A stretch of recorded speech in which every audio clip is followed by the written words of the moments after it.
Fearless by Lauren Roberts. Read by Cecily Bednar-Schmidt, Chase Brown, and Jared Zeus, with the prologue read by the author. For those fearless enough to follow their heart. Prologue. There are very few reasons for a meeting between two cloaked figures in the dead of night. Unsurprisingly, the list is as short as it is unseemly. For some, it is love. For most, it is lust. Lust for money, lust for purpose, lust for revenge. But in some cases, it is love that first spurs these lusts. Or rather, the loss of it. Though these odd contradictories are rare, they are consistently tragic. A man leans against the wall, his stoic expression swallowed beneath the gaping hood. It's been several minutes now, though the sudden wave of impatience seems to sneak up on him. Every wary glance begins to weigh heavily atop his cloaked shoulders. Because buried deep beneath that hood is a mind that screams at him to go through with this, persistently drowning out a much gentler, coaxing voice that tells him to walk away, a voice that makes him ache. Still, he leans heavier against the wall, as if to anchor himself to this moment, this decision, before inevitably sinking with the consequences of it.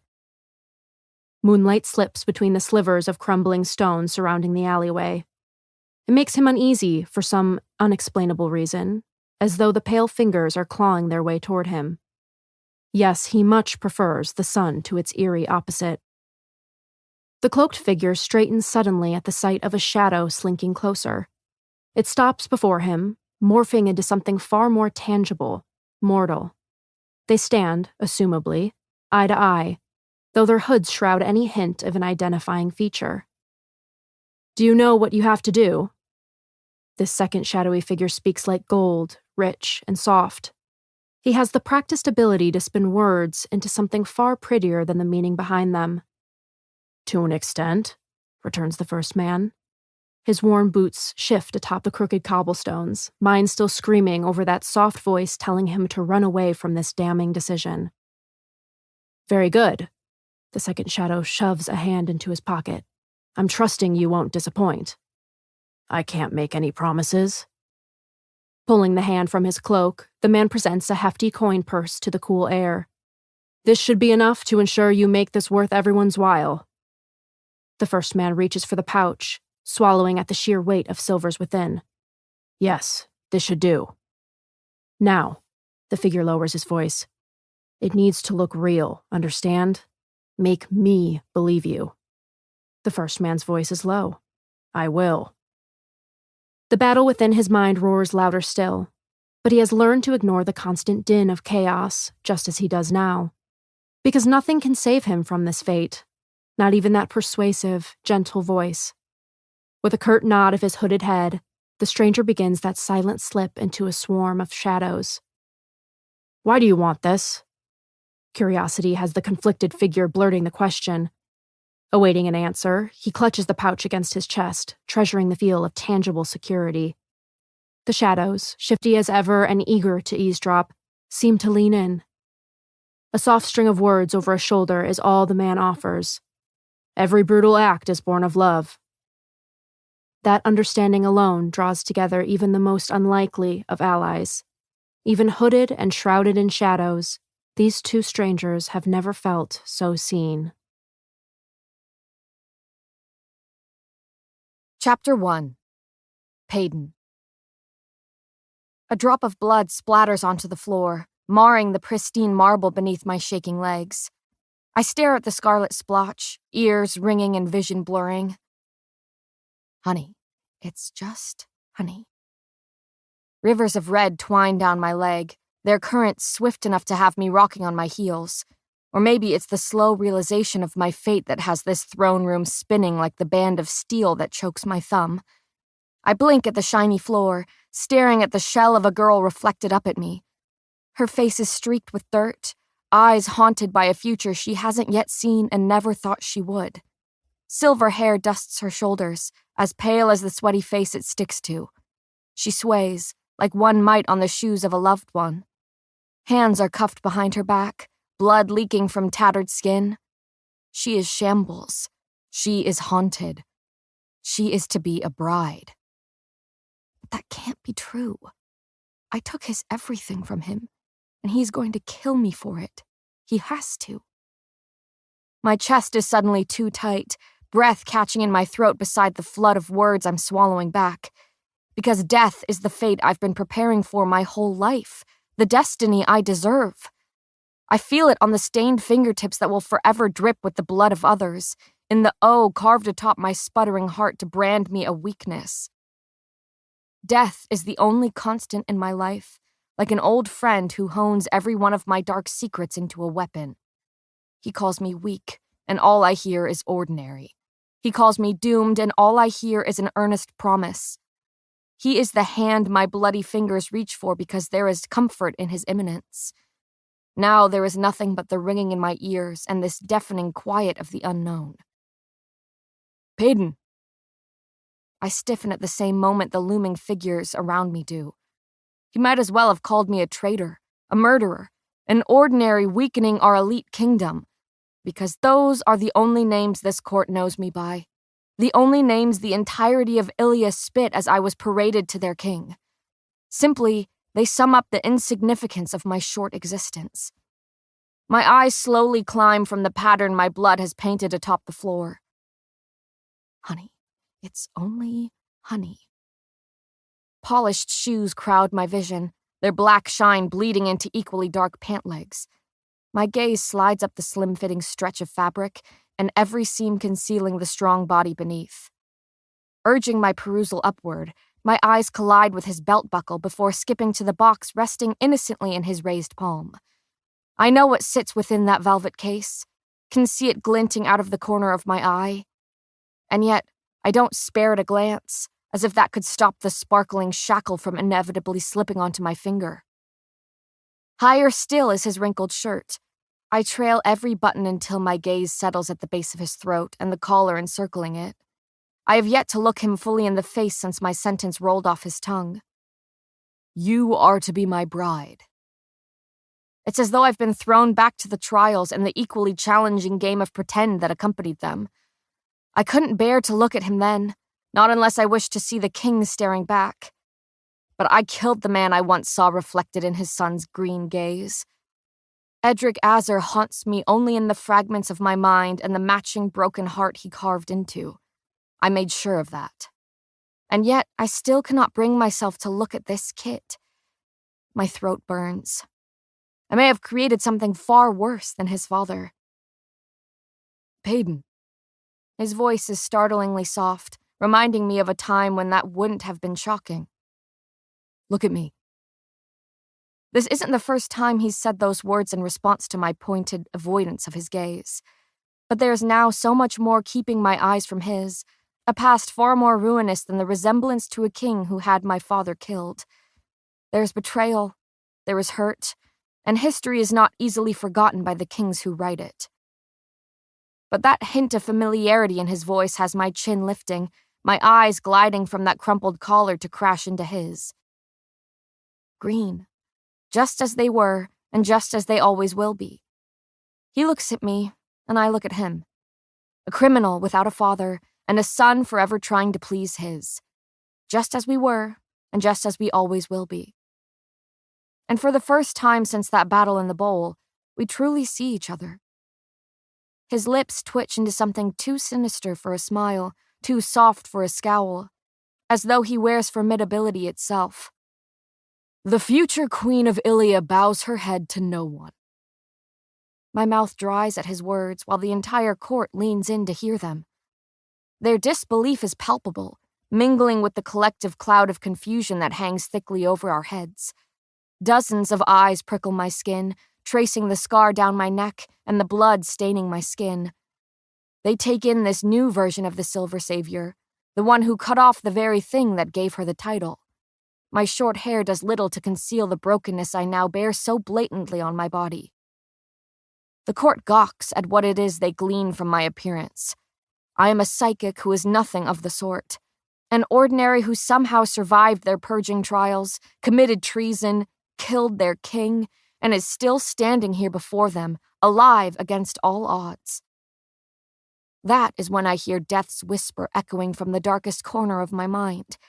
The part of me that had accepted my imminent doom the moment I learned what it meant to be powerless in this kingdom. Now he calls me queen, and all I hear is laughter. Because this fate may prove to be worse than death himself. "Uncuff her," the king commands casually. My breath catches at the brush of calluses against my skin.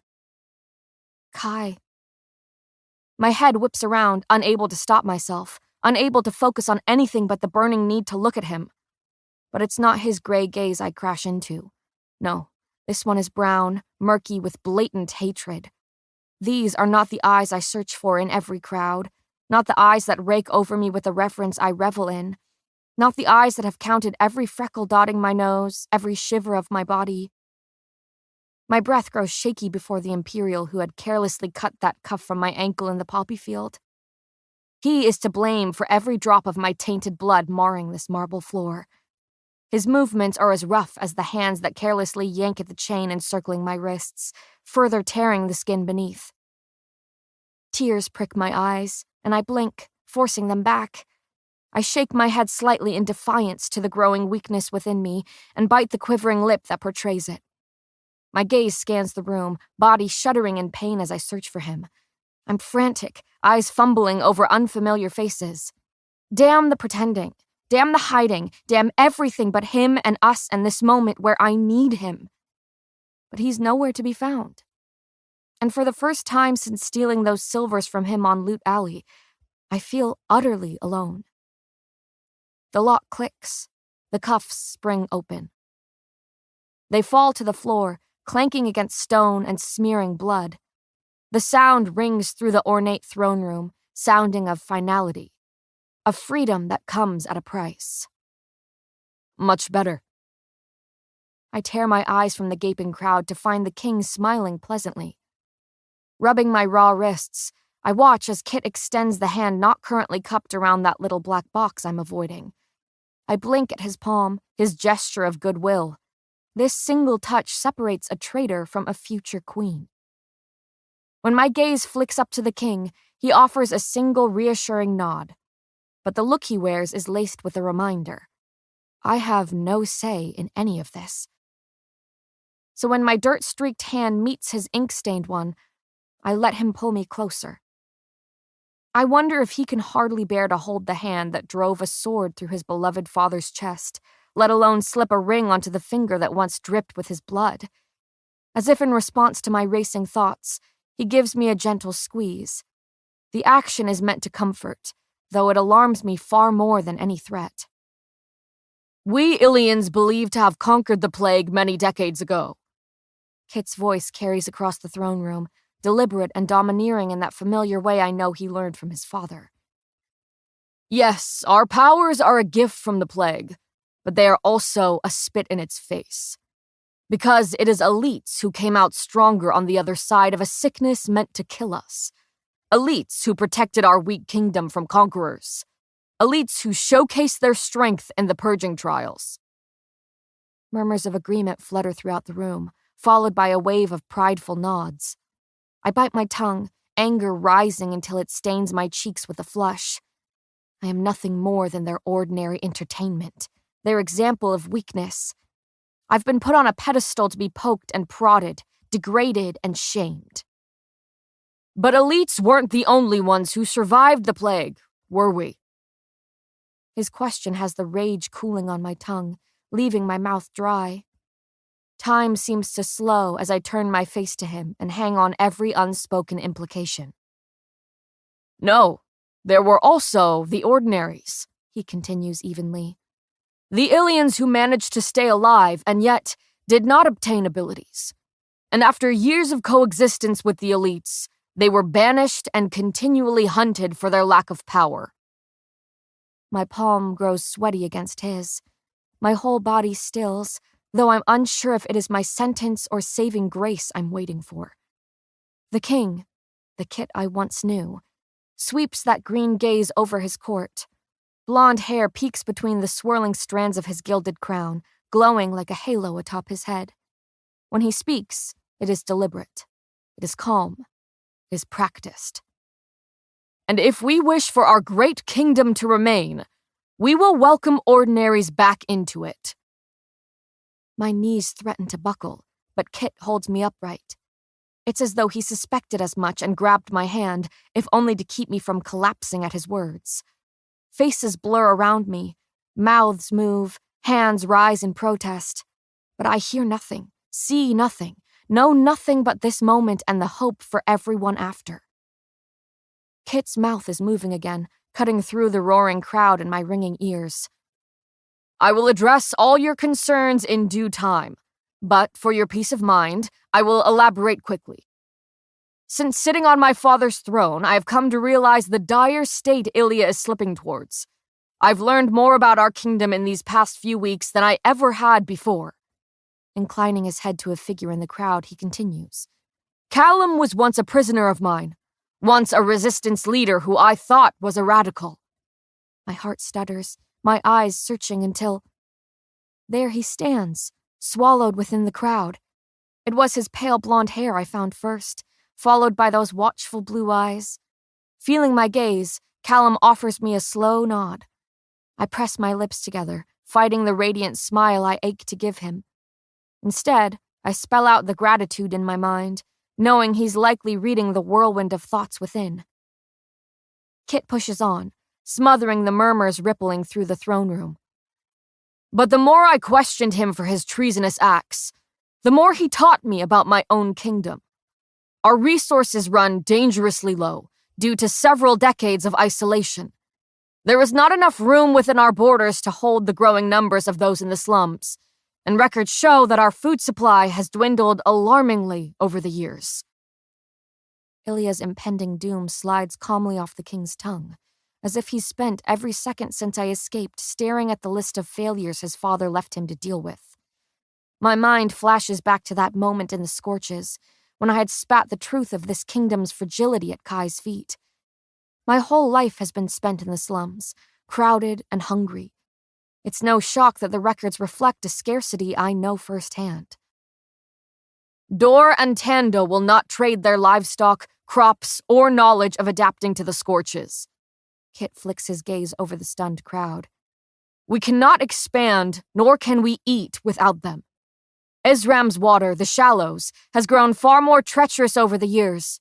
Even the fish within it shy away from our shore. His voice grows solemn while I hang on every word.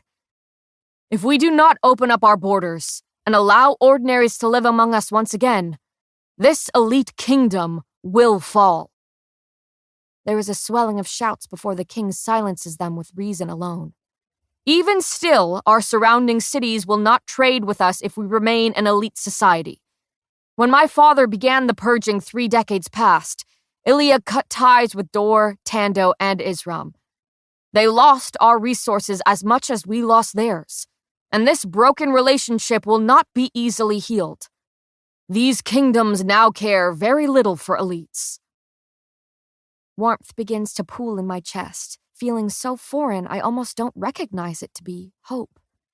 But I have witnessed the animosity of Dor alone, shared their loathing for elites, not because they possess powers, but because of how they treat those without. And after decades of self-righteous shunning, it will take quite the gesture of goodwill from Ilya to prompt peace. I'm swaying on my feet again. That gesture of goodwill is me. I feel hazy, numb to the fate set before me. As an ordinary, a united Ilya was all I ever hoped for. My home, a place where I no longer needed to pretend to be something I wasn't in order to stay alive. But that skeptical, scrappy side of me says that Kit couldn't possibly want this. Not when his father did everything in his power to eradicate the ordinaries. As for Peyton Gray, the sound of my name startles me back to an unsettling reality. Her treason is not all that it seems. Our union will serve as a peace offering to the surrounding kingdoms. This show of faith will welcome ordinaries back into Ilya, and therefore entice our neighbors to reopen trade with welcoming elites. Kit smiles tightly. Our marriage will mark the beginning of my reign, and the strongest Ilya there has ever been. I'm picking apart every word, pulling at the syllables to make sense of them all. Then he turns towards me, every thought vanishing when he plucks that ring from its velvet box. There is a dizzying moment in which I think he might hear me swallow, might see the panic welling in my eyes. That is when his gaze softens, and I see myself reflected in it. Every fear, every bit of unease. He wears all of it and more. Because that ring in his shaking hand represents everything he was taught to hate. And yet, here he stands, going against the wishes of his beloved father in order to save this kingdom. So, I let him raise my left hand between us. Let him see the willingness that smothers every worry. It is my turn to become the difference I always dreamed of being, even if the king's reasonings do not resemble my own. He wishes only to salvage this kingdom by whatever means possible, while I offer him my hand for a united Ilia alone. I am the sacrifice that ordinaries have bled and died for. I am the power they lack. The ring trembles around my broken nail. His eyes flick to mine in quiet permission. Every moment of my life has built up to this one fleeting second of bravery. I nod, and he pushes the ring down the length of my finger. Chapter 2. Kai. I thought I'd known torment until it wrapped around her finger. No, torment is tangible, and it gleams atop her tan skin. I stare, unblinking, at the symbol my brother slid onto her finger. It is binding. It is infinite. It is my undoing. A laugh threatens to slip past my numb lips. It's not as though she hadn't promised to be my ruin, hadn't already become my demise. She is the single most destructive thing I have ever desired, and yet, it is the diamond on her finger that will destroy me. I watch Payton through the gaps of a gawking crowd, just as I will for the rest of my life. I'll be forced to spend my days at her service, but never at her side. In her shadow, but never truly seen. In love with the girl I'd bowed to long before she became my queen. Kit steps aside, allowing the court full view of his betrothed. Short hair whispers atop her shoulders with each slow turn of her head. Silver meets tan skin, gliding across the scar trailing her neck until the torn skin gleams like the sharp end of a blade. Her blue eyes cut through the crowd, searching and swift and so unsure. I step behind one of the many marble pillars framing the room, avoiding her piercing gaze for perhaps the first time. I've been nothing but willing when it comes to drowning in those ocean eyes. But now, I can't fathom drowning if she is not the anchor I'm sinking with. Questions fly around the room, each one teetering on an accusation. I blend into the chaos, listening as the court voices my very own confusion. Because this was the last decree I ever thought would form on Kit's lips. And he hadn't even bothered to inform me of it. I roll my neck, practically feeling that indifferent mask of the enforcer melting away from the rage simmering beneath. The abilities of every person in this room begin to press down on me, begging to be unleashed. Anger is too dangerous an emotion to let myself feel. It dulls my senses and heightens my wielder ability until all I know is the power pulsing beneath my skin. But I have no one to blame but myself. I did this to her, to us, to each moment I spent hoping she would be the center of every one to follow. I am the monster who hunted her down. I am the beast who delivered her to this doom. And I am afraid I'll become so much worse when I'm no longer striving to deserve her. A man shouts beside my ear, waving a hand so obnoxiously that I contemplate breaking it. Better yet, maybe I'll borrow his blazer ability and singe that wagging tongue from his mouth. Fortunately for the man, Kit's voice swells over the echoing shouts before I get the chance to do anything rash. I will answer all your questions in a formal meeting to come. Following that, we will announce our engagement to the surrounding kingdoms. Engagement. It feels as though the ground is caving in beneath me. Why couldn't we have just stayed in that field of poppies? I would spend the rest of my days making her flower crowns if she wanted to be my queen. My queen. Not Kit's. Not Ilya's. Mine. My eyes trace over her, tracking each movement. Kit dismisses the court, quieting every conversation with a wave of his hand. In that moment, that single movement, I see our father. It's as though he is the one standing before this court, and Kit is nothing more than his shadow. This king is not the same one I left a fortnight ago. This king is collected and calm and conscious of every move he makes. But just as it always does, my gaze trails back to Peyton.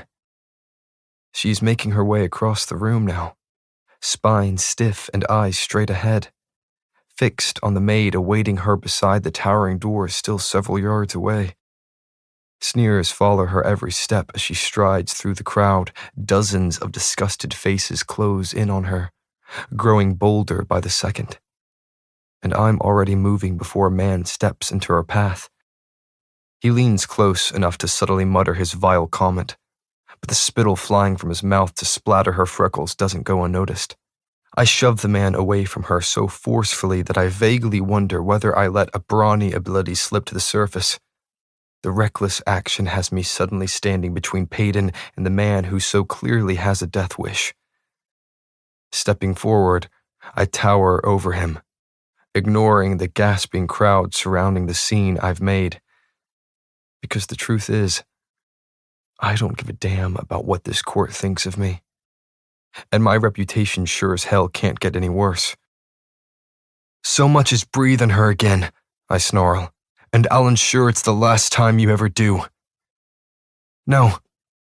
Her voice cuts through every crazed thought, washing over me as though relief itself is nothing more than the mere presence of her. Peyton steps beside me, her gaze unwaveringly set on the now ghostly pale man. No, she repeats, voice lethal. I will be the one to ensure that the next breath you take to insult me, or my people, will be the very last one you ever taste. And it will be me, an ordinary, that ends your elite life. She stares at him, looking as though formidability is woven into the very fiber of her being. My ears ring in the sudden silence smothering the throne room.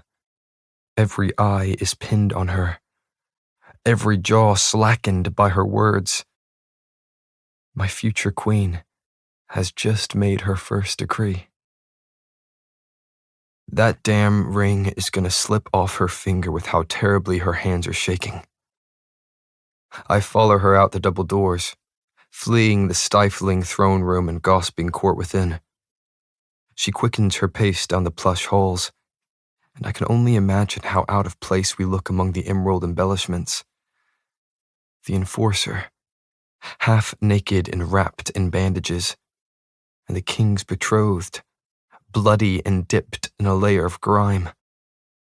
Peyton, I call, lengthening my strides. That only has her skidding around another corner. I sigh, trying again. Wait. She stops, suddenly, shakily. Even at my distance, I see her shoulders tremble. She braces a steadying hand against the wall, and I'm about to call out again when a swarm of people spill into the hallway behind. Shit. I need to think fast. Need to get Peyton out of here before the entire court finds their future queen gasping for air in the hallway. Plague knows they would credit her panic to her weakened ordinary blood. My eyes land on a door occupying the same wall Peyton is currently slumped against before doing the only thing I can think of. All right, up you go, I murmur before scooping her legs into my arms and slinging the rest of her over my shoulder. This manages to get her attention, It's as though I've awakened a slumbering beast. What the hell? She wriggles in my hold, nails biting into the bare skin of my back.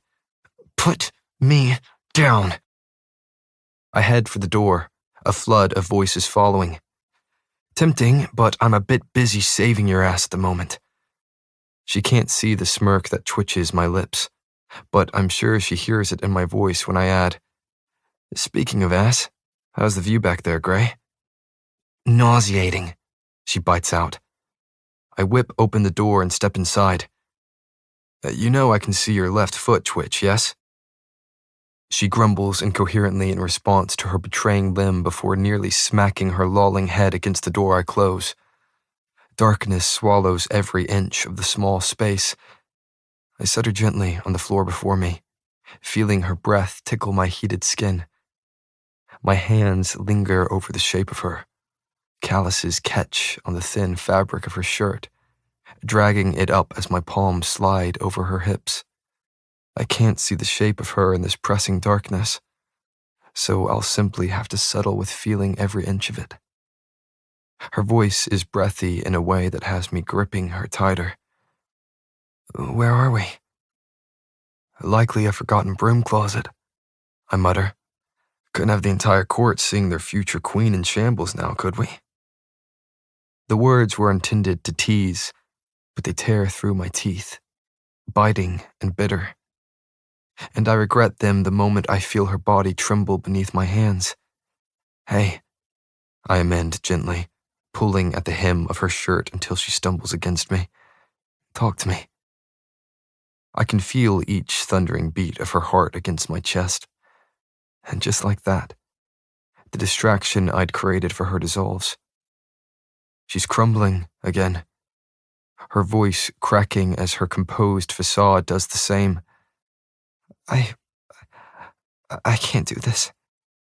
I don't want to do this. I feel each vigorous shake of her head. I was ready to die. I was ready for you to be the last thing I saw, and now, don't say that. I choke out, cutting her off before any more of my fears can escape her mouth. I would have never let that happen. I promised to fix this, and I will. Fix this? Her laugh is little more than a rasp. Kai, this is no longer a matter of life or death. This is... When her breath catches, I know it is the ring she runs trembling fingers over. This is until death do us part. There's that anger again, washing over me in waves, because she was meant to be the death of me, not the life of another. It was her I was meant to adore in this world, and crawl to in the one after. But now she's tethered to a king, and I am nothing more than her killer. I fumble for her hands, desperate to hold on to her for as long as I can. Focus on this ring, I urge, spinning the band on her thumb. Your father's, not my brother's. Until I figure this out, spin it like you always do. Distract yourself. I feel a weak scoff tremble through her body. But this doesn't belong to my father. Not truly. Her voice quivers beneath the weight of each word. Everything I thought I knew about my life was a lie. And now I'm expected to live it alongside someone I thought wanted me dead? I shake my head, not knowing how to help her deal with the sudden discovery of how she became Adam Gray's daughter. It was not by blood, but by chance and neglect of a stranger. And I am useless when it comes to curing her of this confusion, this hurt. I don't understand any of this, she continues in a rush. I should be dead by now. Every person in this plague-forsaken kingdom wants to see me dead, not on a throne. She sighs into the shadows, her breath skittering across my skin. But Kid is right.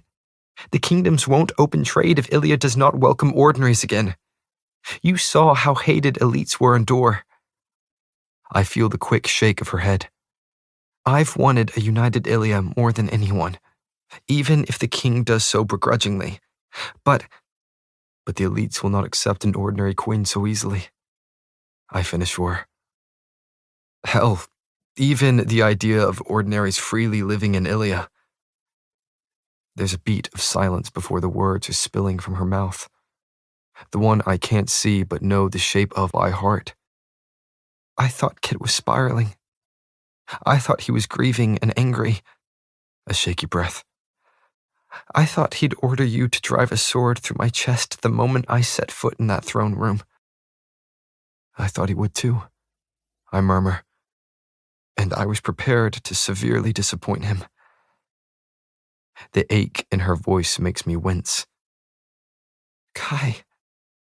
Pei. I had no idea this is what he had planned. Dirty fingers comb through the messy strands of my hair. I've known little of Ilia's disarray over the years, and that is simply because I was spending more time in the slums than anyone filling this castle. You confirmed my suspicions in the scorches about the lack of food and land, but I hadn't realized the situation was so dire. I can feel her spinning that ring on her thumb. You said he wasn't himself when you left, Peyton ventures softly. He was grieving. The people whispered about his madness. The next words are a distant thought plucked from her head.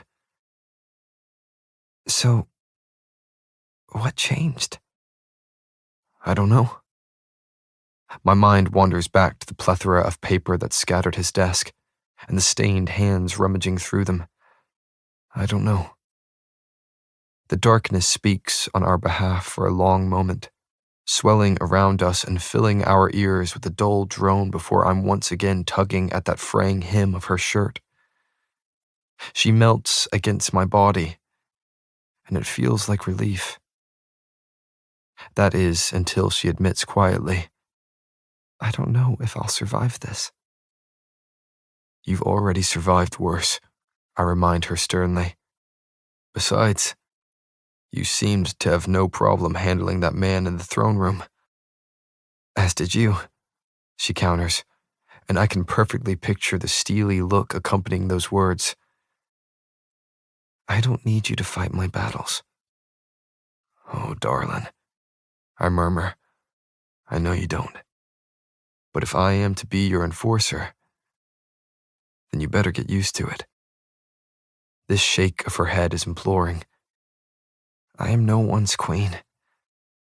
Is that so? My fingers find her cheek before trailing down the smooth slope of her nose. Then you have no idea how much power you hold over me. You seem to forget that I'm completely powerless, Prince. Her words hold an edge, as though her breath has become a blade she drags along my neck. So be my weakness, then. You know I'm betrothed to your brother, she whispers, lips dangerously close to mine. I swallow, voice stern. For now. For forever. She breathes harshly. I don't think there's a way out of this. And if what Kit said in the throne room is real, then the future of Ilia and the ordinaries within it rides on this. I tip my face until her forehead meets mine. I'm too selfish to let you go so easily. Then pretend.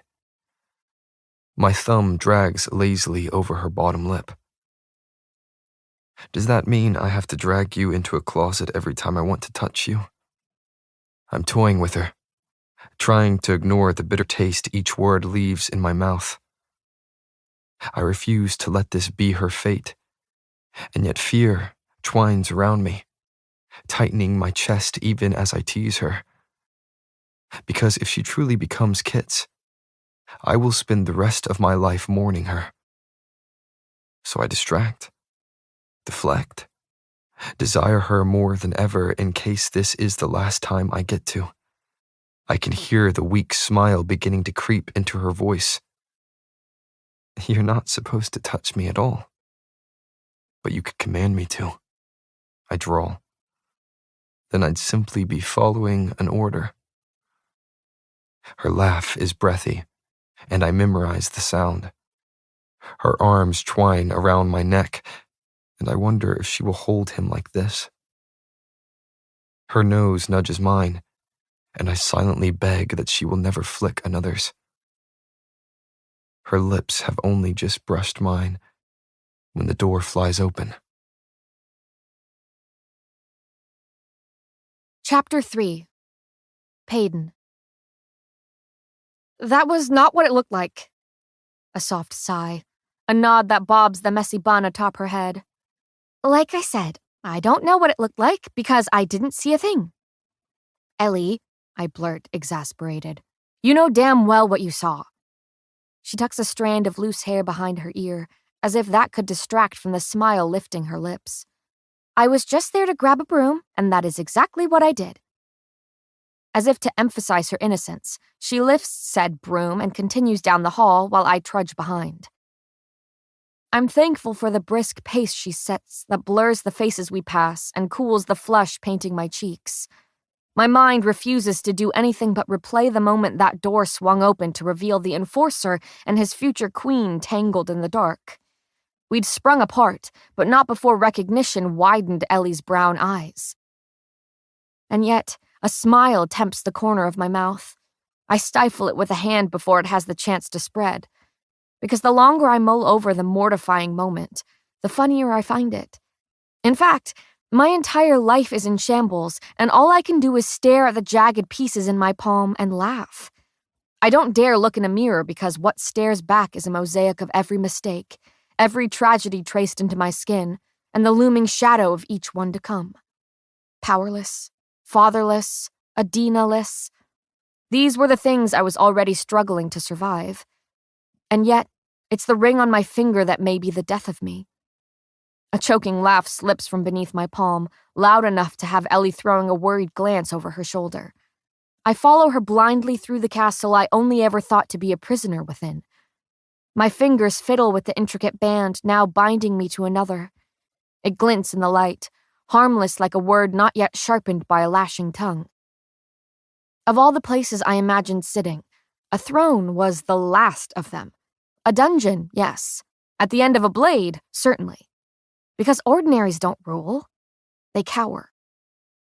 The seriousness of my current situation seems to crash into me once again as we round another corner. Servants stare, Imperials leer, laughter dissolves in my throat. Happiness flees in the face of my future. Because I am the very object of weakness. I am loathed by all of Ilia. And if I'm to be put on a pedestal, even to save their kingdom, they will gladly push me off. Ellie stops suddenly before a door, and I nearly skewer myself on the broom handle she holds. Forcing my mind to wander back to the present, I follow her into the pristine room. It takes all of 2 steps to realize that this is most definitely not the chamber I stayed in during the trials. No, sprawled before me is the sort of decadence I only dreamed of. My feet fumble atop the plush floors, eyes wide as they skim over the largest bedroom I've ever seen. Intricate molding climbs up the far wall to surround each arched window lining it. Warm light pours in as the sun stretches across the green carpet, as though reaching for me. The bed itself takes up most of the wall to my right, its floral quilt shadowed by the sheer canopy hanging above it. A desk, vanity, wardrobe, and rug all decorate the space, each one a soft white and far larger than I'd imagined they could be. My eyes slowly slide back to Ellie. What room is this, and why am I dirtying it? She presses her lips into a thin smile. It's the Queen's quarters, of course. Well, the new ones. The memory of her late majesty, Queen Iris, still lives in the previous rooms. Her words have my stomach dropping, skin paling. This is where you'll be living. I hope everything is satisfactory? I take a deep breath before I've even finished echoing her word in confusion. Ellie, it has not been long enough for you to forget that I find everything about this castle to be far above my regular standards. The smile she gives me is far slyer than I thought her capable of. Yes, I do recall you informing me how you'd crawled out of garbage the day we first met.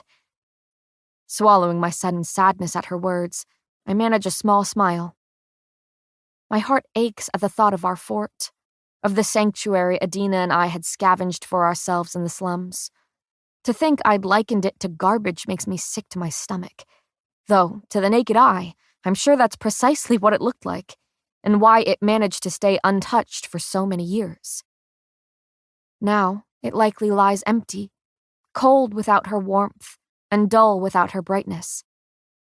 Sun and sand and her bloody, broken body in my lap suddenly flash before my eyes.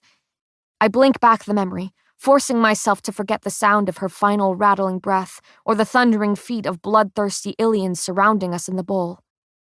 Payden? My head snaps up to find a worried expression smothering Ellie's soft features. I hadn't even realized I'd been staring at the floor. Sorry, yes, everything is more than satisfactory. Clearing my throat, I step farther into the room. After ignoring what I'm sure is an equally exquisite washroom to my left, I find something far more enticing to stride towards. I'm standing before the balcony within a matter of seconds. It's only after throwing Ellie a giddy smile over my shoulder that I push open the glass-pane doors and step out onto the large stretch of stone. The crisp air combs its fingers through my hair as I take in the beauty spread beneath me. It's breathtaking, the gardens from this height. Rows of flowers weave around the circular cobblestone paths, colors colliding at every turn. The fountain where I'd thoroughly splashed Kit lies at the center of it all. Kit. That was all he was to me during those trials. A prince, yes, and a replica of his father in face alone, but also my friend. A friend I betrayed, and one I thought would surely kill me for that, and so much more. But now, he is so much more. First a friend, then a foe, and now my future. I shudder at the thought and every implication behind it. Spinning on my heel, I head back into the Queen's, chambers to find Ellie patiently awaiting my return. Shutting the balcony doors, I lean against them with a nonchalance I don't feel and certainly haven't for a long time. Where is the Queen? I mean, the Dowager Queen. I wince at the words I've stumbled over, but Ellie, angel that she is, offers an answer before I have the chance to butcher an elaboration. She was moved to the west wing of the castle. That's where the infirmary is, she clarifies quietly. But even if she wasn't ill, she wouldn't be occupying this chamber anymore, because, as you know, these are the Queen's rooms, and I brace myself against the doors. And I am to be queen. Right, she attempts a weak smile. And I'm honored to be your lady's maid. That is, if you'll have me, of course. I let out an exasperated laugh, and it feels good. Feels good to have my body shake with something other than pain, make a sound other than a sob. Ellie, if I'm truly made queen, I'll ensure you don't have to work another day. Oh, I don't mind the work. Keeps me busy, she admits shyly. Besides, I want to serve you. Another laugh surprises my lips, this one more biting than before. Do you? After everything? I take a few steps towards her. You've heard the rumors.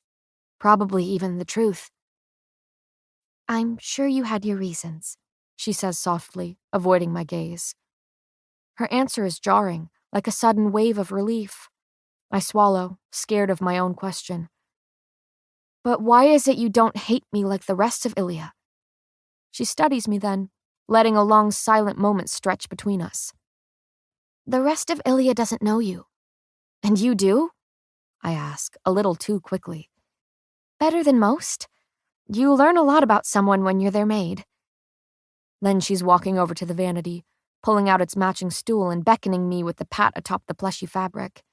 Now, come on over and let me get you cleaned up. I obey, stiff and unsure. Sinking into that cushioned seat feels like slipping into the past. A past where my only concerns were surviving the trials ahead and the ordinary blood in my veins. A simpler time, before I joined the resistance and drove a sword through the corrupt king's chest. And this is how I'm rewarded for it, with a crown on my head and a kingdom at my throat. You cut your hair, Ellie says softly, her tone inquiring. Wetting a cloth with warm water, she begins dabbing at the hardened blood speckling my skin.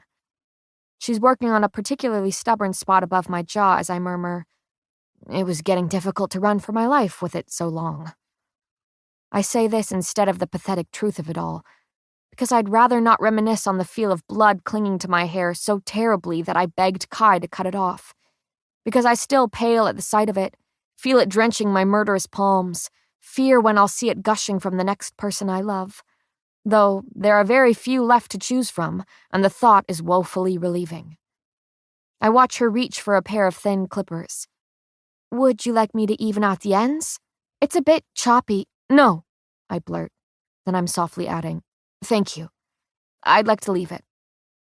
Ellie nods, though I'm sure she aches to ask my reasonings. And if she had, I would have told her. I would have admitted why I cling to the crooked ends of my hair. The bangs I continually cut for Adina looked the same. Those jagged silver strands tether me to long nights in the fort, snipping Adina's curly bangs with nothing but the stars to see by. She would giggle at the tickling sensation while I chopped a crooked line through her hair. And then we would laugh, both blaming each other for the unfortunate outcome. Now I will never again get that privilege, so I hold on to her in the ends of my own hair. "What was it like?" Ellie finally asks, eyes wide, "fleeing across the scorches like that?" "Lonely," I murmur. "Terrifying." Ellie nods slowly, tucking a stray hair behind my ear. "Well, this length suits you, and I'm glad you're back. Safe." "Thank you," I offer quietly. I'm just as shocked about that as the court. "Yes, I heard about that." Her voice is the embodiment of a wince. "And I can't say that the staff took the news much better." "I can only imagine," I groan. "In fact, I wouldn't be surprised if I'm poisoned by the kitchen crew before the end of the week." Ellie shakes her head, cloth persistently gliding over my skin. "Oh no, they wouldn't dare. Not with the king having claimed you as his bride-to-be." Claimed me.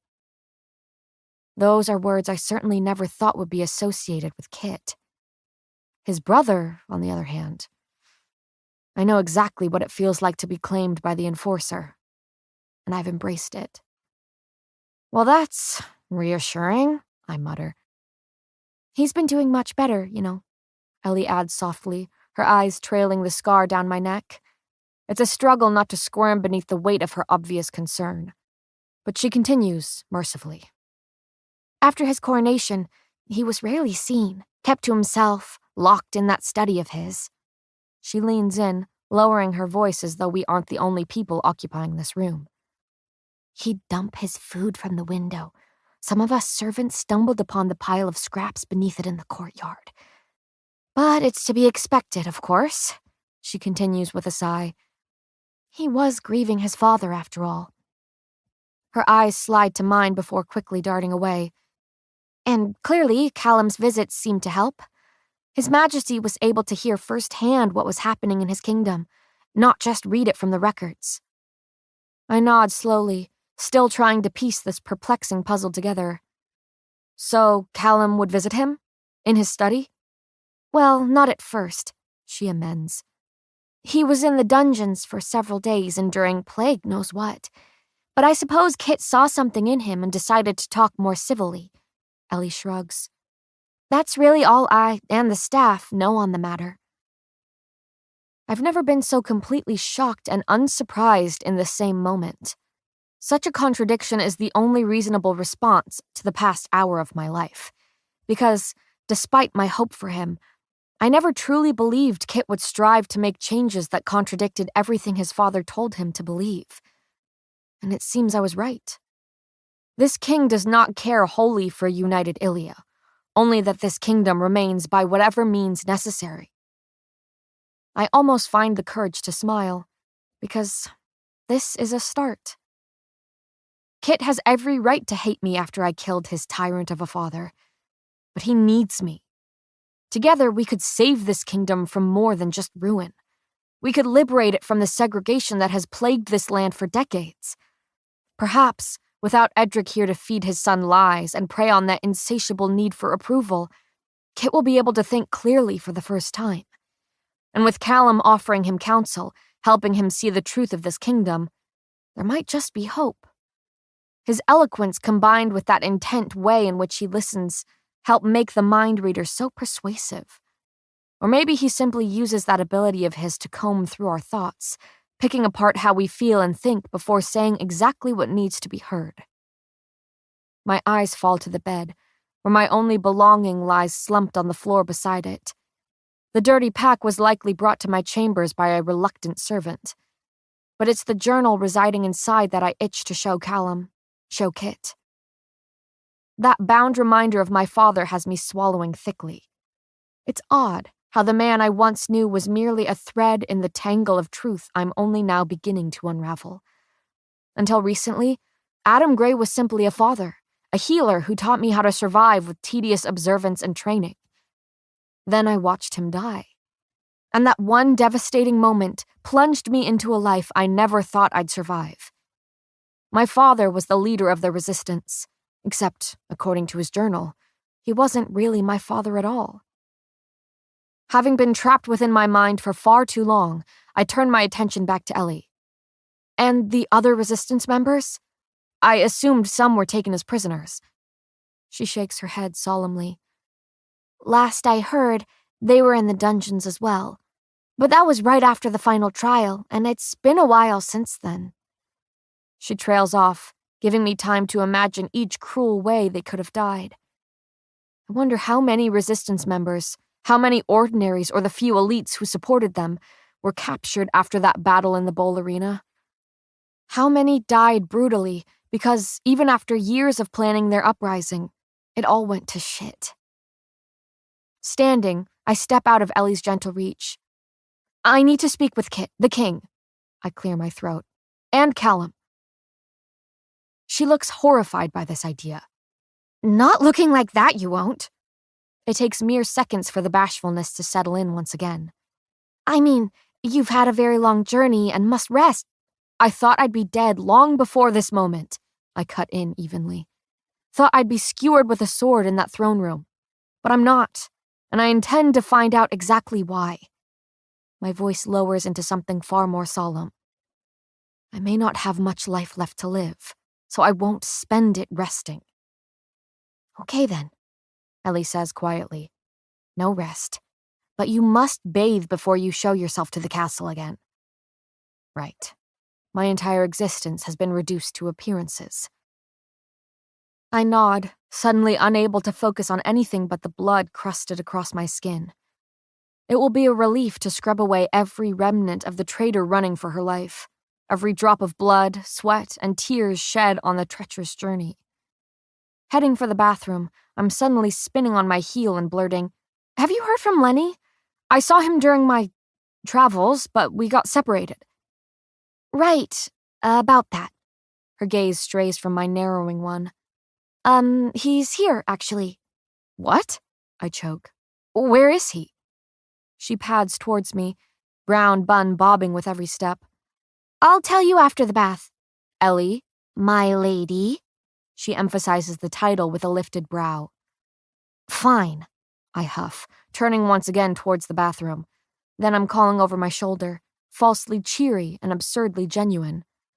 But only because the blood beneath my nails may drive me to insanity.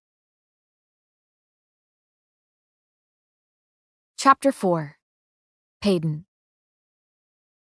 Water drips from the ends of my short hair, reflecting its silver color to mimic molten steel when sliding from the strands.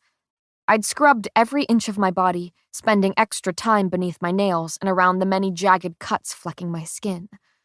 It was only when I emerged from the rapidly cooling bathwater, skin raw, that Ellie hesitantly broke the news to me. All it took was a handful of rage-filled moments to throw on thin pants, pair them with a fitted tunic, and stalk to the door. Ellie was wise enough to stay out of my path, only stepping close enough to offer an apologetic smile and a set of slipper-like shoes. They now cling to my feet as I stride down the hallway, the silk soft against my blistered feet. Faces blur past, but my gaze never strays from that door awaiting me at the end of the corridor. Through my tunnel vision, I see him leaning against it, emanating boredom as he stares pointedly at the shiny boots beneath him. Several seconds pass before his head jerks up suddenly, having heard my thundering footsteps with that hyper ability. His red hair stands out starkly against the crisp imperial uniform fitted to his body. Even with half of his face partially concealed by the white mask, I can still see those brown eyes widen when they land on me. That is when his gaze crinkles with a mingling of joy and relief. He straightens, spreading his arms. "Princess! Glad to see you somehow made it back in one—" My forearm meets the padded chest of his uniform, pushing him hard against the wall. My voice is a low growl that even I didn't know I was capable of until this very moment. "What the hell, Lenny?" "Whoa," he coos softly, hands raised in innocence. "Look, if this is about losing you, Endor, I swear I was ready to turn that city inside out to find you, but—" "You know damn well that is not what I'm talking about," I seethe. This is most definitely not the manner in which a future queen would conduct herself, but fortunately for me, I doubt my reputation could get any worse. I push away from him to turn towards the door and Lenny blocks my path. "Move," I bite out. "Well, someone's already growing accustomed to giving orders," he mutters, not budging an inch. I blow out a breath. "Get out of my way, Lenny." "I'm sorry, Princess." He gives me a sympathetic shake of his head. "You know I can't do that." I shove him again. "Let me inside." "Payden, please. Just take a breath." "I promised," I choke out, vision suddenly blurry with unshed tears. "I promised to avenge Adina." Another shove, this one weaker. "So let me inside this damn room, Lenny." Sympathy smothers his face, crowding around his features like the freckles splattering his skin. "I have strict orders from the king not to let you see her," he whispers. "I'm sorry. I'm so sorry." I grow suddenly numb, every thought muffled and feeling detached. My fingers uncurl from his uniform, slide from his chest. Blair tore a branch through Adina's chest during that final trial. My voice is distant, as though the words are falling from someone else's lips. And I'm going to kill her for it. Lenny reaches for me, hesitant. His hands cup my shoulders, steadying. "I get it. Trust me, I do." He sighs through his nose. "But you can't kill her on my watch. And Kit knows you won't kill me to get to her. At least," he adds skeptically, "I would hope not." A sound slips past my lips, something like a scoff. Of course, Kit knew I would come after Blair for what she did to Adina, what she did to me. It's genius, really, stationing Lenny as her guard. He knows how much I care for him, and he's used that against me. You can't be her shield forever. "And when I'm not," he says slowly, "you can do with her as you please, though I don't recommend doing anything rash." "Rash?" I scoff, eyes ablaze. "The thought of killing her is all that's kept me going. I've given my decision plenty of thought, I assure you." "Payden." He shakes his head, red hair rippling with the movement. "That was before all this. Before you were betrothed to the king." I wince at his words, feeling the sudden weight of that ring on my finger. He runs a hand down his face before leaning in to murmur, "You can't just go around killing people anymore." Anymore? This time, he's the one wincing at the quiet hurt in my voice. I never wanted to kill anyone. I've only ever defended myself. But her— I jab a finger towards the door beside us. She is to blame for what I've become. "I know," he says softly, wrapping an arm around me. "I know, Princess. I'm sorry." I step into his embrace, clutching him tightly. My face is buried against his uniform, nose stinging from the starchy scent. "I'm scared, Lenny," I admit, my voice muffled. "You're allowed to be. You know that, right?" He ducks his head, resting his chin atop my hair. "No one was expecting this, but I'm here to help you in any way I can." I lift my face, suddenly concerned. "Why are you back? What about your mother, the Mixes, Finn and Lena?" They are all fine, Lenny reassures me. Ma needed some help anyway, so Finn and Lena are staying with us. Besides, it's safer there for them. Unraveling his long arms from our embrace, he gives me that sly look of his. I came back for you, Princess, and being slammed against the wall was certainly not how I figured I'd be thanked for it. But I suppose violence is one of your love languages. I smile sheepishly, warmed by his effort to find me. I didn't think you would come back to Ilya. When you and the Enforcer were captured from the Mix's base, we didn't even know where to start looking for you. He begins pacing then. So my mother, Lena, and Finn, shockingly enough, convinced me that I was more help to you here at the castle than I was aimlessly wandering door. His eyes sweep over the hallway and each Imperial that marches through it. Voice low, he adds. We knew you would end up here at some point, and I'm not marked as one of the Resistance members, remember? I never even made it to the bowl because I was down in those tunnels guiding people through. And with Callum in the King's good graces, he ensured that no one would bat an eye when I fell back into rank as an Imperial. He grins, and I don't miss the triumphant gleam in his eyes. So I'm here to help in any way I can. You, Ilya, and Callum. I nod, smile, try to grip the shambles of myself tight enough to sound okay. I'm glad you're here. I may need you to force me down the aisle. His grin fades. I know this is hard, but we are so close, P. So close to finally getting the freedom that the Resistance has fought so fiercely for, even if it is in a roundabout way. And I know that a marriage is not what you wanted, hell, even becoming a queen, but... He swallows. You're alive, Peyton, and I didn't know if I'd make it back in time to ever see you again. I smile, sad and full of understanding. I thought I'd never get to see you again either. I'm just as surprised as he is when a laugh manages to escape me. His growing look of concern only spurs on the sound as I struggle to spit out. I can't seem to die, can I? I wipe a loose tear from my eye. What was it you called me? I can see the exact moment recognition lights his face. A cockroach, he chuckles, head shaking. You're a damn cockroach, Princess.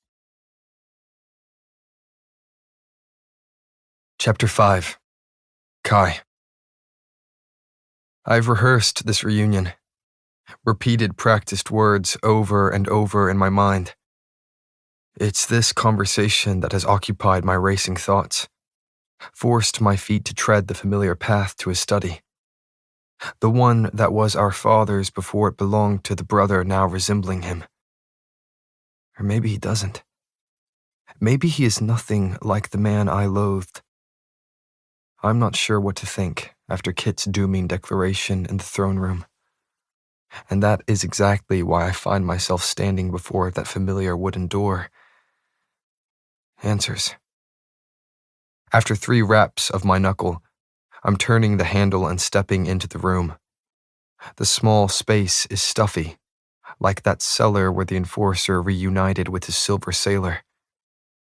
My gaze skims over the surrounding study. These 4 walls trapping so much of my past within. Embers endure a slow death at the bottom of the hearth, glowing faintly with the final remnants of warmth. 3 plush chairs face the fireplace, one leather and worn and stealing my attention for a moment too long. I clear my throat before striding towards the large desk at the center of the room. Kit's head is bowed, eyes tracing the parchment clutched between his fingers. It's only when I'm looming over him that his head lifts. Hello, brother? I blink at the endearment in his voice. It sounds so foreign coming from the man I left to find our father's murderer. But this isn't that broken, crazed man the kingdom gossiped about. This is something else entirely. Hello, Kit. I return slowly. You seem... well? He chuckles slightly, setting his papers aside. I've definitely felt far worse. You would know. The look he wears now is familiar, like a hint of the grin he used to give me so often. I'm sorry for being so distant before you left. But I've grieved. I feel lighter, if that makes any sense. A shake of his head, blonde hair rippling. I've learned a lot in these past few weeks. I hum softly, unsure what it is I'm supposed to say. After a beat of silence, I settle with, I'm glad you're feeling better. More like myself, he adds with a small smile. Oh, and this. He rifles through the assortment of parchment in search of something. This belongs to you. He sets that something on the only sliver of wood peeking out from beneath the blanket of paper. I stare at my enforcer's ring and the large crest atop it. 2 lions frame a bannered A, our family seal and sign of strength. I wish that is all I see when looking at it. No, I see every horrific thing I and all the enforcers before me have done in the name of that crest. Every drop of blood spilled to secure our family's power. Every order obeyed because that banner has me bound for life. But I slide it onto my finger anyway. Feel the bite of cold steel against my skin. I flex my hand. Decades of death are wrapped into the band clutching my skin. And I don't dare to even flinch. So, I mutter softly, eyes never straying from the ring. I earned it back. He shrugs slightly. You brought her to me, didn't you? I did. And I regret it more than anything. I've got to hand it to you, Kai. He slowly leans back in the chair, mimicking yet another one of Father's movements. I wasn't sure she would make it back here. Reading between the lines is rather difficult when they are blurred. I'm no longer sure if it is my brother speaking, or the king he's become, and you were worried that would be my doing, I say smoothly, voicing the words he avoids. His smile is tinged with an amused sort of sadness. I thought you might let her go. Why didn't you tell me of your plan with her? The question flies from my mouth, far harsher than I'd rehearsed in my mind. He blinks at me, bewildered for a moment before his newfound composure returns. I honestly wasn't sure what to do with her myself. Not until I started listening to Callum's counsel. Found the records with Father's letter. So Callum told you to marry her. My voice is low, lethal. Better yet, why the hell are you listening to him in the first place? Because he opened my eyes to so many things, Kit fires back. Suddenly, I was thrown into the role of king, ridden with grief and anger. And when Callum told me his story, what was really happening in the slums, I realized how little I knew of my own kingdom. His chest heaves, though his voice is steady. So I listened. I learned. And for the first time in my life, I came to my own conclusions. So, call me crazed, like the rest of the kingdom, but I don't think you're insane. My quiet words cut through his own. I think you're right. If Ilya is in danger, then you are doing what you must to save it. Hell, I huff out a laugh. The ordinary should be welcomed back into this kingdom even if it wasn't needed to survive. Because I also learned quite a few things on my journey, like the lies we were told and who it was that spread them. Kit opens his mouth, but I push on. I'm not here to discuss politics or the elite kingdom Father built atop decades of deception. I brace my hands on the desk, leaning over the worn wood. I'm here to talk about her. He stands slowly to his feet, nearly leveling our gazes. Easy, brother. Marriage, Kit? I almost shout, shaking my head. What the hell were you thinking? I'm thinking, he says stiffly, that I don't have another option. You're the king! This time I do yell. You will always have another option. Always have a way out, unlike the rest of us. Fine.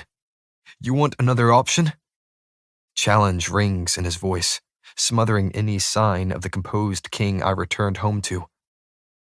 My way out is killing her. That is what I was going to do. How does that sound? Are you happy now? We stare at each other, chests heaving. Shock slackens my jaw. Terror tightens my chest. His words are nearly as paralyzing as the unspoken ones hanging in the air between us. Because what is worse than her dying is me being the one forced to kill her.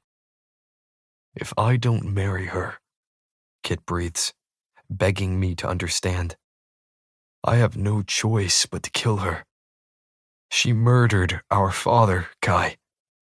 But as my bride, she can help restore Ilya. He braces a hand on the desk, leaning in with each word. This is a mutually beneficial agreement. I would protect her, twist the truth about what happened between father and her. And in return, she would be my symbol of peace to the other kingdoms. I comb a hand through my hair. I'm not sure when I started pacing, but my feet now set a swift tempo up and down the worn rug. I laugh then, bitter and unable to stop the sound from bubbling out of me. Please help me understand, because when I left, you seemed plenty enraged and ready to have me plunge a sword through her chest. My steely gaze searches his. So what changed?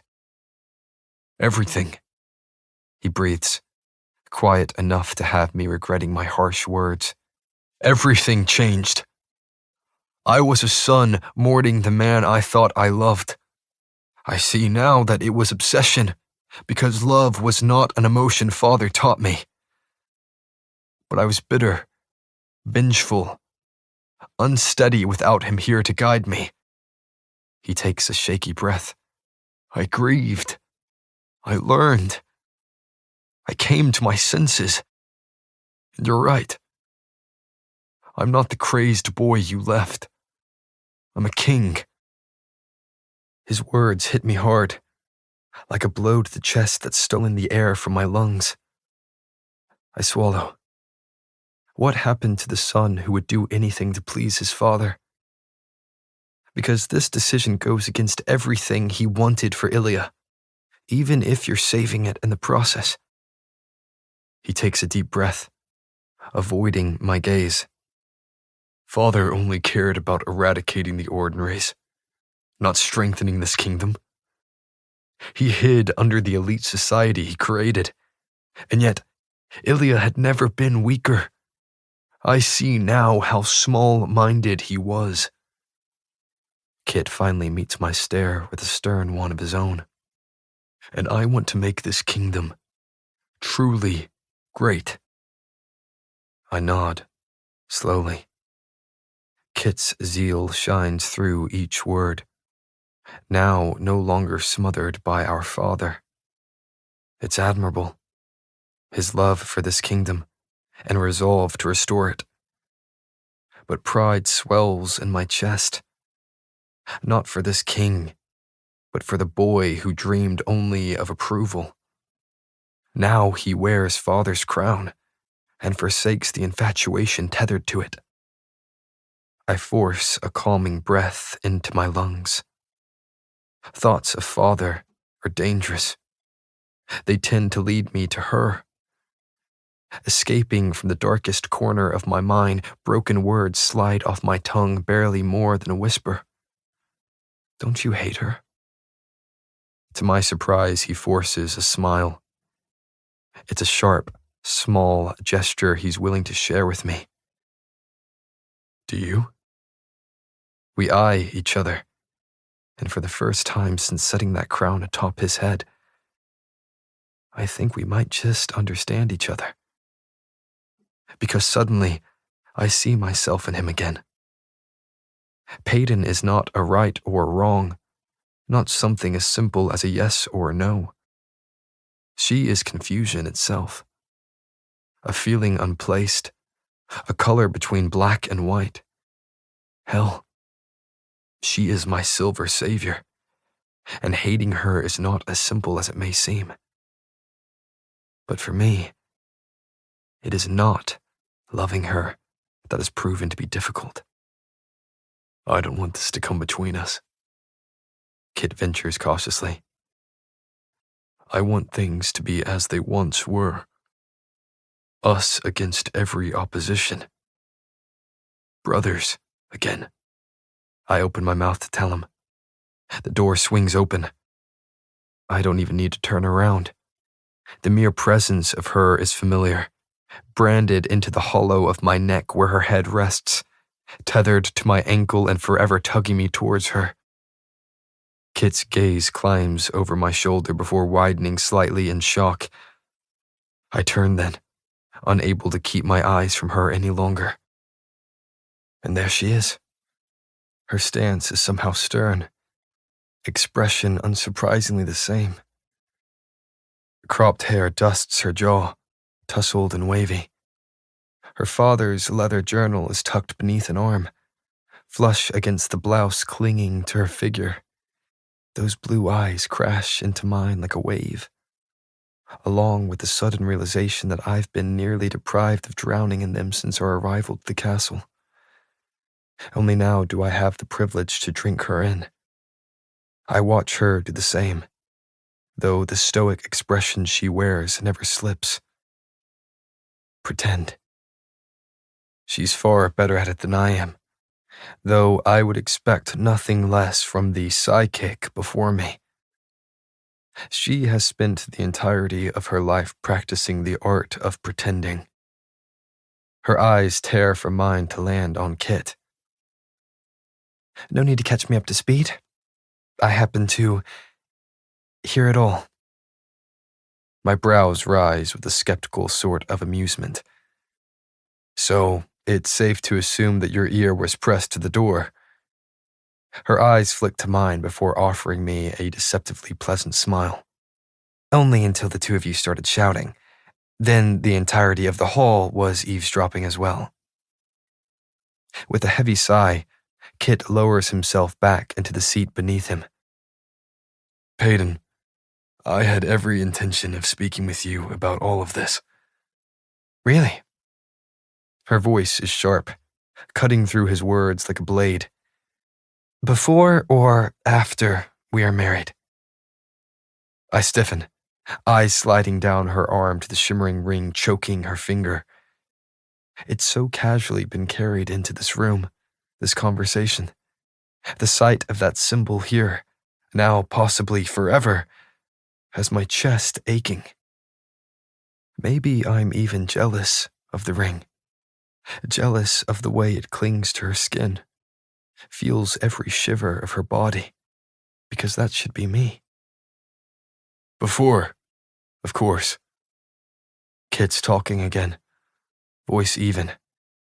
He avoids her gaze. I'm sure you have a lot of questions.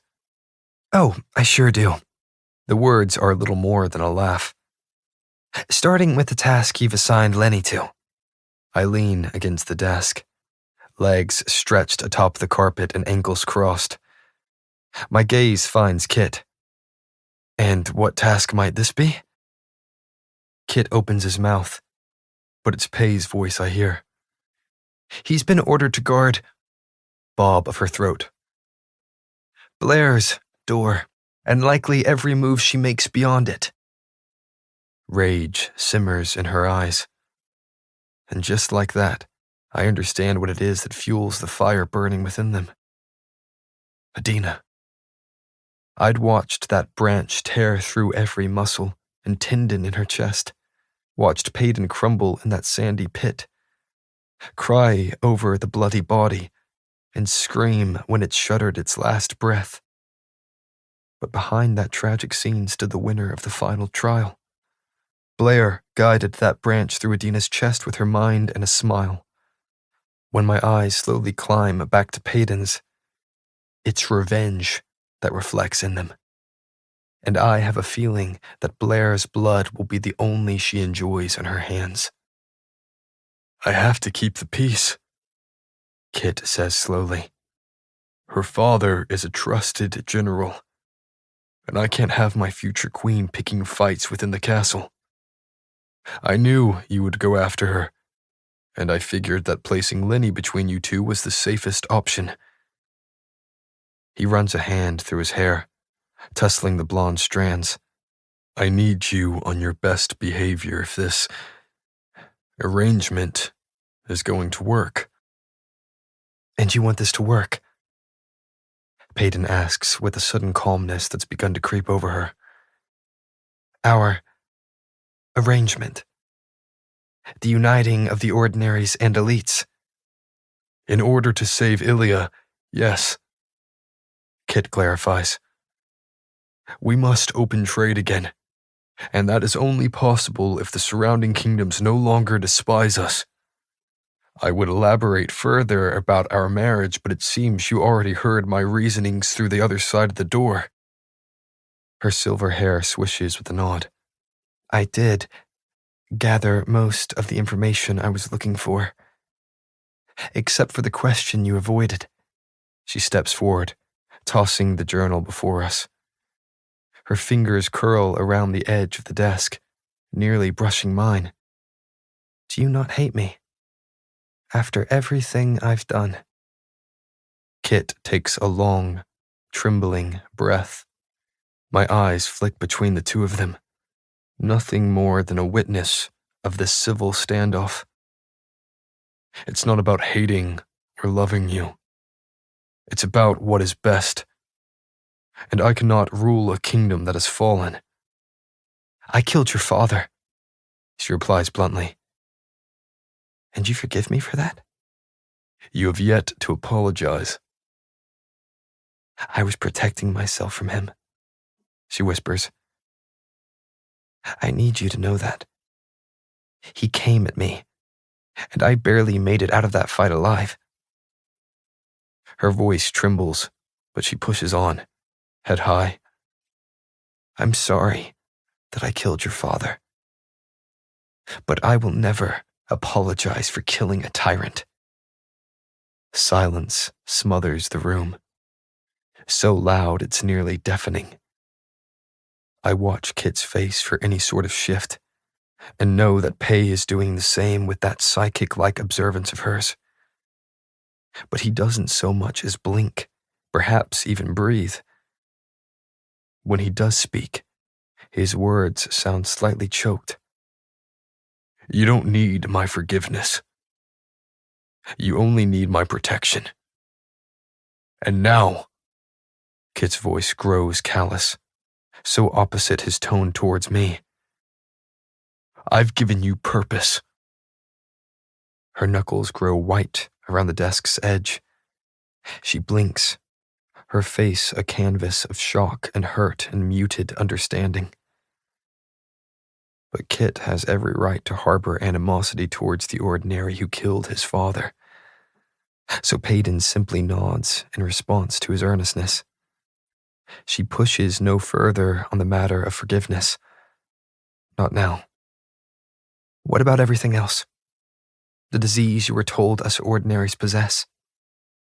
She reaches for the journal then, tearing through worn pages until the hasty handwriting is on display.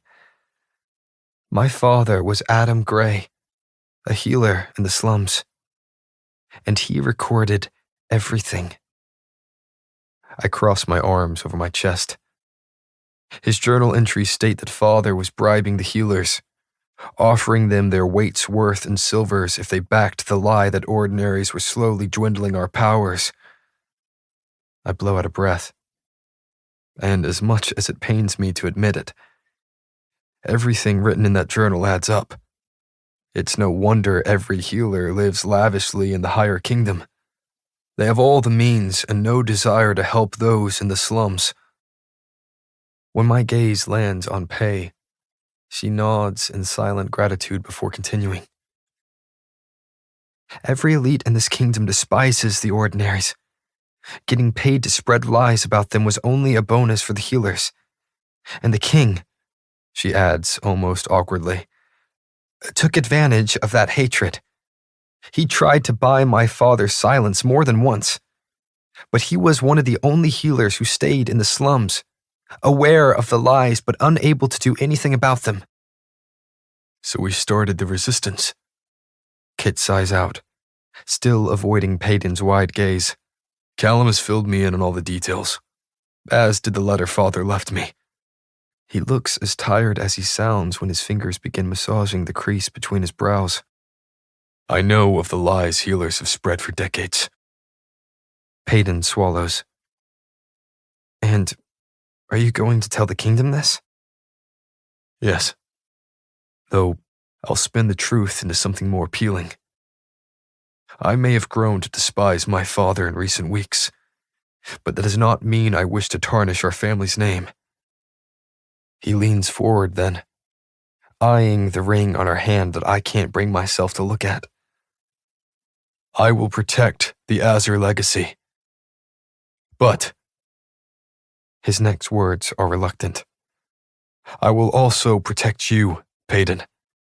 The kingdom will be told a variation of what really happened outside that arena between you and the king. There is an edge to his voice, a bitterness I don't recognize from him. And it doesn't seem to be directed at me. Shoving the thought aside, I nod down toward the desk drenched in parchment. What of the records in Callum? They convinced you to change Ilya. Turning to me, Kit's expression softens. It wasn't immediate. I had spoken to Callum several times, trying to glean information about the attack. Only he spoke mostly of why there was a resistance in the first place. I learned more about the slums and deprivation the kingdom, my kingdom, was heading towards. His gaze drifts to Peyton. Everything he said paired perfectly with what I had seen the day you snuck me from the castle. I know now how that was little more than a betrayal for the resistance. He nearly laughs then, but, nevertheless, it helped open my eyes. Callum, mind reader that he is, knew I was beginning to see the truth. He counseled me, suggested I marry Peyton in order to save Ilya. I wasn't going to, not at first. The king looks up at me. But I visited the queen, your mother, and she told me of the letter father had left for me. It was a plan, she said, for the future Edric wished Ilya to have. Something each king passes down to the next. He pauses to clear his throat. It was only after reading it that I realized what needed to be done. Father didn't care about Ilya. He hated ordinaries. And the damning records of our dwindling food supply and overpopulation were proof of that. He failed to create an elite society, and now we must face the consequences. Each word rings with disgust and betrayal, and I'm glad of it. Finally, after all these years trying to please him, Kit sees our father for what he was. Peyton's expression reflects the king's, as though he spat out every bit of revulsion onto her face. His hopes for Ilya were crippling, simple-minded, and he wanted me to continue them for him. Kit shakes his head in reminiscence of a time when he would have done anything for our father. He was destroying this kingdom for a futile cause. It was greatness he craved, and instead, he accomplished mediocrity. My brows lift, as if floated up by the wave of shock flooding through me. This certainly is not the brother I left mere weeks prior. Something has changed, stemming from something else as seemingly insignificant as disappointment. So, Peyton ventures skeptically, You no longer want to obey your father's wishes? She asks this, knowing full well Kit's reputation. His whole life has been spent aiming to please a single man who he has now defied with a single decree. My gaze flicks to the king seated before us, watching words fall from lips tinged with a smile. Why obey a man when I can be a far greater one? I once thought father's plans for this kingdom were worth my unflinching loyalty, but now I see that they are not. It's difficult, trying to fight my smile. Kit has finally broken free from father's choking grip. You're doing this solely to save Ilya. It's not a question from the Silver Savior, but rather a disappointed declaration. Kit laces his fingers atop the desk. I do this to make us great. You don't care for a unified kingdom. Peyton counters. That is not why I'm doing this. The king's voice remains steady in the face of Pei's scrutiny. It is, for some, a positive outcome. Though I don't much care for the elite's powers dwindling due to repopulation with ordinaries. Mundanes already make up half of our numbers. But we will deal with that at a later time. I hold my breath as Peyton considers this for a moment. And when she leans over the desk, so do I. I have dreamed of a free, united Ilya all my life. And if this is the only way to achieve that, then so be it. Her voice grows hesitant. But it seems I have the rest of my life to change your perspective on ordinaries. Kit dips his head. Everything has changed. And now, I too wish for all of us to be united. My heart bangs against my chest, beating for her, beating for every moment we may never get to spend together. And when words finally spill from her lips, she might as well have plunged a dagger into my back like she promised so long ago. Then I will marry you, Kit, to save this kingdom from itself. Chapter 6. Peyton. Remember to keep your back straight. Oh, and do try to look pleasant. I make a face behind the dressing curtain, fully aware that Ellie can't see it from where she stands on the other side. Pleasant? I can hear the hesitant smile in her voice.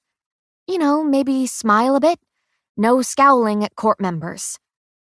But that is so much more pleasant for me, I say wistfully. Because that is the truth, in more ways than one. It hurts less to scowl. There is no sharp, searing sensation that accompanies the downward turn of my lips. But a smile has quickly been associated with pain, leaving little joy to remain in the action. My fingers deftly trail the jagged scar running down the side of my neck, stopping only when it reaches my collarbone and the carving beneath it. Like Braille, the severed flesh tells a story. Each drag of the king's sword is traced along my skin, embedded into my very being. Are you all right back there? Ellie's voice grows closer. Here, let me help you. No, I order, the word harsh enough to shock even me. The command is met with a long, unbearable silence from the other side of the screen, until finally a soft, "Oh, okay," shyly meets my ears. I take a deep breath, already regretting my clipped command, but I won't let her see my marred skin, the O branded above my heart. That piece of myself has only ever been shared with Kai, and I intend to keep it that way. My fingers fiddle with the line of little buttons cascading down the dress's center. Mumbling under my breath, I finally manage to secure the last one. Only then, after ensuring that the square neckline thoroughly covers the branding of my weakness, I reveal myself to a fidgeting Ellie. Oh, it's lovely. She moves to step behind me, hesitating slightly. May I tighten this tie for you? I swallow, once again ashamed that I'd snapped at her. My apology takes the form of a slightly pained smile. Yes, of course. She makes quick work of the tie, stealing my breath with each tug. Do you think Adina would like this dress? Ellie's question makes me pause, and her sudden stillness tells me that she hadn't intended on asking it. But for the first time since her death, the sound of Adina's name doesn't feel like a twisted knife to the gut. No, I want to remember her like this. See her in the stitching of a dress or in the rays of the sun. Watch her shine through every second for as long as I remain breathing the air she no longer can. I glance at the mirror beside me, studying the planes of the dress. She'd like the color, I say softly. Ellie's relieved breath tickles the back of my neck. She would say that the deep blue brings out my eyes, but plague knows she'd ensure the skirt was... what would she say? I stare at the draping fabric until my eyes are crinkling with sudden recollection. Voluptuous, that's the word. Ellie giggles softly, stepping beside me to examine the dress fully. Yes, that does sound like her. I run my sweaty palms over the tight bodice, avoiding my own gaze in the mirror. Come, Ellie says softly. Let's make those blue eyes pop even more. She ushers me to the vanity, where I sit stiffly atop the cushioned bench. My lashes are soon lined with kohl, face powdered, and bruises concealed. She paints my lips a deep red, perhaps to match the blood forever coating my hands. My breath catches at the comparison my muddled mind has made. I keep my gaze lowered after the jarring thought, hiding from my own reflection in the mirror. Because I'm scared of what I'll see there. Will it be the broken girl staring back, or the traitor queen I'll soon become? Peyton?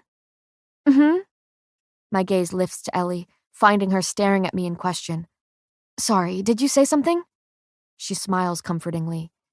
Yes, I asked what you wanted me to do with your hair. Oh, just leave it. I nod distractedly.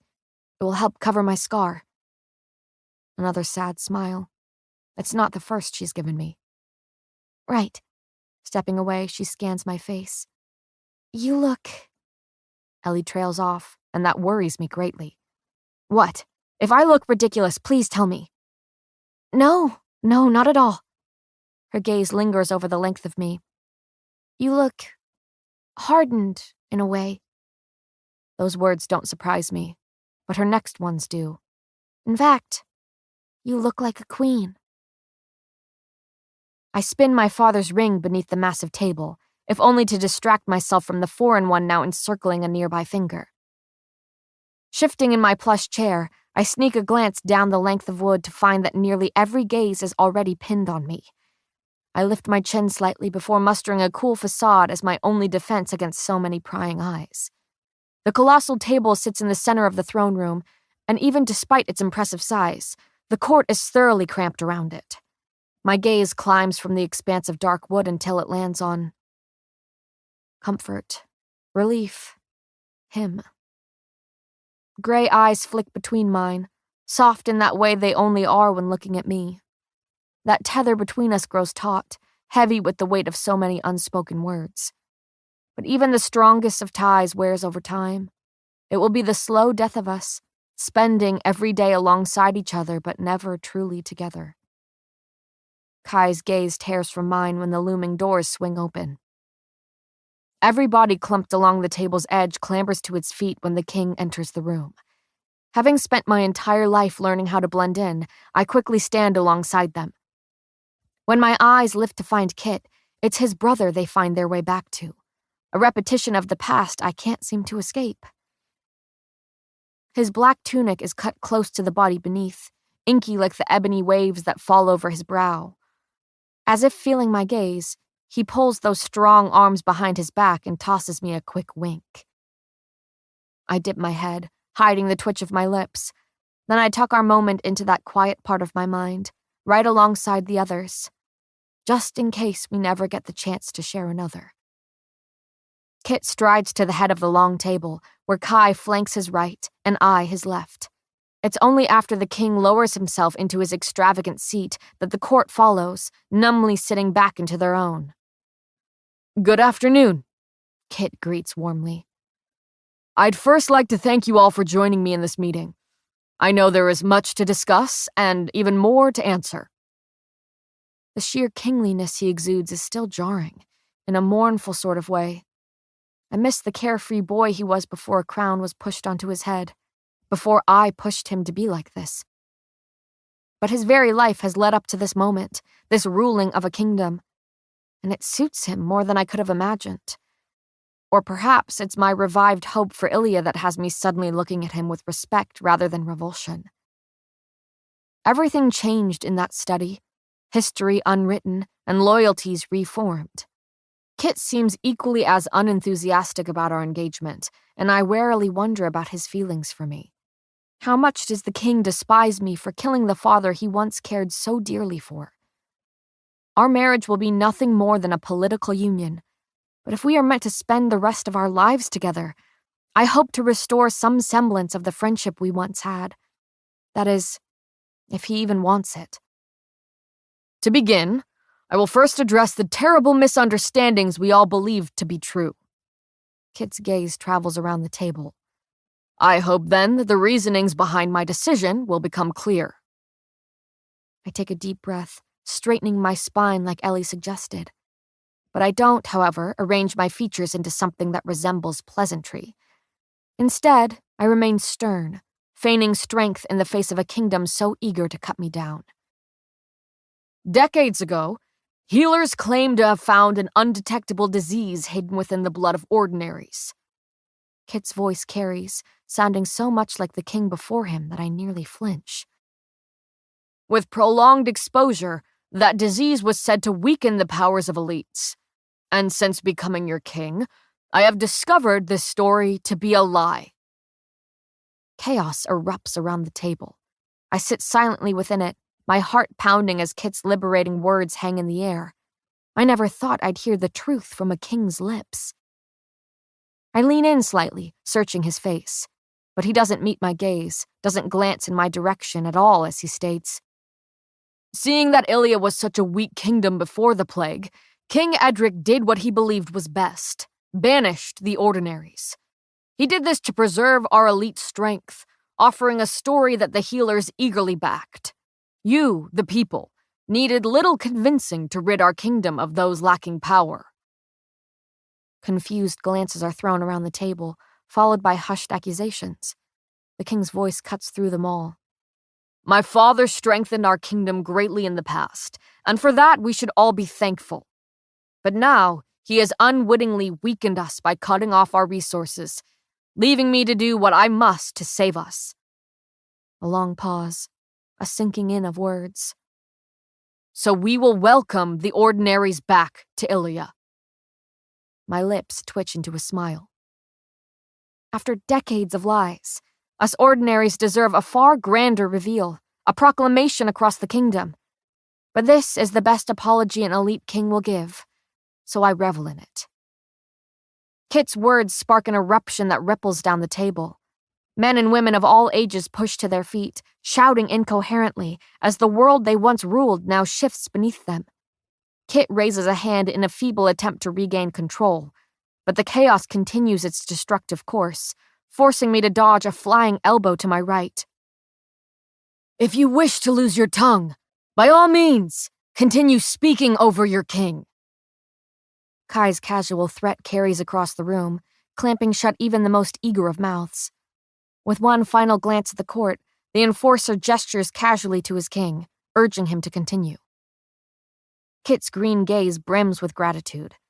He looks at Kai like he once had, like a brother. But the moment passes too quickly. Without warning, he is suddenly morphed back into a king addressing his court. "I know this is an adjustment. I was shocked to learn of my father's deceit, though it benefited us all. He was a harsh man who would happily kill for power, as do most kings. And after speaking with Callum, I realized that the resistance was simply a voice for those harmless ordinaries." He lets the words sink in before uttering more. "Banishing them, as my father once had, strengthened our city once. Allowing them back in now will do the same." My ears ring slightly as I release a shaky breath. I never thought this day would come. Never imagined living in a world where I no longer had to hide what I wasn't. Kit may only be allowing ordinaries back in Ilia to appease the surrounding kingdoms, but it is a start. A man shoves to his feet across the table, and my eyes fall to the pin of Ilia's crest that names him the court's spokesperson. His head of mint hair is next to draw my attention, followed by the words he utters evenly. Even without a disease, they'll dwindle our power if we reproduce with them. Them. I hadn't realized my hands were curled into fists beneath the table until my nails threatened to draw blood. Over time, maybe, Kit was saying. For all we know, there may be benefits to mixing the blood of elites and ordinaries. But you will find that ordinaries willing to procreate with an elite are few and far between. Questions begin flying around the room, echoing off the many marble pillars framing it. And what about her? My head snaps towards the shouted accusation to find a bearded man pointing his thick finger at my face. What about your heirs? Will you taint your royal line with the blood of an ordinary? My stomach twists, lungs suddenly too tight beneath the constricting fabric of my dress. Kai jerks to his feet and nearly topples the chair behind him. I stand too, readying myself to step between my enforcer and the man testing his patience. Enough! It's the king who says this, diffusing Kai with the stern word. I will not have my judgment questioned, nor my future lineage. If the heir to my throne possesses less power, then so be it. That is a small price to pay for a thriving kingdom. His words should startle me more, but I've always known of Kit's love for Ilia. That alone is why he's willing to sacrifice power, not for the ordinaries, not for me. A woman stands on heeled shoes, her gown pristine. She is the perfect picture of offensive elite privilege. None of this changes the fact that she is a criminal, a king killer. I can't help my wince at the uproar that follows her words. Hands rise in objection, their voices doing the same. My gaze slowly climbs to Kit, awaiting what words he strings together. It's my life, or rather, my imminent death, that he now holds in the palm of his hand. A terrifying realization courses through me, heating my cheeks with the blood Kit likely wishes to spill. He must ache to grant these shouted requests for justice. After everything I did, he was going to kill me. That is, until I became useful to him. Kit's voice is even, eyes expertly avoiding mine. Payton was defending herself. It's a simple, defiant explanation that no one will dare oppose. My father suffered a deep blow to the head during the chaos before stumbling into Payton. Due to his injuries, he was confused and not all in his right mind. In his hazy state, he came after her, forcing Miss Grey to defend herself against him. Now I will hear nothing more on the matter. The scar above my heart sears, as if to remind me what truly happened that day. I will leave my mark upon your heart, lest you forget who's broken it. My eyes fall to the fisted hands in my lap.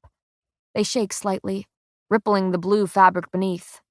I can feel the imprint of the sword's hilt, remembering the exact amount of pressure used to drive the blade through Edric Azer's chest. Feel the flick of a dagger, the release of a bowstring, the plunging of a sword.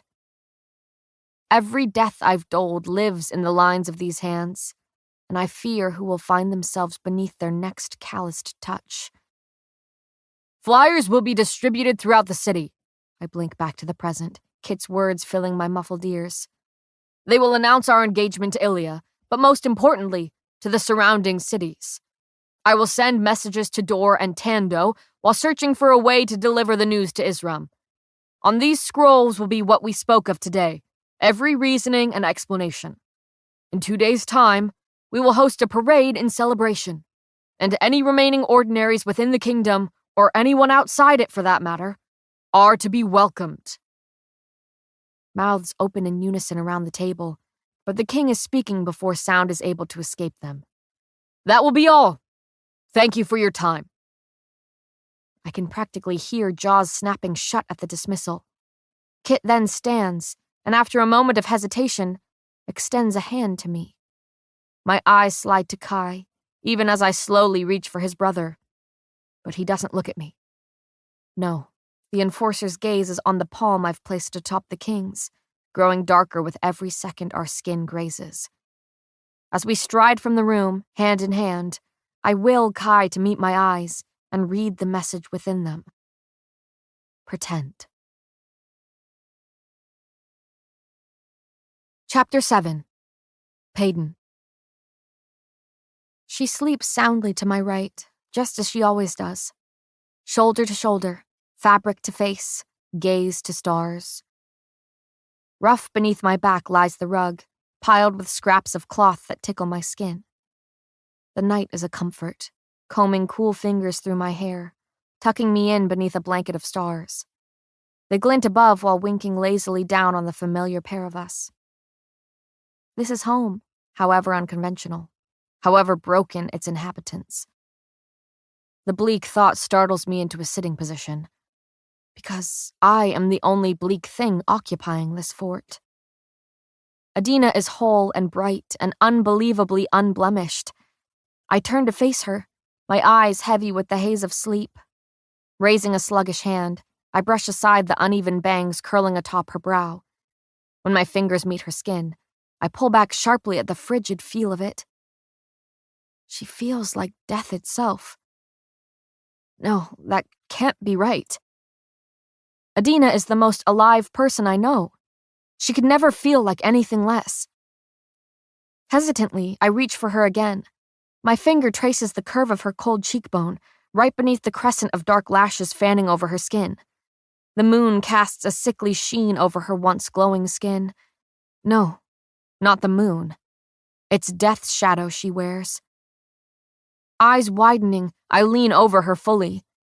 My mind grows foggy, focused wholly on the familiar figure who, at the moment, looks nothing like the girl I know. My palm finds her cheek, patting lightly at her icy skin. Nothing. I shake her unmoving shoulders. A pleading whisper trips off my tongue. Adina, wake up. I need you.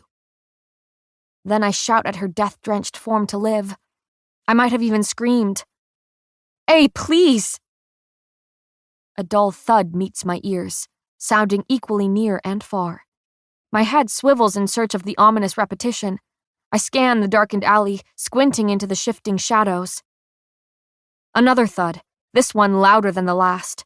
The sound is crisp, clear enough to have me frantically whipping my head in every direction as I search for the source.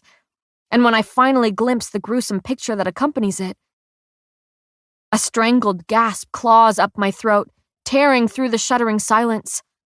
There's a bloody branch skewering Adina's chest. I bite back a scream, my lungs too tight. Blood blooms beneath the lavender shirt, staining her favorite color with dwindling life. I watch in horror as the branch lifts, as though being guided by some invisible hand, and begins a sickening plunge back into her chest. It sinks deep enough to pound against the hard carpet beneath, resulting in that horrific thud. I scream again, scream each time that branch lifts and lowers, over and over again. I claw at it, fighting against every sickening beat. Rough bark bites into my palm, springing sticky blood from the torn skin. I tug at the branch, and still it relentlessly sinks into her chest.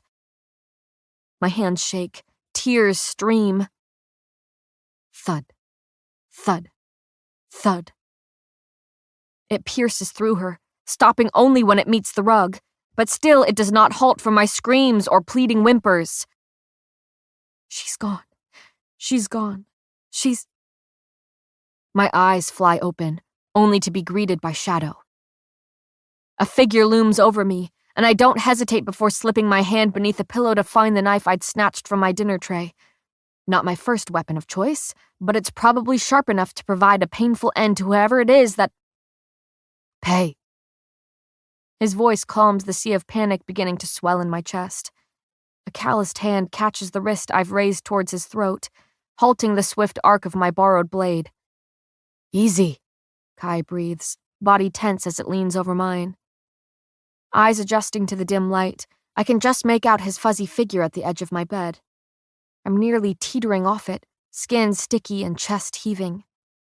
His body shifts closer, one hand cupped around my lifted wrist, while the other is braced beside my head, sinking into the plush pillow. "It was just a nightmare," he whispers, slowly lowering our joint hands until the blade tumbles onto the mattress. "You're okay. I'm right here." A nightmare is an understatement. That was torture. I blink up at the face I cannot see, and yet I picture it all the same. How did you get in here?" His fingers graze my forehead, sweeping away the sticky strands of hair there. "I heard you scream, and nothing has terrified me more." I hear him swallow, feel a swipe of his thumb across my cheekbone. "And it didn't stop. You just kept screaming, so..." A pause. "We both know it will take more than a locked door to keep me from you." My eyes travel over his shadowed shoulder to find a gaping hole where my door once stood. Now it decorates the floor, having ungracefully toppled to the ground. The thudding in my dream. That was real. That was this. He had kicked the damn door down. "Can I get no privacy around here?" I joke weakly, voice still shaky with the remnants of my nightmare. "Privacy?" His chuckle skitters up my spine, awakening my sleepy senses. "Darling, I'd be in this bed beside you if my brother hadn't slipped a ring onto your finger." His mouth hovers dangerously close to my own, especially so considering the distraction I'm seeking, and every inch of him will most definitely do the trick. I want him desperately, recklessly, and the embodiment of those feelings falls from my lips in the form of a single traitorous sentence. "So, slip it off."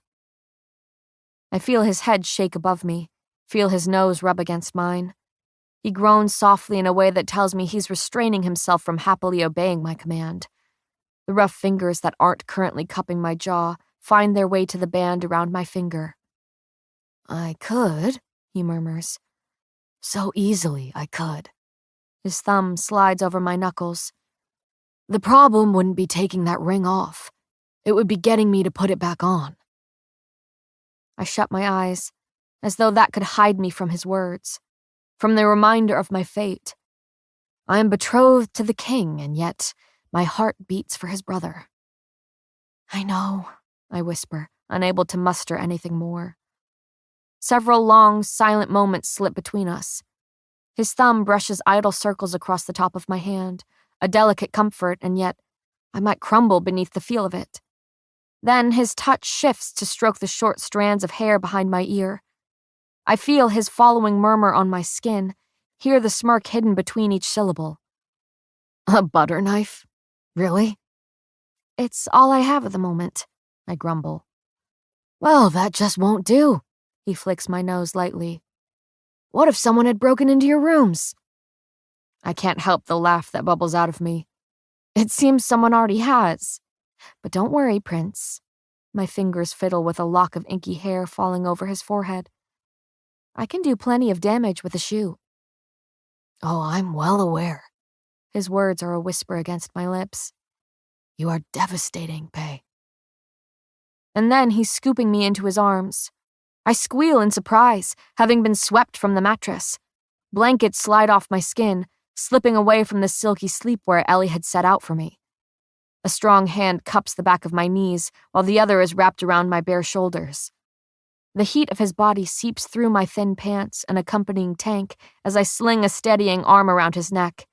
"What?" He turns, causing me to pause my accusation as he casually steps across the fallen door. "What are you doing?" "Stealing you away," he says simply. I open my mouth to protest, but his whispered words against my ear have me falling silent. "Tonight, we pretend." Branches drag along the ground, encircling us in a leafy embrace. Kai's hand is firm around mine as he guides me beneath the weepy underside of the willow tree. Moonlight streams through thin branches, dappling the ground with slivers of silver light. At the center of it all lies a looming trunk, its roots clinging to the earth and rippling through the soft grass. My palm slips from Kai's when he suddenly sinks to the ground, sprawling atop it with a sigh. He doesn't offer an explanation before sitting up and planting firm hands on my hips. I'm being pulled towards the grass before even getting the chance to protest. Tangled in his arms, my body topples over him ungracefully. He embraces my clumsy descent, happily wrapping his arms tighter around me even after I've knocked the air from his lungs. I laugh, shoulders shaking from where I lie crookedly across his chest. At the rare sound, his calloused fingers tighten atop the thin fabric of my tank, catching on the silk. My head leans against his. This is most definitely not allowed. He hums in question, the sound vibrating against my back. Us being out here, alone, in the dead of night.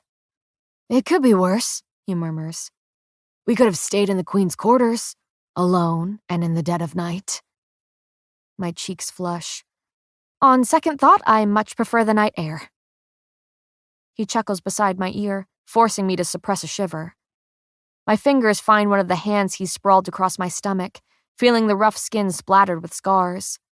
It's only when I brush over his knuckles that I still in his hold. That's why you heard me scream. I turn my face towards him, voice soft. You were up training. His skin is scabbed over, knuckles hardened with the remnants of blood. The sad smile he wears shines through his voice.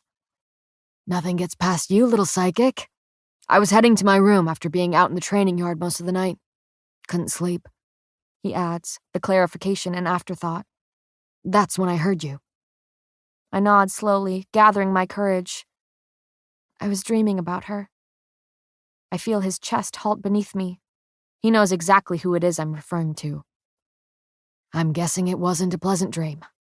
No, I almost laugh. It started that way, which somehow made it all so much worse. His voice is rough. I'm sorry you're forced to relive that moment every time you shut your eyes. Not every time. I shift, slipping off his chest to sit beside him. Not when I'm with you. He props himself up on an elbow, tugging at my tank until I'm leaning down towards him. Then I'll never leave your side. I give him a look. Don't make promises you can't keep. It's not promises I care to keep. It's you. His words never fail to have my stomach flipping, heart fluttering, lips falling silent. So I flick the tip of his nose with a soft, "You're quite the poet, Prince." Moonlight pools in the dimple that accompanies his grin. And you the muse, darling. My silk-clad knees sink into the dew-kissed grass, growing damper by the second. Is this going to be our lives? I whisper suddenly, avoiding his gaze. Forever pretending, sneaking away from reality to steal a few moments together? You know, he sighs, I pictured a different forever for us. One that took place far from here. But if this is all we get... He pauses, eyes as silver as the moonbeams pouring down on us. Then we'll make the most of it. I will be your enforcer, your rival, your secret waiting beneath the willow. Mention of the tree cocooning us has my gaze wandering down to its large base and the lapping grass there. His sister is buried beneath this patch of earth, her body cradled by twining roots. My voice is oddly hushed. Is it okay that I'm here? Under her willow? I'm sure Ava won't mind the company. His smile is bright against the darkness, unexpected within this moment. Besides, this isn't your first time here. I did nearly undress you beneath these very branches during the second ball. Memory of the seizing panic that night comes flooding back, along with the unforgettable feel of his fingers undoing the laces of my dress. Oh yes, I remember. Fondly, I hope. I scoff lightly before leaning closer. I also recall the game we played under this tree, and how I beat you at it. He's shaking his head at me. Now that is a fond memory. First, he starts coolly, the game was a thumb war. Second, you're full of shit, Silver Savior. My mouth opens, appalled by his accusation. But it's a gasping giggle that escapes when he sits up suddenly to tug me closer by the waist. I'm pulled onto his lap within the next thundering beat of my heart. He wraps my legs behind his back, leaving me fully perched atop his crossed ones. Fine, I smile. Rematch. Oh, my pretty Pei. His words are a murmur against my lips. For once, it is I who will be your undoing. And in this moment, I would beg him to be just that. Would give anything to live out the rest of my days under this willow and in his arms. So, I memorize every shadow of his face, every shade of this vivid fantasy before me. He kisses the pad of my thumb before the war begins. Chapter 8. Kai. Their knees are touching. The coach jostles again, only sliding them closer together. I'm sitting opposite the royal couple, knee bobbing and head tipped against the high back of my rumbling seat.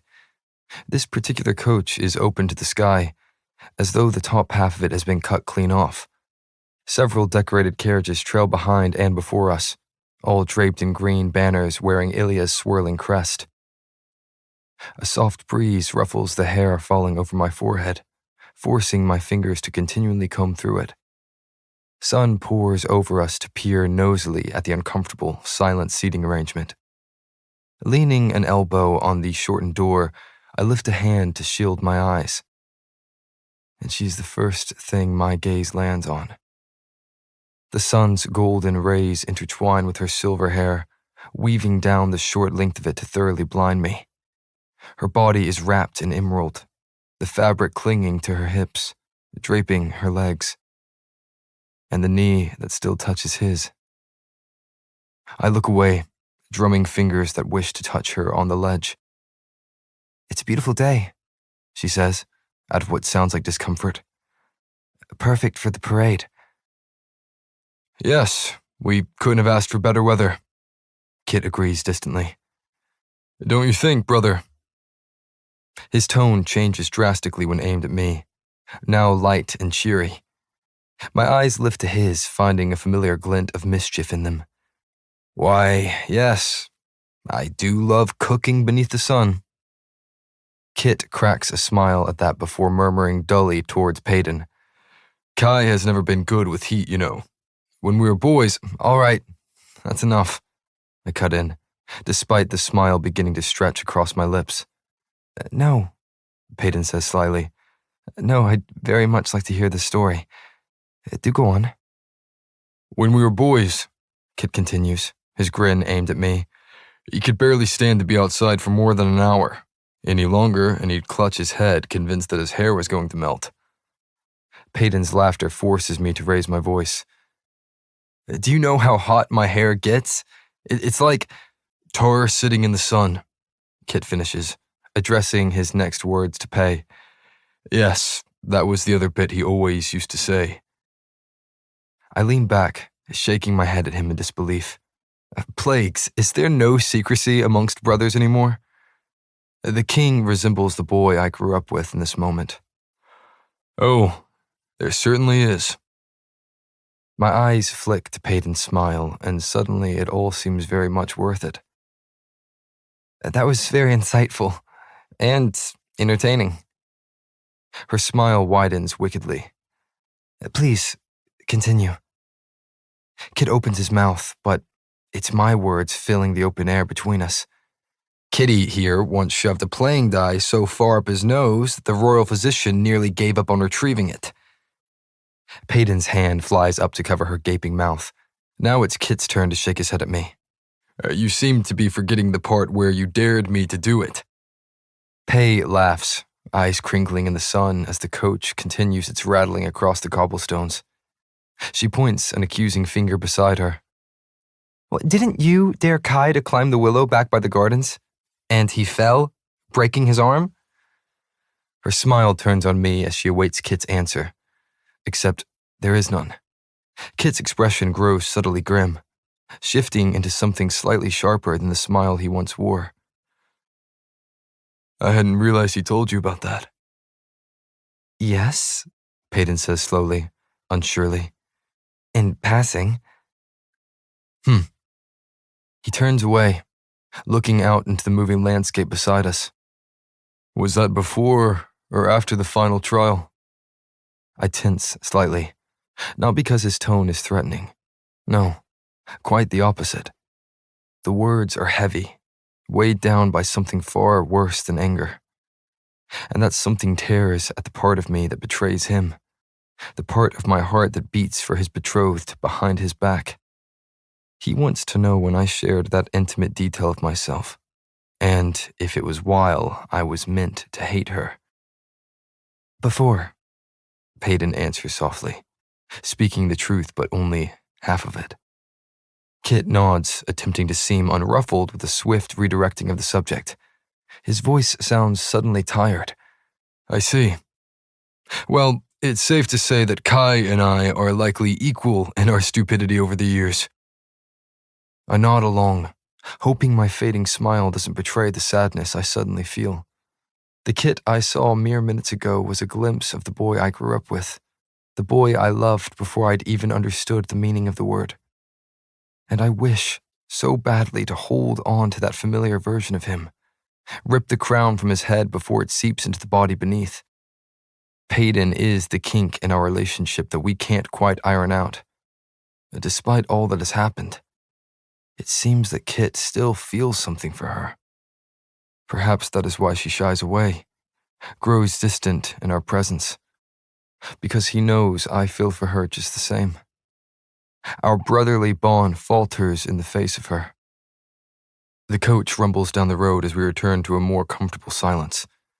By now, the scenery surrounding us has shifted from an assortment of trees to a line of grand houses. We've entered the higher class section of the city, an extravagant strip that most offensive elites call home. Peyton shifts uncomfortably as we turn down the first street. Looming mansions and well-manicured shops cast large shadows over us. Several marching Imperials join our procession as we slow our pace over the cobblestones. At the echoing sound of clopping hooves and stomping feet, Ilians begin to spill out of their homes. They frame the road in their fine clothing, some even holding the flyers that were scattered across the city. It's mostly indifference on the faces we first roll past, though it quickly morphs into variations of disgust and betrayal at the sight of their future queen. It wouldn't hurt to smile, Peyton, Kit murmurs as he raises a hand to wave at the growing crowd. As if shaken from her stupor, Pei nods absent-mindedly before mustering a small smile. The wave of her hand is sure, but I don't miss the trembling fingers she tries to still. I drum my own on the seat beside me, a distraction from the anger that surges whenever I see her panic, and she has every reason to. As a traitor, she was paraded through this crowd, spit on by the mouths that now scowl her. These were the same people who hatefully welcomed her back into Ilia on our way to the castle. She was humiliated on these very streets, degraded by elites who loathed her the moment they discovered she was not one of them. And even now, they do the same. Though this time looks different. Peyton is not shuffling behind my horse bound by rope, bloody and broken. No, she sits tall in the coach, cloaked in finery and crowned with a shiny new title. Yet, silently, they sneer at her. They see nothing but what she was, a traitor, and what she will always be, an ordinary. As we continue our slow crawl down the street, I sit quietly within the chaos surrounding us. My eyes stray to Kit, looking kingly as he waves and smiles at the crowd. Adoration still fills the gazes of those around us the moment they land on him. He has always been so loved by this kingdom. But it's Peyton who I study. Helpless to keep from staring at her, she remains composed despite the occasional shout from the crowd. Harder still to stomach is the way Kit continually leans against her, a show for his subjects. They are betrothed. Now they must act like it. And here I sit, unable to stop it, unable to do anything but watch them slowly become each other's forever. They wave, they smile, they look every bit the happy couple. Kit sighs, his following mutter a spilled thought that was likely not intended for us. So few. Eager to take a breath from her stiff smile, Peyton turns towards him. What? Oh, it's nothing. Kit clears his throat. I just remember there being more offensive elites out here. It must be my mind playing tricks. Or they'd rather stay inside than see me. Peyton offers between the teeth she is baring at the crowd. I blow out of breath when we round the final street corner, and the multitude of faces begin to blur behind us. Kit relaxes in his seat. See? That wasn't so bad. I drug a hand down my face. Yes, it was riveting. Pei's eyes meet mine, stripping me bare with a single swipe of them. Shockingly enough, I find gratitude lingering in her gaze, thanking me for enduring this alongside her. And suddenly, the look of relief she wears at my mere presence proves to be reward enough. You did well. At Kit's clipped words, her eyes abandon mine to find his. I doubt they agree, she says with a look over her shoulder at the massive blurry bodies. Kit, they will never accept me as their queen. I can't seem to tell whether he liked hearing his name from her lips. Yes, they will. His tone is stern. It just takes time. Time? She almost laughs. This kingdom has been without ordinaries for over 3 decades. From the looks of it, they will need much longer than that to adjust. Therein lies the truth of Peyton's motivation. The ordinaries. What point is saving Ilia if it remains segregated? Her purpose is freedom for those like her, not the saving of a hateful kingdom. I lean forward, hands on bent knees. Why don't we discuss this back at the castle? In private. Peyton's eyes lift the procession in front of us and where exactly it's headed. We're going back? Now? Her head whips towards Kit, hair glinting in the sunlight. What about the slums? Kit's gaze slides to mine, uncertain. Well, the parades always remain in the upper city. But that is my home, she says slowly. That is where the remaining ordinaries will be. Is this not a celebration of the union that will unite elites and ordinaries? Her voice grows firm. I took you to the slums. Remember? I remember you using me to discover the tunnels beneath our castle, Kit says coolly, and disguising your true intentions behind wanting to show me your home. She grabs his hand, and I nearly flinch at the genuine movement. And for that, I'm sorry. I never wanted to use you like that. But helping the resistance find a way into the bowl was all I could do. She shakes her head, voice suddenly soft. I wasn't a queen who could change this kingdom with the snap of her fingers. I was an ordinary. I am an ordinary. And I showed you a piece of myself that day. Before Callum's council, I showed you that the people in those slums are your people too. She slides her hand from his. Or has power already made you forget that fact? I still at her words. There it is. That certain boldness only she possesses. I didn't get the chance to learn exactly what had happened between them, not before Kit had locked himself away and sent me across the scorches to find her. But I knew the betrayal ran deeper than the death of our father. And now I understand.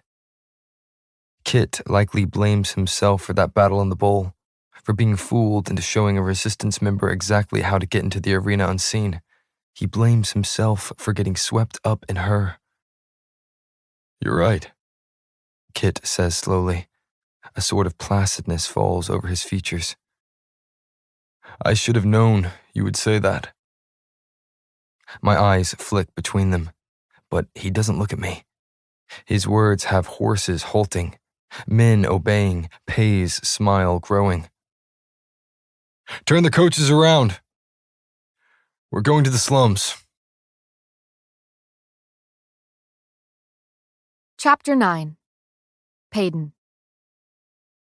The smell alone tells me that we have arrived at Loot Alley. I never thought I'd miss the stench of fish, sweat, and bodily fluids, but here I am, smiling despite it. The wide market street hums with life and vibrance. Merchants haggle behind their carts while children weave around them, evading shouting mothers. All of it is perfectly untouched. Perfectly as it was when I was struggling to survive within it. At the sight of the long entourage, carts begin rolling out of the way while shoppers scuttle behind. The homeless that inhabit these slums begin to peer out from the many alleys branching off loot, bored enough to let their curiosity drag them onto the street. It is a flurry of color, this jostling parade. Bright emerald banners flap against the belly of our coach and everyone surrounding it. Ilia's flag is raised above a row of sleek horses, that swirling symbol rippling in the breeze. Shimmers manipulate the sunbeams to create a dazzling display of speckled light that drips down our coach and dances across the cobblestones. My smile comes easily here, despite never doing so before. Perhaps some small part of me was homesick for this shithole I grew up in. Or maybe it's because I understand these people. They are elites, yes, but they are also outcasts. Here lie the mundanes, the poor, and the few ordinaries still left in this kingdom. And one of them has just returned. I wave at the shocked faces sliding by. They don't look at me with disgust like the elites outside the slums do. The most emotion I'm offered is confusion or indifference. When looking at me, they likely see themselves. I was living right beside them, stealing from right under their noses not too long ago. My eyes scan the packed crowd of tired faces staring back blankly. There are so many of them, all fighting for the same food and shelter. I wonder how many ordinaries are hidden among them, blending in with hunched shoulders and a broken will. I hope they see me now. Every smile, every wave, every sacrifice I've made for them. My eyes light up at the sight of a crumbling building. That's Maria's shop there, I point, directing the boys' attention to my sudden enthusiasm. I used to steal her sticky buns and fabric before climbing up the chimney to escape. I smile at the memory. The sticky buns were for both of us, but the fabric was obviously for Adina. I trail off, but the feel of watchful eyes on me forces more words from my mouth. So I've had a lot of practice climbing up chimneys, even when I hate small spaces. I shoot a pointed look at Kai. Which is why I didn't burn to death when you lit my house on fire. My search had to be thorough, darling, he muses. Don't take it too personally. His words are casual, perfectly playing the part of dutiful enforcer. But I see the apology hidden in the gaze he keeps pinned on me. See the promise we share. Pretend. With a realistic rolling of my eyes, I turn my attention back on the gawking crowd. I continue my routine of waving and my smile falls slightly. I know we're halfway down the street when the bloody post comes into sight. The wooden block is stained a sickening shade of red, drenched in the blood of dozens. It stands as an example, or rather, whipping practice for the Imperials. The faint scars flecking my lower back seem to sting at the sight of it. My clumsy fingers were the cause of many slashes across my skin. That is, until I got good enough to steal from the very Imperials who made me bleed. Peyton? I turned towards the voice, finding Kai's concerned gaze on me. Are you all right? Yes, I say calmly. Just reminiscing. His eyes climb over my shoulder then, and I can see the exact moment he realizes what it is I'm talking about. A cool mask slips over his features, concealing what I know to be that terrifying, icy rage simmering beneath. His mouth opens, perhaps to ask who it was that stood over my crumpled body and let the whip crack. Perhaps the enforcer will demand to know how many times I found myself at that post, or, better yet, admit he never noticed the scars on my back despite running his hands over them plenty of times. Damn the king sitting beside me. But I never find out what it was he meant to say. Instead, he dives over me when the explosions erupt. I'm thrown against the floor of the coach, Kit toppling beside me as Kai's body shields the both of us. My ears ring from the impact, drowning out the screams I know echo all around. Lifting my cheek from the dirty floor, I blink blurry, watering eyes. The burst of light momentarily blinded me, but as my vision slowly returns, muffled sound follows. Screams. Pained, guttural screams rip through the ringing in my ears. I bolt upward, pushing at the limbs pinning me down. I know it's his calloused hand that wraps around my wrist even before the order leaves his lips. Stay down! I barely hear his shout over the chaos consuming us, over the deafening panic rising within me. What the hell is happening? I must have croaked these words aloud because Kai is suddenly answering, "Bombs! Man-made!" Then he's barking orders once again, morphing back into the enforcer he was created to be. My head pounds, whether from the impact or from my racing thoughts, I'm not sure. Each breath comes in quick, shallow pants. Who is behind this? Kai's orders, once muffled and distant, grow clearer. On me! I can see nothing but the billowing black smoke wafting above the coach, but know enough to determine he's just assigned a group of Imperials to surround the king and his future bride. He looks down at me then, eyes flicking between my wide ones. Stay here. You're going to be fine. He doesn't let himself linger any longer before jumping from the coach and into the thick smoke. I shudder when another explosion shakes the coach, followed by an eruption of screams all around. Horses bolt past in a panicked trance, free to weave through the chaos without their riders. Sitting up suddenly, I meet Kit's worried gaze. Imperials surround us, acting as a shield against the horrors beyond. Kit remains stiffly on the floor, following the orders of his enforcer. And rightfully so. He is the king, after all. But I am no queen. Not yet. All I can smell is burning flesh and thick smoke. All I can hear are terrified screams and the thudding of my heart. All I can think is that this is my home. These were my people long before I was told to rule over them. These screaming slummers chose me to go into the purging trials because they saw hope for one of them to become something more. And I have become so much more. I offer one last look at my betrothed. He must see it in my eyes. The hurt, the determination, the tangible need to do something other than sit here. Payden, don't! I jump from the coach before his hand is able to grasp my own. The circle of Imperials have their backs to us, and I don't hesitate before sweeping the feet out from under one blocking my path. He falls with a thud, allowing me to bolt past despite the shouts ringing out behind. I skid to a stop at the horror surrounding me. Chunks of stone careen from crumbling buildings lining the street, shattering atop the cobblestones, and tearing screams from the throats of scuttling figures. Flames lick over dozens of carts to melt coins and burn the livelihoods atop them. I spin slowly, taking in the street I once called home. Bodies scatter the ground, some twitching while others lie stone still. A shaky hand rises to cover my mouth, and the sob growing within it.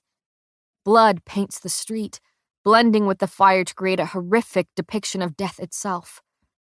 I don't know what to do, how to help. A soft whimper sounds beside me. I whirl, finding a bloody boy staring up at me mere steps away. I'm skidding to his side, sinking to my knees in the pool of blood surrounding him. His pale skin is sheened with sweat, breath shallow beneath the crimson bubbling from his chest. A shard from a nearby building is wedged between his ribs. I swallow my sob and place shaking hands around the wound, trying to stall the blood as best I can. I'm sorry, I whisper, tears stinging my eyes. I'm so sorry. You're going to be okay. The boy's honey eyes simply stare into mine. He doesn't cry out, doesn't beg for life. He only stares, preparing to meet his bloody end. Honey. Those eyes are like honey, so similar to her sweet gaze. Suddenly, it's Adina dying before me all over again, and all over again I cannot save her. A tear slides down my dirty cheek. Blood oozes between my fingers, nausea swelling with every second the sticky liquid stains my skin. But I don't dare move my hands. And just like I had with Adina, I tell this boy that he is going to be fine. I spew lies, spin a happy ending into existence, even as tears slip from my burning eyes. And when he takes his final breath, gaze trained on the sky, It's as though I'm back in that pit, cradling her dead body. Death steals the boy from my incapable hands, oddly gentle in the way he halts this straining heart. My mouth opens, a cry on the tip of my tongue. But my arms are being yanked back, fingers sliding from his wound. I feel numb in the rough hands that wrap around me. My dress is soaked in blood, the drenched hem dripping a path behind my dragged body. Damn it, Pei. You never follow orders, do you? His voice is harsh, but I hear the tinge of sorrow lacing every word. I let the familiar arms cling to my waist, let Kai nearly carry me back to the coach. My unfocused gaze sweeps over the still scrambling bodies tripping over those littering the ground. Loot is in shambles. My home is in shambles. And so is my heart. Edric Azer. For every end, there is always a beginning. The king would come to realize, many years later and thousands of steps beyond the ones he currently takes, that this was the start to his impending demise. Edric sets a formidable pace through the twisting gut of his pristine castle. As a child, the coiling corridors used to taunt him, trap the princeling in a confusing loop with every corner he rounded. Even now, it reminds him horribly of the maze that is his mind, and how any word that enters through the shifting gate, his gaze, will meet a stony wall before breaking into a series of jumbled syllables. Or rather, what his father liked to call a disgraceful lack of competency.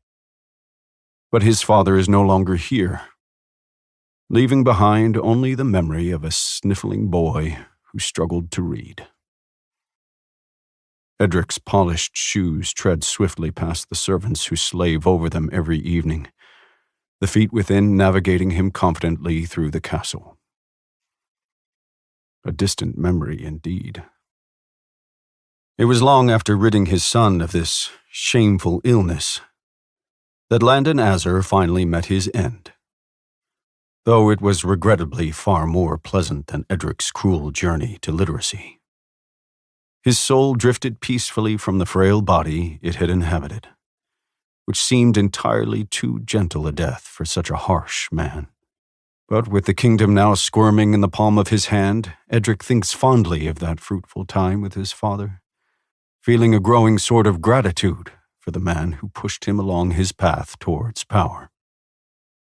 Cruelty molded him into a king, where kindness would have only crippled him. The crown curls atop his head, burrowing into the blonde strands of hair like a drowsy mutt. Each gaping hallway drips with the honeyed rays of sunset, seemingly slowing his pace as if they were clinging to his shoes. But the king pushes past every oozing puddle of light, because there is little in this life that Edric loves more than power, and he is heading right for it. The queen is rarely seen outside her quarters this late into the pregnancy. Even still, Iris was hidden away long before the growing of a spare in her womb. Love and paranoia are quite fond of each other, habitually mingling into a suffocating protection. Edric pauses before the familiar slab of wood that separates them. He often finds this moment to feel like the end of a maze he's been stumbling through since he was a boy. Here, there is no taunting castle or befuddled mind. It all falls away at her feet. It takes 4 beats of the king's fluttering heart for the door to swing open. Iris has always been the type of beautiful that can only be inarticulately described as breathtaking. As a descendant of an Isrami queen, she bears their tanned, freckled skin and bright eyes. And yet, Iris Moira had never stepped foot on the seaside kingdom's rocky soil. Over a century ago, a family feud had divided the royals of Isram, forcing several of Iris's ancestors, whose claim to the throne was nearly as weak as their relationship with the woman who sat upon it, to settle in Ilia, A handful of years had passed before the plague swept through, isolated the kingdom, and gifted the descendants of those bickering royals more power than they could ever have earned with a crown on their head.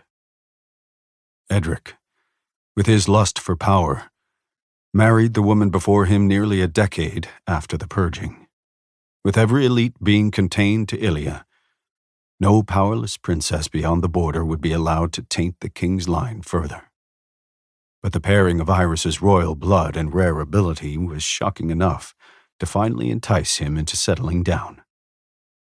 Iris was stunning like the sea, as though her skin were seeped in salt water until it shimmered. Edric tells her as much, smiling when the words draw out a warm flush atop her cheekbones. That golden hair cascades down her body and over the large swelling of her belly, like water carving a trickling path around a stone. She gently tugs the king towards her, pressing soft lips against his with a lingering sigh. Once released from his wife's captivating clutches, Edric begrudgingly glances around the room. "Did you dismiss the servants again?" Iris rests a delicate hand atop her stomach. "I'm fine, Ed. They don't need to be swarming me every waking moment." "Iris." Edric smooths a hand across the fabric draping her rounded belly. "You know they are needed for your safety. This baby is coming any day now, and for your protection." The king stops talking then, because he recognizes the look on her face. Iris is gentle in soul and body, but her expressions are less so. "What?" Edric insists at the narrowing of those brilliant blue eyes. She takes a breath, the type that sounds like loving someone despite their flaws. "All you do is protect me. And of course, I am grateful for that, but—" Iris raises a hand, somehow encapsulating the entire kingdom with a single gesture. "But it has been years since the people have heard about me, seen me. For all they know, I died shortly after giving birth to Kit." "And I would rather them think that," the king utters slowly, "than use you against me. I won't risk an enraged ordinary putting you in danger to hurt me." Iris pads slowly atop the carpet, her loose nightgown dragging green fabric behind her feet. "The purging was over a decade ago. Your paranoia cannot keep me trapped here forever." She grasps his face, cupping him in the warmth of her presence. "In our 5 years of marriage, I have done little more than hide away." Edric rubs a hand behind his neck, a habit his father plagued him with. It's as though every prickle of agitation builds beneath the skin there and chips away at his sanity. Ordinaries remain in this kingdom out of spite, hiding until their swelling anger has them committing some final act of violence. They all die in the end, as the weak always do. But it is the defiance of it, the constant worry that his queen may get caught in the crossfire. "Soon," the king sighs. He pulls Iris's soft hands into his own. "I will free you of these walls shortly. Once I've disposed of these lingering ordinaries, you will be safe. They are a mistake I am remedying, and the elites are just as eager to be rid of them." The gentle queen ponders this for a long moment. "Good, because I would like very much to show our child to the kingdom." She guides her husband's hand along the swollen curve of her belly. "The castle may be good at keeping secrets, but I am—" "Not," Edric finishes for her, knowing his wife more than he has ever wanted to know anyone. "I know, Ree." "But despite it all, I love you." She draws a circle above the king's thumping heart as she says it, just as she has so many times before. "And thank plague for that," Edric responds earnestly. Iris's soft laugh morphs into a hiss when she clutches her belly. The king shudders at the sight of his wife in pain, shifting suddenly from stoic royal to concerned spouse. Threading an arm around her waist, he guides his groaning queen to her bed. It is only after adjusting her legs and propping a pillow behind Iris's back that Edric allows himself a long breath. "Are you all right?" The question is laced with his own terror for her. Yes, I will be fine. Sweat glistens on her brow. Just labor pains, dear. The king nods in an attempt to expel that lingering fear within him. His father always hated when he showed any sign of weakness. And Iris is exactly that. Clearing his throat and smoothing the worry between his brows, Edric lets his gaze fall to the bedside table. Her beloved jewelry box sits there, filled with each of the queen's coveted pieces. Iris has a passion for beauty, and despite her confinement to the castle, she has never missed an opportunity to sparkle in even the dullest of halls. But that pristine box is not what holds the king's attention. No, it is the pink rose sprawled peacefully atop the wooden lid, and its accompanying folded piece of parchment. Iris notes every emotion that crawls across her husband's face. First, interest. Second, curiosity. These are both followed by a tumble of more sinister feelings. Scrutiny, concern, jealousy. A gift from one of my handmaids. The queen answers flippantly, though no question was voiced. I rarely get to walk in the gardens, so she thought to bring a bit of the gardens to me. With her belly wrapped in one arm, Iris uses the other to toss the gift beneath the jewelry box's lid. She traps the flower within the wooden walls so simply that Edric won't spare it another thought.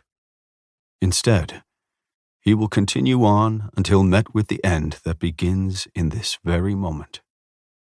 So, when Iris cries out in pain, and a dampness spreads across the covers beneath her, the end is very near for Edric Azar.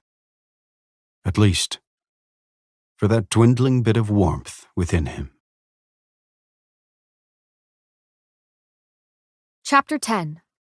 Payden. I sit numbly beside the fire, enveloped in its heat. The blood coating my dress and hands is nearly dry now, as are the tears that stream down my face. Now there is nothing left but a slow, simmering rage as I sit silently in this study. Hushed voices seep around the cracked door, stealing my attention from the trapped flames. "Where is she?" I sit up slightly at that voice. "I want to see her. I haven't been able to since—" I move quickly, tripping over fumbling feet. I'm suddenly standing before the door, cutting off his words with nothing more than the mere sight of me. The smile that slides to his lips is a sad one, filled with an abundance of apologies while looking like a sigh of relief. I fling myself into Callum's arms without a second thought. He holds me tight, cradling the broken pieces of me with gentle care. "It's good to see you too," he whispers into my hair, making me smile against his shoulder. I pull away, looking him over. His pale eyes shine, searching mine and likely the mind behind them. This theory is only confirmed when he nods slowly, blonde hair dull in the dim light. "You're welcome. It was Kit that discovered the truth. I simply helped him get there."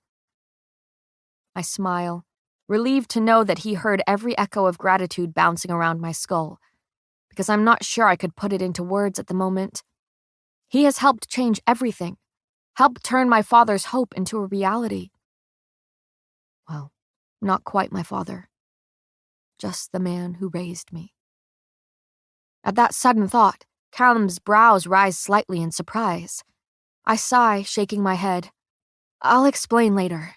But for now, thank you. For everything. I return his nod with another small smile. I just wanted you to hear me say it out loud. My eyes trail over Callum's shoulder, finding Kit and Kai conversing softly. I step aside, gesturing for them to continue their murmuring in the study behind me. Kit nods in silent agreement, striding past to take a seat behind his desk. Callum follows quietly, leaving only Kai standing before the doorway. He had carried me up into the castle, started the fire that warmed my numb limbs. Then he'd kissed my forehead and slipped out the door, likely dealing with more pressing enforcer duties than the crumbling queen-to-be. He watches me now, an ache in his gaze that mirrors my own. I want nothing more than to be held by him, enveloped in the comfort of his arms. He is a weakness I am not supposed to indulge in. Not in this life, at least. I can't imagine what he sees in this moment. Likely running makeup and dirt-stained cheeks. Tangled hair and blood-drenched skin I'm struggling to ignore. And yet, he looks at me with a relieved sort of adoration, ensuring I'm all right with a lingering swipe of his gaze. Our fingers brush as he steps past, leaving me standing in the doorway. I take a long, steadying breath before turning to retake my seat beside the fire. Only then do I allow my thoughts to stray back to the horrors I'd seen. My sharp words cut through the men's conversation with ease. What the hell happened out there? Kai leans against the desk, shaking his head. The explosions came from man-made bombs. 6 of them. I haven't seen those since the first trial ball, I finish for him. My gaze lands on Callum. Only the Resistance had use for those. Why go through all the trouble of making bombs when an ignite could do just as much damage? Lowering himself into a chair, Callum sighs. If I had to guess, I would say that this attack was meant to be a message more than anything. All that for a message? I hiss. Innocent people died. Kit coughs into his fist, likely due to the inhaled smoke. How many casualties, Kai? 9, so far. My eyes fall shut as he adds a low, but dozens are injured and being tended to by healers. My eyes flutter open to the sight of Kit rubbing a hand down his face. Do continue, Callum. I'd like to hear this theory. Well, it wasn't an attack on the royals themselves. Callum gestures around the room to our very much alive bodies. Which leads me to believe that this was an attack on the meaning behind the parade. On, well, the future of this kingdom. There won't be a future if our borders remain closed and ordinaries remain banished, Kit huffs under his breath. The people don't want Payton as their queen. I swivel towards the foreign voice, finding a minty head of hair in the doorway. The court's spokesman steps into the room, his clothing finely pressed against dark skin. Ah, Easel! Welcome. Kit gestures towards him while addressing the rest of us. As head of my court, I figured it best to hear what he has to say on the matter. Or rather, what the people are saying. Your Majesty. Easel tips his head towards the king. The people are in a state of unrest. They don't want an ordinary as their queen, I say bitterly. Well, you did kill the king that ensured an elite society, Kit mutters. Callum, his voice distant, adds, And that is not the only royal you've killed. My eyes dart to his. What are you talking about? He opens his mouth quickly, folding stiff arms behind his back. A piece of Kit died that day, did it not? Gesturing in the direction of the West Tower, he adds solemnly, Along with the king's wife, now sick with grief. Guilt sinks its teeth into my chest, gnawing at my conscience. For the first time, I feel a twinge of shame for bestowing death upon the king. Not for his sake, but for those around him. You're right. Swallowing, I glance over at the brothers, having wounded them both in very different ways. I am sorry, again, for the hurt I caused you, Kit. My gaze flicks to the enforcer beside him. And for the grief that has sickened your mother. There is a long, contemplative pause from the three of them. Kai nods his forgiveness as Kit breaks the unbearable silence. Thank you, Payton. The words are stiff, but spoken nonetheless. And within the next breath, he's returned diligently to the conversation at hand. So why not go after Payton if she is what they see as the problem? It's Easel who answers. This is now much bigger than her, my king. The whole kingdom has been suddenly told to welcome ordinaries when they now barely tolerate the multiplying mundanes. No matter the reasoning, most refuse to accept this. Do they not realize what is at stake here? I scoff. Ilia will fall without resources. They realize, Easel nods slowly. but ignorance was their bliss.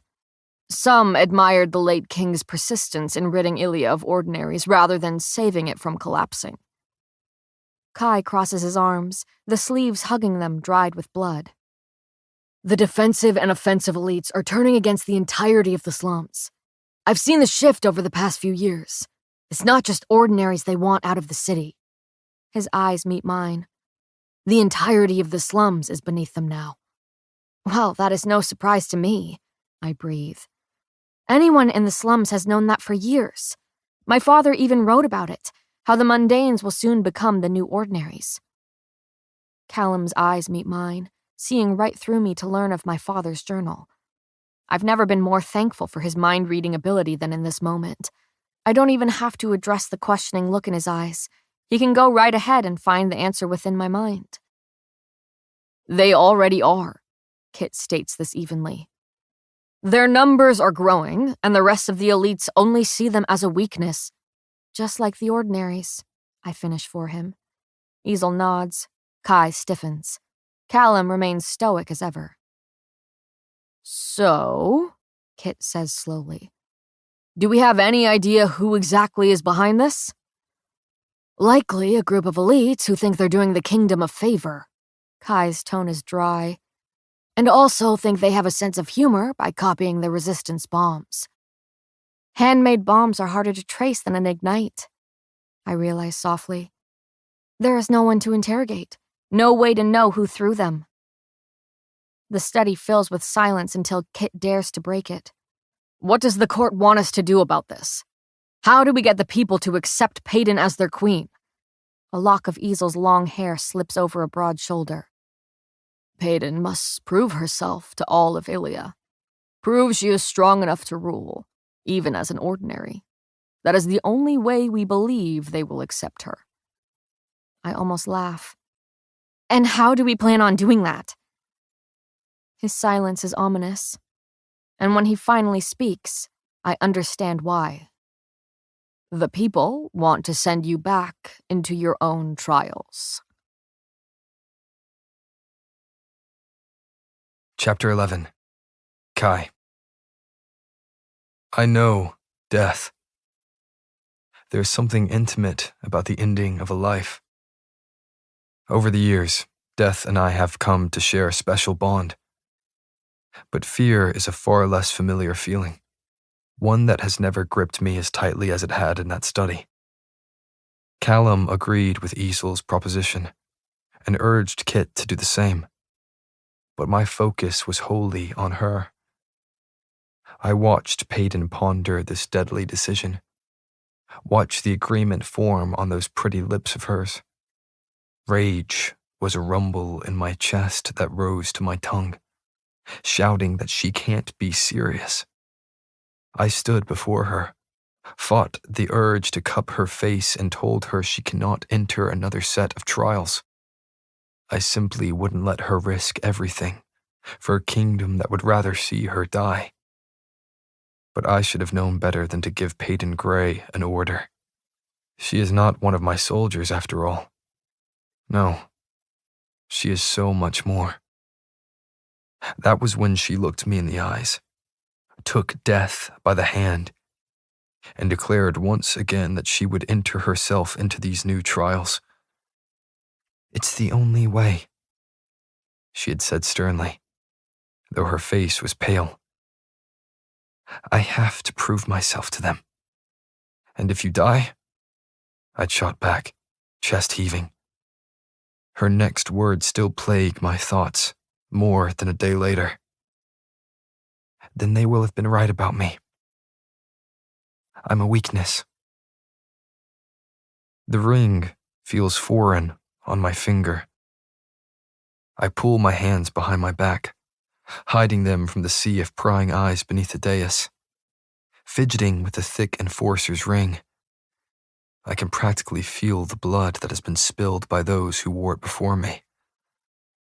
I blow out a breath, keeping my gaze on the large throne room doors ahead.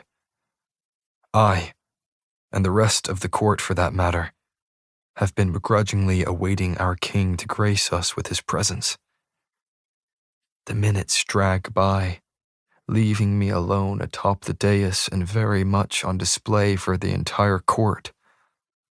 By the time I've considered borrowing a veil's power from the crowd to simply vanish from this unfortunate situation, the doors swing open. In steps the king. The golden crown glitters atop his head, bleeding into the hair beneath. His outfit is simple at first glance, refined at second. The buttoned shirt he wears is pressed perfectly, tucked into equally pristine green pants, but every feature is enhanced by what he carries on his arm. Her hand is threaded through his bent elbow, tan skin glowing against the white dress hugging her closely. The neckline encircles her throat, hiding what I know to be a branding of my father's doing above her heart. Shoulders exposed, waist cinched tightly, hair waving around her ears. She looks equally youthful and thoroughly weathered by the world. It's a contradiction she wears confidently. But the draping white fabric is a message to this court, a reminder piercing my heart. She is a bride to be, but not mine. I swallow at the sight. Her eyes are on mine as she steps up onto the dais beside me. I stare too long, too desperately to be nothing more than her enforcer. With more than a little effort, I pry my attention from her, returning it to the door even as Kit begins speaking. Ladies and gentlemen of the court, thank you for your patience. I'm sure you are all very curious as to why I've called you here today. His voice carries over the intrigued faces filling the room. As you all now know, there was an attack in the slums during our parade. Most of you will likely not find this to be grievous news, but you should. At the sound of his deep breath, my eyes flick to him. Exhaustion smothers his features. I know that my engagement to Peyton Gray, along with the sudden acceptance of ordinaries, will be difficult to adjust to, but I will not tolerate outright acts of defiance against my decrees, especially those I make for all our sakes. His voice softens slightly. But I do understand how difficult this change is, and how this kingdom does not wish to accept Peyton as their queen. Despite the necessity of this arrangement, I offer you the opportunity to judge her strength and see for yourself if she is capable of becoming a ruler. Murmurs ripple throughout the room, forcing Kit to raise his voice. Peyton Gray will once again compete in a series of trials. Giddy gasps ring out at his words, followed by bloodthirsty nods of approval. This is what they wanted, and their king provides. These trials, Kit continues, will be for the future queen alone. They will be structured around the 3 B's you all know my father to have lived by. It is bravery, benevolence, and brutality that make a great ruler. These events will test each of those qualities. This will allow Peyton to prove herself worthy of the throne and your loyalty. The court is thrilled to find their proposition becoming a reality, likely because the outcome will mean certain death for an ordinary. Peyton barely survived the first set of trials she was thrown into. Even still, Ilya may not deign to accept her if she makes it out of these ones alive. Once again, we'll be posting flyers all across the city, Kit states over the whispering crowd. This test is for Ilians alone. As far as the surrounding kingdoms know, we have gracefully accepted our ordinary queen. And I hope that will prove to be true in due time. For all our sakes. There was a pause before his next damning declaration. The first trial will take place in 3 days' time. This solution seems to satisfy the court. They will happily sit back and watch her die, smile if she meets the death they think she deserves. But I will only survive this life if she does. She steps forward then, every gaze snapping to her. The dress clings to her in a way I long to. Eyes sweep over the crowd that I now desperately wish I was in. She is striking, in the most formidable of ways. Sharp like the pointed stare she gives. The tongue I've tasted. The end of her dagger that's worn my blood. The words that leave her lips are stern, possessing the subtlety that anger lacks. I know I am not who you want as your queen. In fact, I did not ask for this. I've dreamed of nothing in this life except to survive it. Her gaze travels around the room, bright and bold. But I do this for the hope of a kingdom far better than this one. One where ordinaries and every ranking of elites live side by side. One where we still have a kingdom to call home. She takes another step forward, forcing me to fight the awe beginning to slip through my mask of indifference. I will show you my bravery, my benevolence, my brutality. I will survive these trials, and so much more. Still, you will likely hate me. She lifts her chin, expression deceitfully calm. So, bow at my feet with a sneer if you must. I won't see it with your face to the ground. My lips twitch, utterly amazed by her. Looping her arm back through Kit's, she turns one last time towards the crowd. If it is power you seek from me, then so be it. Kit wears an expression of muted surprise as he nods slowly to the court in silent dismissal.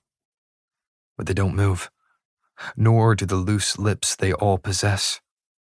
Let's pause here for a few moments and let the music calm your thoughts. This free audiobook is made with care for you.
No, they are all too busy staring at her.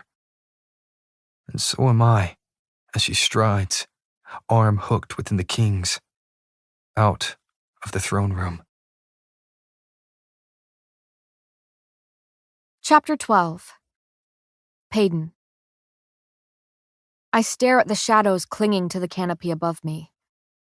Despite the impressive comfort of the bed beneath my back, I can't seem to let sleep claim me. Thoughts swirl behind my eyes, making it impossible to shut them even as tiredness tugs at my body. I can think of nothing but my reunion with doom. My future haunts my present, and it is grim. I have to endure another set of trials. Only this time, I'll be facing death alone. Fear twists in my gut, tugging at the heart I'm not sure will still be beating after this. I nearly died in the purging trials more than once. The thought of willingly stepping back into an awaiting grave has me panicking.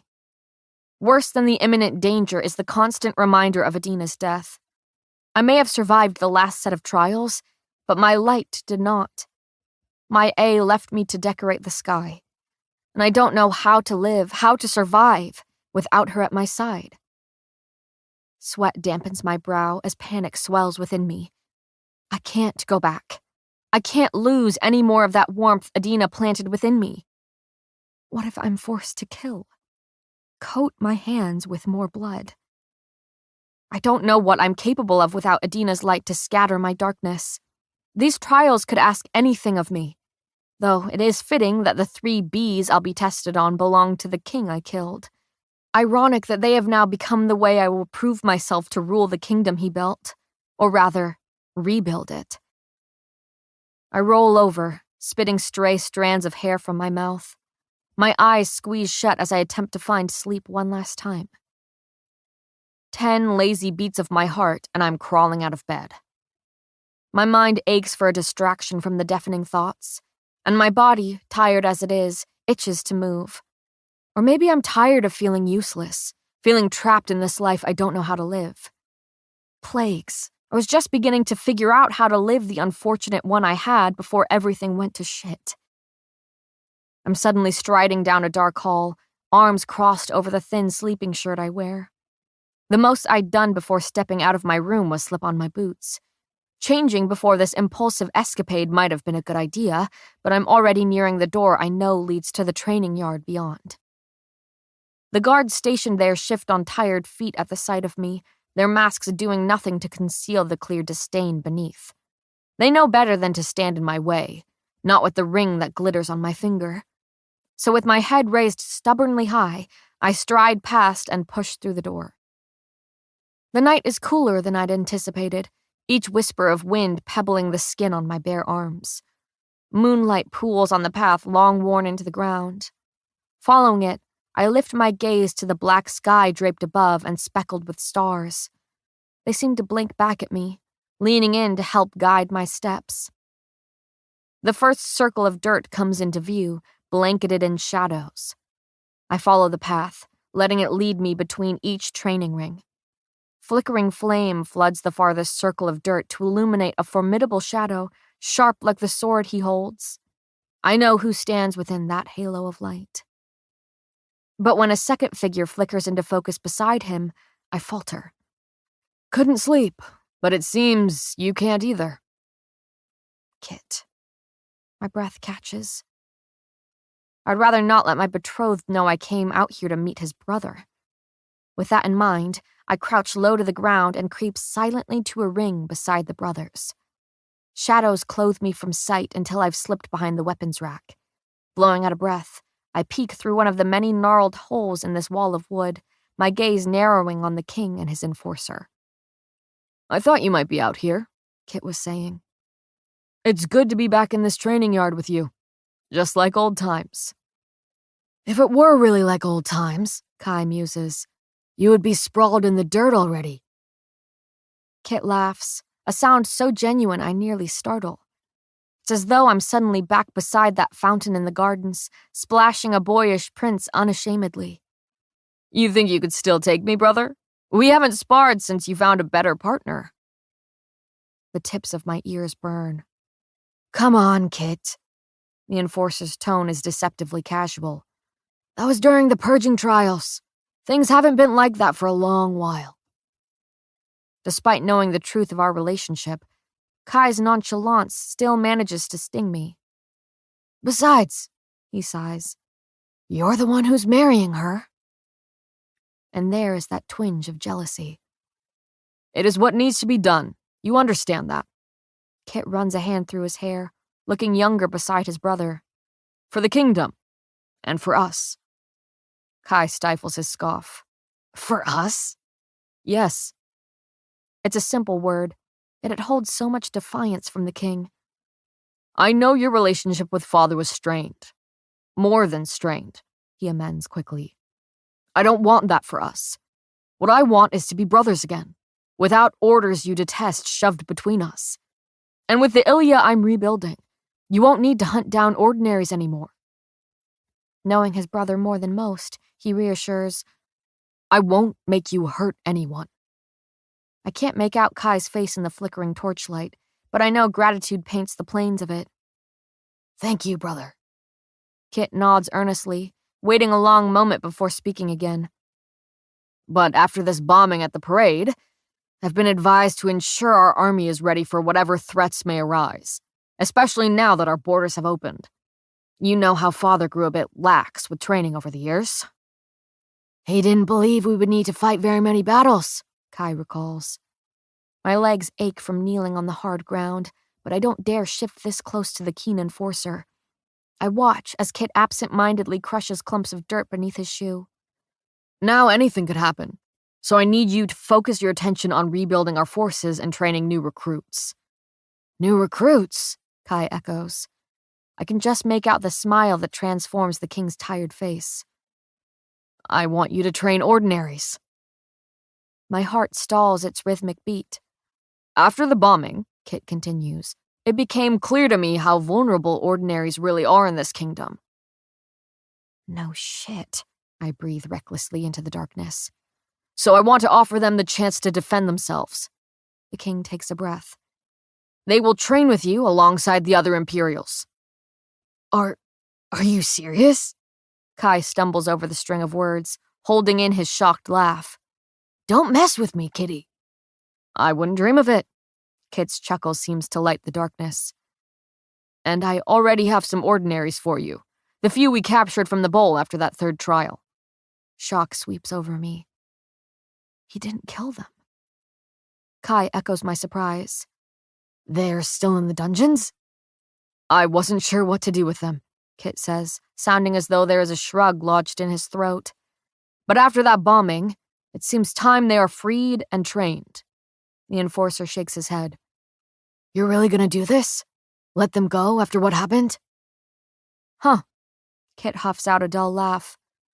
I suppose I am.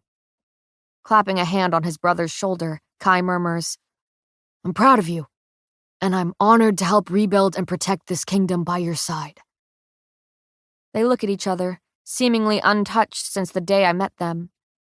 In this moment, their bond resembles the one I thought I had broken, and the realization that they are stronger than my vengeance makes me smile. You and me, brother. Kit takes a slow step back. Always. When he strides back onto the path, I'm forced to press my back against the weapons rack and silently beg that shadows cloak me from the corner of his sight. I don't breathe as my betrothed walks past, not even when Kai's words have him halting. Try to get some sleep. Kit flashes his enforcer a smile. You first, Kai Pai. I wait there until long after the king has vanished and my heartbeat has slowed. Standing on sore legs, I watch Kai rotate a sword in his hand, the motion fluid and precise.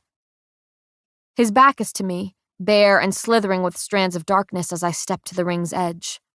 When he turns to face me, I'm slightly offended by the lack of surprise at my presence.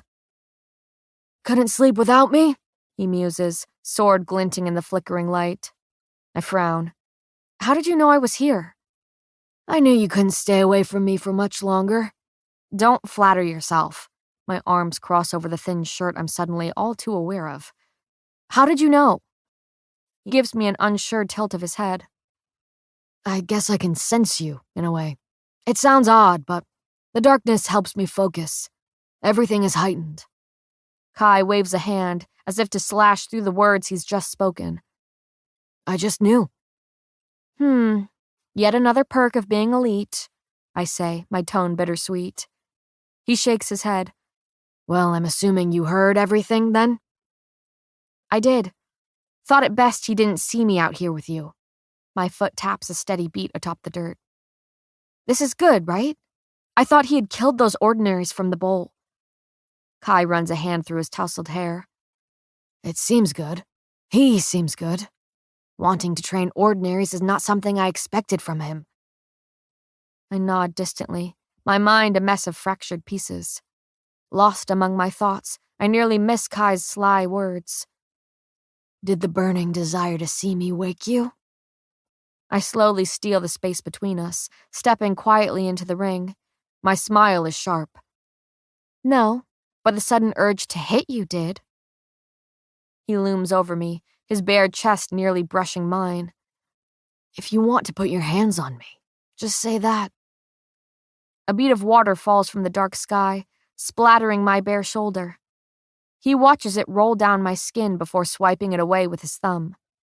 His rough palm grazes my arm, leaving a trail of goosebumps behind. I lift a hand, my fingers boldly skimming across his stomach. This seems to startle him enough to suck in a quick breath, and the sound has a satisfied smile curling my lips. The tips of my fingers trail higher, tracing every dip and groove of muscle. He seems to have stopped breathing. My eyes lift to his, and whatever it is he sees within them has the enforcer looking at me as though I've already become his queen. And some possessive part of myself aches to command him to never look away. My touch travels lazily up his chest, fingers outlining the swirling tattoo etched above his pounding heart. The sky cries steadily above, speckling us with water. But Kai barely seems to notice, his attention fully on my hand now twining around his neck. His sword clatters to the ground. Strong arms wrap suddenly around my waist before another drop of rain can fall from the sky. I'm being pulled closer, pressed flush against his solid body. With a tilt of my chin, he murmurs against my lips, "My pretty Pei, tell me you missed me." Our lips brush, and I can taste his desperation for me. I smile. My response is a swift hook of my foot behind his. With a firm tug, I accomplish something few have ever done. I send the enforcer sprawling into the dirt. My voice drifts into the night like the cloud of dust between us. I missed kicking your ass. Oddly enough, his smile is crooked. So did I. He attempts to pull me down with him, but I dance away from his grasp with a laugh. I have more trials to train for, so no more distractions. You started it, Gray. He seems content to stare up at the starry sky, even as it cries steadily. I was trying to keep my hands to myself. Well, don't, I offer. Fight me. My words have him sitting up solemnly, ignoring my request. I hate that you're being thrown back into this. I feel his head shake. You should have never agreed to these trials. Well, it was nice to have a choice this time. I swallow my bitterness. Besides, it was the only way. I mean, you saw how the court reacted. Yes, because they want to watch you die. He tears himself off the ground, standing swiftly to his feet. So I won't, I say, with much more confidence than I feel. I need to do this. And if I die, then make me a martyr. A martyr, Peyton? His laugh is void of humor. Do you even hear yourself? Part of you has already given up before even starting. I'm not giving up. I'm being realistic. My words are clipped. I'm stunned by how suddenly this conversation escalated. I could die. He closes the distance between us, pressing rough palms against my cheeks. So damn the trials. Pei, let me force every person in this kingdom to their knees for you. This is so much bigger than me now. I shake my head in his hold. I have to do this. His hands slip from my face, wet with rain. Just like you have to marry Kit. The words hit me hard, as if we were fighting with our fists. It pains me, that look in his eyes. The one that pleads for a different, happier ending to our story. Yes, I whisper. Just like I have to marry Kit. He lets out a slow, steadying breath. I watch him regain his slipping composure. His next words are blunt, laced with defeat. Fine. It seems you've already accepted your fate, and I won't be in it. But I want you in it, I force out. We just need to be careful. Kit can't see us together. It will only make everything more complicated. Right. He stiffens slightly. Pretend. And if I want to survive this, I should train, I add quickly. Kai takes a step back, his head shaking. The movement is more terrifying than him swinging a sword at me. If you want me to fight you, I won't, Peyton. I told you in that field of poppies how I would never do that again. That when I lay a hand on you, it would only ever be in a caress. Raindrops drip from his lashes, but he doesn't dare blink as he murmurs, and I plan to keep that vow. A long moment passes between us, in which I attempt to fathom just how much he cares for me. And nothing has ever felt so right, vowing to never fight the enforcer again. So I smile up at him, a bead of water sliding down my nose as I attempt to tease. If you were sick of getting your ass kicked, just say that. The corner of his mouth lifts begrudgingly. Oh, is that what you think? Let's just say I can sense it. I lean in, whispering, I'm kind of a psychic. The last thing I see is a shake of his head before the world flips upside down. I squeal when he throws me over his shoulder, hair dangling and face angled towards the now muddy ring. Did you see that coming, little psychic? He calls over the shoulder I'm currently slung over. I laugh despite myself, body swaying with each one of his steps. Where are you taking me? I'm breathless and gripping the waist of his pants for dear life. He's quiet for several steps. Somewhere even the future can't find us. I smile sadly. The willow tree? The willow tree. Chapter 13. Peyton. So, how exactly did this happen again? I look up from where I'm perched on the edge of the bed, struggling to slip my shoes on. She's staring at the door currently occupying the floor before her, wine-red hair falling into her eyes. And when that skeptical honey gaze flicks up to mine, thin brows quirk above it. There was, I scrambled to come up with a convincing string of words, an emergency, of sorts. I see, she muses, placing a hand on the belt of tools around her waist. Well, the door should be back on its hinges before you get back from dinner. I smile, relieved. Thank you, Andy. Ellie scurries about the room behind me, gathering the scattered clothing that litters the floor. It had taken us an unbearably long time to pick something out for my dinner with the king. In truth, the outrageous amount of nerves fluttering in my stomach had me stalling in the form of sudden pickiness over my appearance. I stand at the thought, smoothing out the green fabric clinging to me. The dress is flowy and laced up the back in a way that makes it rather difficult to suck in a full breath. Attempting to avoid that concerning thought, I make my way over to where Andy now crouches beside the doorframe. I watch her fiddle with the loose hinges, twisting various tools around the bolts. She lets me observe, fully knowing I should be halfway to the throne room by now to dine with her cousin. Instead, I ask, do you enjoy doing this? Being a handy around the castle? She tucks a strand of wine-colored hair behind an ear. I can't imagine doing anything else. It's rewarding, in a way. She flashes a smile over her shoulder. Fixing something that was broken.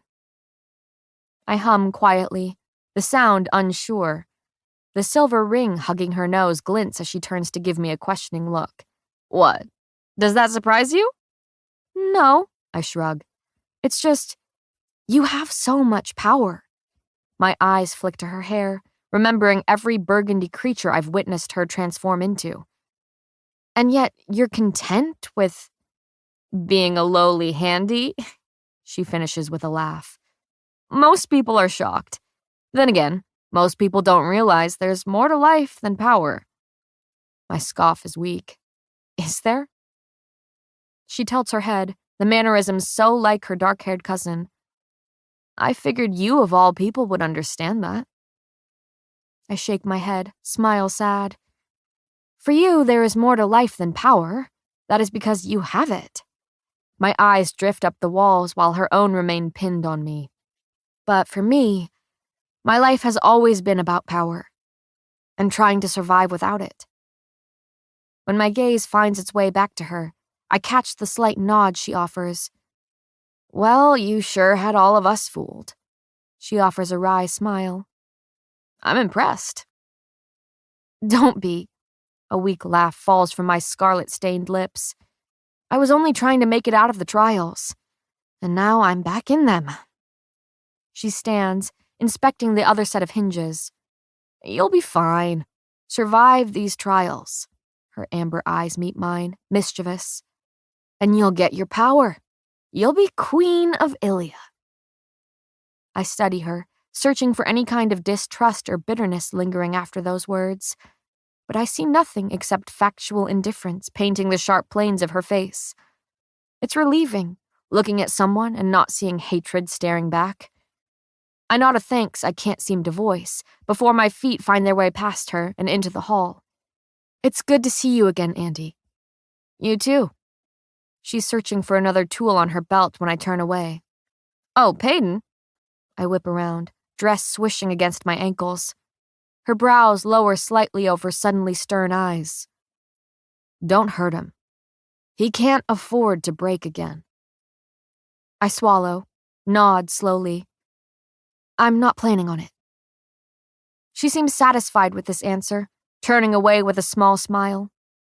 I do the same and head down the hallway, my chest tight beneath the confines of this dress. I smooth a hand down the wavy hair curling around my ear, steps quick across the plush carpet. A familiar head of red hair rounds the corner before easily stepping in time beside me. I barely glance at the masked Imperial. Aren't you supposed to be guarding a certain murderer? Yeah, he scoffs. So you can't murder her. My eyes find his. Well, she's alone right now. But you're not. I turn down another long hall. What are you doing here anyway?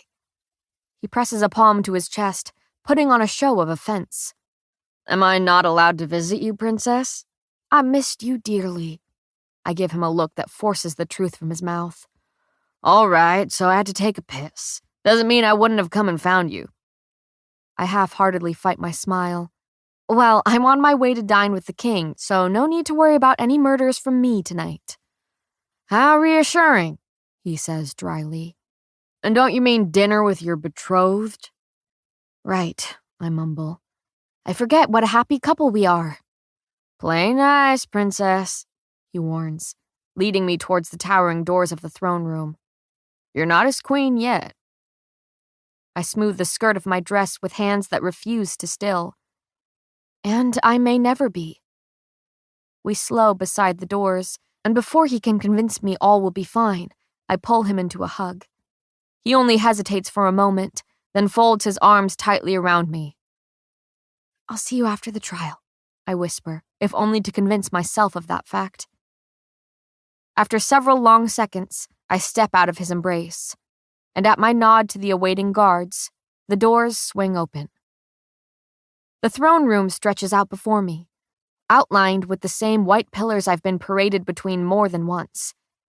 I lift my chin, walking alone towards the large table at the center of the room. For once, I am here of my own free will, and there is power in choice.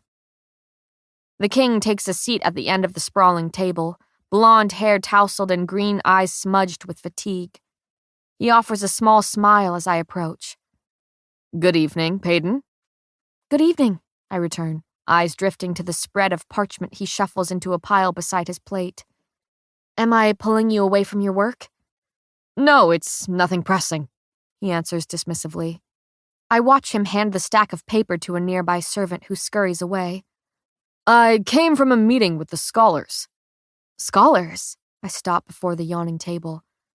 I'm sure they're aching to advise you on how this kingdom should be run. They certainly are, the king scoffs. I can't help but take a moment to admire his resilience in the face of those who mock it. Kit has changed since I tore his life at the seams. Now, selfishly, I'm hoping he will allow me back into this carefully mended one. My gaze falls to the food laid before us. The plate awaiting me sits at the opposite end of the table, shoving several feet of distance between us. I must have let the confusion spill into my expression because Kit sighs. This is how royal meals are typically conducted. Nothing about his tone implies he wishes things to be any different. And that realization has my chest tightening. I don't want our lives to be distant conversations and avoidant glances.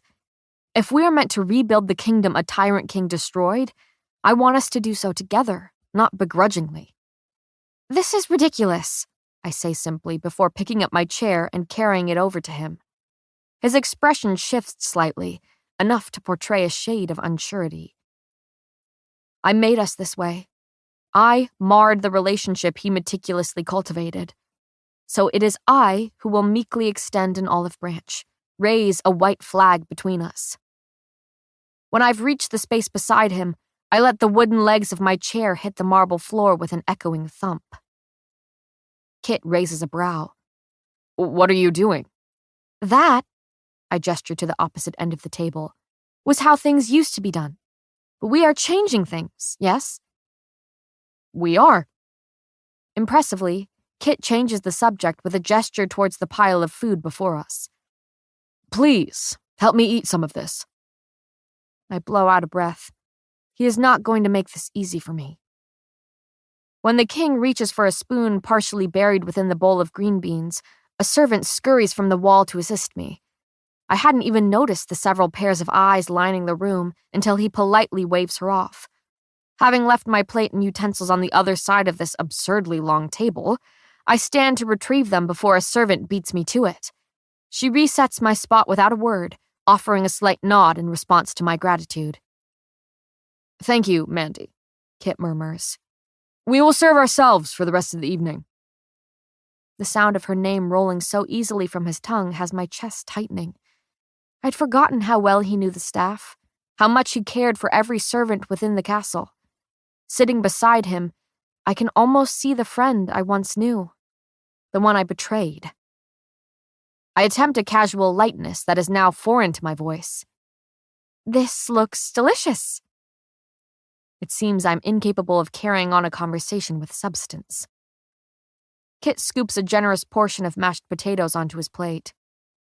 Gale knows this is my favorite food and has been making it for weeks. He takes a bite that is quickly followed by a pleased nod of his head. But I'm definitely not complaining. I pick at my own food, even while my eyes are stubbornly set on him. She must have been so worried about you, I say quietly. I heard you were not doing well. When he meets my gaze, I hurry to add, which is completely understandable and most definitely my fault, but his laugh cuts through my words. He's laughing. It's not quite a positive sound, but rather one that is made at another's expense. This is nothing like the laugh I witnessed between him and Kai. The sound quiets with a slight cough. Take a breath, Peyton. I've put it behind me. I still my fidgeting hands. But you don't forgive me. Silence swells between us. His fork clatters against porcelain. I straighten at the sound, watching the king brace elbows atop the table that have him leaning closer. I want this to work, he finally murmurs, gaze pinned on the sparkling diamond. This needs to work. For Ilya. For everyone. But that doesn't mean we need to be anything more to one another than what we are now. My resolve hardens in the face of his disregard for this stagnant relationship. No, I won't accept that. His brow quirks as I continue with a defiant, I want to fix this. Us.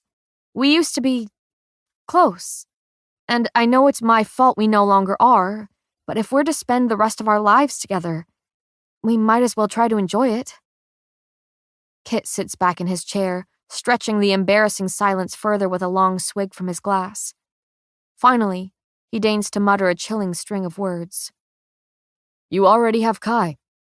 Why bother furthering our relationship? My heart thuds against a constricted chest. Silently cursing this damn dress, I manage a breathy, Kai is not who I'm marrying. But he wishes you were. I open my mouth, close it, try again. Is that what this is about? Whatever closeness you believe me to have with Kai? I know him, Peyton. Kit's words are clipped. Better than I've ever known anyone. Don't think I haven't noticed his smothered feelings for you, even after everything. There is a bitterness in his voice that makes me pause. It's the type that typically accompanies jealousy and quiet longing. The king's gaze travels over me, and my throat goes dry. Thoughts swirl around my head, each one more absurd than the last. Kit couldn't still have feelings for me, not after what I've done. But his words, his piercing look that strips me bare, say differently. Is that why you pushed me away? I breathe. For Kai? He almost laughs again. Something like that. You don't want to hurt him by being with me. With a shake of my head, I scramble to gather the pieces of this dangerous game Kai and I pretend to play. But there's no need to worry, Kit. Whatever was between the enforcer and me ended when he dragged me back here, on your orders. The king takes a breath at that, perhaps relieved by the reminder of an obeyed command. Yes, I can't say I wasn't a little surprised when he brought you back to me. His green gaze grows pointed. He was yours, entirely. I swallow. Not anymore. Pretend. Pretend that the enforcer hadn't tried to free me before our trek to the castle. Pretend our time together didn't bring us impossibly closer. Pretend he isn't the fate I foolishly hoped to earn. Kit smiles, more freely than he has since my arrival. Time will tell. I want to earn your forgiveness, your trust. My hand finds his, surprising the both of us. I hadn't planned the movement, but here I was, fingers splayed across his skin.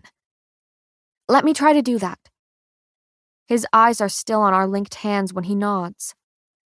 I suppose it's only fair I give you the chance. Thank you, I sigh out.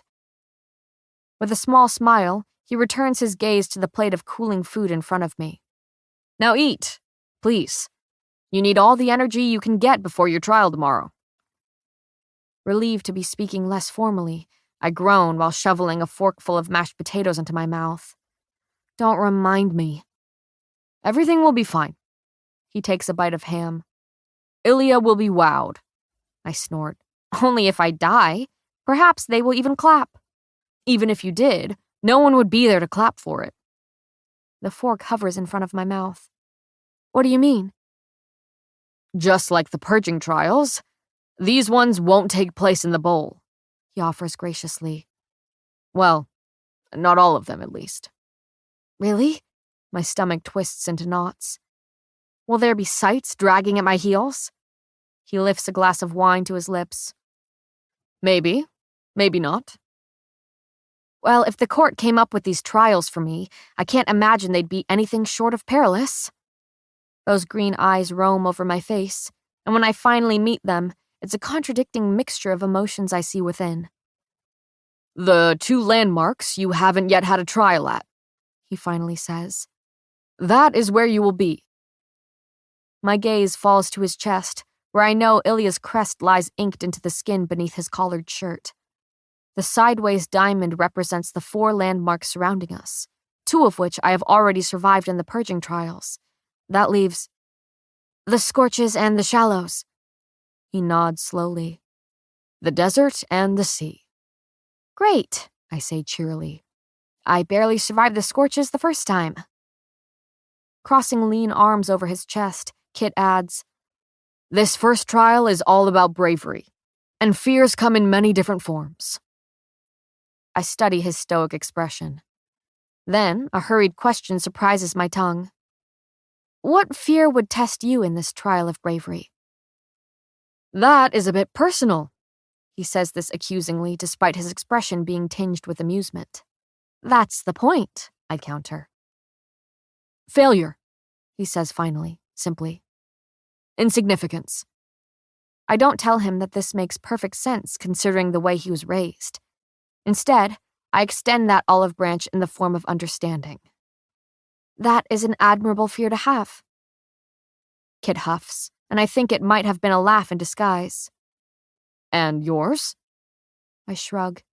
Too many to count. It doesn't seem that way. He takes a sip of wine.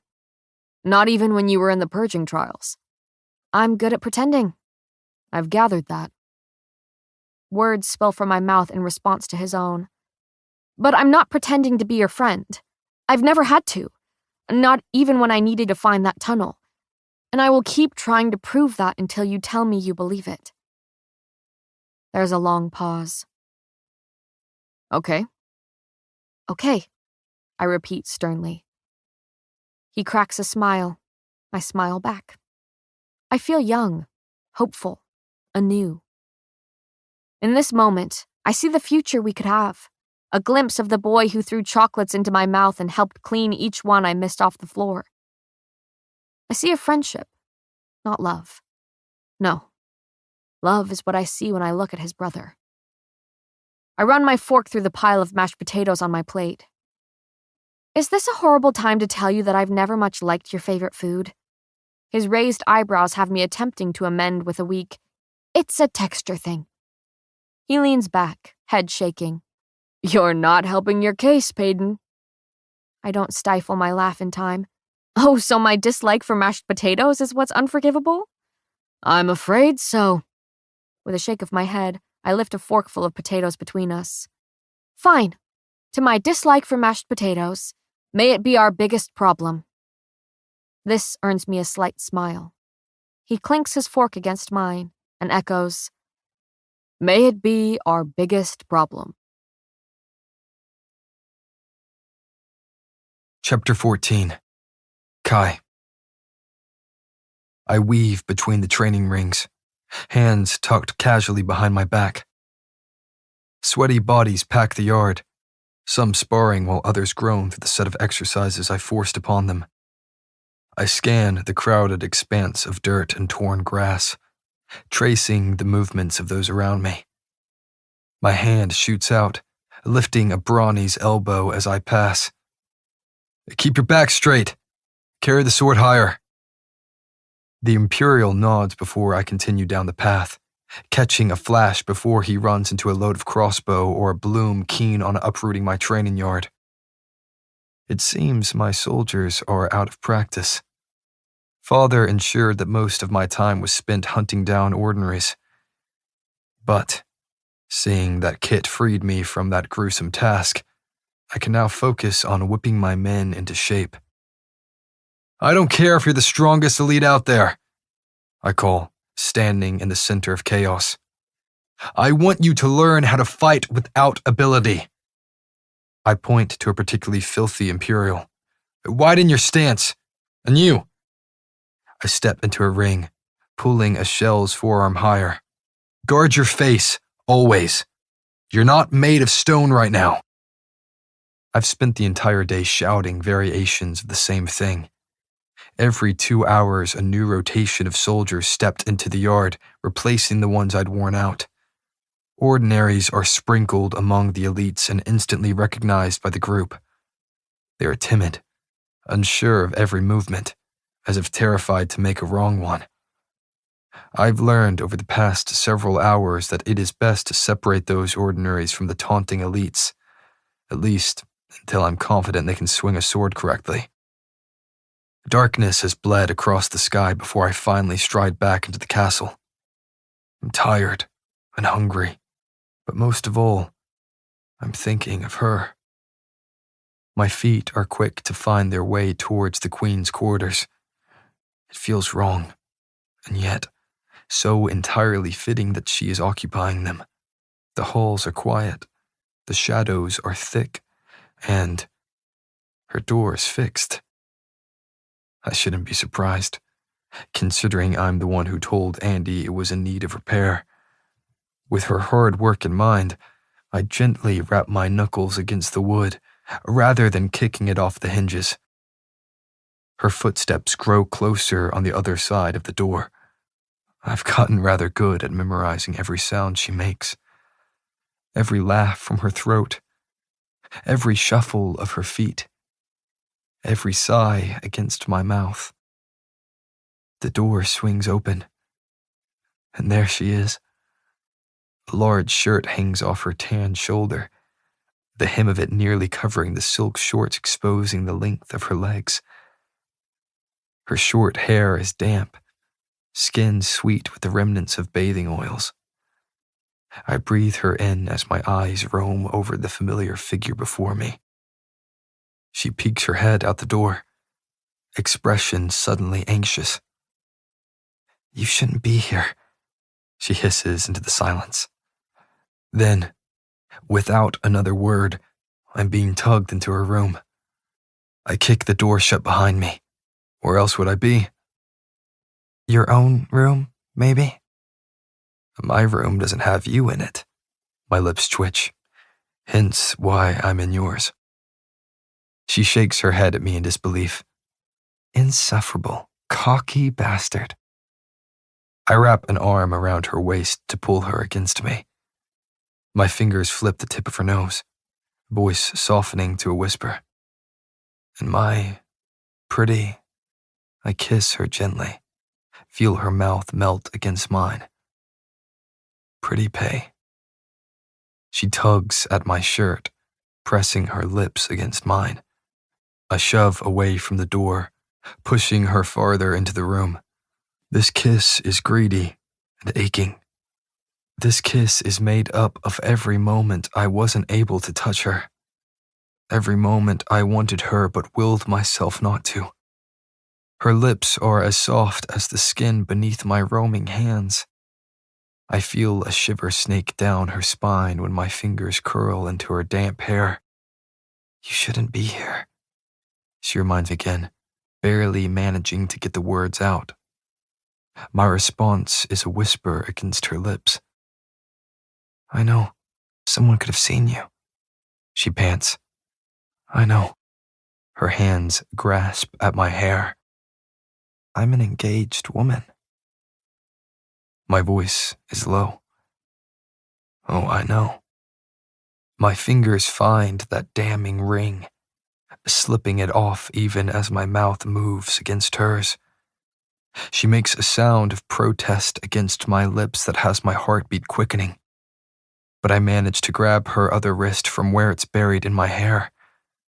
Before she can stop me, I've pushed the band onto the finger of her right hand. There. Now it's just a ring. No vows attached. She pulls away with a smile that has my breath catching. "Oh, it's that simple." "It could be." I say too quickly, too desperately. The heated moment fizzles out between us, leaving only panted breaths and the grim reminder of our future. Peyton takes a step away, then a dozen more as she begins pacing the plush carpet. Lifting wet hair off her neck, she clears her throat. "Kit is suspicious of our relationship. I think that is why he pushes me away." I force myself to scoff, knowing that the alternative is far more dangerous. "Because he still cares for you." "We just need to be careful," Peyton says calmly. "I don't want to make things more difficult than they already are." I turn away.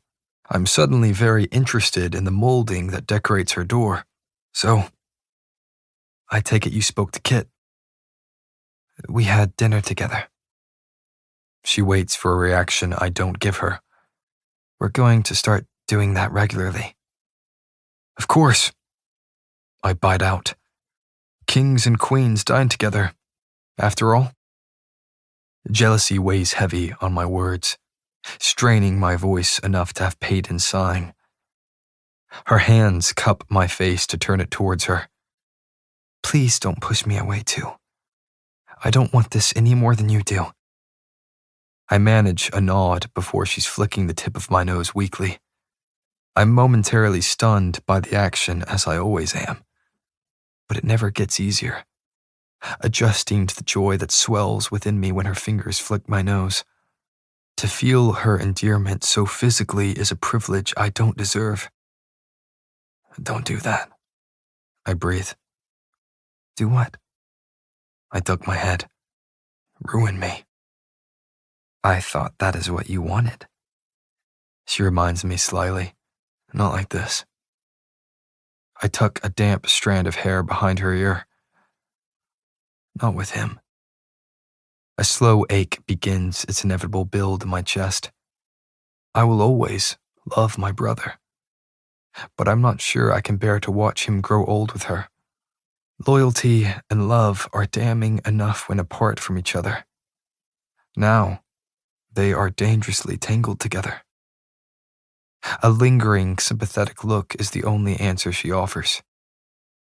So, did you come to say goodbye? Pei's voice is soft, her change of topic less so. Just in case? I don't need to say goodbye, I answer blandly, because I will see you after the trial. Her gaze is distant. I'm going to the Scorches, or the Shallows. I still at her words, prepared to ask how she knows this when the answer spills from her mouth. Kit told me. 2 of the trials will take place at the remaining landmarks I haven't yet survived. I shake my head. Of course they will. I shouldn't be surprised if the court would throw you somewhere you've never been before. She opens her mouth, urging me to add, but no, I won't say goodbye because you're going to be fine. Bravery is the least of your worries. She's quiet for a troublesome amount of time. Then a soft smile finds its way to her lips. When I left for the purging trials, Adina reassured me that it wasn't a goodbye. Simply a good way to say bye until I saw her again. She swallows thickly. It was the most ridiculous line, but she said it so many times over the years. She makes a pained sound that slightly resembles a laugh. I look down at her, finding a mingling of grief and anger harshening her features. My fingers lift her chin. So, in the wise words of Adina, this is simply a good way to say bye until whatever the hell. She was laughing before I'd even begun trailing off, but this time it's the kind of sound that has my breath catching, eyes unblinking, so I don't miss a single second of it. Until whatever the hell, Peyton repeats with a nod. I smile until the one she wears fades, and even then, I grin again in the hopes hers will return. After a moment too long, I finally admit why it is I'm here in the first place. I have something for you. A shadow of skepticism falls over her face. Should I be worried? Reaching into my boot, I carefully slide the gift from it. I should be worried. It will likely find its way to my neck again. The silver dagger gleams, as if calling to her. Her eyes widen, roaming up the sharp blade and over the swirling pattern dressing the hilt. Reaching out slowly, she grabs hold of her father's knife, and for this one single moment, all is right in the world. There she is, the silver savior, standing before me, dagger in hand and a smile spreading across her face. Thank you. She can hardly get the words out. I thought I would never see it again. I smile. Just try your best not to slice me open, yes? You first, Prince. Her words are meant to tease, but instead my eyes drift to the scar crawling across her thigh. The smile fades from my face at the reminder of what I'd done to her while trying to fulfill my mission. She takes a step closer, sensing my sudden seriousness with a slight look of concern. My gaze trails up to the letter I know to be carved above her heart. Her palm finds my face in a gentle caress. You're not him. Those 3 words threaten to shatter me to pieces. I can't bring myself to look at her. It's a sudden, deafening relief that follows in the wake of her reassurance.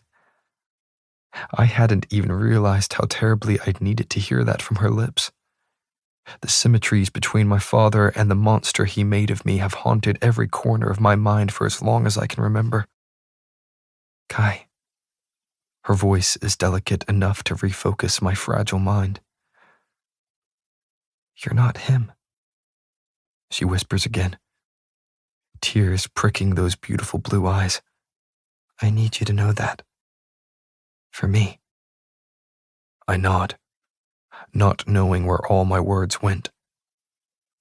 She holds my face in her hands, holds me together with a touch I wish would belong to only me. You're not him, she repeats with a soft smile. But you have both left very different marks on my heart. One an O, and the other something even more damning. Her unspoken words hang in the air between us. Peyton. I tip my forehead against hers, aching to say what she is so scared of. In that field of poppies, I told her how impossible it was to stop myself from falling in love with her. And yet, the 3 damning words have yet to fall from my lips. I love you. I open my mouth, but it's her strained voice I hear. Don't. Not yet. She blows out of breath, her fingers brushing down the length of my cheek. Every person who has ever said that to me is gone. And I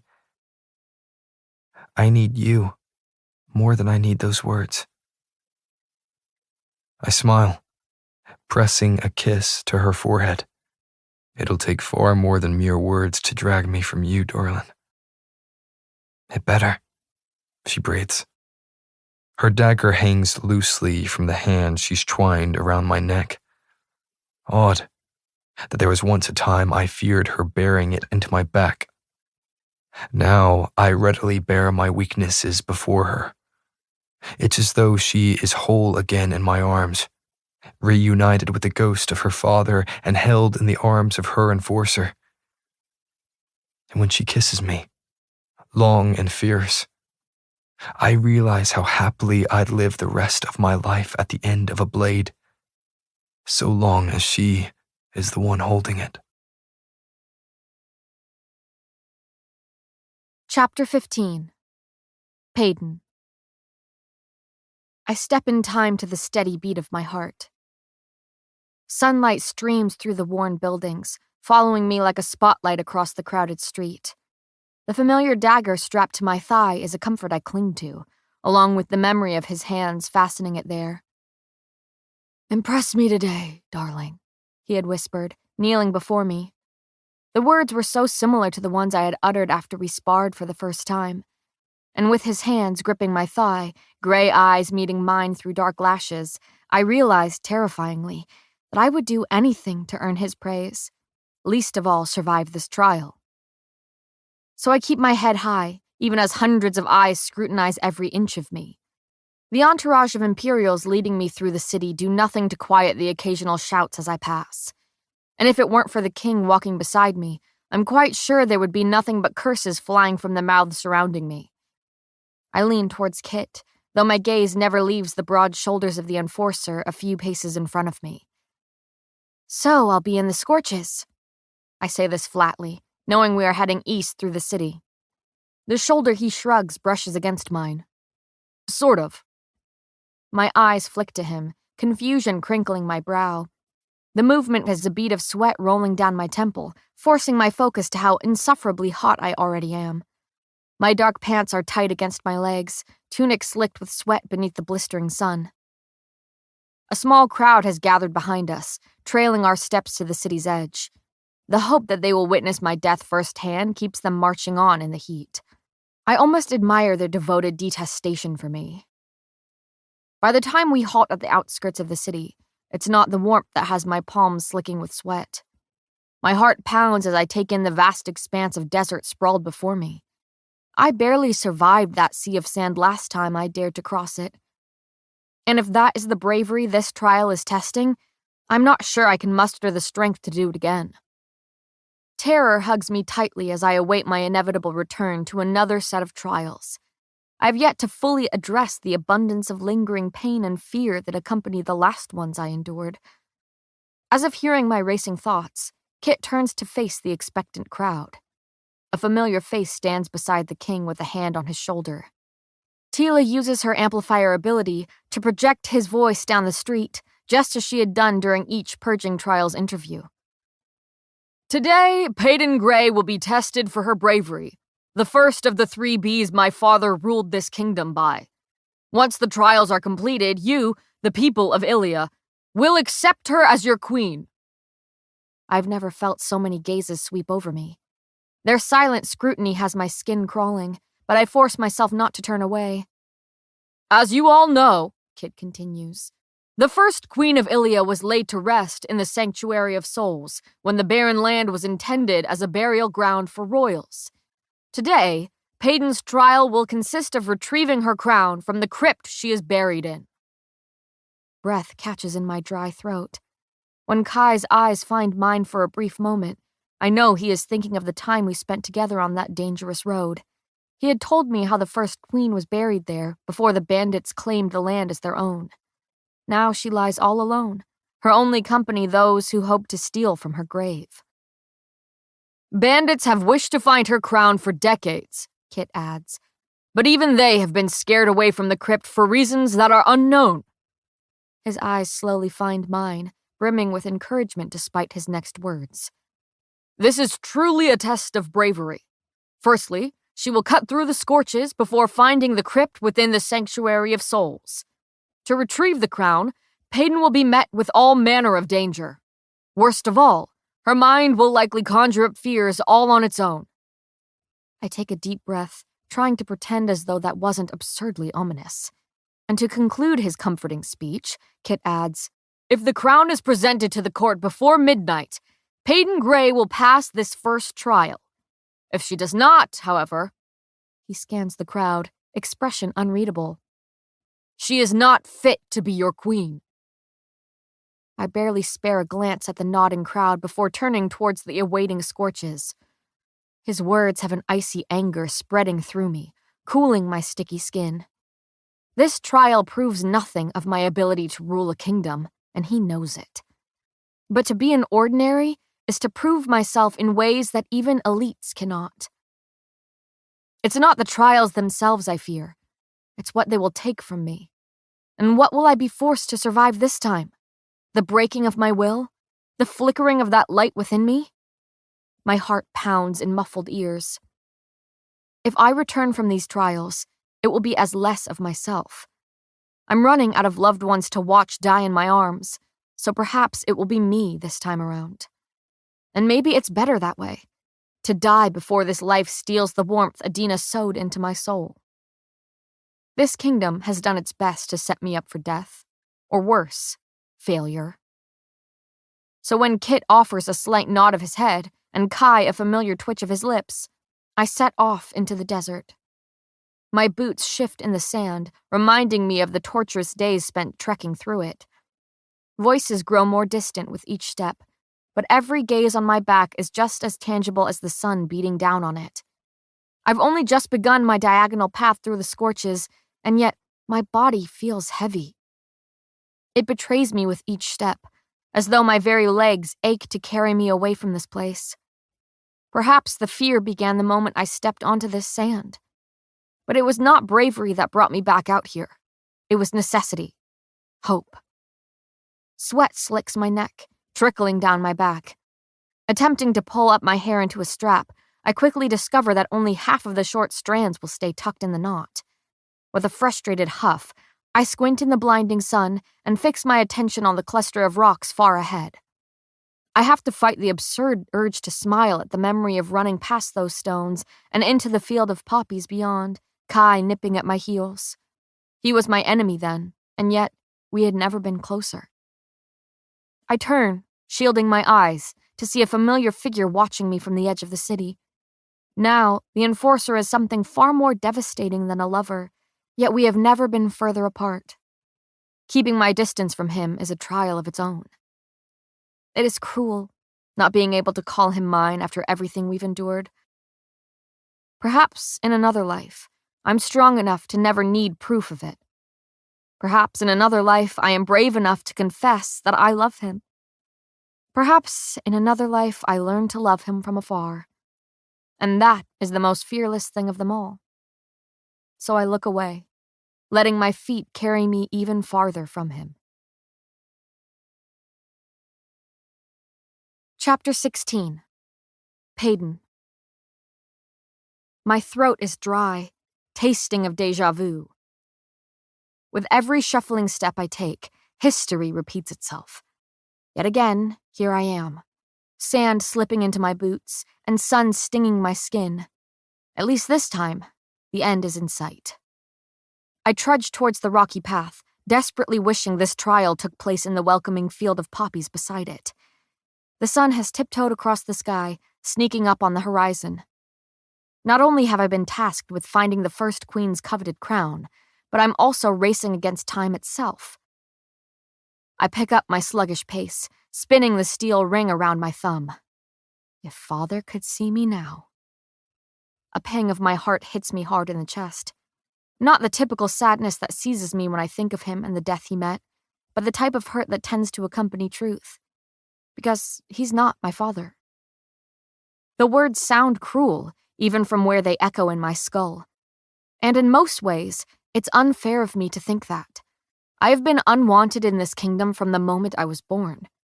But not to the man who found me on his doorstep after losing a wife and child of his own. I became his everything. And maybe that is all you need to earn the title of father. It's only when gravel crunches beneath my boots that I realize I've stepped into the sanctuary of souls. Clearing my thoughts and gathering my vigilance, I head down the wide path that eventually leads to door. My pace quickens without the sand to slow me, leaving a wall of stones on each side. The sheath strapped to my thigh has grown hot in the sun, but habit has me resting a hand on the hilt of my dagger. It's eerily quiet on the stony path, putting me on edge. Bandits have claimed this land, stolen it from the souls themselves, and I know firsthand how cutthroat they can be.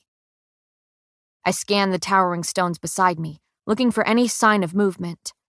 Worry quickly creeps its way into my thoughts, doubt following soon after. I haven't the slightest idea which cave hidden among the rocks contains the lonely queen within it. So I'll have to search all of them, I mutter under my breath. The sun has dipped behind a cluster of looming boulders, and I'm left oddly cold without its consistent comfort. My tired gaze stumbles over the side of a cave to my left. Pace quickening, I head for the gaping entrance. I'm swallowed in darkness after several slow steps beneath the arching stone. My hands grope for the wall, palms flat against cool rock in an attempt to guide. Jagged creases of stone slice at my skin to spring blood from thin cuts. I bite my tongue against the stinging pain and accompanying stickiness that now coats my palm.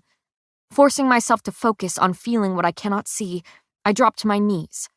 My hands roam over the cold floor of the cave, searching for any sort of clue. What the hell am I doing? I whisper, already losing my patience.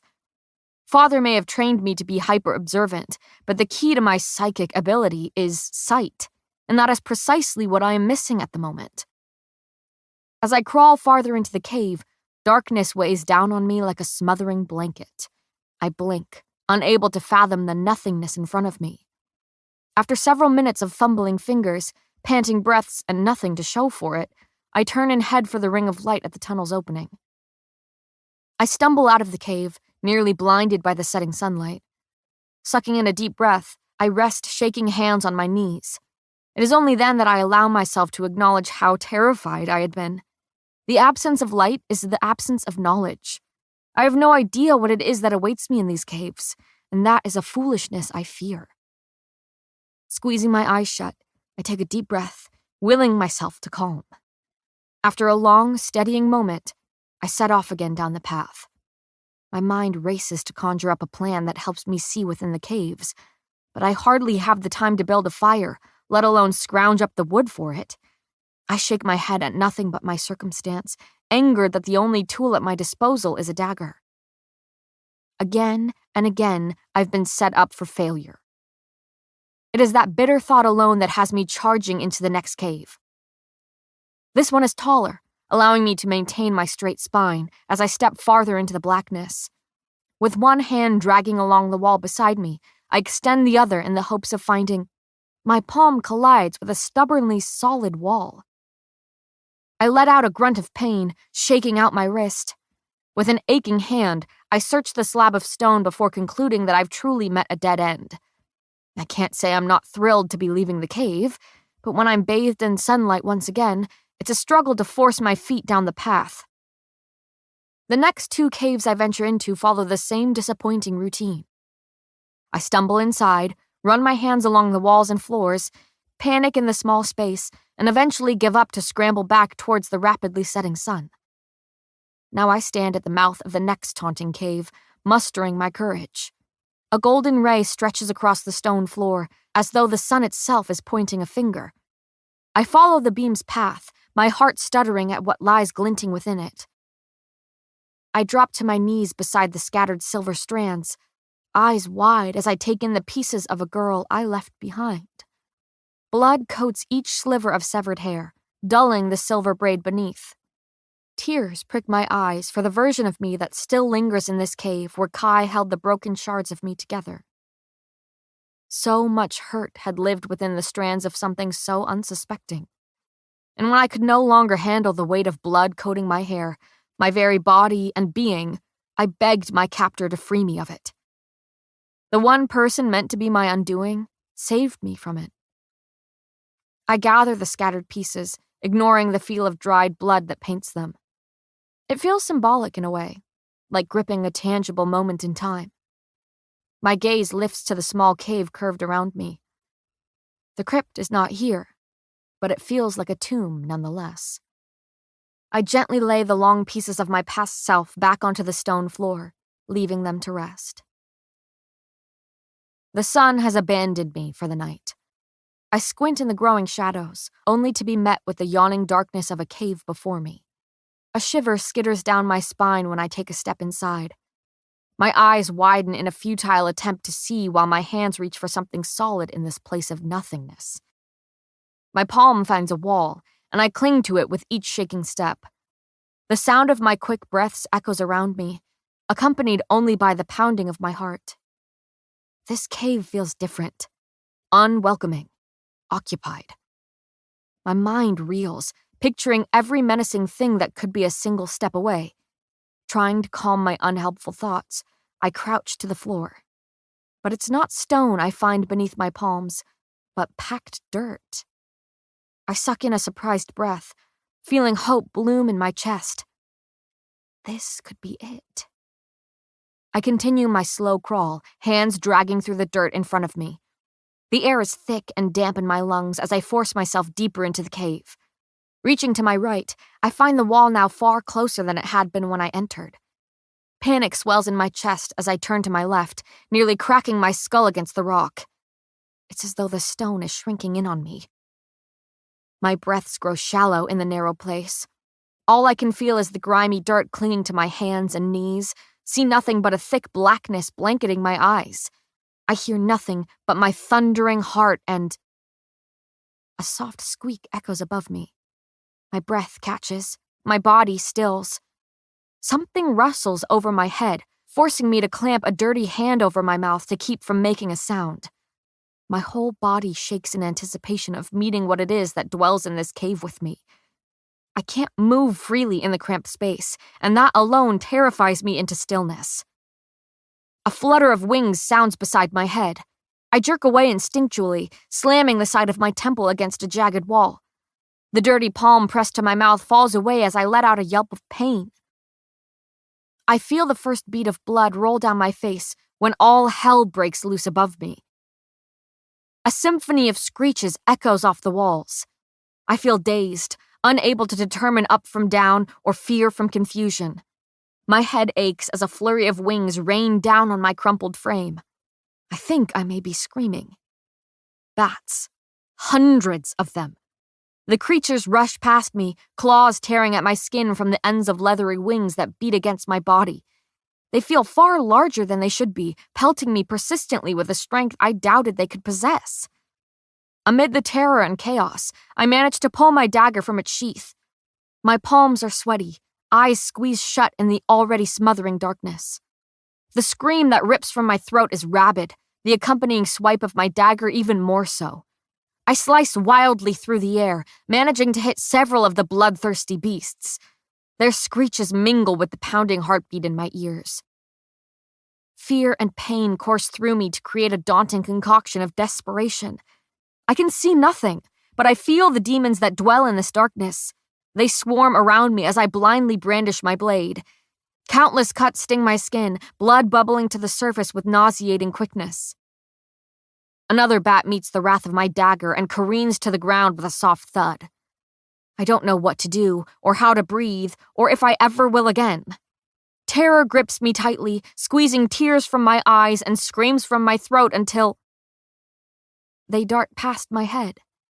Like a gust of wind, there one moment and gone the next, the swarm of bats rush out of the cave. I'm panting, turning towards the mouth of the tunnel as I tuck my dagger back into its sheath.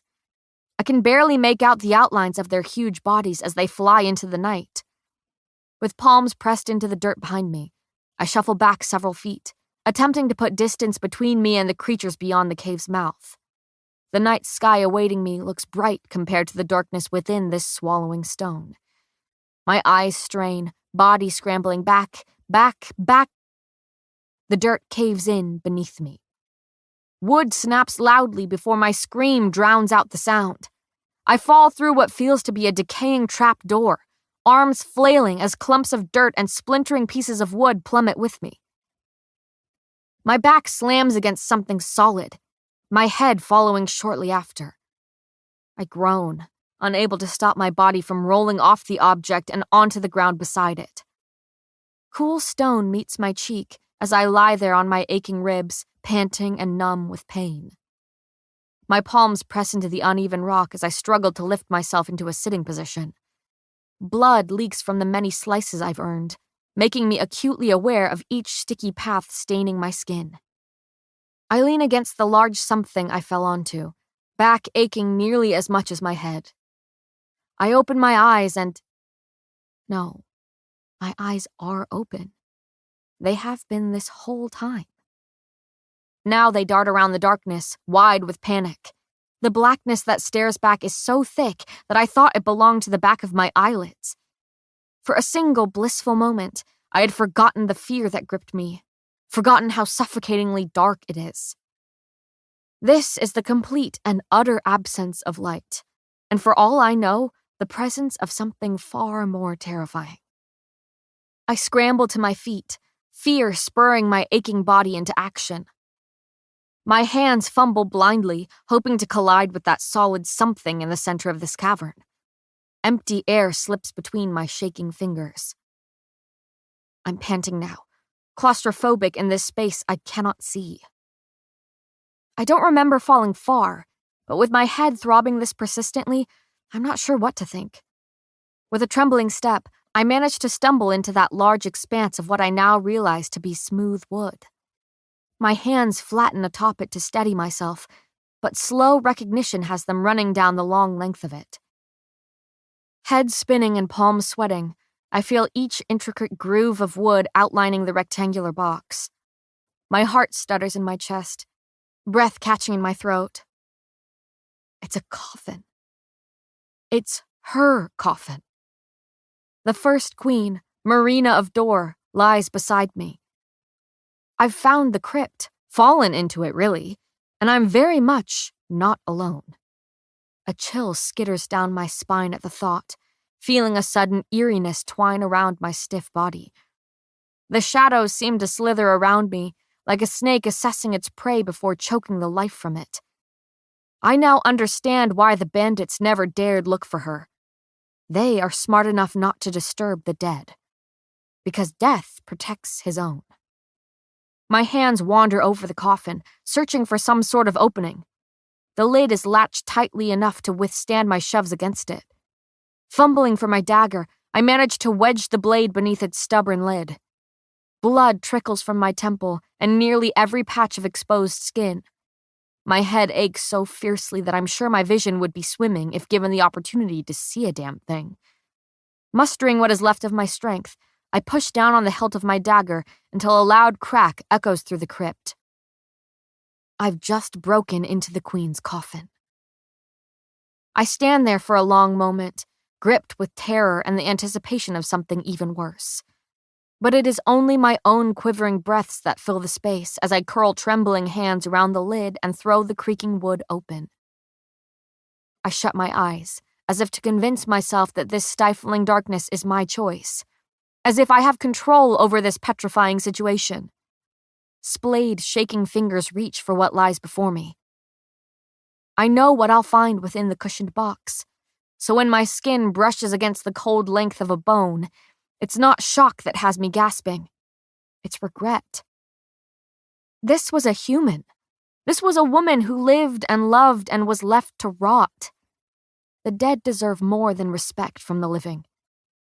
They deserve peace, and I've disturbed her rest to steal what rightfully belongs to her. Something eerily vast fills the space behind me, chilling enough to pebble bare flesh. I've never felt death so tangibly, and yet I recognize his presence all the same.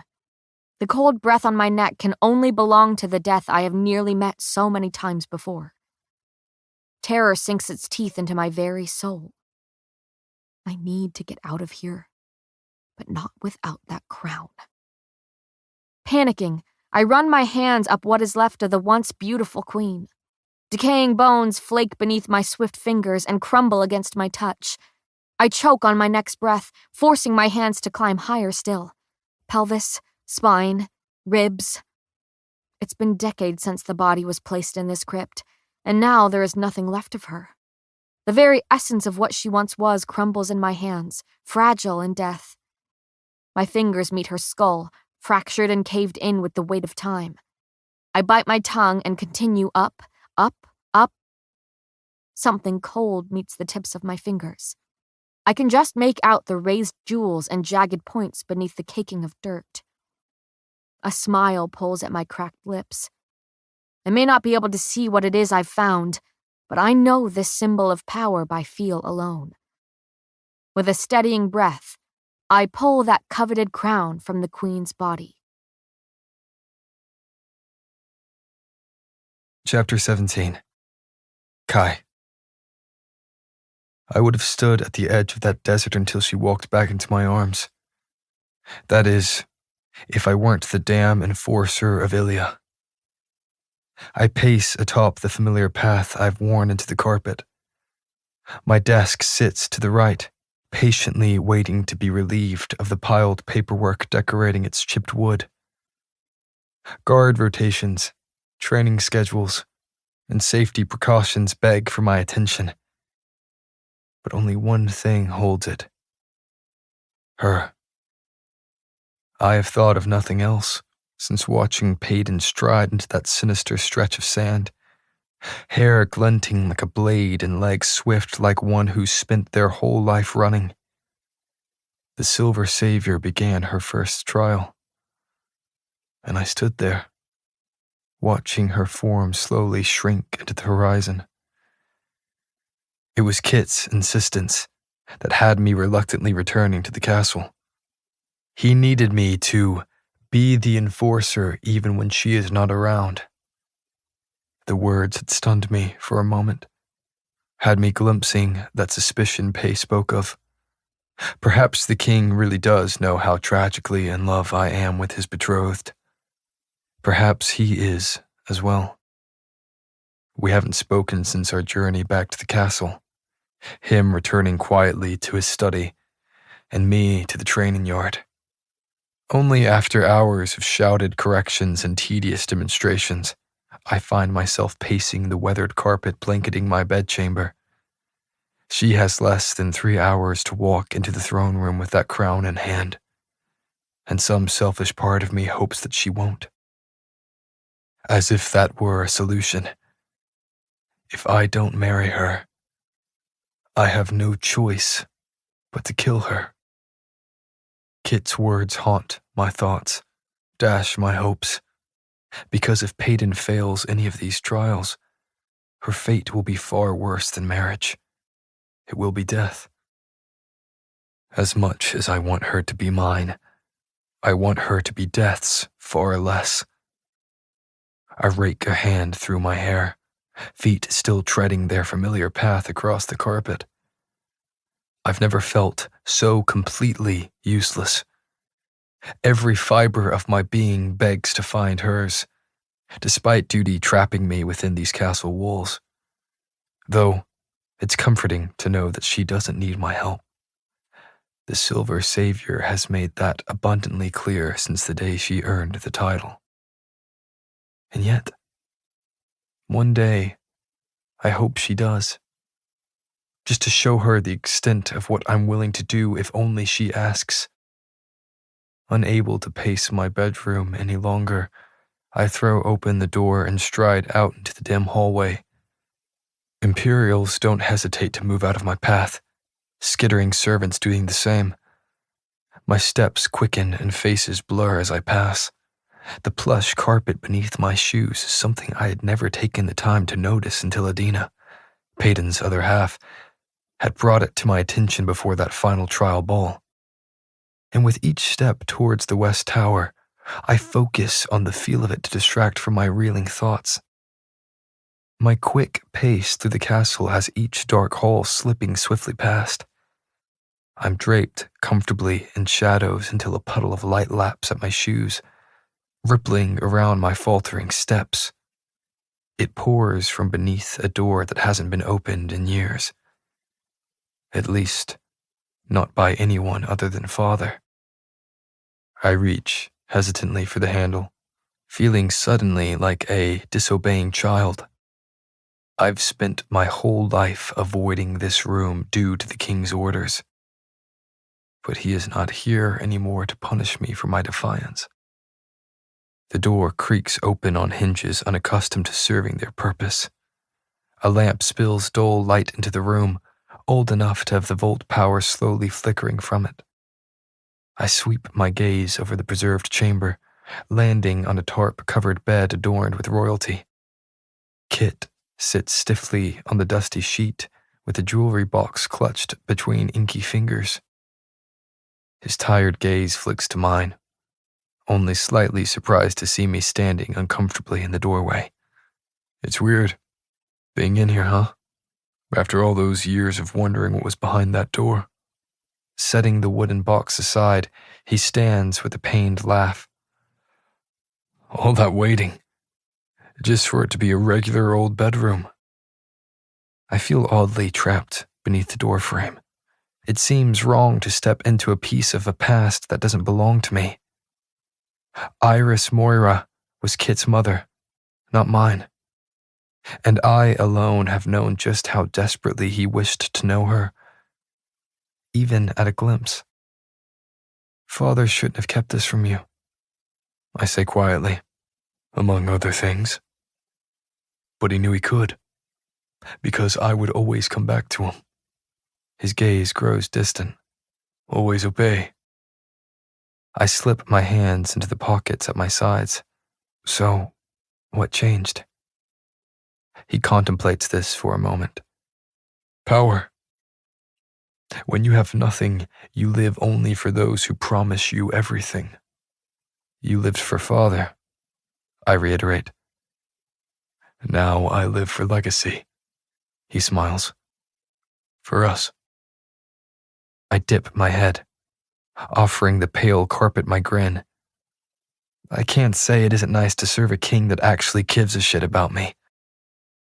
You're my little brother, Kit teases. I've been forced to give a shit about you my whole life. I chuckle softly. Sorry to be an inconvenience. He shrugs. It was pretty annoying when you started being able to kick my ass. Well, you should be used to it by now. Easy, brother. Kit's boyish grin has returned to his face after far too long. Let's not start a brawl in the one room we haven't yet. I let this moment soak in, relishing every laugh that passes between us. Alone with him, I don't think of the future ahead, or the ring wrapped around Peyton's finger, and I'm grateful for that. Grateful to just be brothers. I'll leave you to your thoughts, I say, after a long while of talking like we used to. I didn't mean to interrupt. Just saw the light under the door and figured I'd check it out. Nothing special, huh? Kit muses. My expression softens. It is for you.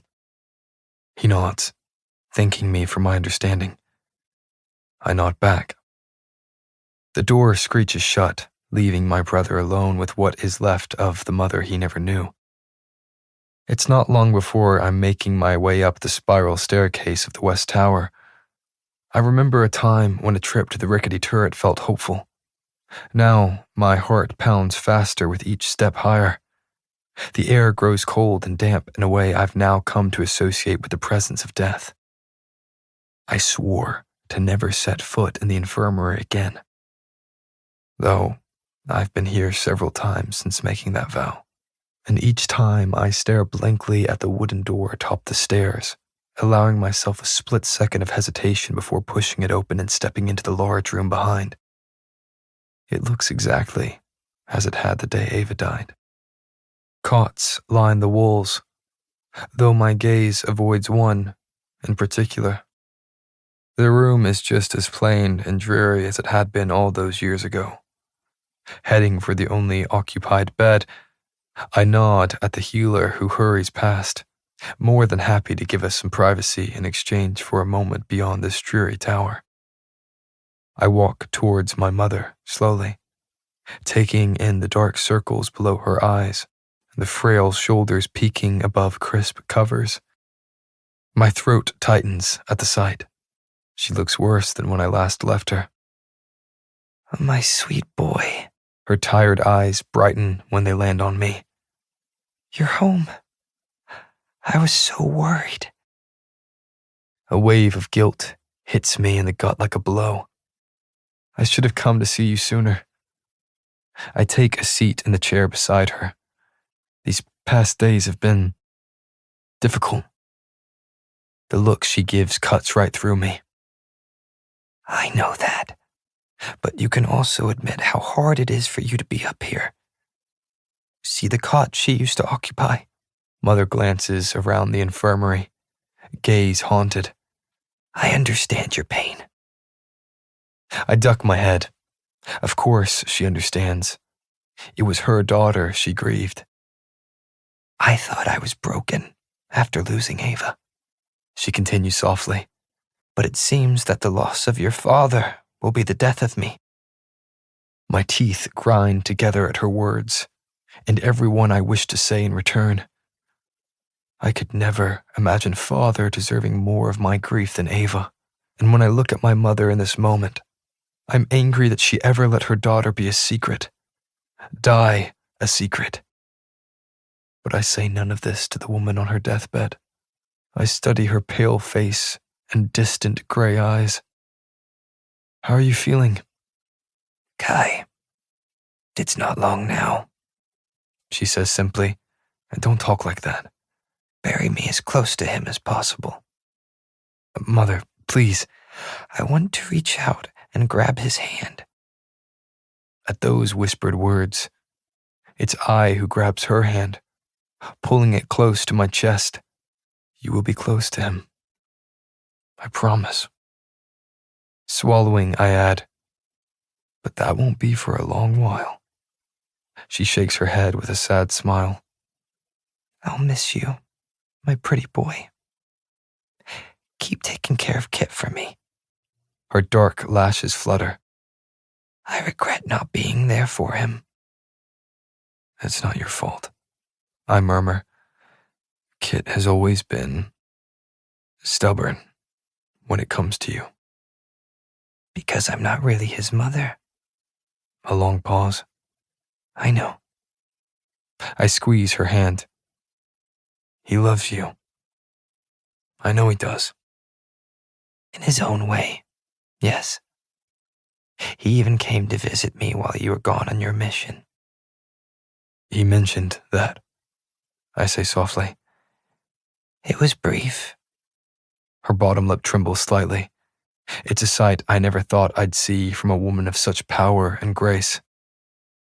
Kit misses him dearly. I know, I whisper, because I do. I know exactly how much Father's death affected my brother, even when he didn't wish to show it. Have you heard about what is happening in the kingdom? Yes, she says evenly. Your father always was more occupied with the ordinaries than the affairs of Ilia. I wait patiently for an elaboration worth the trouble Father left for Kit. But she says nothing more on the matter, which is unsurprisingly disappointing. Queen Milo is nothing if not loyal and loving towards her husband. Though she has told the occasional story of the days in which she once despised her king, these moments of reminiscence were only prompted by several cups of wine and told with hazy memory. But even now, Mother refuses to speak ill of the man she loved. It's stubbornly admirable. And Peyton? I ask slowly. You know of his engagement to the ordinary? The ordinary, she muses, gaze sharp. That is not all she is, especially to you. I drop her hand, securing a mask of indifference onto my face despite the quickening beat of my heart. I don't know what you've heard, but oh, don't go denying it, Kai. Her laugh morphs into a harsh cough. I reach for the glass of water atop the bedside table. Pressing it to her cracked lips, she swallows greedily before managing. I knew from that first dinner, the one with all the purging trial contestants, that there was something between you two. I blow out a breath. Mother. And then she went and killed your father, and things got complicated. She says this so bluntly that I nearly laugh. After another dry cough, she adds, though that might not have been enough for you to hate her. I know how you felt about him. He never really was much of a father to me, I state.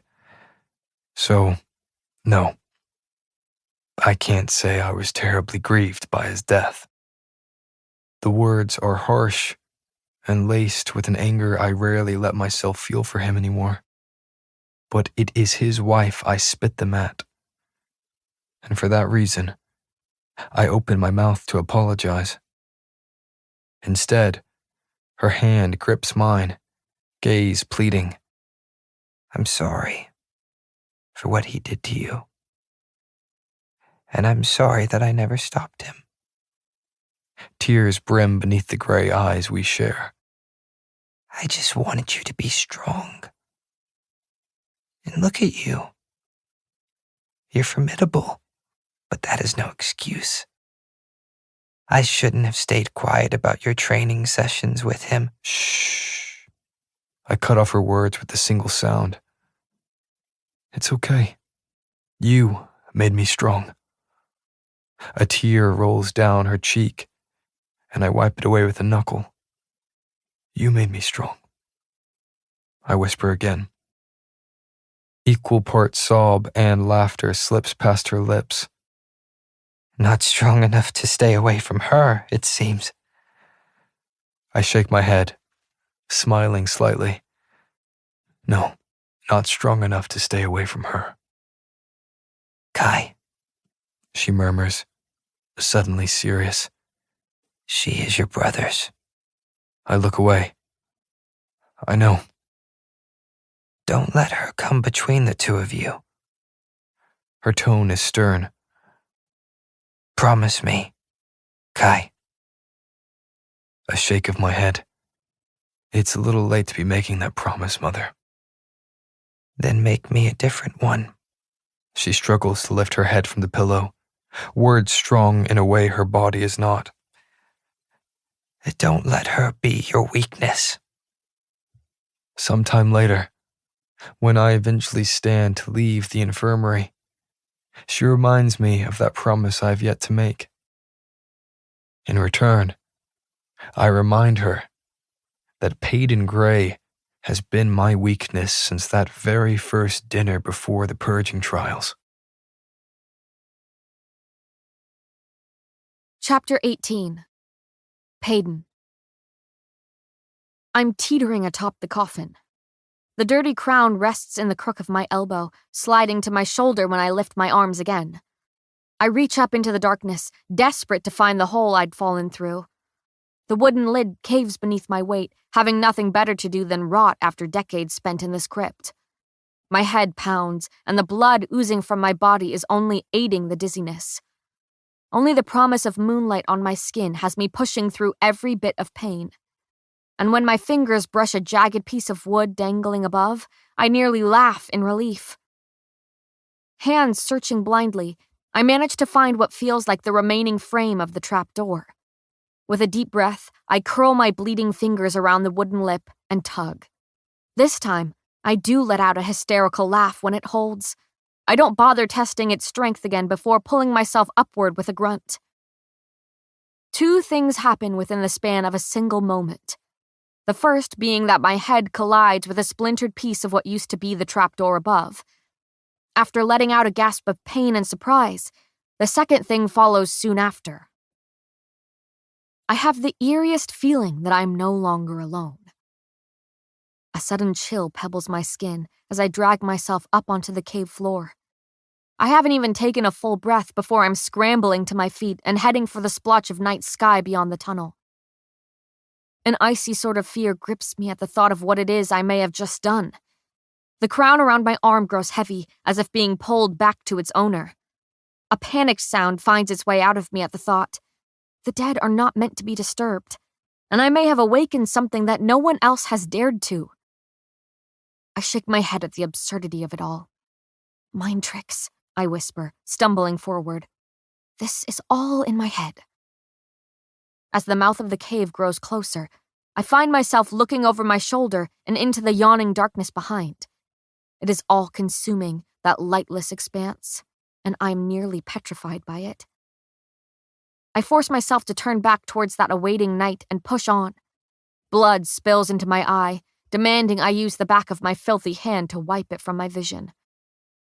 That swarm of oversized bats has thoroughly torn open my skin and left claw-shaped slivers to decorate my body in their absence.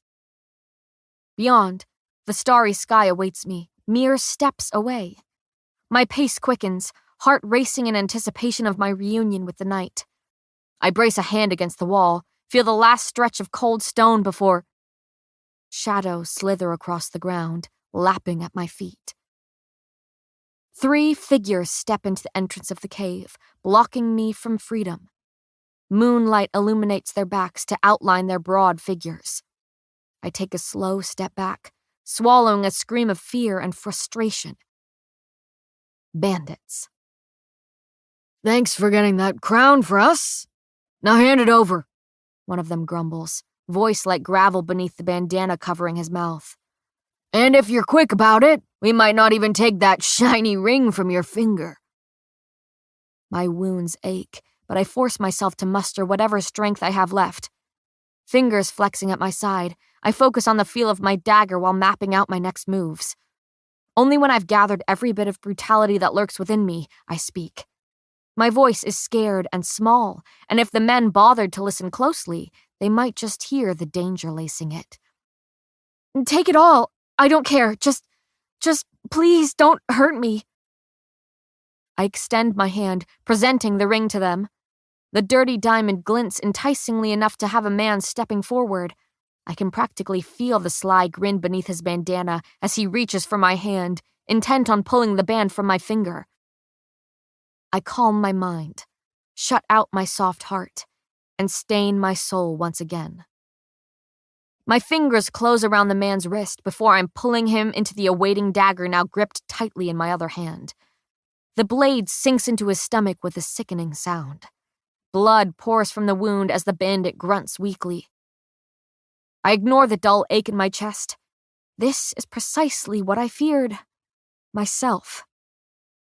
Adina's light within me sputters out. Pulling the dagger from his gut, I watch him fall to my feet. I stand over the dying body, chest heaving and hand bloody. The men gawk as I slip the crown off my arm to clutch it in my fist.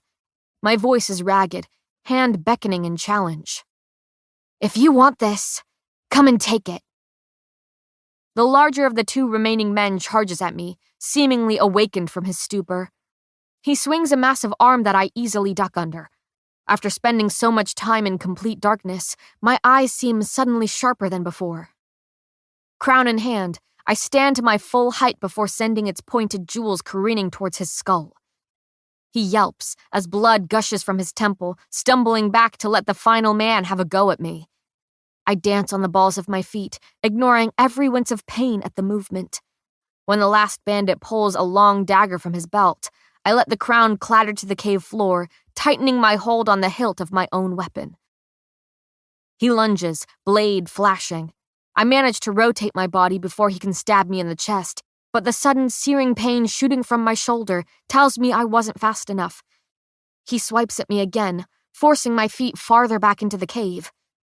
Analyzing each one of his movements, I let him jab at me again. Arm extended and chest open, he's made himself an easy target. Holding my dagger by its blade, I cock my arm and let the weapon fly. It pierces his chest, has him staggering back before eventually slumping against the cave wall. I watch his body slide down the stone, staining it with a streak of scarlet. I blink at the two bodies sprawled before me.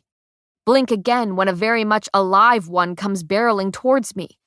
Blood runs down his face from the gash I'd given him with a century-old crown. I don't have the chance to move my leaden feet before large arms are wrapped around my middle. He shoves me against the wall, my skull meeting stone. Spots swim before my eyes to blot out what little vision I have. My cry of pain is weak, the tired body it crawls from unable to muster anything more. A rough hand has found its way around my throat. Fingers squeeze until I can no longer breathe. He watches me choke, smiling at the sight. I claw at his hand, kick at his legs. With blurry vision, I find whatever fight is left inside me, whatever sliver of my soul begs to stay in this life. And with that last wrinkle of resolve, folded deep inside my crumpled being, I drive my knee into his groin. His hand slips from my throat as he doubles over, allowing me time to slide away from the wall. My own bloody hand closes around the back of his bowed neck. I don't let myself think as I slam his head against the cave wall again and again. Blood sprays from the impact, splattering my face in that sickly warmth of another's life. It's animalistic, this need to stay alive, to tear apart anything that stands between me and my next breath. The growl in my throat does not belong to me, nor do the hands that repeatedly sink a skull into stone. When the red fades from my vision, I let his limp body fall to my feet. Adina's warmth returns shyly, as though her very memory does not recognize the creature I've become. I'm shaking, every part of me trembling in fear of what I've done, in fear of myself. A sort of numbness creeps over me as I step around the still bodies.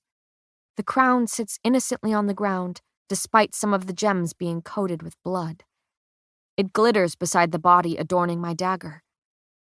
My stomach churns at his vacant gaze, wide with the shock of death's swift arrival. I look away before yanking the blade from his chest, and with the crown's sharp points fitted between my fingers, I turn towards my awaiting freedom. Keeping my gaze forward, I don't dare look down at the stone floor now slicked with blood. Instead, I focus on that starry night, ahead and beckoning. I trip over my own feet in anticipation of the open sky. Scrambling from the cave's gaping mouth, I fall to my knees on the rocky path. A crazed laugh bubbles out of me as I tilt my head to the sky. Moonbeams stroke my face as a soft breeze tangles my filthy hair. I swipe a hand over my face, smearing mud, blood, and the sticky residue of guilt. But I'm laughing again, strained yet relieved. Adina's light, however dim, is returning to my soul. I am alive. I, an ordinary, survived a trial. Again. My eyes fall to the long path ahead and the comforting field of poppies beyond. Farther still is the city I'll have to trudge through before marching into the castle, crown in hand. I lift my crazed gaze to the moon, unsure how much time I have before midnight. With that sense of urgency returning to my weary mind, I force shaking legs to stand beneath me. Soon after, I'm quickening my pace, body sore, but hope swelling. With every step, I grow closer to becoming a queen. With every step, I grow closer to a united Ilya. Chapter 19. Kai. My foot taps a steady beat against the marble floor. Members of the court mill about the throne room, having used the last 3 hours as an excuse to drink and sloppily trade gossip among themselves. The countdown to midnight has become nothing more than an exclusive party of elites. Forgotten goblets of wine litter every flat surface, while others can be found sloshing in the hands of noblemen and women. Scanning the room and what obvious boredom fills it, I take a sip of my own wine, savoring the biting sweetness on the back of my tongue. I've been leaning against a towering pillar for more than an hour now, content to stay tucked within the chaos. After my visit with Mother, I reluctantly joined the court to restlessly await Peyton's arrival. My wondering gaze continually returns to the large doors at the opposite end of the throne room, in the hope she will stride through them, because the alternative would mean that something happened to her, and I simply refuse to entertain that spiraling thought. I will her to walk through those doors, if not for this kingdom, then for me. I need her to come back to me. She is willingly my weakness, and yet nothing has ever made me stronger, and I fear what I will become if... You've been staring at the door since you got here. I turned to face a grinning Jax, his hands shoved into the pockets of 2 short pants. Not the whole time, I state smoothly. I've managed to catch you sneaking sips of wine from Andy's glass. His grin shifts, suddenly sheepish. I don't know what you're talking about. I cross fidgeting arms over my chest, chuckling. Really? Why don't you go ahead and walk in a straight line for me then? The mere question has him swaying on his feet. Because maybe I don't want to. He leans against the pillar in a comical attempt at nonchalance. At least one of us is having a good time. I sigh out the words, my gaze straying back to the doors. I could finish that for you, Jack says, pointing to the cup in my hand. I mean, if you're not going to. I tilt my head against the cool marble. What the hell? I mumble, handing the goblet to him. It's not doing me any good.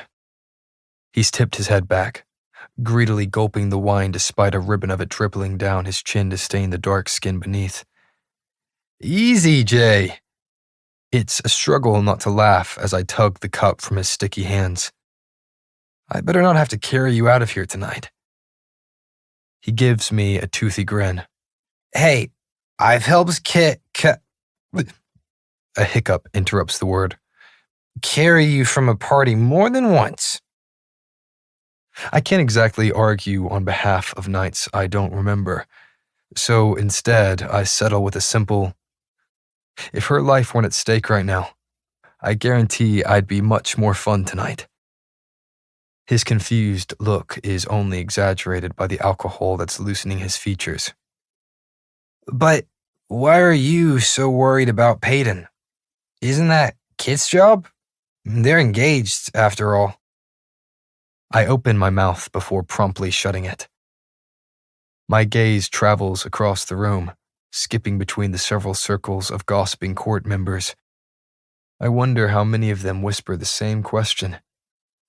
Why does the future enforcer worry for his brother's betrothed? Is it simply due to loyalty and protection over the king? Or perhaps something far more scandalous? I suppose the truth leans more towards the latter, but reducing my feelings for Peyton to something as juvenile as a scandal is absurdity. Only, it does not matter that every beat of my heart belongs to her, because she does not belong to me. Turning my attention back towards an awaiting Jax, I open my mouth to spew an answer he likely won't remember in the morning. That is when the doors swing open. Everything fades away, forgotten in her presence. The future queen of Ilia strides into the throne room, and every elite falls silent. She is covered in dirt, streaked with blood. It freckles her face in a gruesome addition to the 28 ones I know stretch across the bridge of her nose. Large tears in her clothing reveal jagged cuts beneath, softened only by the mud accompanying them. My eyes trail down the length of her, knowing just how much that blood must be affecting her. It's coating her temple, her shoulder, her hands. Her hands. There, gripped between scarlet-stained fingers, hangs a crown. The rest of the court seems to recognize her achievement at the same moment, resulting in a collective gasp that ripples across the room. I push off the pillar, eyes wide as I study the lost relic from afar. A crack crawls up one of the sides where a splotch of blood stains the large gem there. The rest of it remains covered in mud, just like the woman holding it. Peyton's piercing gaze travels over the crowd as she watches them take her in. No one dares speak, dares move beneath her commanding stare. But when that blood-splattered face turns in my direction, I nearly smile. This formidability is not unfamiliar to me. I've seen it within her since the moment she saved my life. Her eyes meet mine, and it feels like relief. She reflects my sentiment with a slight softening of her expression. But it doesn't last long. It can't. Not with this audience. So I let her go. Let her pretend. Let her morph back into the queen she will become. All it takes is a single slow nod of my head. She understands, and meets the king's gaze with a newfound fortitude. My eyes flick to the dais, seeing something akin to awe settled on Kit's features. And I can only assume that my expression looks the same. She takes another step into the throne room, pushing aside her pain for the betrayal of what is far more potent: power. Every wound is on display. She wears them proudly, allowing each pair of eyes to sweep over her. Blood drips from the gash at her temple, staining her hair and spilling a trail of crimson into her eye. With strides never slowing and face unflinching, she wipes the blood with the back of an already stained hand. I push slowly through the crowd, my gaze unable to stray from such eminence. But watching isn't nearly enough. I could fall to my knees, beg to be the only one worthy of witnessing her. Clothes torn and body bloody, she slows before the dais. I shift on my feet, knowing the weight of those piercing eyes now pinned on my brother. Kit clears his throat, blinking at the scene before him. When he finally finds his voice, it's to declare, "Ladies and gentlemen of the court, it seems Peyton Gray has successfully completed her first trial." And with that, Peyton's lips lift. She raises the crown then, matching its bloody and mud-streaked appearance. I smile before she's even done it, wide enough to show those damn dimples she loves to hate. Yes, I smile when she pushes the crown onto her head. It sits atop her blood-streaked hair, drawing gasps from the gaping court. My breath catches as she stands before the king, every bit his queen-to-be.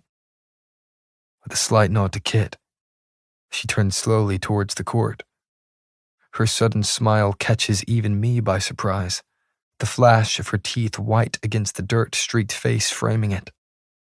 She inclines her head then, dipping it towards each side of the throne room. The movement is nearly taunting, as if daring any elite to try to tear the crown from her head. Her gaze is a challenge that travels around the room, but with one final dip of her head, she turns back to Kit. He stands, accepting her silent invitation. Stepping from the dais, he offers Peyton an arm she readily takes.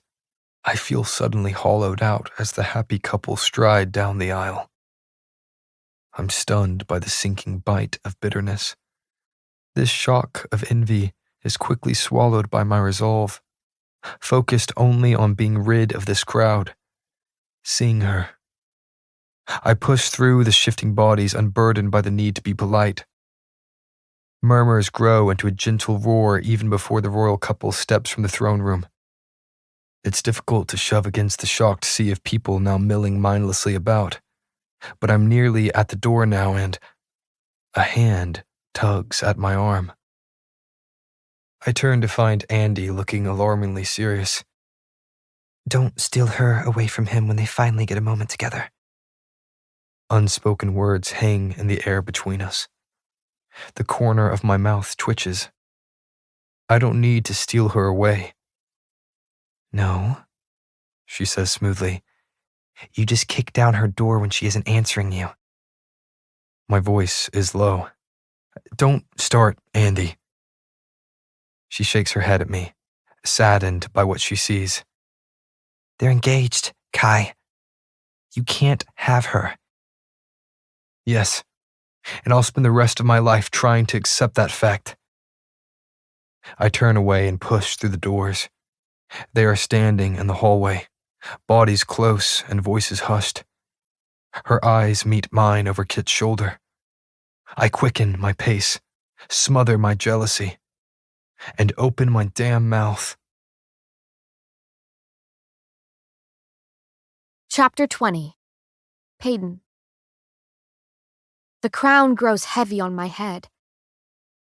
I can't imagine the neck pain royals must endure, though it seems I'll find out firsthand.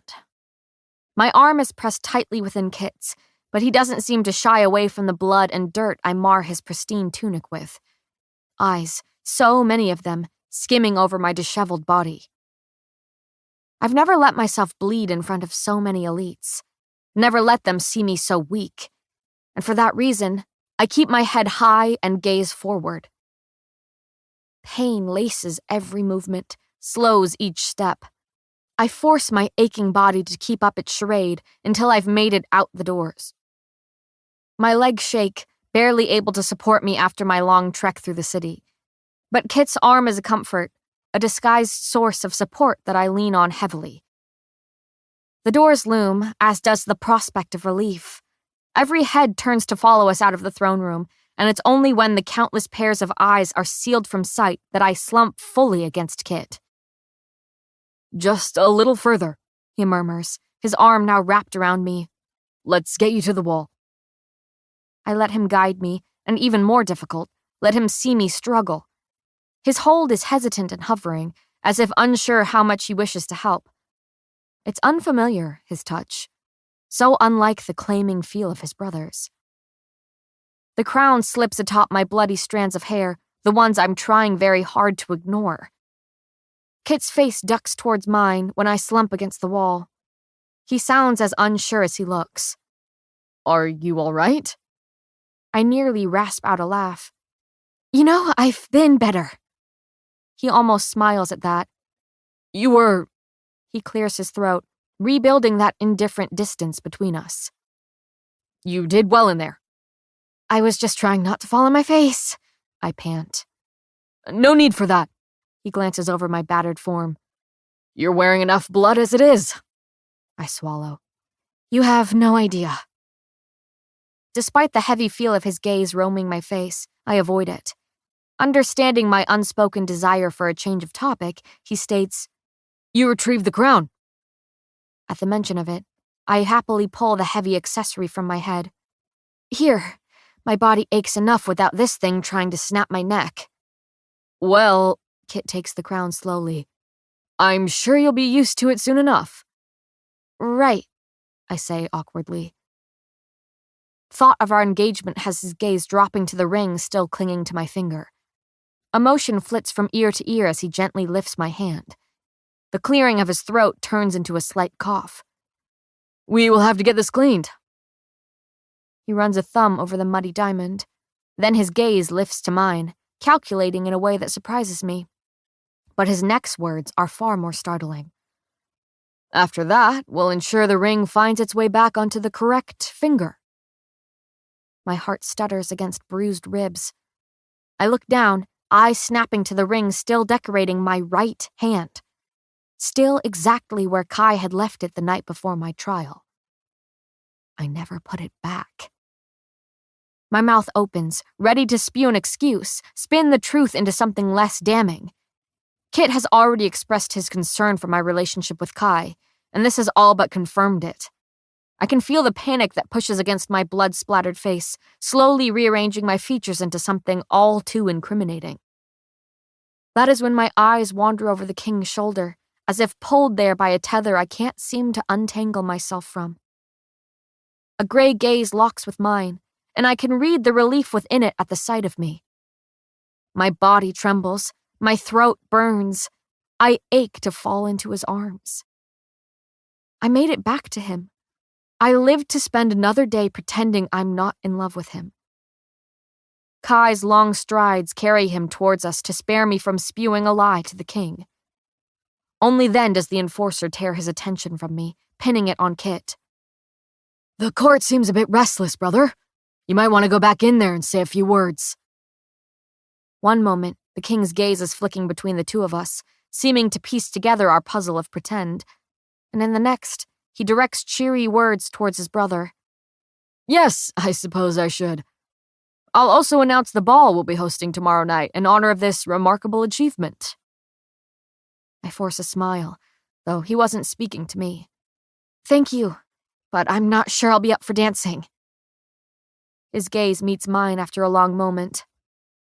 I'll have a healer sent to your rooms. The shake of my head is interrupted by his stern words. Let him help you. That is an order from your king. With that, he backs away, lifting the crown slightly.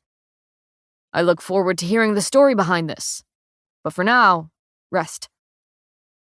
I sag against the wall when he strides back into the throne room.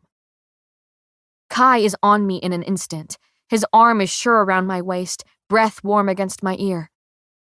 I've got you, Pei. I feel willingly weak with him to hold me, as if strength is a facade only needed when he is not near. And it's that realization that has every moment of the trial flooding back. My eyes fall to the trembling, bloody hands I hold out to him. I've stained my soul again. Shh. He grabs my wrists, pressing those bloody palms against his black tunic. There. Now it's my soul that is stained. I laugh weakly for him, though it sounds more like a sob. Still holding my wrists, he guides those crimson hands around his neck. My eyelids flutter closed when his arms encircle me, warm and comforting. But when my feet leave the ground, they fly open. Easy, he murmurs, hearing the protest I don't say. It would be your wedding day before you made it to your rooms. My head lolls against his shoulder with each step he takes down the hall. I didn't think you would ever speak of my wedding. He swallows. I thought you might not walk through those doors tonight, and it made me realize that I'd much rather spend the rest of my life apart from you, watching at a distance, than without you. I swallow. My throat is dry. You shouldn't be doing this. We're supposed to keep our distance, now more than ever. Yes, he says simply, which is why I'm selfishly stealing this moment. I'm too tired to formulate a response, let alone a coherent thought. He turns a corner, holding me close. I let my eyes wander over his stubbled jaw, over the worry creased between those dark eyebrows. I'm lulled by his even steps, hypnotized by the rhythmic beat of his heart beneath my ear. "Turn the handle for me, would you, darling?" I must have dozed off, because when I pry open my eyes, we're standing before my bedroom door. "I'd rather not kick it down this time," Kai continues. "No need to give Andy yet another reason to be pissed with me."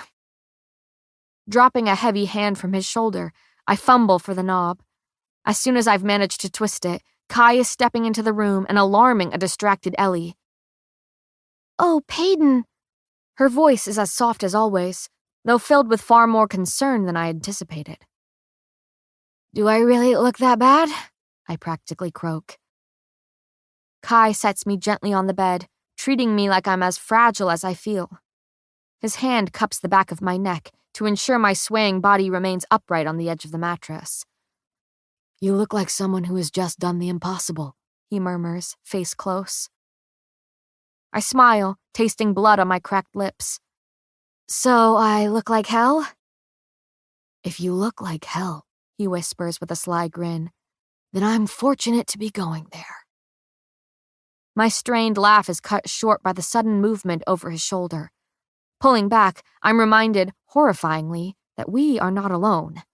At the color staining my cheeks, Kai turns to find Ellie wide-eyed and paralyzed in the center of the room. Crouching down before me, the enforcer clears his throat in preparation of the soft command about to spew from it. "Ellie, get me a pail of warm water and a cloth, please." He says this as if she hasn't just seen what passed between us mere moments ago. As my maid, I suppose it doesn't matter, but as my friend, I'll have some explaining to do. She nods curtly, hurrying towards the bathroom as Kai adds, "Soap, too." I sit there awkwardly with his hands now braced on either side of my legs. Our eyes meet, mine concerned and his far too content. I give him a look that I hope screams, "Keep your hands to yourself until she leaves," which I'm quite certain he understands because it's the complete opposite he does next. With a smirk that makes me want to simultaneously kiss and hit him, he slides calloused palms down my thighs. My weak warning look doesn't stop his slow search of my legs.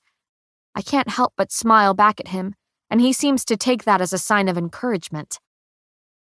I'm so distracted by the feel of Kai's hands that I hardly notice Ellie place the pail of water beside him. After setting down a cloth and a bar of soap, she straightens with the clearing of her throat. Kai's eyes are locked on mine. "That will be all, Ellie. Thank you. I'll let you know when to send in the healer." With a quick curtsy and a glance in my direction, Ellie swiftly strides from the room, shutting the door behind her. Turning my attention back on the smirking boy before me, I give his chest a good shove. "So much for pretending, Prince." He dips the cloth into the pail, shrugging at my words. "I'll have the rest of my life to pretend with you. But for now, I needed to keep you alert." "You were distracting me," I breathe, eyes dropping to the blood coating my hands. My stained palms are quickly covered by the damp cloth he places over them. "And I will happily be your distraction from pain, for as long as you need." The bar of soap is rough against my hands, but I welcome the discomfort. Kai wipes at the scarlet now swirling atop my skin, leaving the towel stained with the blood of strangers. I attempt to swallow the emotion clogging my throat. It's not the pain I need a distraction from. It's the memory of what I did. He threads the cloth between my fingers, ridding my skin of any trace this trial left behind. "I know." His voice is saddened with the weight of understanding. "It just all starts to feel the same after a while." I'm blissfully numb as he guides my hands into the pail of water, letting the warmth wash over them. "I didn't think I'd walk into that throne room tonight either," I whisper. "I was ready to die beside Marina in that crypt I fell into. I've never been so terrified, and I've spent my whole life in fear." He's moved to my arms now, guiding the cloth over every speck of dirt and blood splattered there. "Hey, we don't have to talk about this now. It was so dark," I breathe, because part of me desperately wants to be free of what haunts the confines of my mind. I've never seen such complete and utter blackness. And the bats. My visible shudder has Kai placing a comforting hand against the small of my back. I watch him clean every claw mark, every nick the beasts gifted me. When the stained cloth reaches the slash across my shoulder, I hiss in pain. He does his best to mop up the blood surrounding it as he murmurs, "But you got out. You got the crown. And then you cracked it against a man's skull." When my eyes flick up, they land on his wry smile. "I'm assuming." I shake my head at him.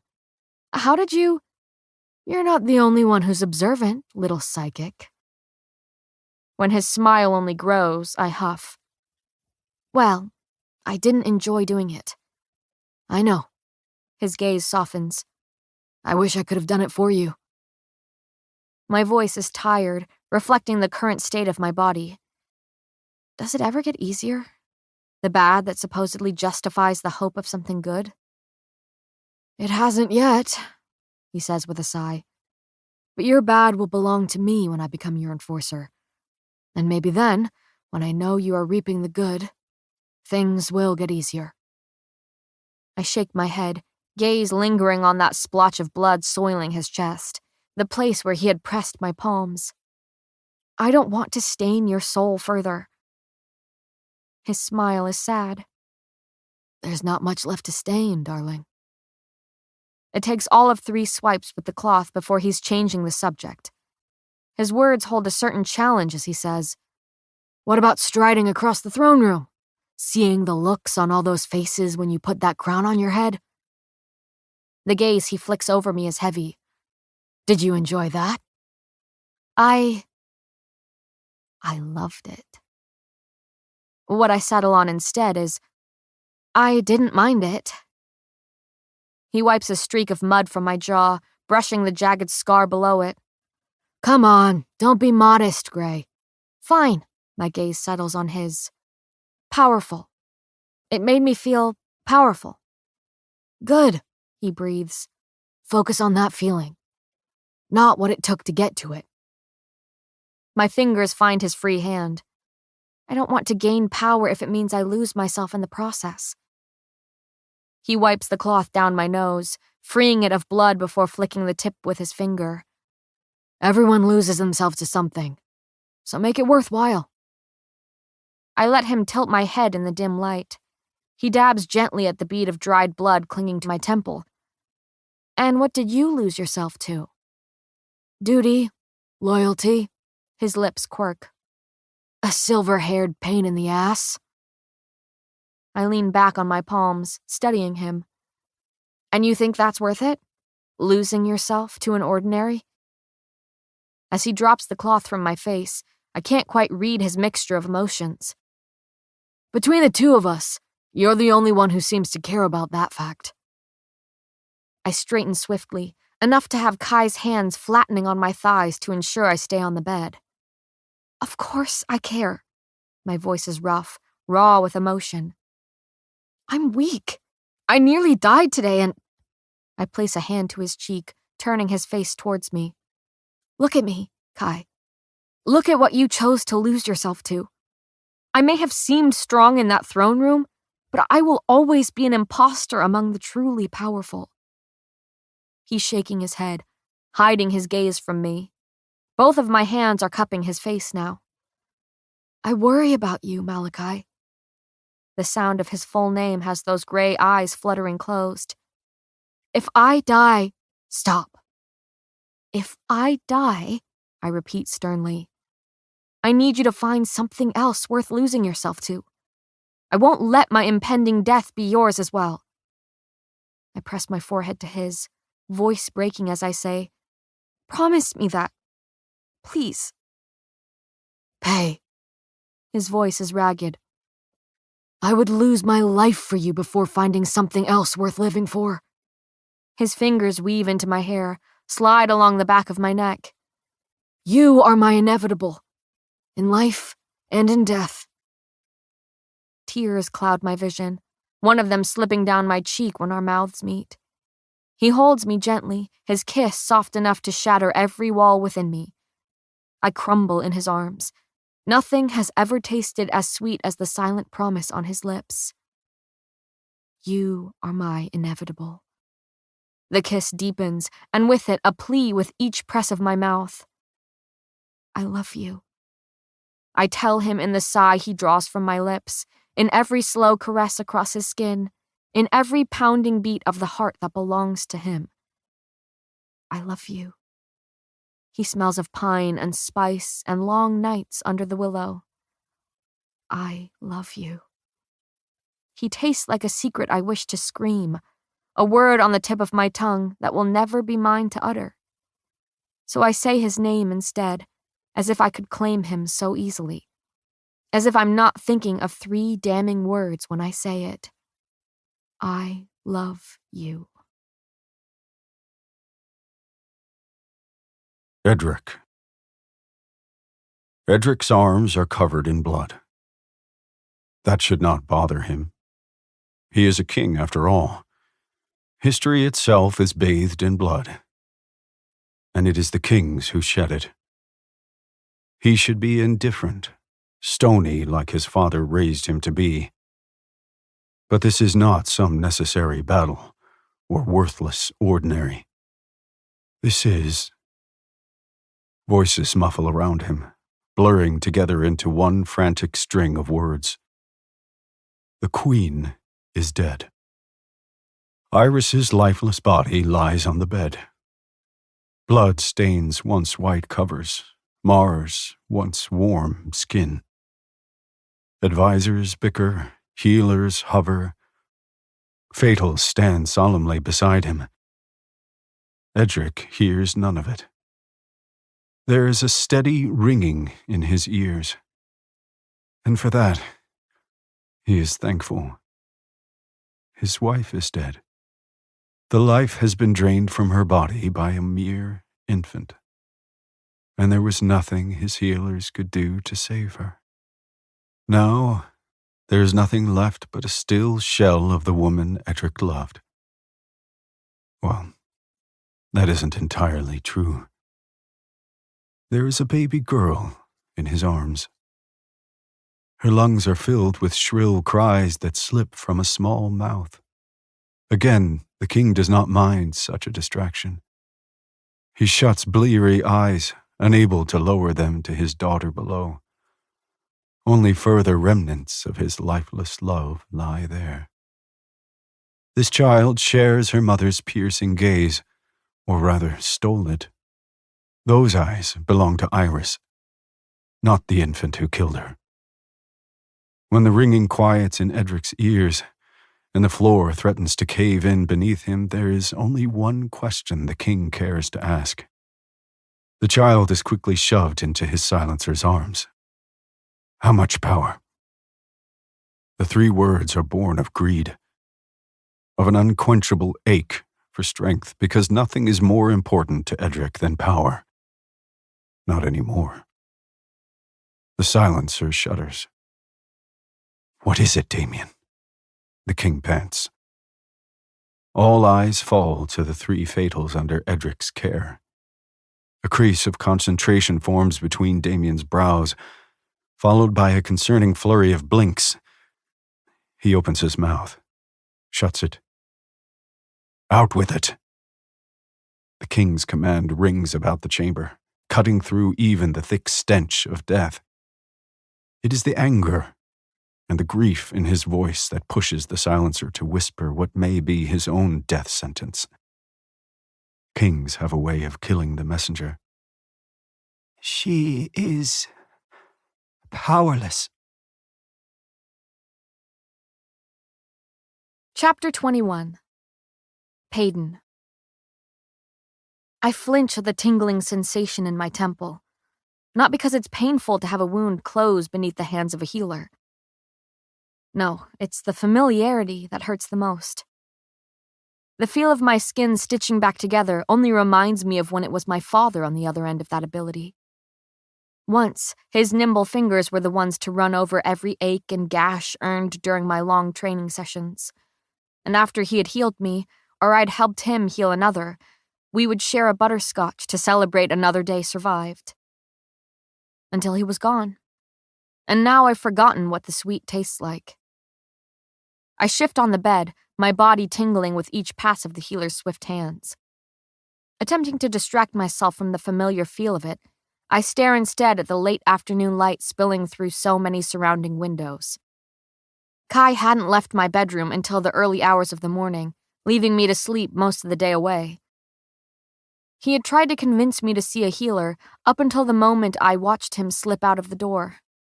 But I was far too tired to entertain the idea until this very moment, having stumbled out of the bath in a tremendous amount of pain. And with the ball looming only a handful of hours away, I forced myself to endure the ache of being healed by unfamiliar hands. Ellie bustles around the room, readying herself for the great deal of work that awaits. Having slept so late, I've left her with little time to make my damp hair and raw skin look presentable. I watch her quick movements, unnerved by the fact that we have yet to speak since Kai's late arrival in my rooms. "You're all set, miss?" I startle at the man's deep voice beside me. "Yes, thank you," I manage to the healer, adding a quick nod in emphasis. He returns the gesture before making his way out of the room, leaving my healed body behind. With a sigh of relief, I stand to my feet, stretching out stiff limbs. "It no longer feels like I nearly died yesterday," I say cheerily. "In fact, I think I may actually be in the mood for dancing." "Someone seems happy." Ellie pats the vanity chair with a smile, beckoning me to her. I sit before her, letting my eyelids flutter shut as she begins powdering my skin. "I feel good. Hopeful." "I'm glad." Something about her tone has my eyes snapping open. "And this good mood has nothing to do with I take a breath. "With the enforcer?" "Mm-hmm," she hums, lips tucked into a thin smile. "Ellie, there is nothing going on between me and—" I trail off when she shakes her head at me. "Peyton, I don't need to know about you and the prince. She chews on her bottom lip. "I just hope you're being careful. Queens are not as easily forgiven as their kings." Her words are a much-needed reminder. My eyes fall on the ring still residing on my right hand, a detail Kit will not soon forget. The warm bathwater has thoroughly cleaned it of the mud, leaving the promise to glint in my lap. With a deep breath, I slip it onto the correct finger. Ellie doesn't seem to notice as she continues with that soft smile of hers. "But I enjoy seeing you giddy like this. It reminds me of Adina and her boy from Loot." My whole body stiffens beneath her hand currently dragging a dark line of kohl atop my lashes. "What are you talking about?" I hear the hesitance in her voice, the quiet sadness that remains there. "That's right. She never told you, did she?" She lets the words linger. "There was this boy she would sneak off to see while you were in the trials." My heart pounds in time with her words, aching like it has since the day Adina died. Why didn't she tell me?" Ellie pulls back, allowing me to open the eyes now welling with tears. "She didn't want to distract you from the trials." Her lips pull into a thin smile. "She said you wouldn't rest until you met him and approved. So the plan was to tell you after. But then—" "There was no after," I whisper, turning away with a shuddering breath. She was always too damn selfless. We fall silent as Ellie hesitantly returns to the task at hand. After a long while in which I dwell only within my thoughts, I manage to gather enough courage to peek at my reflection. But I don't recognize the girl within it. Her lashes are darkened, her lips tinted the color of blood. She looks like the sharpness that piercing grief hones one into. Like fearlessness carved out of necessity, not courage. "I want her with me tonight, Adina," I say quietly, breaking the silence that has long stretched between us. Ellie nods in understanding and swings open the closet doors. Silver pools at my feet, cascading down the body above. Cool air brushes the low dip of my bare back. The dagger strapped to my thigh is more of a comfort than anything, as is the steel ring I spin on my thumb. So much has changed since the first time I wore this dress, and yet here I am again, walking towards a ball in honor of the trials I'm competing in. Only, I've now gained a ring on my hand, cut the hair falling down my back, earned more scars I'm ashamed of, lost the girl who made this very dress for me. I pull at the elegant shawl around my shoulders, ensuring it covers the O carved above my heart. Thankfully, Ellie hadn't questioned me when I requested to wear the silver wrapping. It ties elegantly beneath my breasts, draping over my shoulders while still covering the maimed skin I wish to hide. Kit nods as I approach the closed door to the ballroom. There's no denying how handsome he looks in a black suit. It's perfectly tailored to his body, contrasting against the blonde hair and golden crown atop his head. "You look lovely," he says evenly. I smile, trying to warm this frigid indifference between us. "Thank you, Kit. You look very handsome." He nods his thanks before offering me a stiff arm. I accept it, feeling more than a little awkward as I do. Kit doesn't waste a moment before tilting his chin towards the Imperials beside us. Understanding his silent request, they begin to open the massive doors. We wait, loosely joined at the elbows. The king looks down at our linked arms then, examining the bare fingers that fan around the crook of his elbow. "I see your ring made it back to the correct hand." The doors groan on their hinges. My heartbeat quickens its pace. I lift my free hand, flashing the diamond at him. This is the hand Ilian needs this ring to be on. The finger ordinaries need it to be on. "Of course," I say evenly. "After hiding it from the bandits, I must have slipped it onto the wrong finger in my delirious state." The slightest bite in my voice has him studying me curiously until the doors fall open. "Ready?" he murmurs. "Not in the slightest." And with that, we step out onto the balcony that overlooks the ballroom. Kit guides me to the railing, our bodies close. A sea of people stand below us, all staring up expectantly. I haven't seen this view since my entrance to the final Purging Trials ball, and I can't say I've missed looking down on every cold expression. "Good evening," Kit welcomes, his voice carrying across the long length of the room. It's suddenly warmer when not directed at me. "Tonight we celebrate the success of Peyton Gray's first trial. She has achieved what few dared to do, bringing Marina Azur's crown back to its rightful home. And if Peyton continues to complete these trials, she will soon be wearing that crown herself." I struggle to stop from startling at the servant who suddenly appears beside me. Hesitantly, I accept the flute of champagne he offers and watch as Kit does the same. "A toast," the king declares, lifting the glass out towards the crowd. They respond with a raising of their own champagne. He seems to clear a cough from his throat before finishing. "To Peyton Gray, and the completing of this first trial." My murmured words are swallowed in the echoing crowd, but they are meant for no ears but my own. "To surviving long enough to see a united Ilia." I lift the glass to my lips, swallowing the champagne in time with everyone else. The bubbles fizz their way down my throat, crisp and sweet. Life resumes on the dance floor as we make our way down one of the emerald-padded staircases that lead to the marble below. Spirited music accompanies each of my steps, Kit's arm an anchor to keep me from taking a tumble down the stairs. When my heels hit the floor, I'm surrounded by a swarm of bodies. Not for me, of course, but for the grinning king. Women of all ages flock to us, rambling about plague knows what, while batting their lashes at him. I'm quickly shoved from his side, left to sip my champagne alone while Kit occupies his entourage. Annoyance quickly crawls across my features to redden my cheeks. I'm not upset by the women attempting to woo my betrothed, only that they were bold enough to do it in front of me. With that thought in mind, I begin to push my way through the gaggle to claim what is mine, not out of jealousy, but as an act of power that I clearly need to establish. I reach for Kit, looping my arm through his. "Let's dance! I want to dance." The women seem to deflate at my words, Kit nearly as surprised as they are.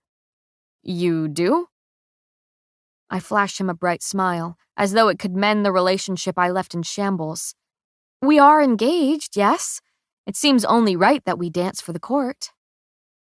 Kit contemplates this for a moment before deciding he doesn't have much of a choice. In silent agreement, we stride towards the dance floor. I throw back the rest of my champagne and set the empty flute on a nearby servant's tray, stomach warming from the alcohol. As I turn back to smile at the begrudging king I've dragged along, my gaze snags on a familiar shade of purple.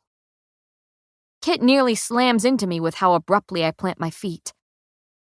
An emotion more potent than rage begins to boil within me at the sight of that lilac hair. Kit's mouth is moving, but I don't hear a word that falls from it. Instead, I'm standing at the edge of the dance floor, staring at Adina's murderer. It's as though I'm back in the center of that pit, cradling her broken body with my eyes locked on the culprit, just as they are now. My feet are suddenly moving. I push through the clustered bodies and swaying couples, not caring that I'm striding through a dance. With each step, her features grow clearer. The long lilac hair that was tied in a strap for that final trial in the bowl, the brown eyes that had watched the branch plunge through Adina's chest, the painted lips that curled into a smile as she guided it there with a single murderous thought. And I am going to tear her apart for it. I've nearly reached Blair by the time her gaze finally deigns to land on me, and I smile when it widens with an emotion that might just be fear. I lunge, teeth bared, and arms outstretched. Arms wrap around my waist, tugging me back from her. I let out a cry of frustration as I fight against the familiar hold. Kai's lips are at my ear before my feet have even met the floor. Easy, Pei. You need to calm down. I claw at his arms, anger clouding my vision. It's not until another figure blocks my view of Blair that I still. Lenny's face hovers in front of me, free of its usual Imperial's mask. Without the leather obscuring it, I can see the worry that clearly crinkles his brow. Payden, you can't touch her, all right? His voice is part plea and part command. This isn't worth it. You're going to be queen. Think of what would happen if you tried to kill the general's daughter in front of your entire court. Kai's arms slacken around my waist, leaving me panting up at Lenny. It's not worth it, he says quietly.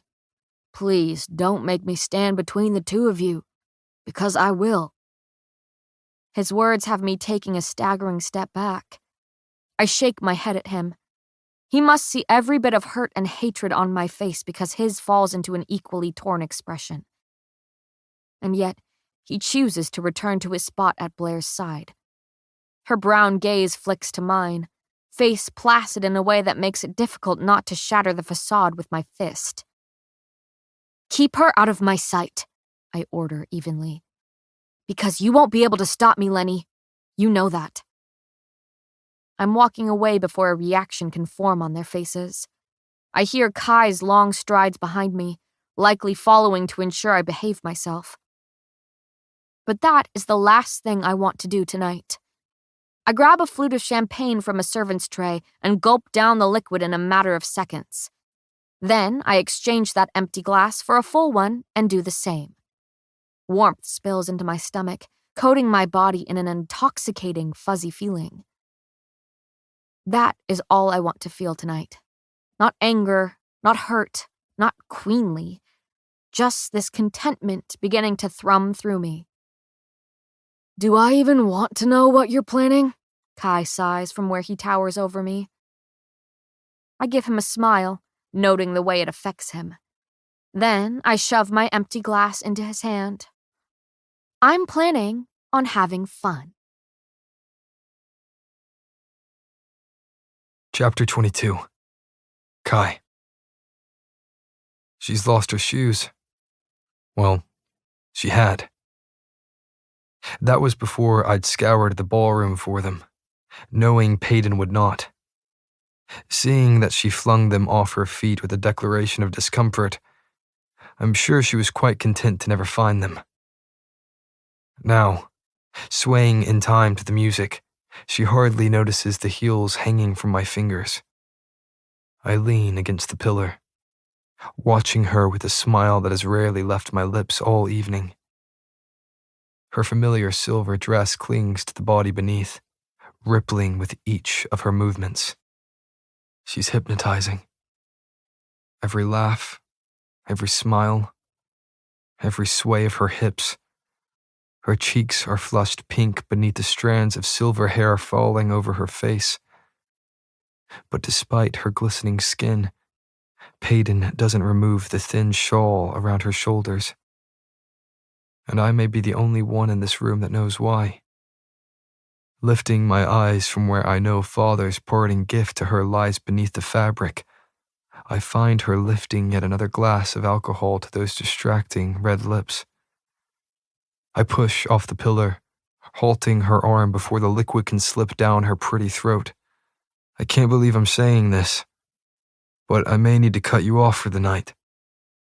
Her eyebrows rise comically, every movement exaggerated. You, cutting me off. She leans closer, tilting her head at me. That seems a bit ironic. Trust me, darling, I sigh. I'm well aware. She waves her glass at me, sloshing champagne over the brim of it. Aren't you the one who loves to get drunk at these boring balls? With her free hand, she shoves a finger into my chest. Then you'd beg for a dance with me, and occasionally unlace my dress afterwards. I chuckle at her sly grin. Well, you know why I did that. Yes, but what I don't know, she says innocently, is why you haven't since. Are you... I shake my head at her in disbelief. Are you flirting with me, Gray? She giggles in a way I've never heard before but would beg to again. I'm simply thinking out loud. Now it's my turn to tilt my head at her. Then I would certainly like to hear what else it is you're thinking. Why aren't you drinking with me? She shoots back with a mischievous grin. Someone has to look after you. She takes a step closer. I have a fiancé. And yet, I dangle the heels in front of her. I'm the one carrying your shoes, though I am worried about what it is you'll be taking off next. This has Pei laughing loudly. Her teeth are bright against red lips, and I can do nothing but study the unbridled brilliance of that smile. Why? Because I won't let you help? I shrug a shoulder, my eyes darting across the packed room. Because I don't like to share. This seems to still her for a moment, at least long enough to take a slow swig of champagne. Then her eyes are pinned on that sparkling ring, even while returning my shrug. Well, you'll have plenty of time to get used to it. I'm not even drunk, but her words are sobering. They cut right through me. The reminder, a slap to the face. Because I will forever be sharing her in secret, in the shadow of her marriage to my brother. That thought alone has me dropping her forgotten shoes and snatching the glass from her hands. In one swift movement, I down the stolen liquid, savoring its sweetness on my tongue. Her eyebrows rise as a laugh tumbles from her mouth. Changed your mind about keeping an eye on me, I wave over a servant, grabbing 2 more flutes of champagne from his tray. Oh, I'll still have my eyes on you when I'm drunk, darling. And that is exactly the problem. Taking the glass I extend, she gives me a wry look. And why would that be a problem? I lean towards her to murmur, we're supposed to be keeping our distance. Remember? I have enough trouble doing that when I'm sober. Something about the way she's looking up at me has already made it difficult to think straight. This version of Peyton seems to be even more dangerous than the one who unflinchingly holds a blade to my throat. Alcohol emboldens, loosening her lips to spew sober thoughts. And, truthfully, I'm not sure how to hold myself back from a Payton who so brazenly pursues me. In fact, she might even be making me nervous. I'm unused to the feeling. In that case, Her voice is a lazy drawl as she presses her fingers to the bottom of my glass, lifting it to my mouth. Even as she tips the glass against my lips, our gazes never roam from each other. let's test that self-control of yours, Enforcer. She croons, handing her own champagne to me. I sigh before sipping generously from her glass. Is that not what you've been doing since the day we met? She clicks her tongue. I won't be charmed by your pretty words, Prince. The corner of my mouth curls into a wicked smile. Seems a bit late for that, doesn't it?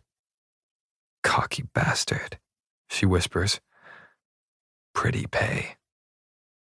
I admire her for a long moment, desperately wishing we were the only ones in this room.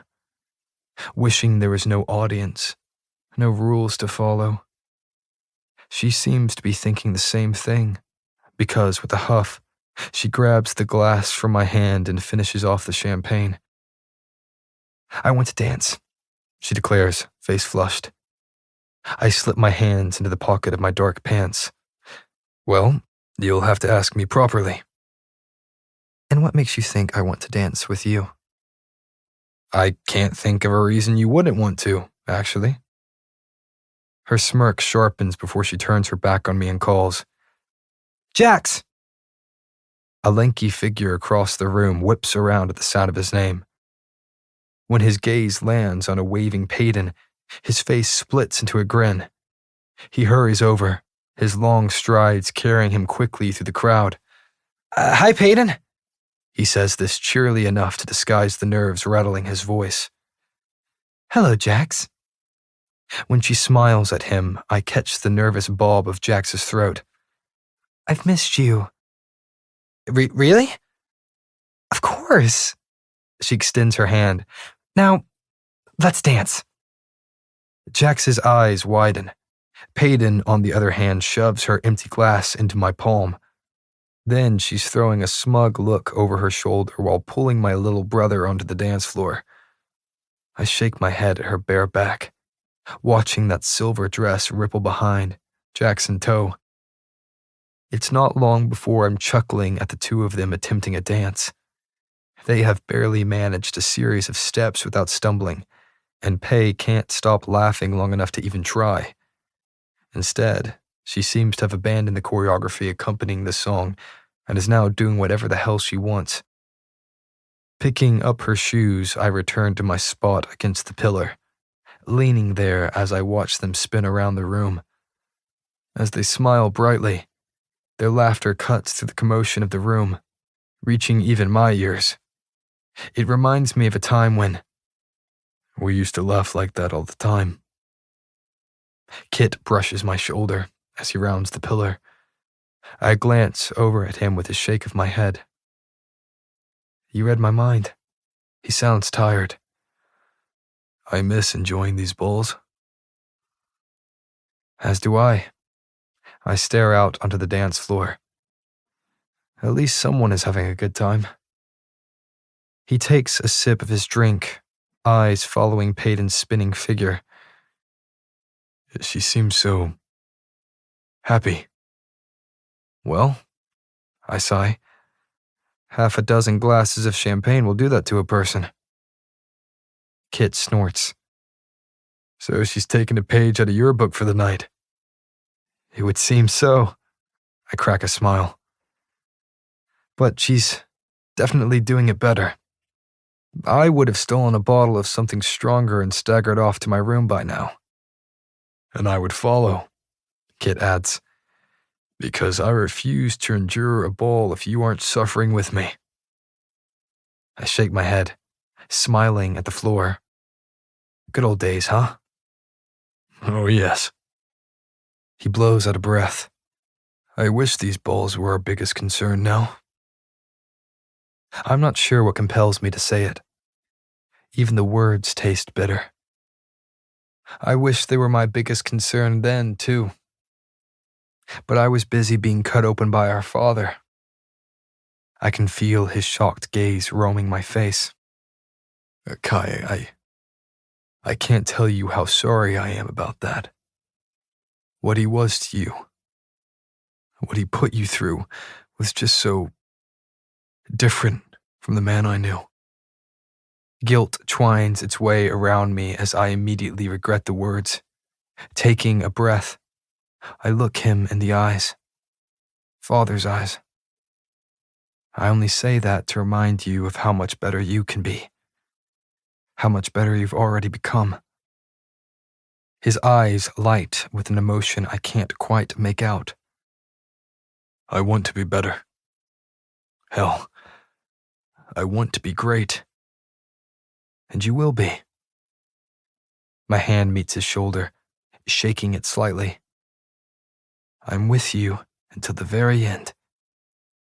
His voice is a murmur, earnest as the gaze he pins on me. You and me, brother.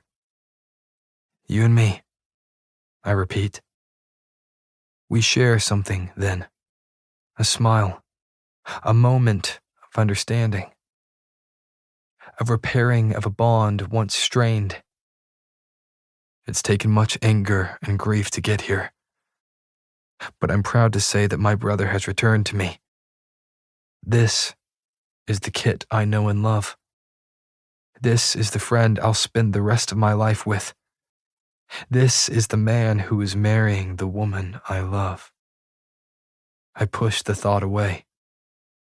That was too depressing a topic for a ball. We should be attempting to have fun.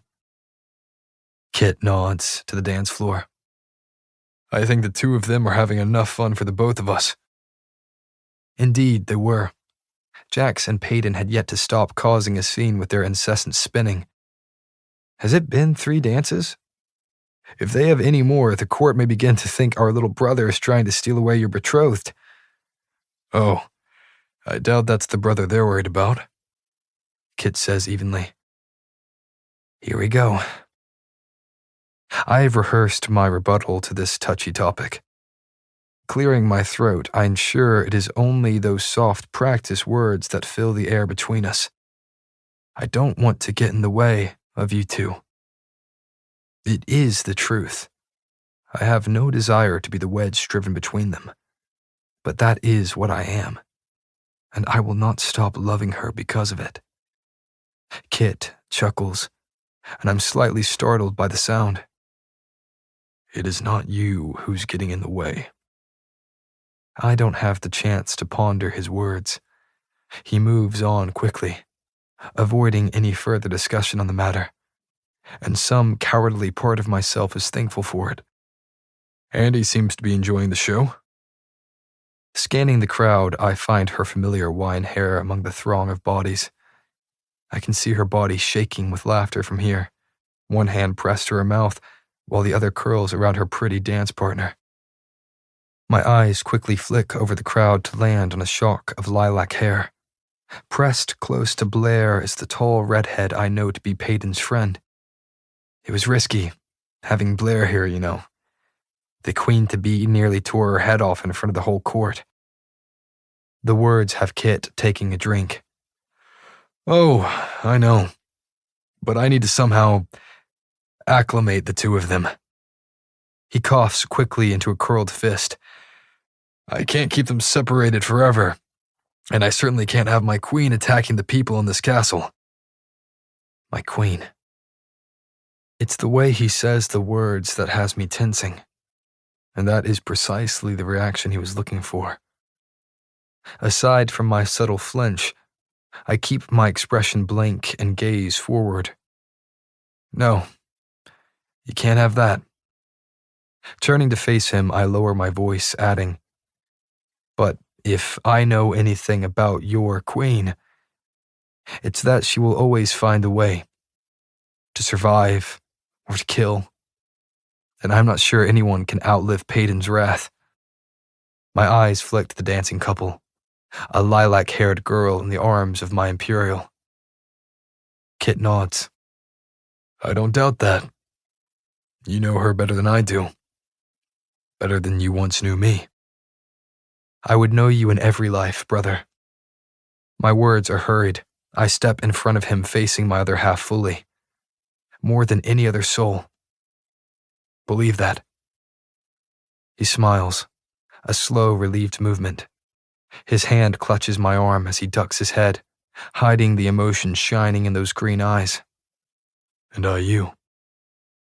I loose a breath, feeling the tension flee from my body. This is the brother I know, the bond I know to have with him. And I cannot bear to lose that. Are those her shoes? I follow Kit's gaze to where the heels dangle from my hooked fingers. My laugh is muffled by the hand I run down my face. She took them off about 2 glasses of champagne ago. The king's gaze crawls over my shoulder. Speak of the devil?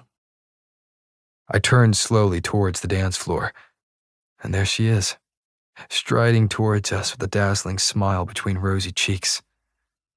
I'm breathless at the sight of her, doomed by the hope of having her. It's a beautiful ruin, a devastating devotion. This girl holds my heart in her hands, could crush it between her fingers, and still have me thanking her for the touch. And I hold her shoes. Chapter 23. Payden. My blood feels bubbly. I'm light and heavy all at once, the spreading warmth beneath my skin hypnotizing. I've never felt so carefree, so unbothered by life and rules and hopes and failures. What was I thinking? My head is spinning. Not in a particularly unpleasant way, but fast enough to routinely dump the thoughts from my head.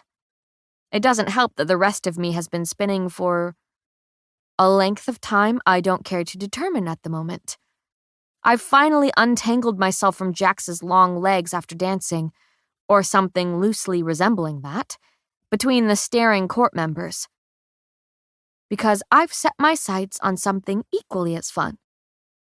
The boys lean against a pillar, black suits stark beside the marble stone, and I can't focus on anything else because, holy shit, they look good. I can feel my smile growing as I walk towards them in as straight of a line as I can manage. They are a pretty pair, the Azar brothers, and I have the rest of my life to spend with them, married to one and in love with the other. That bleak thought is one of the many I'd hoped the numerous glasses of champagne would ward off. But like all the others, the thought is fleeting.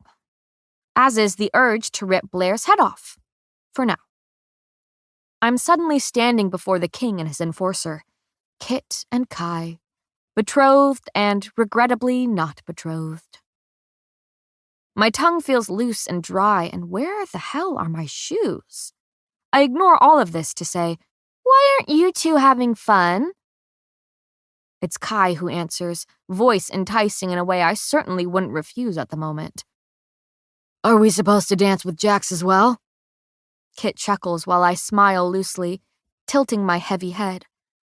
I want him to laugh at my words like that. I want him to want to spend time with me, or something like that. "No, I'm sure you've already done that. So, I've come to ask you to dance." Well, that's an interesting idea. I'm scared what words will fall from my mouth next. Whatever I say is a shock to even myself. Kai shakes his head. "And I thought you couldn't surprise me any further tonight." When the enforcer's gaze meets mine, the king returns to his frustrating stoicism. Yes, I would very much like for us to be friends again. His words are clipped. "Me or Kai?" I think I hear myself giggle. "Yes." And with that, I'm grabbing them both by the arm. I don't bother trying to comprehend their persistent protests as I drag them towards the dance floor. The sea of people parts for us, amused enough to turn to their neighbor and gossip. When I halt in the center of the dance floor, I turned to the boys. As future queen, I hereby instate a new tradition. I might have yelled the words. Oops. Kai is now pinching the bridge of his nose, swallowing the laugh in his throat. Plagues, I hope you remember this tomorrow. Shh, I'm making a decree, I scold. Kit might have smiled. We're listening, Peyton. I like that he said my name. That feels like progress. I clear my throat, ignoring the many wide gazes surrounding, and I feel like I should be taller for this, establish my strength and such. So where the hell are my heels when I actually need them? I declare, I say slowly, my spine straightening, a dance between the three of us, unified as one. I don't even give them a chance to argue. How very queenly of me. I'm wrapping an arm around each of them and swaying to the lively music. This is the fun I wanted. This will bring us together. What better way to force the king into friendship with me? I laugh, and plagues, have I ever laughed so much? A safe bet would be no, I have never laughed so much. And I think it may be that very reason that gets the boys' feet to move with me. They share a single glance.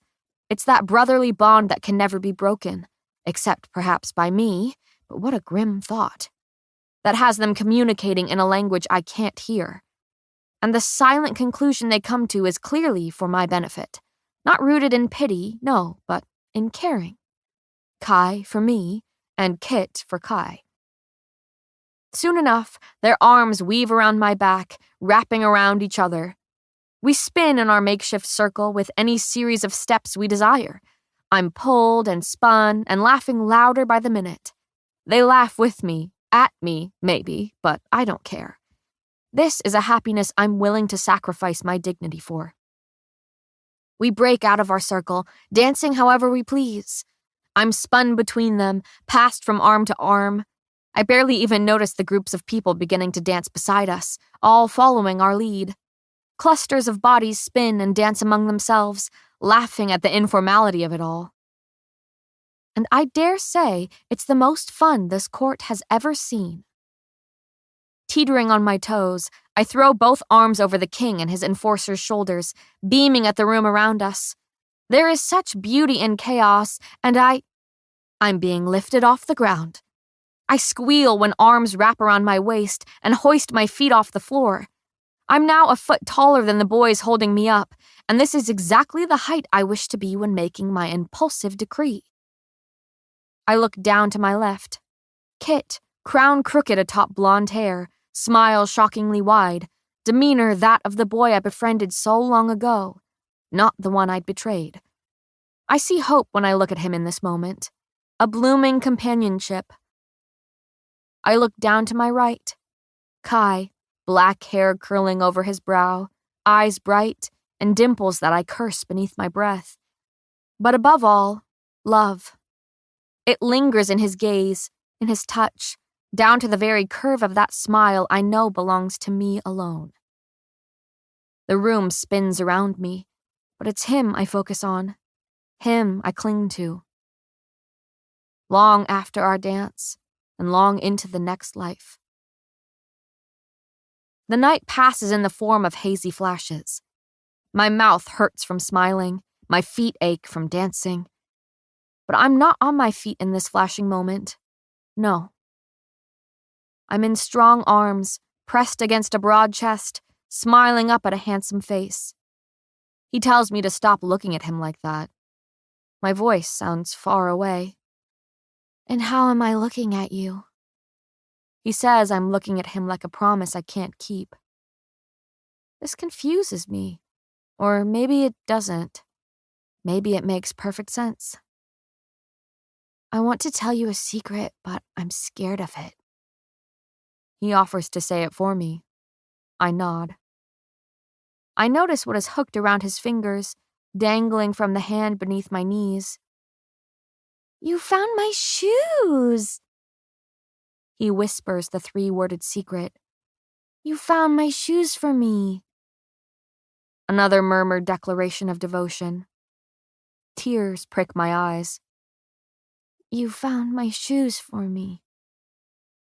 He says he loves me, again and again. I cover my face with a pillow, smothering out the light. Groaning, I roll over, nearly slipping off the side of my bed. My head pounds as I dare to peek open an eye and instantly regret it.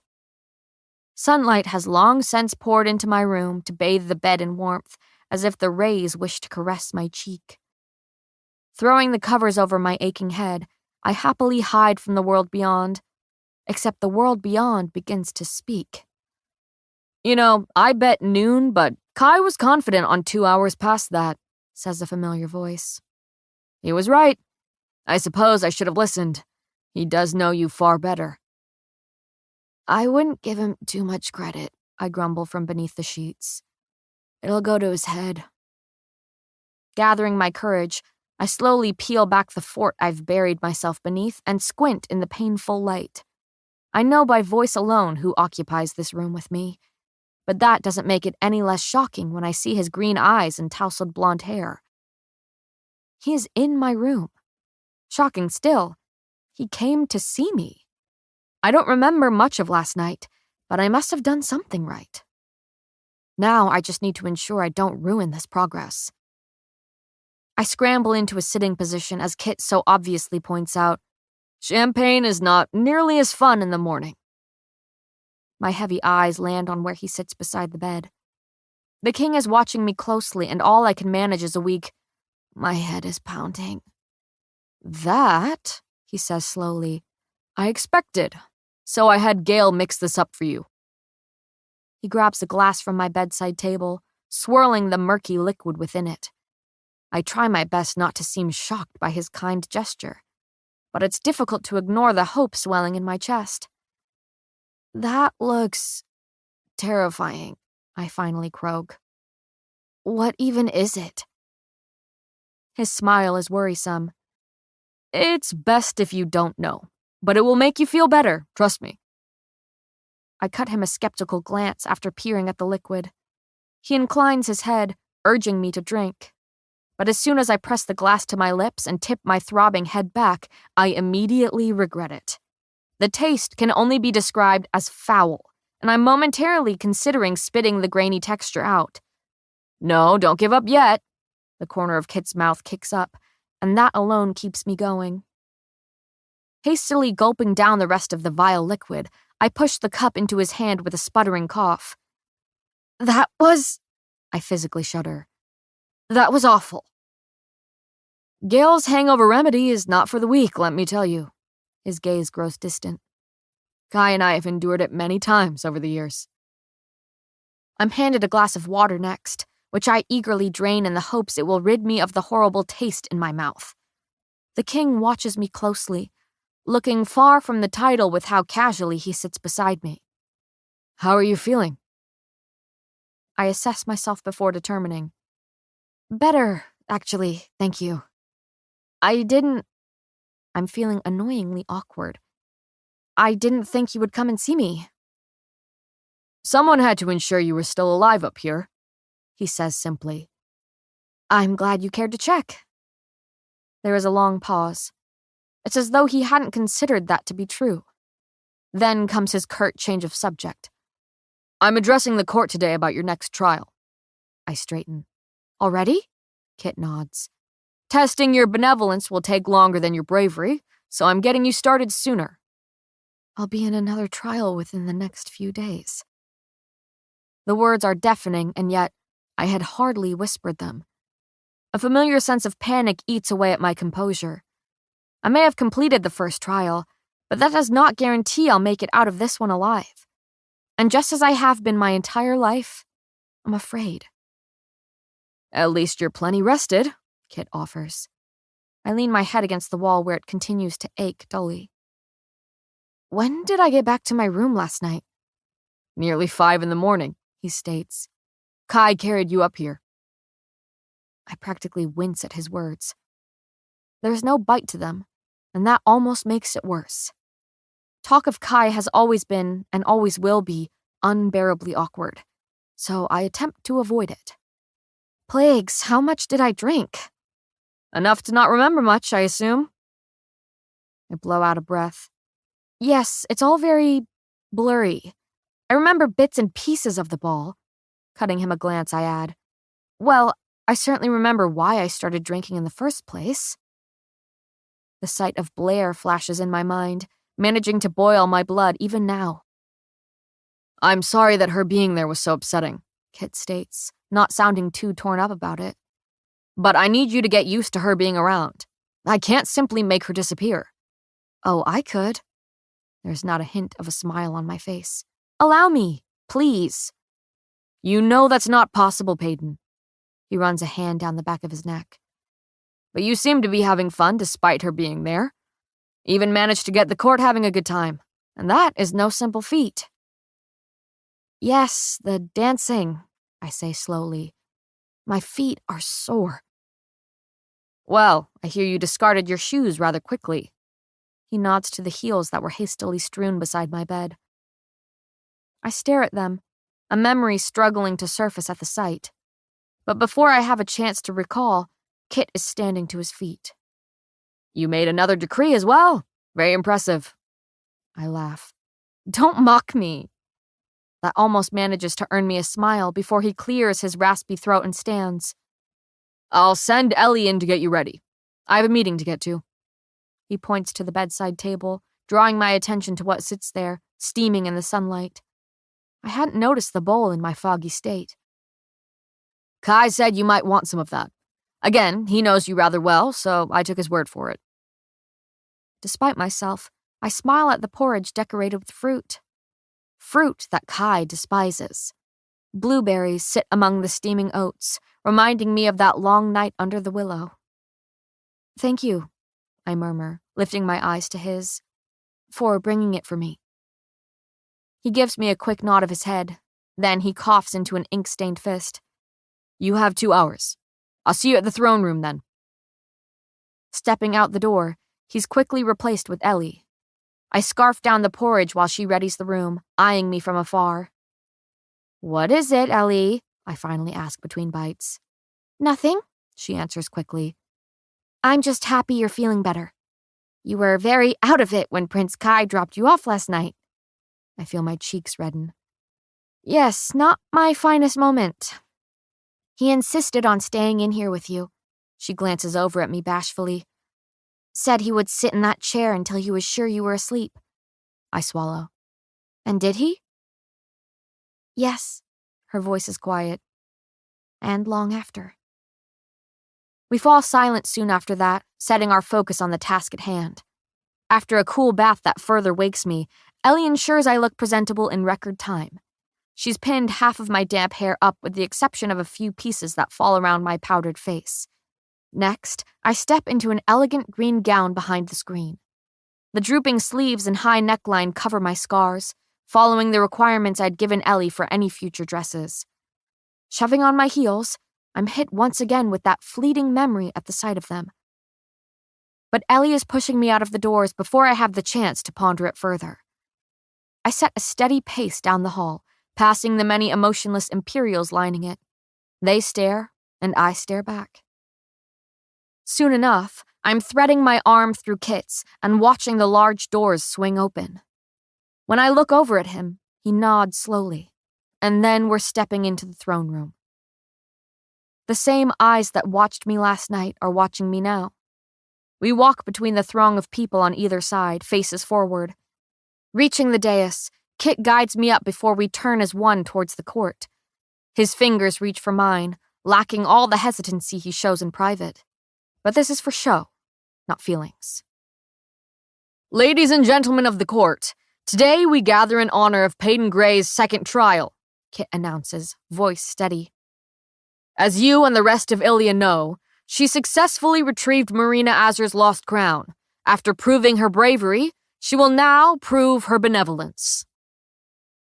As the second of the 3 Bs, Kit continues, benevolence has proven difficult in the past, due to our isolation from neighboring cities.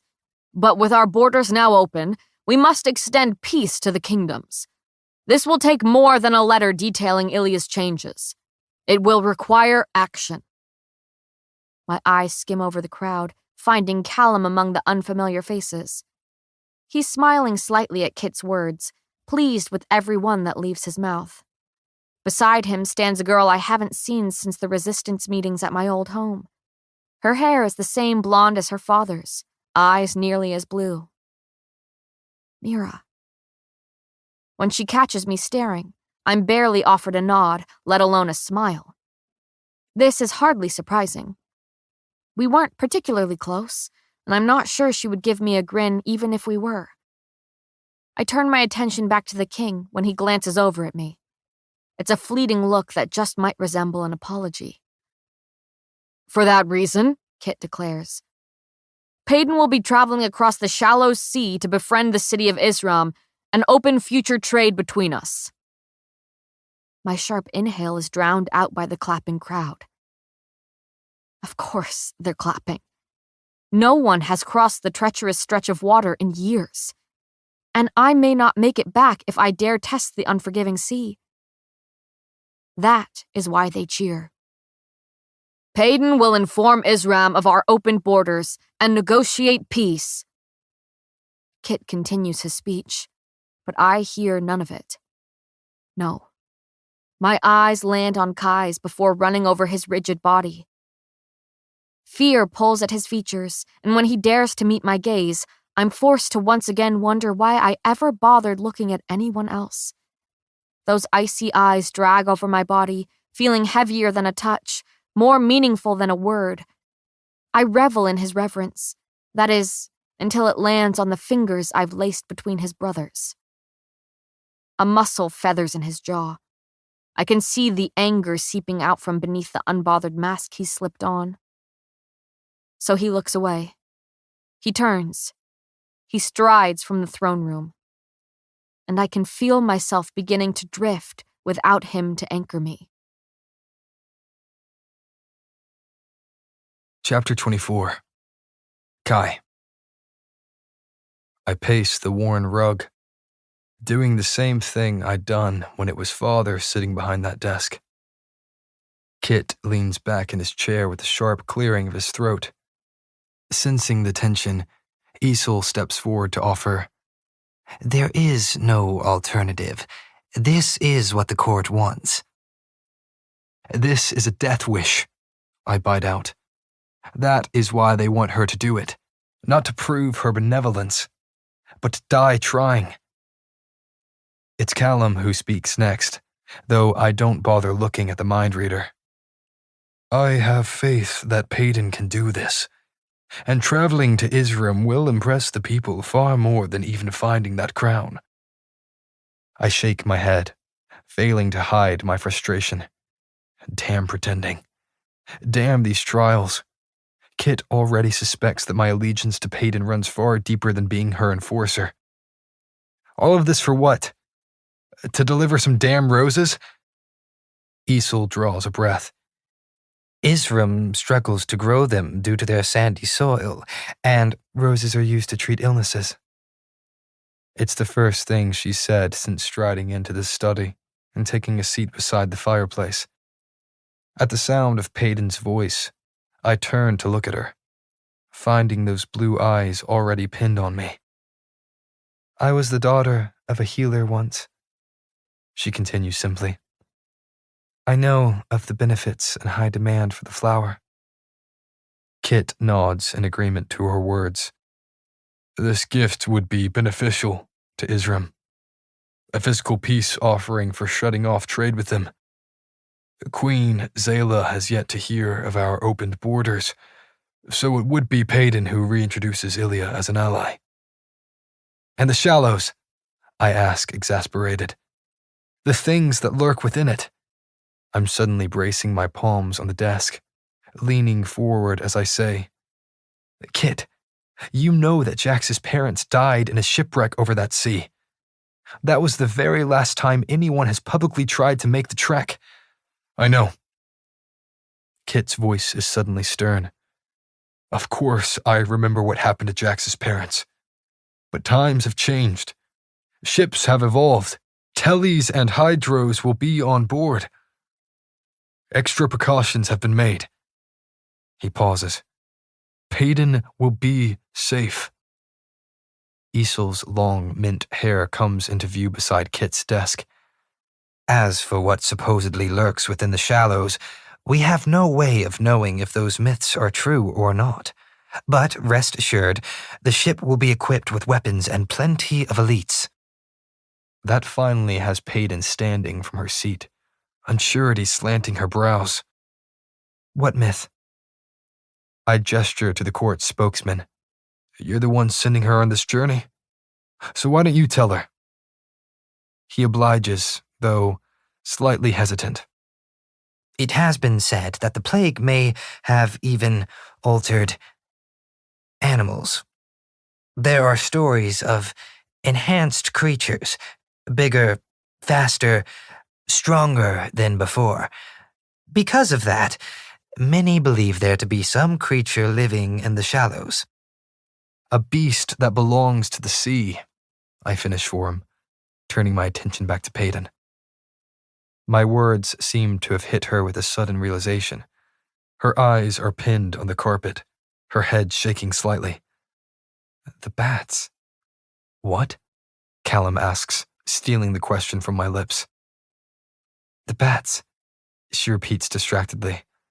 There were these massive bats in the cave above that crypt. I remember thinking there was something unnatural about them. Her eyes find Callum's. Do you think they were genetically mutated? He inhales deeply, tucking tanned arms behind his back. It is definitely possible. The scholars have collected evidence themselves, though they don't publicly speak on it. But that doesn't mean the sea creature is anything more than a bedtime story. Yet another thing I never got the chance to learn on the streets of Lut. Payden huffs out a laugh, the sound cutting. I really am ordinary, even to animals.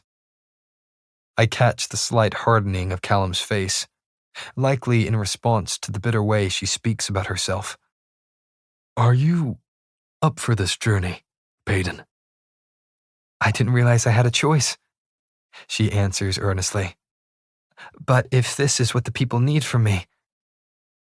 Isel nods solemnly at her words. Then I will do it, she finishes. I'm going with her. There is not a hint of hesitancy in my voice.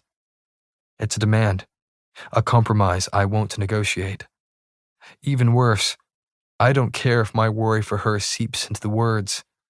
I will follow her to the bottom of the sea if I must. Kai, you can't be serious, Kit starts, sounding betrayed. I'm not just your enforcer, I state. I'm now Payden's as well.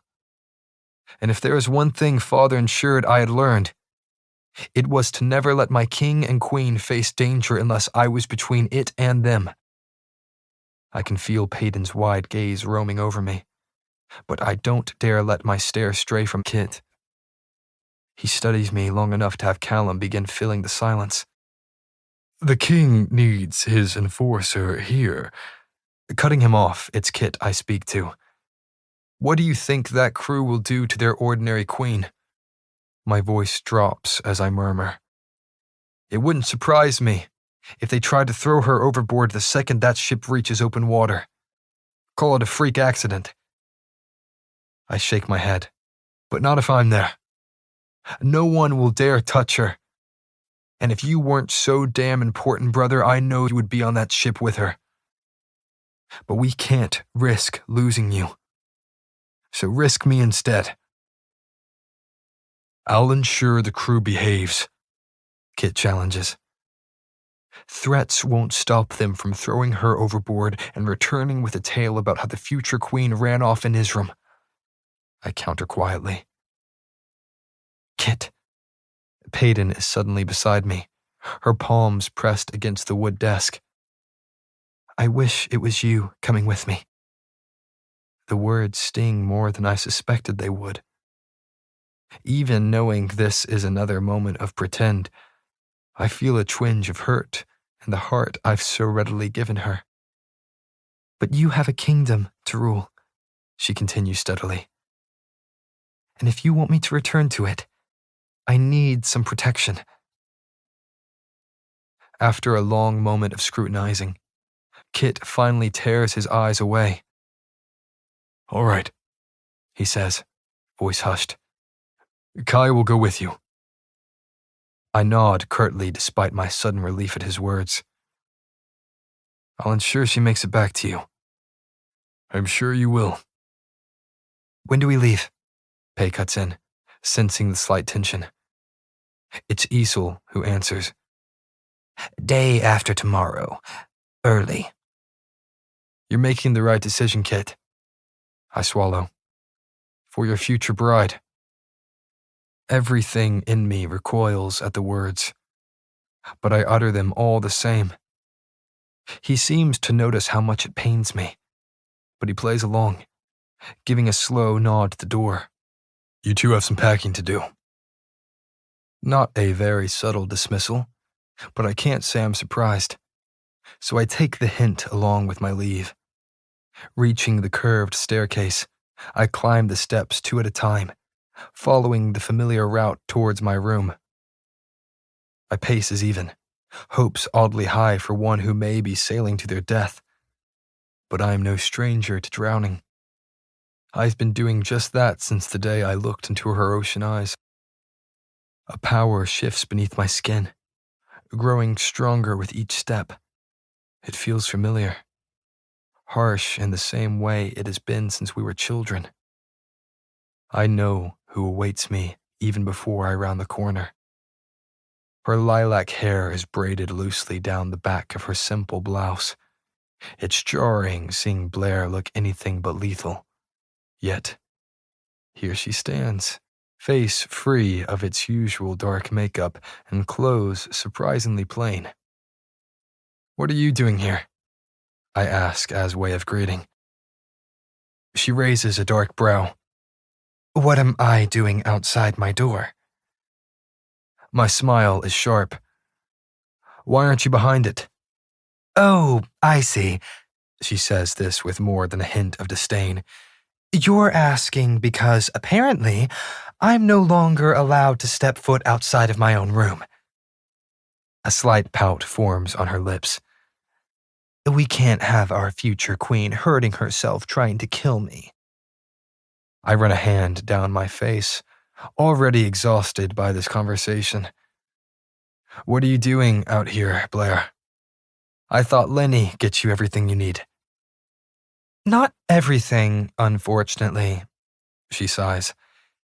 If you must know, I was sharpening my knives. You know, for throwing at little children outside my window.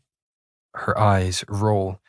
Or whatever other twisted hobbies you think I enjoy. I gesture lazily to the door. Get back in there, please. Her gaze travels over me. It seems the slummer taught you some manners. How ironic. Don't, Blair, I warn. So, will you share her with Kit the rest of your life, or find another ordinary on the streets? The words have barely left her mouth before I snap. I throw her back against the wall with nothing but my mind and the use of her borrowed telepower. She gasps in surprise, straining slightly beneath my hold on her body. No elite appreciates their own power being used against them, but I have little concern for her feelings at the moment. Each step towards her pinned body is slow, deliberate. The glare she gives me is dull, seemingly unconcerned by her current situation. But when I loom over her, she fights to tilt her head up and meet my icy stare. Talk about her like that again, I murmur slowly, and you will be begging to stay locked in that room. Safe from me. Something about her gaze gradually softens in the seconds after my threat, and that concerns me. Shit, she breathes, mouth gaping. Her lashes flutter as she stares up at me, equally shocked and amused. You're in love with her? I step back abruptly, releasing my hold on her and the power I'd clutched tightly in my mind. She slumps against the wall, free to move her slackened limbs. And the first thing she does is shake her head at me in disbelief. I always knew there was something between you, but... Her laugh is slightly crazed. You're completely in love with her. My eyes wander to the floor, chest heaving with each breath. I can't even find a convincing enough lie to spew. I'm not even sure I could bring myself to deny it if I had to. So I stand there like an open wound, letting her examine the weakness she's discovered. Blair takes a single, slow step towards me. When my gaze finally climbs up to her waiting one, the shake of her head is pitying. A sharp smile settles on her lips to mirror the one I've seen her give since we were children. Oh, you are Prince Kai! Looking up, I find an Imperial standing in the center of the hall with a plate of food in each hand. Identifying his red hair immediately, I watch Lenny's eyes flick between his enforcer and the girl he's meant to be guarding. He clears his throat, hurrying over with an equally rushed, hello, sir. It's great to see you. Blair, sweetheart, you're meant to be in the room, not loitering outside of it, yes? Her eyes roll before she's spewing falsely sweet words, thoroughly mocking him.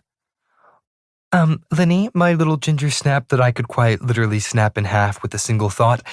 Kai spotted me before I had the chance to enter the room and send my sharpened knives flying towards those who pass beneath the window.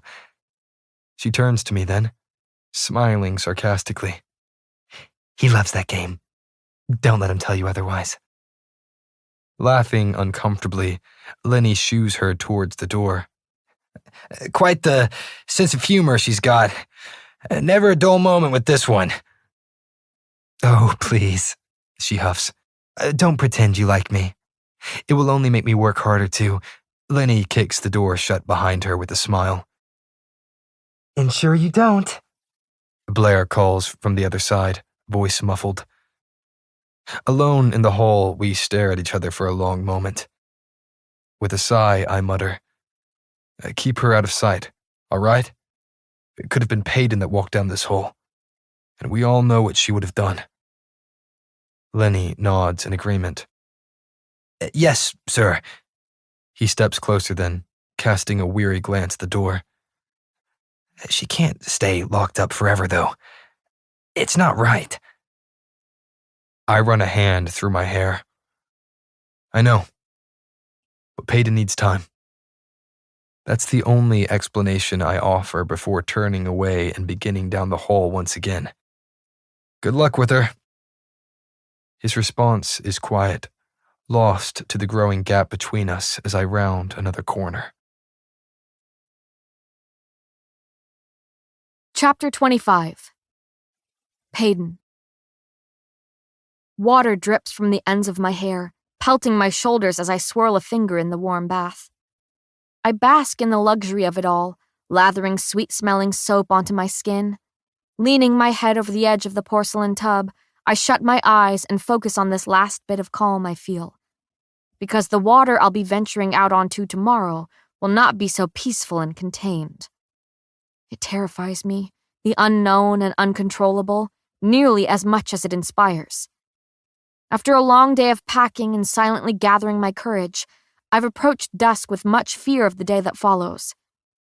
So, as the night yawned on and sleep evaded, I decided to drown my sorrows in a bath. I'd been buried beneath bubbles for so long that Ellie came to check on me. It took several attempts to convince her that I was, in fact, capable of getting to bed without her being there. After finally giving in and hesitantly wishing me good night, she left to get the rest I desperately wished I could. Dipping my head beneath the water, I'm reminded how easily something so warm and soothing can swallow me whole. Even this bath is dangerously unassuming, but the sea is far less enticing. I'm running out of air. I don't even know how to swim. If I end up overboard, the sea will claim me quickly.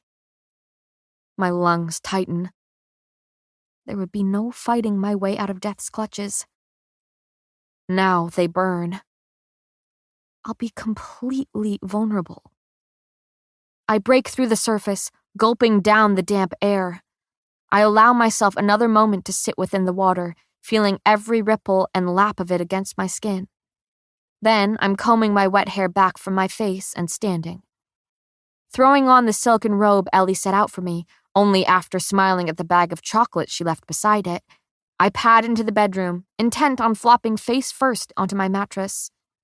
Not that I expect to get much sleep. No, it's a combination of nerves and boredom that has me wishing to do nothing at all but rot with my thoughts. This may be my last night on solid ground. I feel queasy.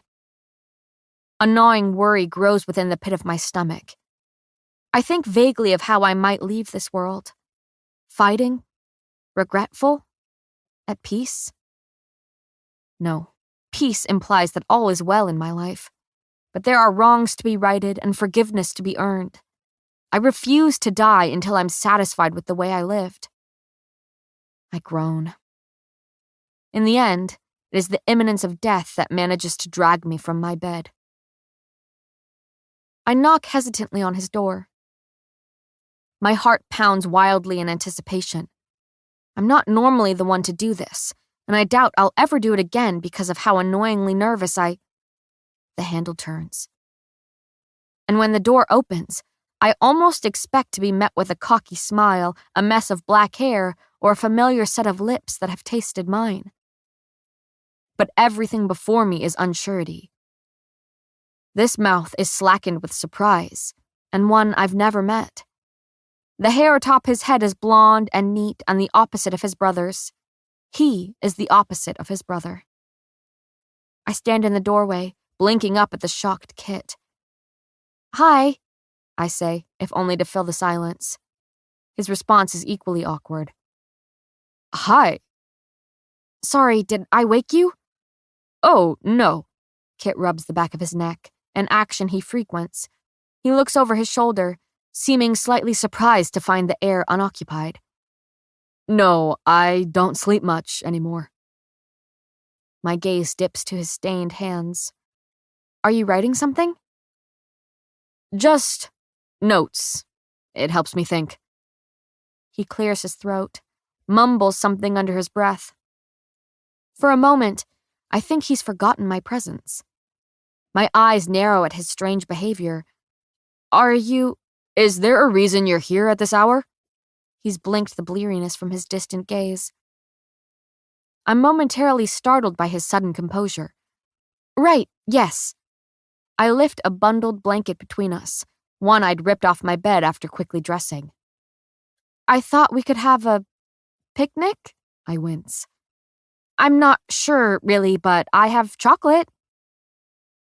We stare at each other, both of us knowing precisely what this is. A peace offering.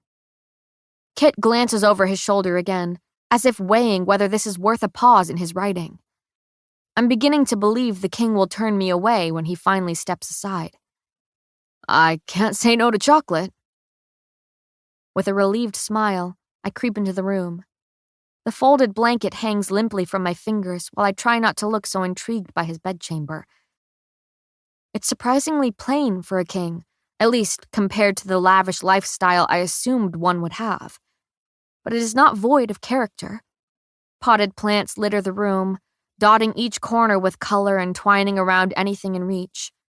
My eyes skip over the crumpled bed to find books piled on either side, their broken spines piled to dangerous heights around the room, never far from a strewn map or scribbled document. "I would have tidied up if I had known you were visiting," Kit says, sounding only slightly self-conscious. He sweeps aside a cluster of inky parchment as I set the blanket on the ground. "No need to clean on my behalf." I unfold the fabric to reveal that bag of sweets Ellie left me. "You've seen where I lived." "I have." He sounds regretful. Taking a seat on the stretched blanket, I fold my legs beneath me and beckon for Kit to follow. He obeys, sitting stiffly to my right with all the comfortability of an acquaintance, not the man meant to be my husband. And that lack of progress is exactly why I'm here. I offer him a chocolate before unwrapping my own. I haven't had one of these since our game of catch in the kitchens. Popping the sweet into his mouth, Kit mumbles. I was the only one catching. You were dropping. All right, I sigh out the words. No need to gloat. He smiles, and that is progress. So, why did you really want to have this makeshift picnic with me? Do I need a reason to eat chocolate with you? No, he says slowly. But you likely have one. So you do know me after all, I tease. I thought I did. Another chocolate disappears into his mouth. Once.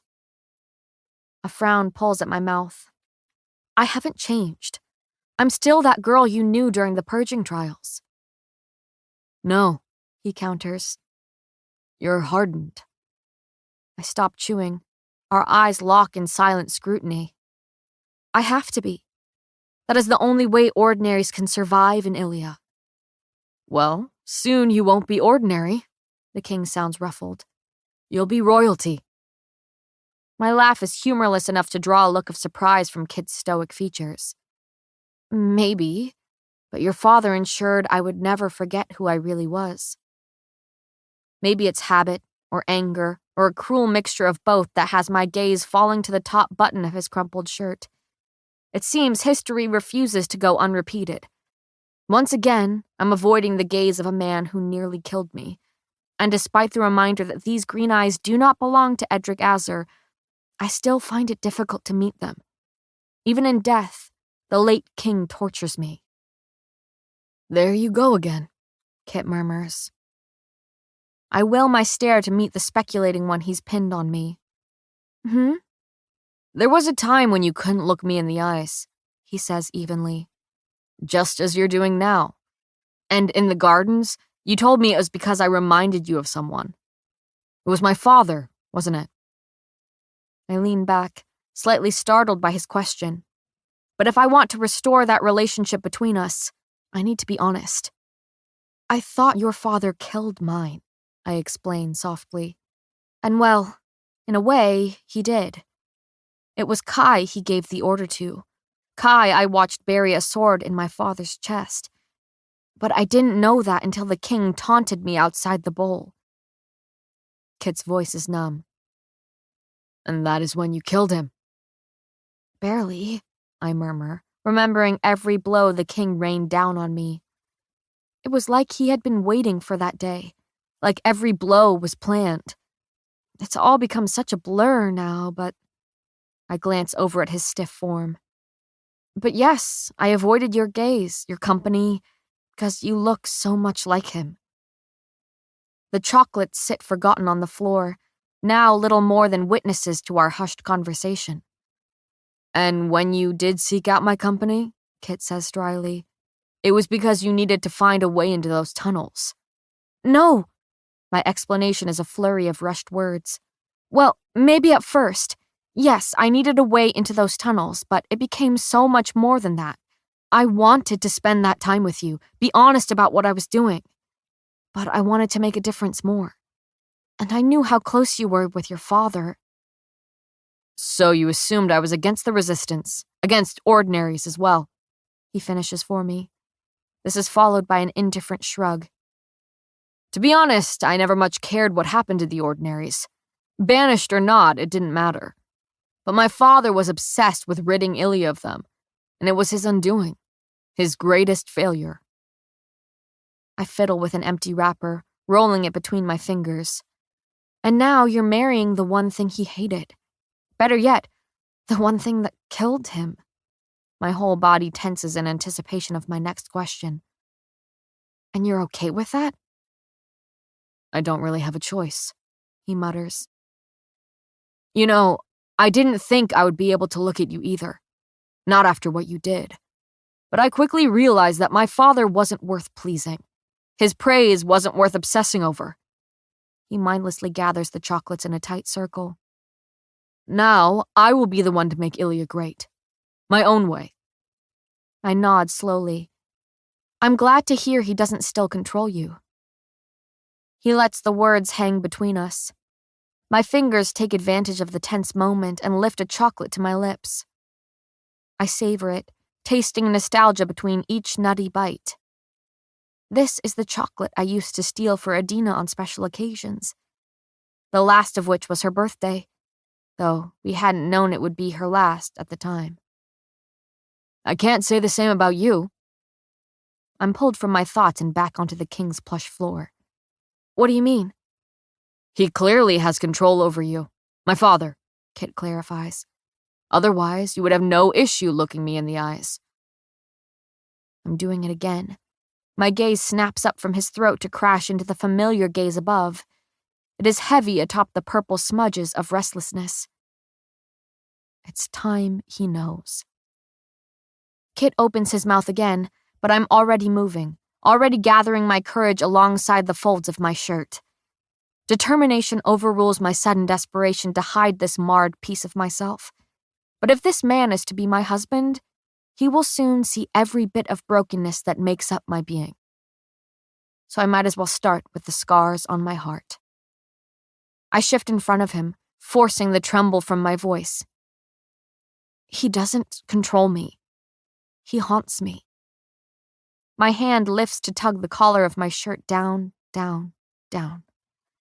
I know the brand is visible when his face pales. Is that... He swallows. Is that an O? I don't bother looking down at the jagged letter that defines me. For ordinary. Kit is shaking his head now. I don't... After trailing his blade down my neck, I say flatly, he promised to leave his mark on my heart, so I never forget who broke it. He raises his hand, as if wishing to run his fingers over the scar before thinking better of it. This is not the man I knew. The man you knew didn't exist. His eyes trace that mangled circle of flesh. I'm sorry. My voice is hoarse. I am too. You're not the girl I knew during those purging trials, he says softly. Not anymore. His words don't startle me like I thought they would. Because he's right.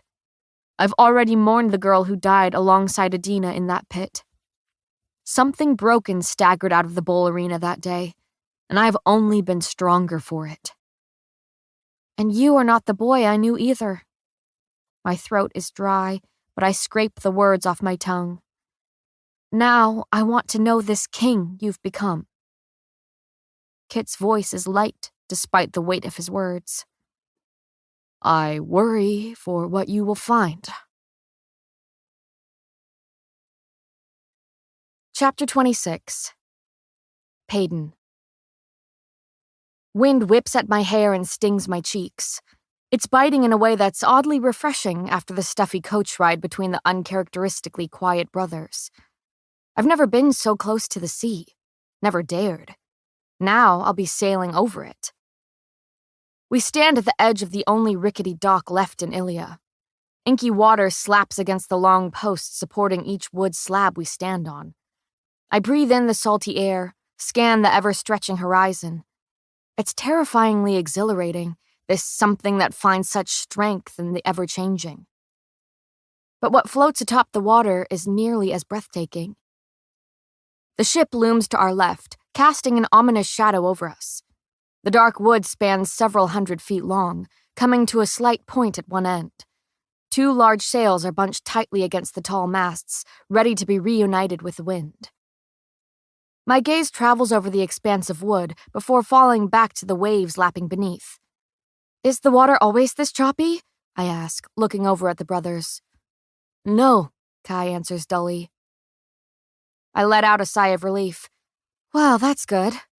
It's usually worse. And just like that, my chest is tightening once again.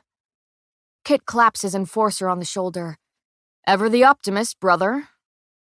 The king seems to be in higher spirits this morning, despite our heavy conversation last night. Or perhaps it's simply Kai who brightens his mood. Yes, I muse. Very comforting. The sound of approaching footsteps has us turning. It's Callum striding down the uneven dock, clutching a small stack of books beneath his arm. To his right, the court spokesman resides with a tight smile. Easel steps forward before curtly relaying information. Your trunks have been loaded onto the boat and brought to your cabins. The crew is ready to depart when you are. My stomach churns at the thought of abandoning solid ground, but I force myself to nod convincingly.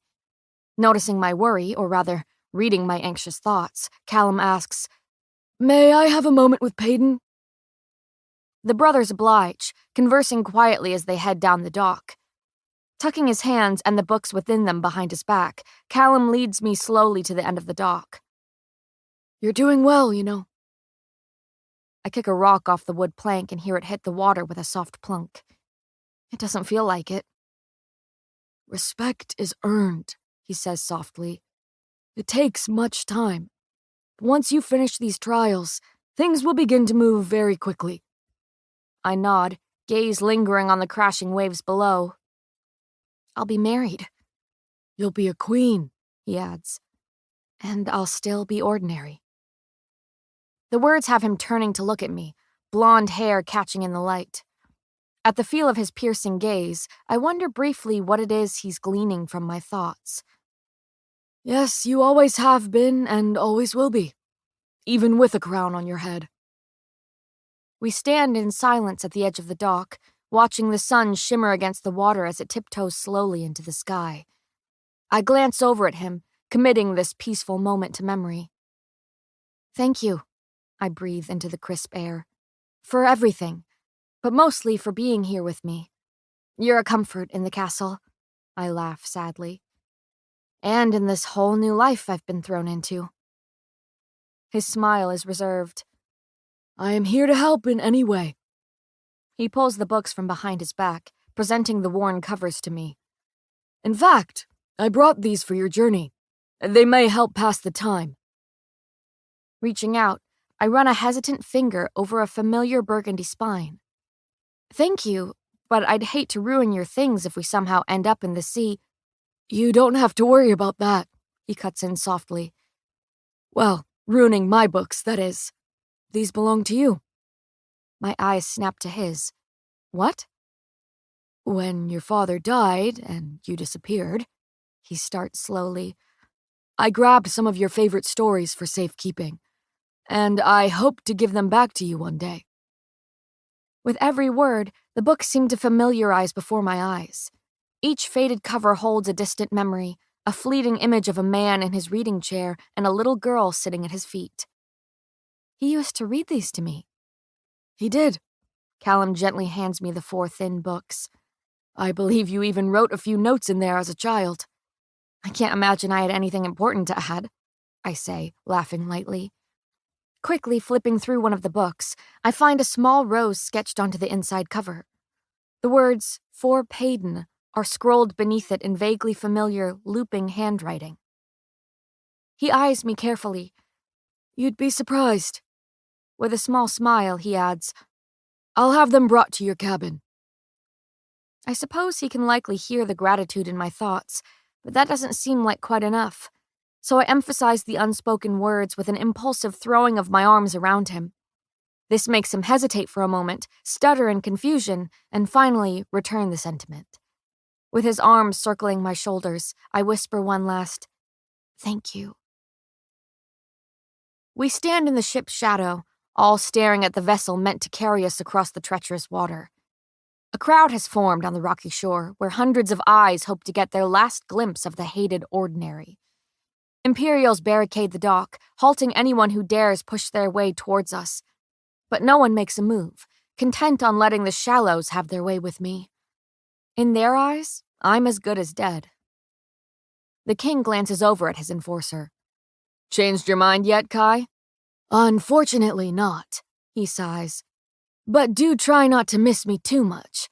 I've stationed extra Imperials with you while I'm gone, so you certainly won't be feeling lonely." "Oh yes, I look forward to not a single moment of privacy." The humor in Kit's voice dissolves quickly. "Please come home, Kai. I can't have you dying on me too."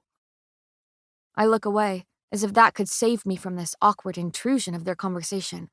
Still, I hear the enforcer's earnest response. I'll be back. Death fears me, remember? I can hear an inkling of that cocky bastard slipping into his voice when he says, and when I return, we'll celebrate with another dance between the three of us, so long as Peyton doesn't purposely step on my toes this time. I have no recollection of that, I state defensively. It must have been subconscious. Kit laughs, and the sound bleeds into his next words, all of them aimed at his brother. Well, she kept trying to jump onto my back, remember? And then blamed her failed attempts on the constricting dress, Kai adds with a punch-worthy smile. Trust me, I remember. The moment replays every time I close my eyes. All right, that's enough, I huff. Remember this conversation when I suddenly push you overboard. Oh, you can try, Gray, Kai mocks with a crooked grin. But don't blame your constrictive sleeves when you aren't able to. Kit's laugh nearly drowns out my words. That's it, I'm getting on this damn boat.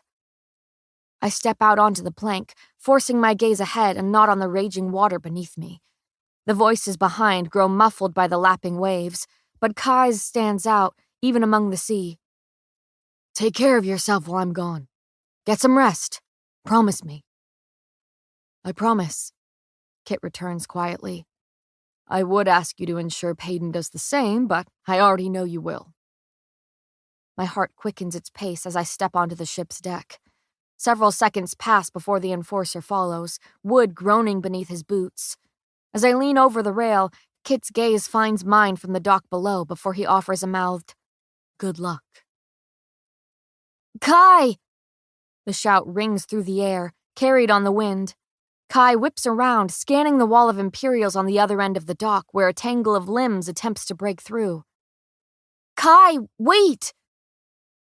But he does nothing of the sort. Instead, he's striding towards that familiar voice, shoving Imperials aside to reach the lanky boy. Even from this distance, I can see tears brimming in Jax's eyes. He stands there, panting before his brother, and when he opens his mouth, the choked sob that escapes it makes my breath catch. Don't go, he begs Kai. Please, don't go. I might never see you again. A hiccup cuts off his words at the same moment Kai wraps his arms around the boy, holding him tight. He says something I can't hear, something that is likely meant to be a comfort. Jax squeezes his eyes shut as he grips the back of Kai's shirt in his fists. My parents never came back, I hear him say, voice breaking. A piece of me shatters at the sound of it, at the grief already filling his voice. Jax has lost so much, so young, and I'm watching him beg Kai not to be the next person he mourns. Sniffling, Jax lets himself be pried away from his big brother. More hushed words are exchanged before Kai ruffles the boy's hair for what may be the last time. Then he turns slowly, solemnly, and strides back to the ship. Shoulders tight and silence heavy, Kai joins me on board. The enforcer nods to the awaiting crew while I manage to muster up a smile. Chaos ensues shortly after our acknowledgement of them as men and women begin bustling around the ship. Orders are shouted suddenly, setting every person into motion with a different task to complete. With a subtle hand at my lower back, Kai guides me to the head of the ship where we watch the sails unfurl above us. Just the sheer amount of cloth would have Adina gawking, and I cling to that thought, that image of my smiling A. My gaze travels to the large man at the helm, his hand gripping one of the many spokes adorning the massive wheel. His hat, attire, and shouted commands tell me that this is our captain for the journey to come. He looks weathered by the sea, and that alone is a comfort. Perhaps we have a chance at survival after all. Thick ropes dangle from every corner of the ship, swaying from the masts towering over us. I'm in awe of such structured mayhem. It takes every scuttling crew member and their seemingly unimportant tasks to persuade the vessel into gliding across the water. Of course, the gusts on board certainly aid in the ship's quick pace. They guide chilling blasts of air into the sails, all while tellies hold down ropes and rigging with nothing but their minds. My gaze wanders over each shoal, attempting to coax the sea into something tamer, right down to the hydros leaning over the railings, trying to smother what waves crash into the hull. When the ship starts moving, my attention falls to the dock that slowly begins slipping away from us. My knuckles grow white around the wooden railing with each second the wind takes me farther from solid ground. "You're going to be fine, Pei," Kai murmurs beside me. "Right," I say distractedly. "I know." "Is that why you're giving yourself splinters?" Dragging my gaze from the distancing dock, I look down at the hand I've clamped around the railing. "I'm just nervous." He leans his forearms on the rail. "You usually are around me. Don't hurt yourself over it, darling." I turn to face him with a scoff. "I'm nervous about the journey, you prick. Not even 20 minutes on the sea and you've already come up with a new nickname for me. I'm sure many more will come to mind in the days ahead." His eyes roam over me, and I'm reminded how much I enjoy the feel of it.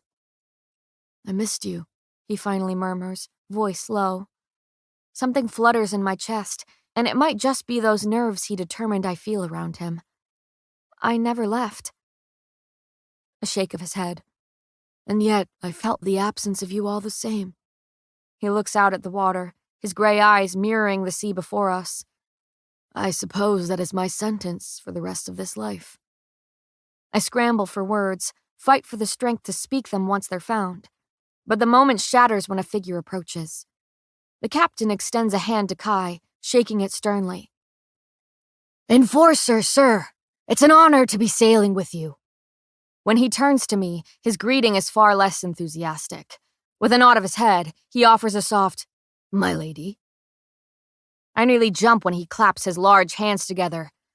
"Now, I'm Captain Tori, and this beauty," he smacks the railing beside me, "is the Reckoning."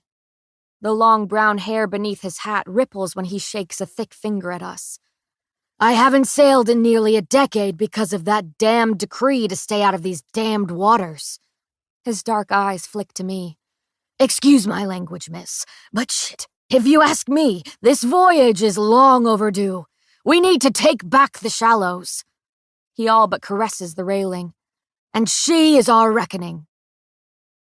"Of course." My tone has Kai's lips twitching. "Now, what was that about not sailing for nearly a decade?" "Well," Tori stutters, "the shallows has been legally off limits, so this will be my first crossing in some time. But I assure you," he booms, "that the crew and I are up to the challenge." Kai nods to the captain. "Well, we greatly appreciate your willingness. It's not easy to find sailors in Ilya anymore." My stomach churns at the reminder. Ilya's experience with the shallows is as limited as it is alarming, and the countless shipwrecks are a testament to that. No one of sane mind has set sail on this sea in nearly a decade, which would make this crew incredibly out of practice. Any hope of survival has severely dwindled.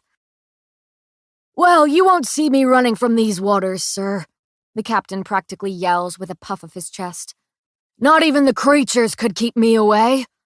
He points to a thin scar slashing across his weathered cheek. "Oi, but the devils have tried." He laughs, belly shaking beneath his buttoned coat. An uncomfortable sound climbs from my throat while Kai manages a polite laugh with the man.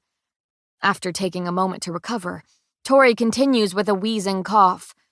"Now, let's get you acquainted with the reckoning, eh?" After an incoherent shout from the captain that makes me flinch, a man hurries over to his side. "This," Tori says nonchalantly, "is my first mate, Leon. He will be showing you to your rooms and around the ship." Leon nods curtly, his dark skin glistened with sweat beneath the bandana tied around his head. The loose white blouse he wears catches the wind like a sail of its own, the fabric flapping against him. Warm brown eyes fall to me, and for once, it's not hatred I see within a gaze, rather curiosity. "If you need anything," the captain continues, "it will be Leon here you go to. I'll be busy ensuring this damn ship makes it to shore." He laughs deeply at his own words, even while stepping away with a toothy grin. Leon will give you a nice little tour of our lovely lady, but don't get too comfortable. We'll be docking at Isram in 6 days' time. Hopefully. With another bellowing laugh, he's heading for the helm, coat billowing behind him. We'll return to the story soon, but for now, let the soft rhythm of music wash over you like a gentle wave.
I glance at Kai before obeying Leon's gesture to follow him. He leads us towards the stern of the ship, where a pair of wooden doors sit beneath the quarterdeck at the rear. I'm forced to dodge bustling crew members as we walk, though they make an effort to steer clear of the enforcer in front of me. 2 sets of wooden staircases lead to the deck above, where Tori now stands at the wheel, conversing with the man who is likely his navigator. Gaze falling back to the doors before us, I watch as Leon shoves them open to reveal a slim hallway. He points to the particularly large doorway at the end of the corridor. Captain's quarters. If he invites you to dine with him one evening, you'll get the chance to see it. His voice is deep, tone dry in a way that makes me assume he'd rather be doing anything else. And these are your rooms, he informs, turning to the left and opening a pair of doors. I peek inside one, finding a small bed crowding most of it. My packed trunk lies on a rickety dresser that creaks with every rock of the ship. A small porthole allows foggy light to stream in and drape the cot beneath. And there, on the small bedside table, sits the stack of books Callum brought for me. Leon doesn't allow much time to examine the cabin before we're walking again. Leading us back onto the bustling deck, I blink in the searing sunlight as he lifts a large grate from the wood floor. This is the cargo access, he says simply before stepping down the steep stairs that lead to the ship's underbelly. With a reassuring glance, Kai descends first into the dim room below. I'm halfway down the steps when the ship rocks, forcing me to wrap my fingers around the wobbly railing beside me. Leon is talking again before I've even reached the floor. This is the berth deck, otherwise known as the gun deck. To emphasize, he gestures to the several cannons that innocently line the room. This is also where the crew sleeps. I stare at the dozens of swinging hammocks, most of which are haphazardly hung between the ominous cannons. All of them? I blurt, unable to help myself. In this one room? Yes, miss, Leon responds plainly. Only the higher officers receive cabins. The rest of the crew live and sleep here. I swallow at the thought, already feeling nauseous at the sight of each swinging hammock. But the first mate pries my gaze from the assortment of hanging fabric when he points to the right. The gun port lies that way, along with the caskets of rum and water. He swivels in the other direction. Some officers' quarters and the infirmary lie that way. Leon then points down at the deck beneath our feet where another grate rests. Ship stores, cargo hold, spare sails, rigging, and your crate of roses. Oh, and the galley. At my look of confusion, Leon adds, the kitchen. That's all down there where you will never need to go. And with that, he starts up the stairs again, saying over his shoulder, That's about it. Not much of a tour. Once again, I find myself blinking in the sudden brightness when we reach the main deck. You're free to head to your rooms or stay on the main deck. At the front of the ship, he points towards the pointed bow, you'll find the head, or simply put, a place to relieve yourself. With a glance at me, he continues, For you, miss, and the other women on board, we've added a bit of privacy to one of the toilets. I smile thinly. That is much appreciated. He nods, looking slightly apologetic before continuing. Your meals will be brought to your cabins. Where you eat them is up to you. Deliberating, Leon seems to find nothing else of importance and concludes the tour with a reassuring string of words. If you need anything at all, find me, and trust that I will find you in case of an emergency. Before I can question what emergency that might be, the first mate is walking away. My doubt forms into a single sentence. What are the odds we survive this journey? Kai runs a hand through his wind-blown hair. You tell me, little psychic. I roll my eyes. I'm sensing that we may end up in the sea before even spotting land. He smiles, and suddenly, the frigid water starts to seem like a good idea. Then I'll swim for the both of us. Chapter 27. Kai. The ship rocks beneath me, lulling my body into a quiet place that isn't quite sleep. Lacing my hands beneath my head, I stretch out on the cot, listening to the muffled waves outside my porthole. The sea is kind today, perhaps only to lure us into a false sense of security. Water is fickle, and man is foolish enough to think we can tame it. The sun is setting beyond my small window, casting the cabin in an orange hue. I stare idly at the slatted ceiling above, unsure what to do with myself. I've never been so useless on a mission. One might find this dullness relaxing, but it's restlessness I feel. My dinner plate sits atop the bedside table, now empty of the potatoes and beef that once filled the chipped dish. Reaching over it, I grab the bottle of rum that was graciously brought to my room and lift it to my lips.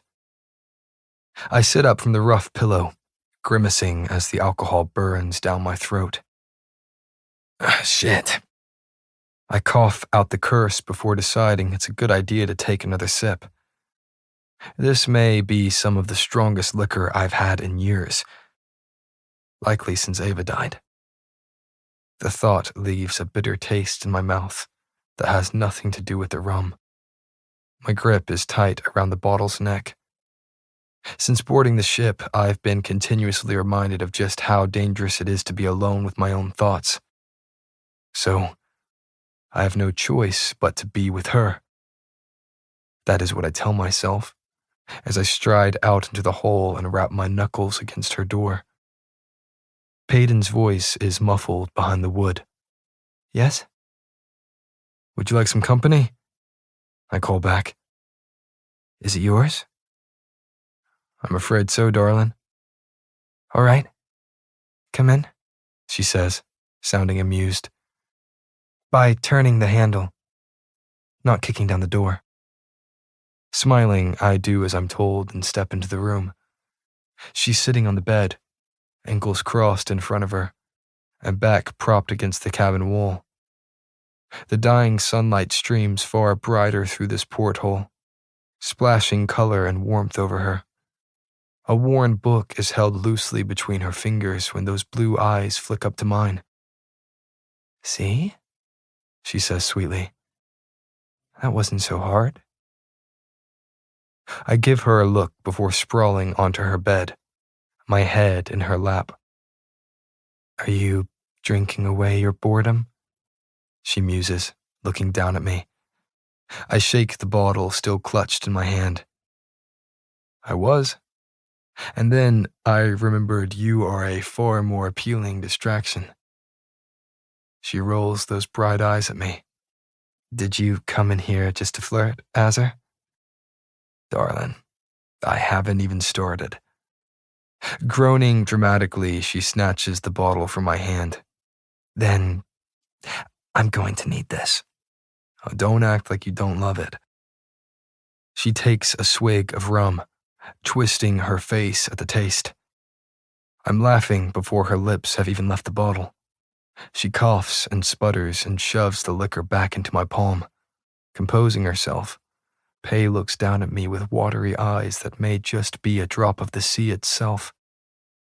There are a lot of things I pretend not to love. I still at her words.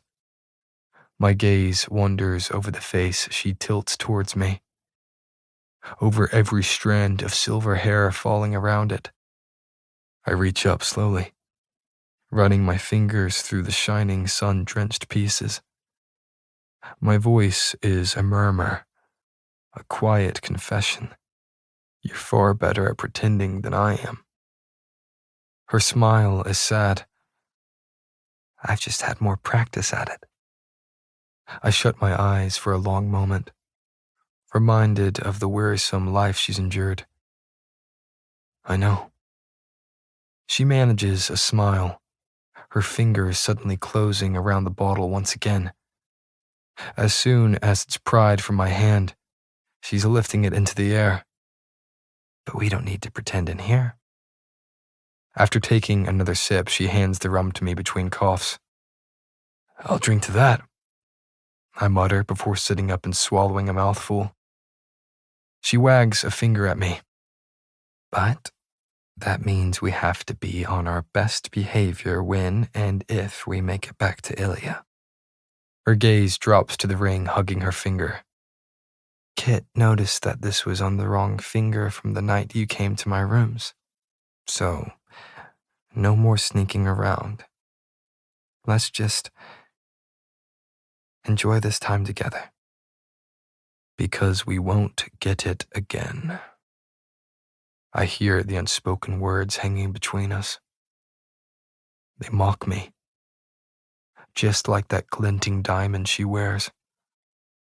Every moment with her is spent mourning the next, awaiting the day we speak for the last time. She glances up at me, clears her throat. I went to his rooms last night. My blood chills. Did you? Words spill from her mouth, sounding more and more like a confession. I'm just trying to fix this awkwardness between us. If we are supposed to spend the rest of our lives together, I want to at least enjoy being around one another. He's so stoic with me, and that is certainly not the kid I once knew. Nor is that the brother he is towards you. So, I will keep befriending him in the hopes he will eventually reciprocate. She looks back at me, expectantly, brows raised. I let her words sink in before washing them down with another swig of rum. It burns in my throat as I reach for the little purple book beside her. What are you reading? My hand is quickly halted by her quick snatching of my wrist. Did you hear anything I just said? I heard you. My hands cup her face. I did. I do. And if you want me to tell you the sheer extent of my jealousy, then I will. But I'd rather not waste what little time we have together talking about my brother. Especially while I sit on your bed and try to stop myself from doing something rash with my future queen. My eyes flick between her wide ones. But when we are back in that palace, I will let you see just how much I hate that you are not mine. Payden's mouth parts. Okay. It seems I've rendered her speechless. She clears her throat before trying again. What was it you asked? My smile is wicked. Your book, darling. Right. She takes a deep breath. It's one I loved as a child. Callum brought a few for me. I place a hand on her thigh, leaning in to watch her flip open the cover. Faded illustrations are scattered throughout the pages, as are several pencil markings I can't quite make out. My father used to read them to me, she says softly. This one was my favorite. Tell me about it, I murmur. My request makes her smile. It's about phoenixes and other mystical creatures I always wished to meet. But it was the girl in this story I liked most. She pauses on a random page, running her finger over a faint message scribbled there in crooked handwriting. I want to be powerful, like her. Peyton shakes her head at the words before closing the book. It's just a silly story. I watch her for a long moment, though she avoids my gaze. And the other books? Mostly magic and worlds I wanted to escape to. She sounds oddly bashful. Worlds where I might have fit in. I shift, laying my head back onto her lap. So, which one will you be reading to me? Her whole face lights up, and it is a beautiful thing to behold. Really? I'm all ears, Gray. Beaming, she flips to the front of that purple book. Phoenixes it is, then. My eyes fall shut when soft words begin spilling from her mouth.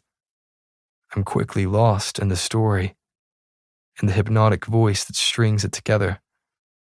The rocking ship lulls me into a fleeting sense of peace, while her fingers comb through my hair, tickle my skin. I picture this version of us, far in a future that will never come to pass. A happy ending in which I lie on Peyton's lap, listening to her read until the day I fade into a distant memory. But that is nothing more than a silly story of my making. So I revel in the present, in the moments where we hide from the inevitable. She reads until the sun tires and dips beneath the waves, until darkness drapes the room and smothers each word on the page.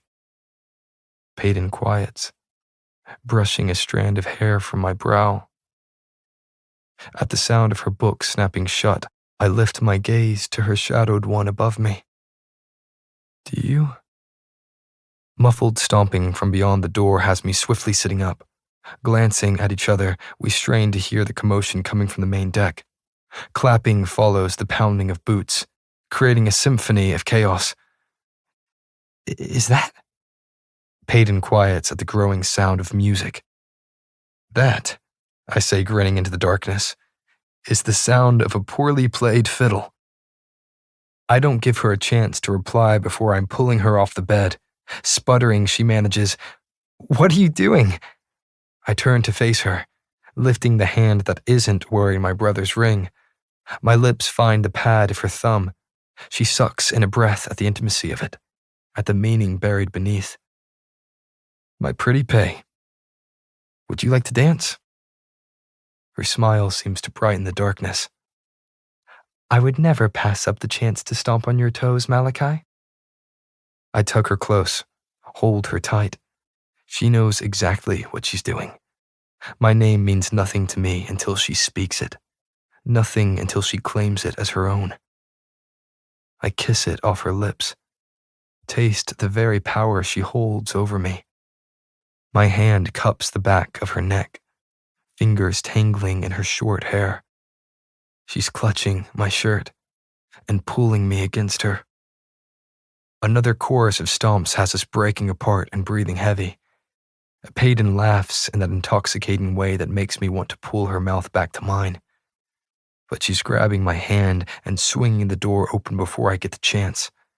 I'm being tugged out into the hall and towards the double doors ahead. With a quick smile over her shoulder, she drops my hand and pushes them open. The deck sprawls before us, bathed in moonlight. Men and women of all ages dance in time to the fiddle's melody, linking arms to spin around the wood. The crew claps and stomps and crudely sings along to a song that belongs out at sea. Peyton steps forward, seeming unsure even as she smiles at the scene. Spotting us from the makeshift circle of bellowing men, Leon strides over, looking less stoic than he had this morning, though the bottle of rum in his hand is likely to think for that. As way of greeting, he answers the questioning look Peyton wears. The crew always celebrates a tame day at sea. Today has been especially smooth sailing considering the Shallow's reputation. The ship rocks slightly in agreement, its hull cutting easily through lazy waves. Leon nods to the rowdy group. You're welcome to join. Have some rum, dance. Oh, and Sam's fiddle's out of tune, but believe me, it's been worse. I offer an arm to Peyton. Should I hold your shoes now or wait for you to lose them? Maybe I'll just throw them at you. She smiles sweetly, so you can find them easier. My gaze lazily explores her face. A vicious little thing. When we step into the circle, Peyton wastes no time before clapping to the beat. I watch her smile at the dancing before us, but more importantly, I watch those eyeing her closely. Some scowl at her presence while others barely notice the future queen among them. And before I'm dragged into a dance, I memorize the faces of those glaring men. Peyton hooks her arm through mine before we're stepping in a circle. She laughs, picking up our pace and flipping around to take my other arm. We do this until I'm out of breath, until my mouth hurts from smiling at her. Rum is passed between us, as are the dance partners we link elbows with. The fiddle's quick melodies have us stomping long into the night, clapping when our feet get sore. Before long, Peyton is swaying beside a sailor, singing a ballad to the sea crashing around us. I do this for her. Every dance, every smile. She seems so much more alive away from Ilya, away from the reminder of everything she is not. But out here, even surrounded by elites, we are all at the mercy of the sea. I think she finds comfort in that. So I spin her in the moonlight, smile when she laughs at my expense, and let her step on my toes. Edric. There is little that King Edric, ruler of the first elite kingdom, fears. But this child is a tangible nightmare in his arms. You are wrong. Those are the first words out of Edric's mouth, aimed sharply at his silencer. Damien has curtly handed the king his daughter before stepping away, now holding tightly to that stoic expression plastering his features. There is a slow shake of his head. The action regretful. I can silence no power from her, Your Majesty. I could be mistaken, but... The king has heard enough. See, the mere prospect of a powerless child sharing his name is sufficiently damning. Whispers slither their way into the silence, and with them, the ringing in Edric's ears. He looks down at the baby girl, seeing little more than her lack of power. How could he, a brawny king of gods, produce something so weak? This is an embarrassment. This is a mockery of everything the king is and believes. His green eyes grow colder with each passing moment as they drift towards Iris's dead body. She was a rarity, one that Edric had not known before her. A soul. This ability allowed her to sense and manipulate another's emotions. More than once, Iris had used it on the king to turn the pressures of ruling into a spark of happiness that he only ever felt when she was around. The child cries in Edric's trembling arms, its skin still sticky with blood. How could this nothing come from something so strong and rare. An ordinary, born of two powerful elites, is unheard of. Yet, here she is, this weak excuse for life. Each scream has the infant's bloody chest rising and falling. The action is so frail, it's almost impressive. The pathetic little heart pumping beneath her skin. The king thinks this with disgust, reminded only of the fact that his wife no longer has a pulse. But this weakness does. Edric looks down at his own daughter, hate in his heart, and sorrow welling in his eyes. Iris is dead, and it was all for an ordinary, for this embarrassment, for nothing. The king gives a command, cutting through the silence. It's even and deliberate, as though the words tumbling from his mouth don't steal the breath from every pair of surrounding lungs. Get rid of it. Feet shift. Throats clear. A healer, her hands stained scarlet, can think of nothing to say but the king's title posed as a question. Your Majesty? It killed my wife, Edric says coolly. An ordinary killed my wife.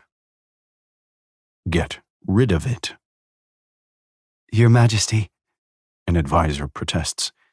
It is merely an infant. Get rid of it. The king extends the child into the open air, pushing as much space between them as possible. His gaze is sharp enough to draw blood, and that is precisely what will happen if his demands are not met.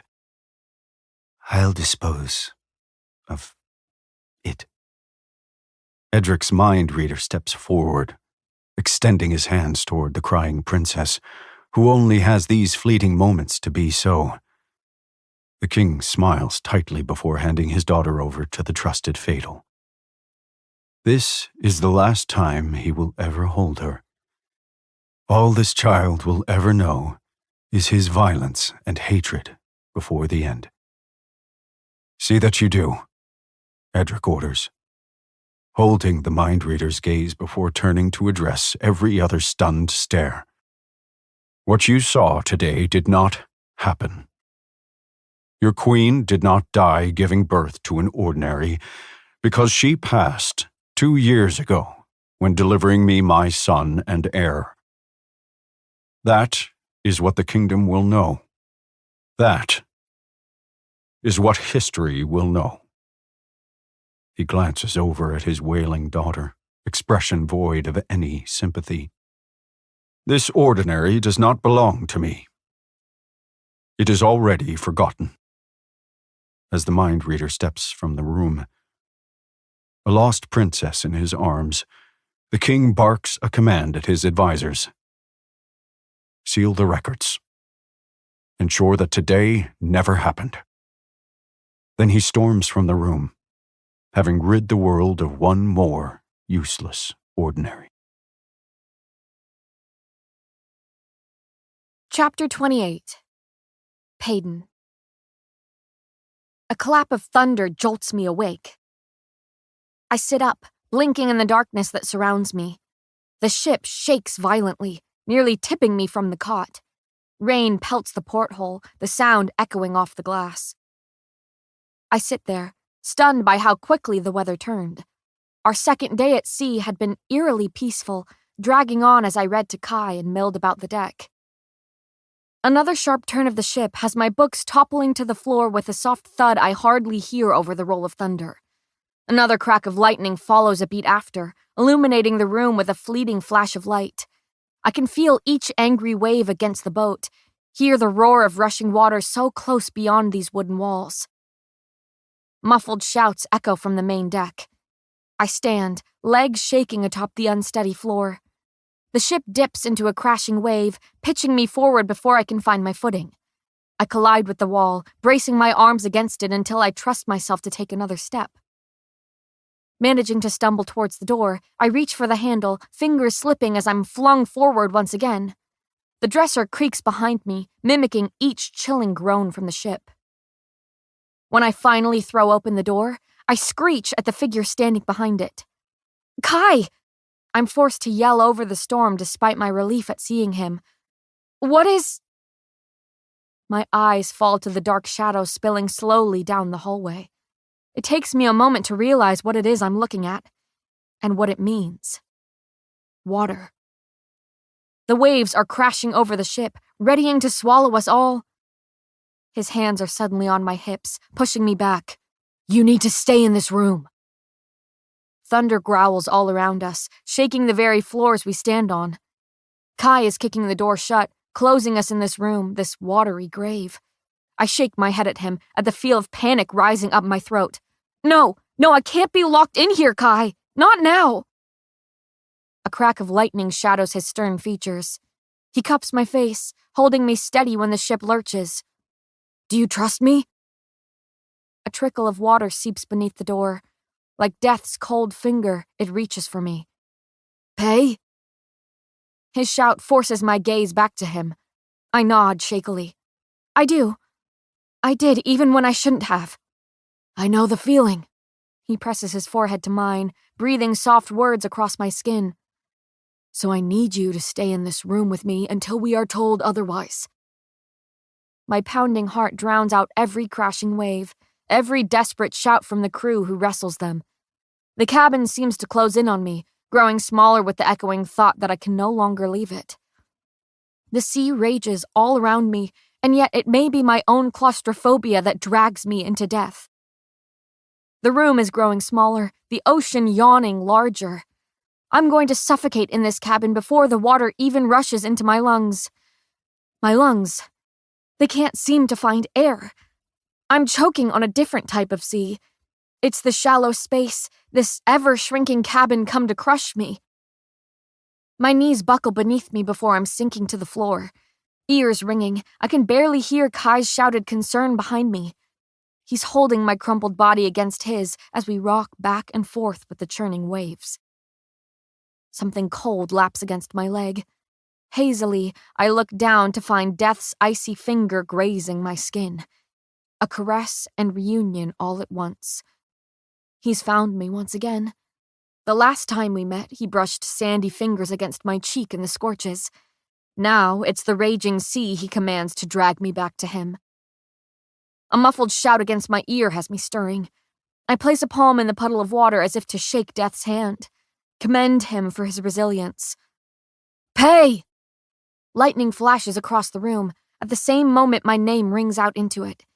His head is tucked into my shoulder, breath warm against the bare skin there. We're going to be fine, he reassures sternly. You survived the scorches more than once. Now you'll do the same for the shallows. I nod, forcing my breath to slow. We sit on the floor, holding each other while the boat tries to throw us apart. I cling to him, every finger fisted into his crumpled shirt. He strokes my hair, whispers words of comfort. My anchor in the storm. I have something for you, he murmurs. Still struggling to swallow my panic, I croak. A distraction, I hope. Something like that. He unwraps an arm from me, never fully letting me go as he struggles to shrug something from his shoulders. It's only when he sets the pack atop the damp floor that I notice it for the first time. Reaching inside, he pulls out a thinly wrapped sphere. I don't even have to ask what it is.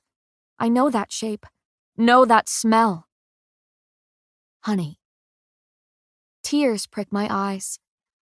You brought that from Ilya? Another streak of lightning allows me to see the slight smile gracing his features. Just for you. Kai lets me do the honors of unraveling the sweet dough. The honey coating my fingers has a smile tipping my lips. I forget every chilling wave that tries to tear the ship apart, every fear lodged deep in my throat. It's this sticky bun I focus on instead, and the memory of every one I've shared before. My eyes flutter shut when I finally take a bite. This dough holds every happy moment I've had in this life, and if I am to die tonight, I want it to be with this honey on my tongue, this reminder of my home, Adina. It might be a bit stale by now, Kai starts softly. No, I choke out. It's perfect. That's exactly how I always ate them. How we always ate them. Thunder roars as we sway on the floor with each roll of the ship. I sink my fingers into the sticky bun, pulling it in half. Kai looks surprised when I offer him a piece. This is for you, your distraction, he says firmly. I want you to share it with me. Please. I wave the dough in front of him in that way Adina always used to do. I don't know how to eat one of these alone. Graciously, he nods in understanding before plucking the piece from between my fingers. I flinch at the echoing shouts that are quickly carried away on the whipping wind.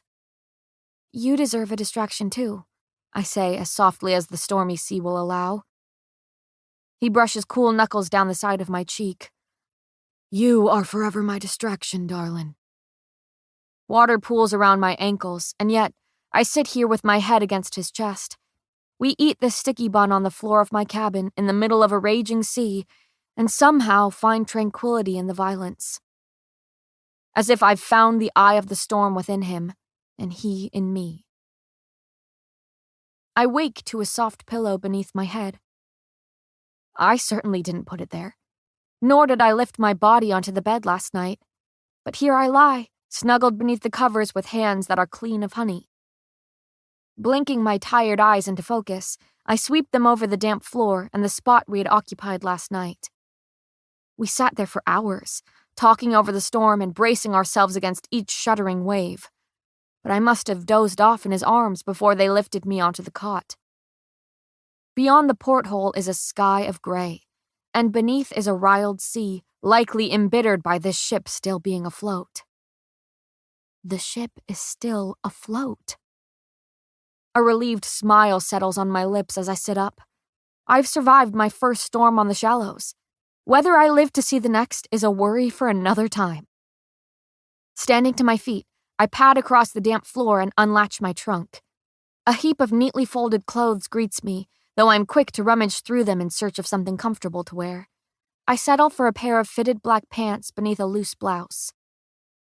Pulling my olive vest on, I run my fingers down the fraying seams and stretched pockets. It seems as though I've barely worn the gift since returning to Ilya. Instead, I've been shoved into gowns that make me think of Adina and how she can no longer make them, even in death, with those broken fingers. Dipping my hands into the fresh water basin atop the dresser, I banish the thought from my head with a cool splash across the face. With a slight shiver, I pat my skin dry and my books are on the floor. No, no, no, I murmur, rushing over to collect the delicate stories. The ship still rocks enough to have me struggling with my footing, so I drop to my knees before the waves send me sprawling. I quickly gather the books into my arms, noting their rippled pages from the seawater. Cursing under my breath, I stand and head for the door. The damp spines stick to my palm as I march out onto the deck and greet the dreary sky above. Wind whips at my unbound hair, sending silver strands to obscure my vision. I fight to free my gaze, only to stop suddenly at the devastation I see. Large chunks have been torn from the railing where the sea has sunk its icy teeth into the wood. Tangled ropes lie strewn across the deck, littering the floor alongside other miscellaneous debris. The captain's bellowed commands ensure that no crew member stands idly. The ship teeters beneath me, and I stumble on legs not accustomed to the sea. The sailors surrounding me sneer at the sight before continuing to stride utterly unfazed across the slippery dock. I straighten my vest and gather what is left of my dignity as I walk carefully towards an unmarred section of railing. The wind cuts through me, stinging and salty. I lean over the railing, watching the water rush below. Its light blue and green coloring is deceitfully inviting, despite the great depth beneath its surface. And that is precisely how it earned the name Shallows for itself. Clutching 3 of the books tightly beneath my arm, I lift one into the air, letting the pages flutter in the wind. It's not the most ideal way to dry them, but it will certainly be the fastest. Snickers behind my back tell me that the crew have taken a liking to laughing at my expense. I ignore them, as I've done with every haughty elite I've been forced to live alongside, and switch books. That is when the boat dips into a wave, spraying water across the deck to thoroughly drench me. More laughter fills the air as I stand there, shivering and clutching the last piece of my childhood against a constricting chest. Need some help, darling? I spin on my heel, nearly tipping over when the ship bucks beneath us. But there he stands, hands shoved into pockets nearly as deep as the dimple peeking out at me. Damn him. Damn him. With the way he's looking at me, I might have just mumbled the words out loud. Nothing and no one has ever devastated me more. Not the sand, the sea, the slow brush of death's hand. Because maybe, just maybe, he is the most ruinous thing of them all. He shrugs off his coat to reveal a fitted black shirt. Don't look at me like that. Those words seem to stir something within me, a fleeting memory muffled by several glasses of champagne. The fragile thought shatters with the chattering of my teeth. And how am I looking at you? His responding grin has blood rushing to my numb cheeks. He steps close, swinging the coat around my shoulders before tugging it closed. I watch his mouth form a response I never get to hear. Oi, that was quite the storm last night. I barely know the man, and yet I recognize his voice from across the ship. Turning, I find Tori trudging towards us, long hair knotted at the base of his neck. But she pulled through, he continues, running a hand over the chipped railing. Though I fear this is only the beginning. The shallows will not continue to be so kind. I clutch my books tightly beneath Kai's draped coat. If it was kindness the sea showed us last night, I'm not sure I'll live long enough to see land. Cheer up, girl, the captain laughs at whatever it is he sees on my face. You only need to last 4 more days, and then, well, the trip back, but we won't concern ourselves with that just yet. He finds that funny as well and continues his chuckling all the way to the helm. I turn back towards Kai, giving him an exasperated look that never fails to make him smile. What was it you were about to say? I ask, curiosity momentarily grabbing hold of my tongue. He seems to ponder this, and his gaze drifts out over the water. Nothing I haven't said before. And that is the only answer he offers before extending a hand to me. Now put me to work. These books need to dry before you read one to me tonight. I huff in amusement before placing one of the damp covers in his awaiting palm. Flipping open to a particularly crinkled page, Kai holds the book into the wind. I do the same, my teeth chattering beside him. We must look ridiculous, leaning against the rail and holding literature in the air. I almost laugh at the odd picture we paint, but the view of rushing water around us steals my frigid breath away. The horizon stretches in every direction, nothing but a rippling blanket of blue. Do you ever wonder if there's anything else out there? I ask, my words nearly snatched away by the wind's cold fist. Kai flips to another page.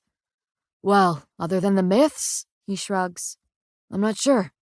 The myths? His brows lift. Have you never heard of Astrum? The birthplace of shadows and the death of a great love? He recites this as though I should know the phrase by heart. My father... I nearly stumble over the word, now knowing the truth and mystery behind it. Didn't waste his time teaching me myths. In fact, he barely had time to educate me on things that actually do exist. I finish with a pointed look at the prince. Of course. Yet he had time to read you a story about... He thumbs through several pages of the book between his fingers. A horse with fangs, and... That's enough, I laugh, snatching the book from him.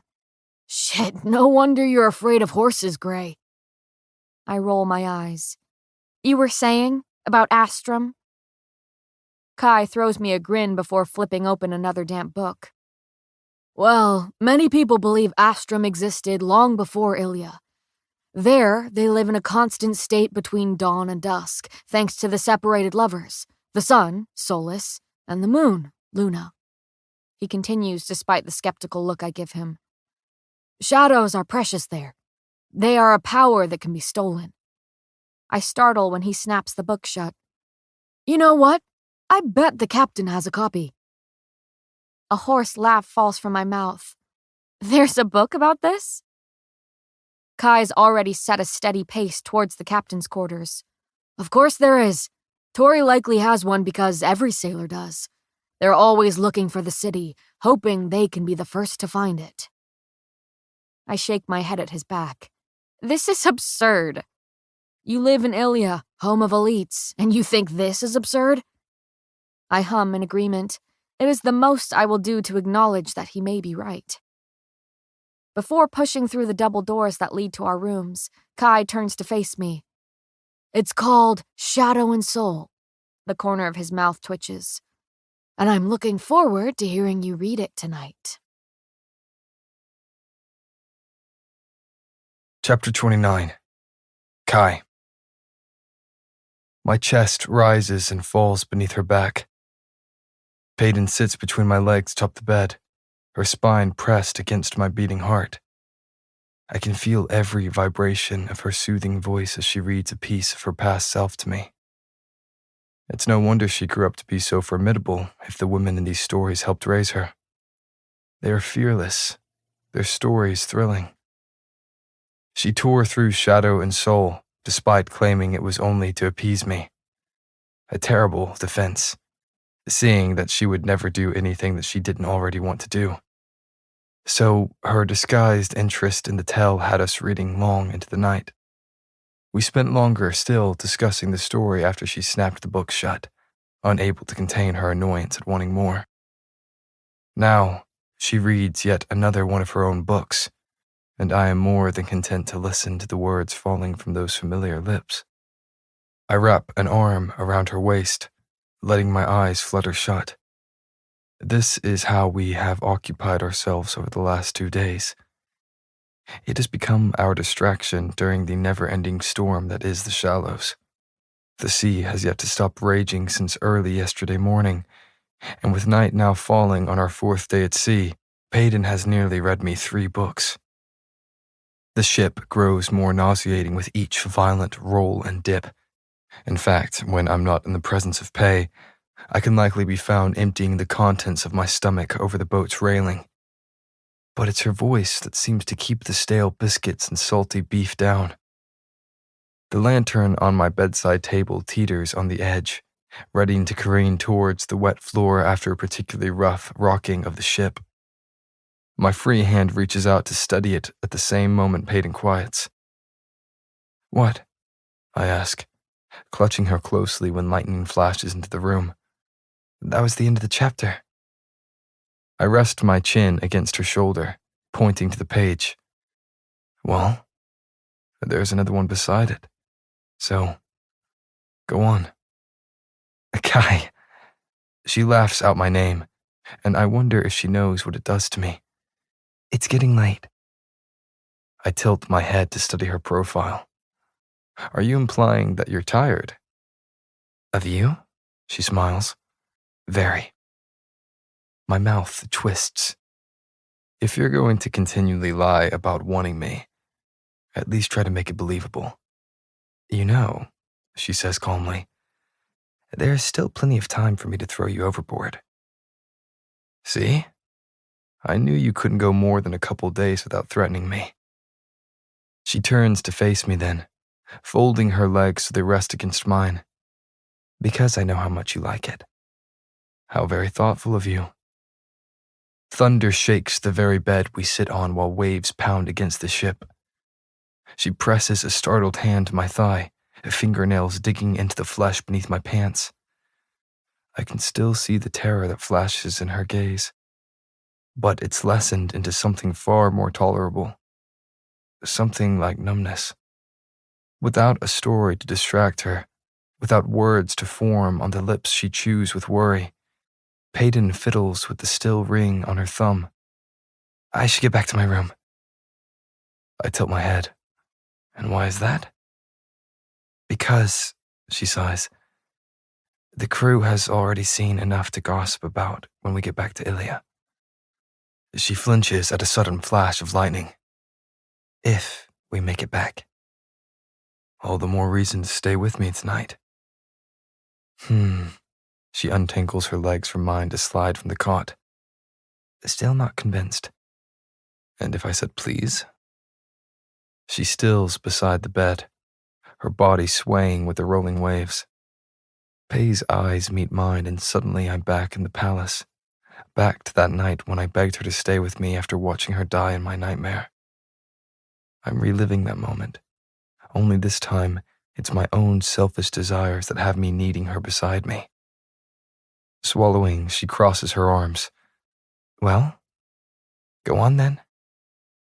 I chuckle at her insistence before standing to my feet right as the ship bucks violently.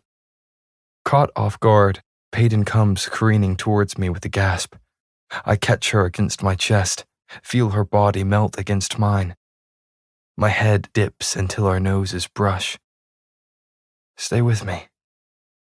Please. Her head shakes, but she's wearing a smile. I nudge her nose again as I murmur, my pretty, pretty Pei. She laughs breathlessly. Stay with me. I press my forehead to her own. Stay with me. Stay with me. Fine.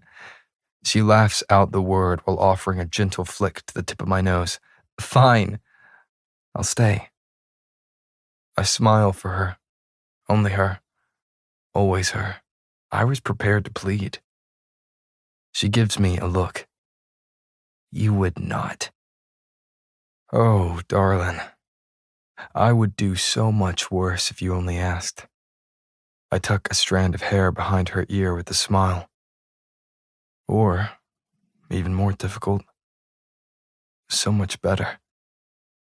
You know, she says slowly, you're not nearly as terrifying as you seem. Not to you. Never to you. I sit down beside her, feeling the ship rock viciously all around us. She looks at me, eyes as bright as the sea itself.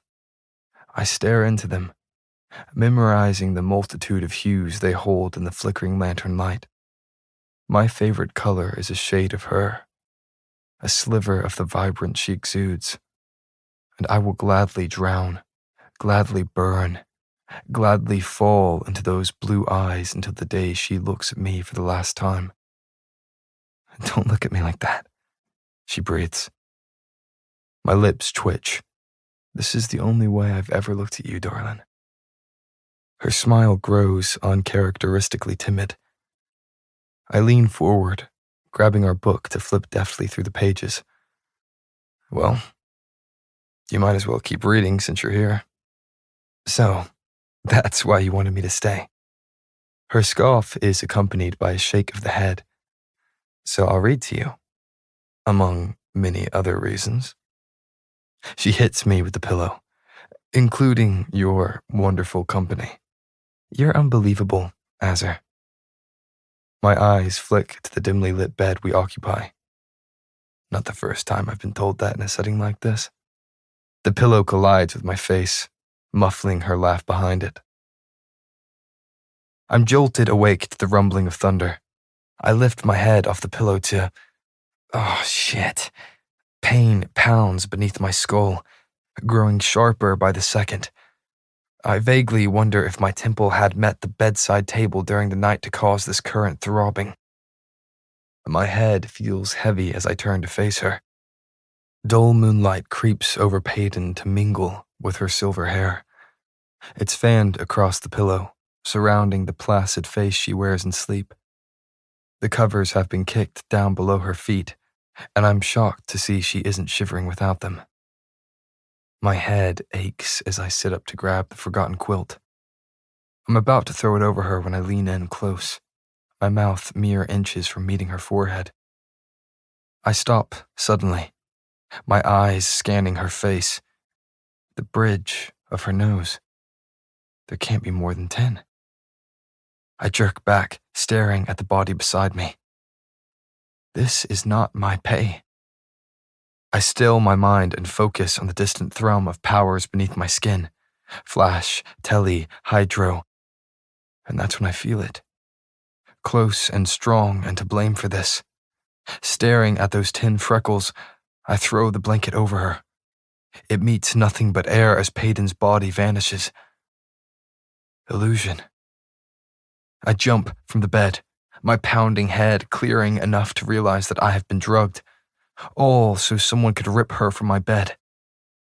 Boots are suddenly on my feet before I'm buckling a sword around my waist. I shove open the door and do the same to those awaiting me at the end of the hall. It's as though I stepped out into the sea itself. Wind whips at my thin shirt, instantly numbing every inch of me. Water pours from the sky to pelt my skin and soak me to the bone. I can barely keep my footing on the drenched deck as waves continually crash over the railing. The ship groans with each dip into the water, leaving me swaying like a drunk as I try to keep my balance. I stride out further onto the deck, struggling to see anything through the sheets of rain. "Where is she?" I shout the words into the storm, hoping the whipping wind will carry them towards the scattered crew members. It's the sea that responds with a towering wave, drawing my attention to the far end of the boat. I squint through the rain, watching water curl over the railing to drench the three figures huddled there. The illusionist's ability burns hot beneath my skin, growing stronger with every step I take towards the group of men. I feel for the other powers, finding a telly and gust awaiting me. My heart beats wildly against my soaking shirt as I stride towards them. When the ship pitches violently, I drop to a knee until I'm able to get my feet beneath me. The men grow closer, clearer against the rain. The three of them. No, not three. The world goes quiet, the storm fades, lightning dulls. There are 4 figures beside that railing. One of them is gagged and bound, her arms tucked tightly behind her back. She still wears that green vest, having fallen asleep with a comfort wrapped around her. The men have her raised in the air, 2 of them clutching her roped ankles while the other sinks his fingers into her shoulders. I found her. Lifting Payton towards the rail, they grin as she thrashes in their hold, desperately trying to free herself. And something snaps in me at the sight.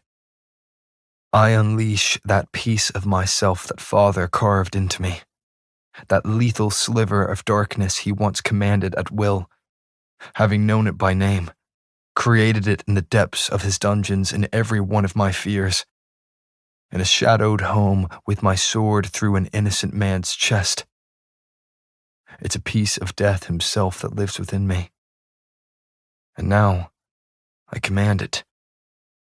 I grip the telly's power in my hand, feeling the ability course through me. My steps don't falter or slow, nor does my soul repent for what I'm about to do to theirs. With little more than a vengeful thought, I throw the gust over the ship's edge. It's a lazy toss that has his head cracking against the wood before he's plummeting into icy water. After watching a wave swallow their friend, the other 2 men whip around to find me steadily striding towards them. Payton's legs drop to the ground, her frantic gaze widening when it lands on me. The men react the same, though it's fear filling their eyes, not relief.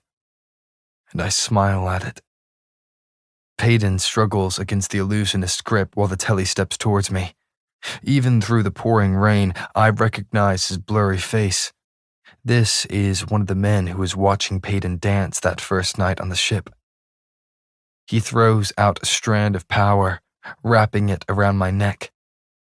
It feels as though a phantom noose has been knotted against my throat, squeezing hard enough to have black creeping in the corners of my vision. He's choking me with his ability. Pathetic. All that power, and this is how he thinks I'll meet my end? I can no longer breathe, but I've faced far worse from my own father. Closing the distance between us, I throw a punch at his face, and when he dodges like I knew he would, it's already too late. My left hand is drawing my sword from its sheath and slicing the blade across his stomach within one swift movement. His choking hold on my throat drops at the same moment he does. I suck in a breath before rolling my tight neck. The man sprawls onto the wood before me, blood gushing from the deep gash, even as water pelts the wound. A stream of scarlet quickly seeps out beneath him, staining the deck before the rain can wash it away. I step over his body, not offering him another glance. Pushing dripping hair from my brow, I turn back to Payden and the illusionist. With his eyes locked on mine, he lifts her bound body into his arms. The tip of my blade is pressed to his heart within the next beat of it. I shake my head, panting. Put her down, and I won't make you suffer. He holds my gaze, body rigid beneath my blade. I'll die before seeing an ordinary sit on Ilia's throne. My sword plunges into his heart at the same moment he throws Payden over the railing. A scream rips from my throat, lost in the raging storm. I don't think. I don't breathe. I don't hesitate to leave my sword buried in the sailor and dive towards the railing. She's falling to her death. The gag has slipped from her mouth to allow a chilling scream. Those blue eyes are locked on mine as she plummets further and further, and the Telly's power grows weak beneath my skin. He's barely alive, but barely is all I need. Tugging at that power, I hurl it towards her bound body. The ability grows taut, like an invisible rope has wrapped itself around her waist. I grit my teeth as her falling weight slams against my mind, and her body hangs suspended above the waves. Her head falls back, silver hair brushing the hungry water awaiting her. I strain to lift her towards me even as a piercing pain cuts through my mind. When the ship threatens to tip from a vengeful wave, I'm nearly thrown over the splintered railing. Urging myself to focus, I will her towards me, commanding my tired mind to obey. A wave crashes over the ship, soaking Payden's hanging body before meeting my own. The force of the water nearly pulls her down, but I fight to keep her rising upward. Grunting against the pain in my head, I reach towards her, stretching my dripping arms over the railing. Her head lifts then, our eyes locking in a moment that even time cannot contain. She stares at me with a sort of fear I've never seen her wear. And maybe I'm looking at her the same, like nothing has ever terrified me more than losing her. And that is when the Telly's power flickers and dies beneath my skin. Chapter 30. Payden. The last thing I see is the terror on his face. Then I'm falling again. I'm going to drown. Death will meet me in this watery grave, grinning as he snatches my soul from the sea. When I felt that Telly ability release me, I wouldn't let my eyes leave his. I wanted Kai's gray gaze to be the last thing to take my breath away, not the ravenous waves. But something happened. I didn't hit the water. Kai lunged forward, nearly falling after me, and grabbed hold of the only thing he could. Adina's vest. I'm halted in the air once again, heart in my throat. Waves crash angrily below as Kai grunts, using every bit of his own strength to pull me upward.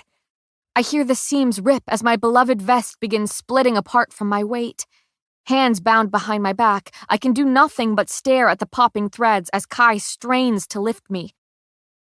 Water drips from my drenched body, making the tearing vest slippery. Kai cries out, his arm bulging beneath a soaked sleeve. Another sharp tear from the thick fabric has me accepting my watery fate. Then, an arm wraps around my waist. Kai grits his teeth, pulling me up and over the railing. I'm pressed to his chest, my legs dragging over the wood railing. Blood rushes to my head, knees buckle. Kai guides me to the soaking deck with arms that dragged my soul from death's clutches. "I've got you," he pants against my ear. "I've got you, Pay." I press my head into his chest, tears leaking from my eyes. The storm rages around us, and still he holds me. His body quivers against mine, likely from exhaustion, but perhaps from the fading fear. I feel him shift, lifting an arm from around me. I'm too tired to track the movement, but when the rope is suddenly cut from my wrists, I realize that he's pulled his sword from the sailor's chest. Kai then gently stretches out my legs, cutting them free with a precise swipe of his blade. My dazed stare lands on the bodies littering the deck beside us. Both are covered in blood, their gazes glassily turned to the stormy sky. The realization that I'm likely sitting in their blood doesn't torment me as much as I thought it would. In fact, I believe I could bathe in their remains for being the reason my last piece of Adina is destroyed. And just like that, I'm one step closer to overcoming this choking fear of blood. Kai is suddenly crouching before me, turning my face from the dead bodies with a gentle press of his fingers against my jaw. "Are you all right?" As if unable to restrain himself, he cups my face in his hands before running swift fingers down my body to check for wounds. "I'm okay." My whisper is nearly lost in the howling wind, but I know he hears it when his eyes snap to mine. "I'm okay. I'm alive." Tears are pricking my eyes again. "Because of you." Water drips from his lashes, but it's the slight indent of his right dimple that my eyes fall to. "I promise to save your life again and again, and I will, whether you allow me to stay in it or not." I nod at him, vision blurry from my tears and the skies. "Now let's get you inside," he says, scooping me into his arms. I let him carry me into my cabin. Let him convince me to stay put. Let him retrieve my dagger from under the pillow and shove it into my hand. "This would have been useful tonight," I say weakly. He shakes his head, and I see the shade of anger that falls over his face. "They drugged me in my sleep. Then that illusionist cast you sleeping beside me so I'd see you when I woke up." "What?" I could almost laugh. They hardly seemed like the calculating type. My gaze drops to the dagger I wish I'd had with me. "But after they drugged you, I woke to the three of them dragging me from the room. I couldn't break free, couldn't move." I swallow at the reminder of my panic. "I was screaming, but no one heard me. Or no one wanted to hear me. Then they tied me up, gagged me, and, well, you know the rest." Rage rolls off him in waves as deadly as the ones colliding with the ship. "You're not safe here. I told Kit that. And where was the rest of the crew?" He begins pacing, fists clenched beside his drenched pants. "They were likely in on this in some way. And if I'm right, I will deal with them when we return to Ilia. But for now, we need them to get us back there in one piece." I offer him a nod. "That sounds like a good plan." "What?" he muses. "You're okay with the spilling of so much blood?" I run a finger down my blade before flicking my eyes up to his. "It depends on whose blood." He's never kissed me so thoroughly. "Payden, miss, I cannot tell you how shocked I was to hear what some of my men tried to do last night." I stare at the captain, my face blank as I await an apology. Kai had already charged into Tori's quarters last night to fill him in on the eventful evening. By the time he returned to the cabin, I was fast asleep, my dagger clutched in a fist. Now I sit in the captain's cushy dining area, my fingers laced atop the wooden table, an expression unamused. The sleepy sun fights to peek around the thick blanket of clouds, occasionally slipping a ray of light through one of the many windows. The room is larger than I'd expected, with wide shelves that line the walls, all filled with toppled-over trinkets and maps. A particularly worn piece of parchment curls against the wall opposite me, snagging my attention. It's decorated with an assortment of sketched cities and their accompanying flags. Well aware of what kingdoms live on our map, I begin to steer my gaze away before it stumbles over splotches of unfamiliarity. The scribbled world I'm staring at extends beyond Isram. My eyes narrow on the foreign masses of land bubbling from the shallows. No map I've ever studied has looked like this. I can't make out the names of these supposed kingdoms from where I'm sitting, but after reading about that mythical city of shadows, I'd bet Astrum has been wistfully scrawled atop an inky landmass. I almost smile. So this is what keeps sailors setting off for a horizon they likely won't meet before their doom. Adventure. The hope of a discovery thrilling enough to risk their mundane lives. They navigate from a different map, one inked in myths and legends. I admire their resilience in finding something to live for. I turn my attention back to where Tori sits at the head of the table, his splotchy face wearing an uncomfortable expression. Kai stands beside me, looking every bit my enforcer as he leans against the back of my chair.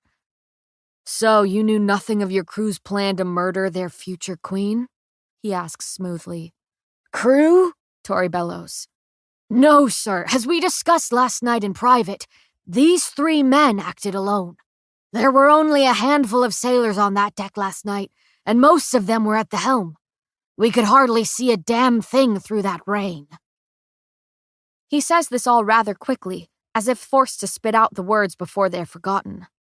I incline my head towards the captain. "Why were so few of your men on the deck during such a storm?"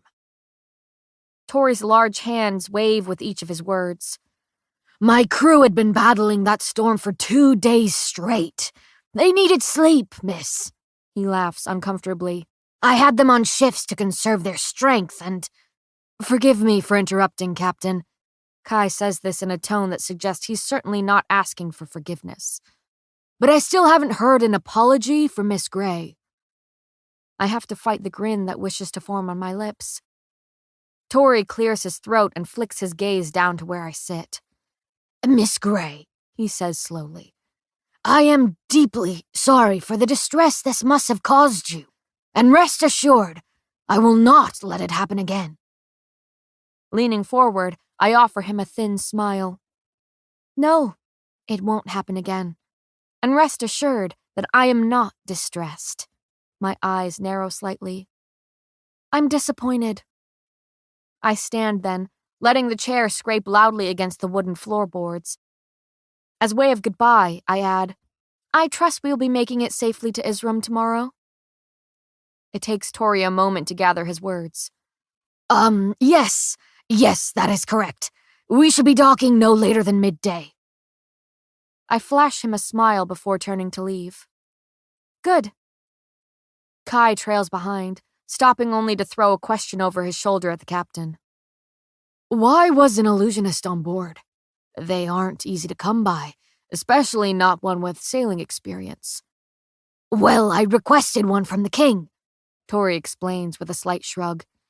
"He would have come in handy if we were to encounter the beast that lurks in these waters, created an illusion for it to chase after rather than us." The enforcer seems to be mulling this over. "And what is it you do, Captain?" Tori looks confused before a loud laugh escapes him. "Well, exactly what you said, Highness. I, Captain." "Ah, yes." Kai nods slowly, and I study his face, unsure where this is going. "So you're the one who was fearlessly steering the ship during that storm?" "Aye, sir, right up until you charged into my quarters." The captain laughs again, slapping a hand to the table. "The shallows are a bitch that I intend to tame." I can only muster an annoyed sigh at his words before Kai is heading for the door once again.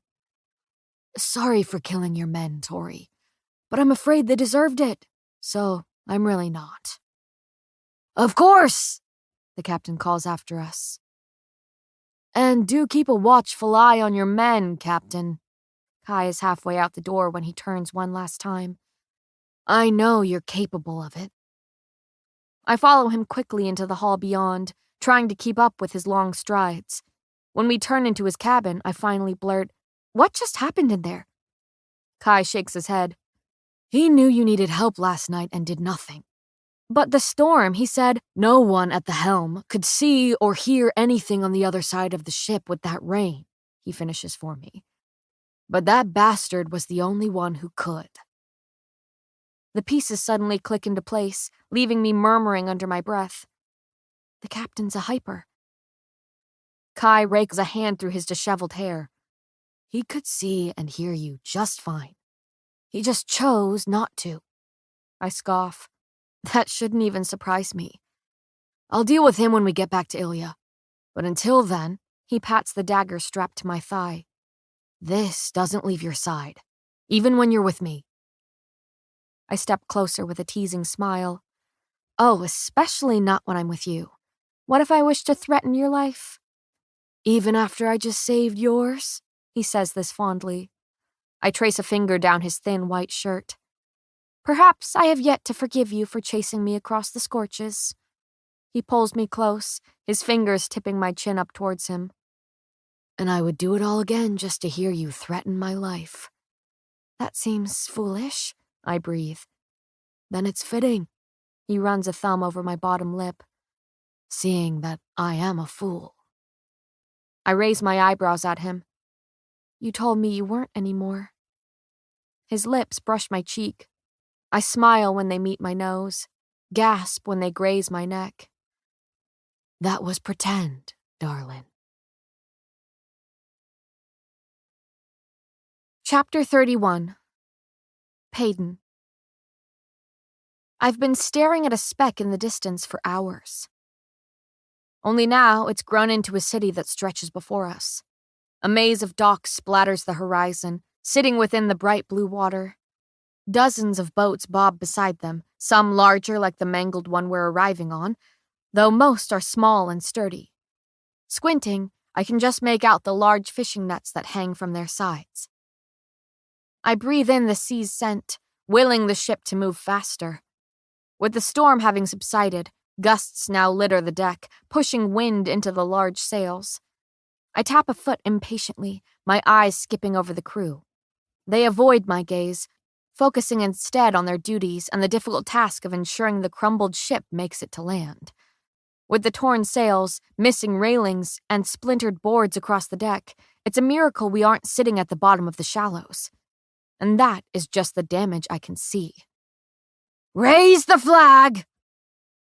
The captain's bellow has a sailor pulling at the rigging, obeying the command. I watch as a white flag rises into the sky, halting beside Ilya's swirling crest that has now been thoroughly tattered. My wandering gaze falls back to the deck before landing on that familiar figure stepping out onto it. Kai lifts a hand to shade his eyes from the sudden brightness, and I can't help but take the moment to stare unabashedly at him. His clothes ripple in the wind, pressing to the strong body beneath. Black hair splashes over his brow like the unruly waves beneath us, and gray eyes, they are suddenly on me. He smiles in a way that suggests he knows exactly how much I was admiring him. Even after striding towards me, the smug look never leaves his face. Enjoying the view, Gray? Of Isram? I shoot back with a smile of my own. Why, yes, I am, Azur. He leans his forearms against the splintered railing, grinning enough to have those dimples on display. I look away before he can catch me staring yet again. Why did we raise a white flag? I ask quietly. Isram hasn't seen a ship with our crest on it in nearly a decade. He nods to a large watchtower that looms over the bay. We don't want them thinking we have ill intentions. Just like in Dor and Tando, they won't be too happy with elites showing up. I lean against the railing beside him, our arms brushing. Then it's a good thing a benevolent ordinary will be greeting them. Yes, with a crew of elites, he muses, and the enforcer. And a crate of coveted roses, I add, sounding hopeful. Now, I vaguely remember reading about Isram's queen, Zyla, as a child, but I'm not sure what I should expect. It's been said, Kai recalls, that she is ruthless.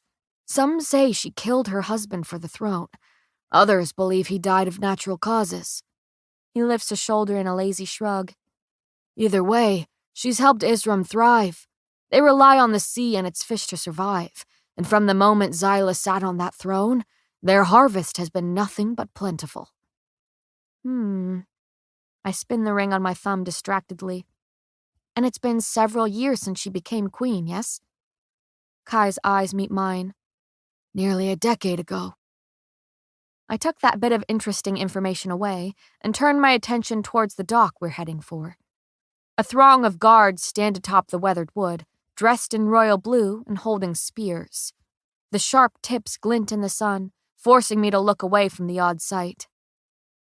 It's strange, seeing such obvious weapons on a guard. Most Imperials don't even bother carrying a sword when they can rely fully on an ability. But the people of Isram don't possess powers. They depend on their own might, their own will, and I admire that far more than unearned strength. The shining points of the guards' spears seem to sharpen as the ship drifts closer. They stand stiffly along the wooden planks, lining the creaking dock with solemn expressions and a tightening grip on their weapons. They are afraid of us. I lurch forward into the railing when the ship groans. We slide against the dock, drawing a long screech from the hull.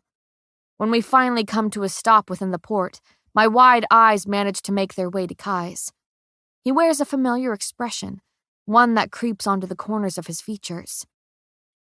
It's a slight smugness that touches his lips, I realize, a brightening of his eyes and a relaxing of the body beneath. He enjoys being feared.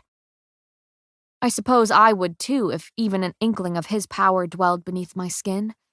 But I'm something less than fear and power and elite.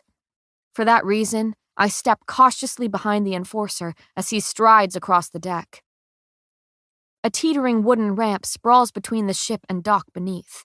Sparkling water sways beneath us, lapping at the hull and reaching for the bridge we step out onto. Without hesitation, Kai strides down the creaking wood to greet the gaggle of guards. But he doesn't even make it to the dock. Dozens of spears are swiftly pointed at his chest, gleaming ominously as they inch towards the sliver of bare skin beneath his loosely buttoned shirt. I tense, heart stalling as I take in every long weapon aimed at the enforcer. Though the lack of tension clutching his shoulders tells me he doesn't seem to mind. Still standing behind him, I can just make out the lifted corner of that cocky grin he's wearing.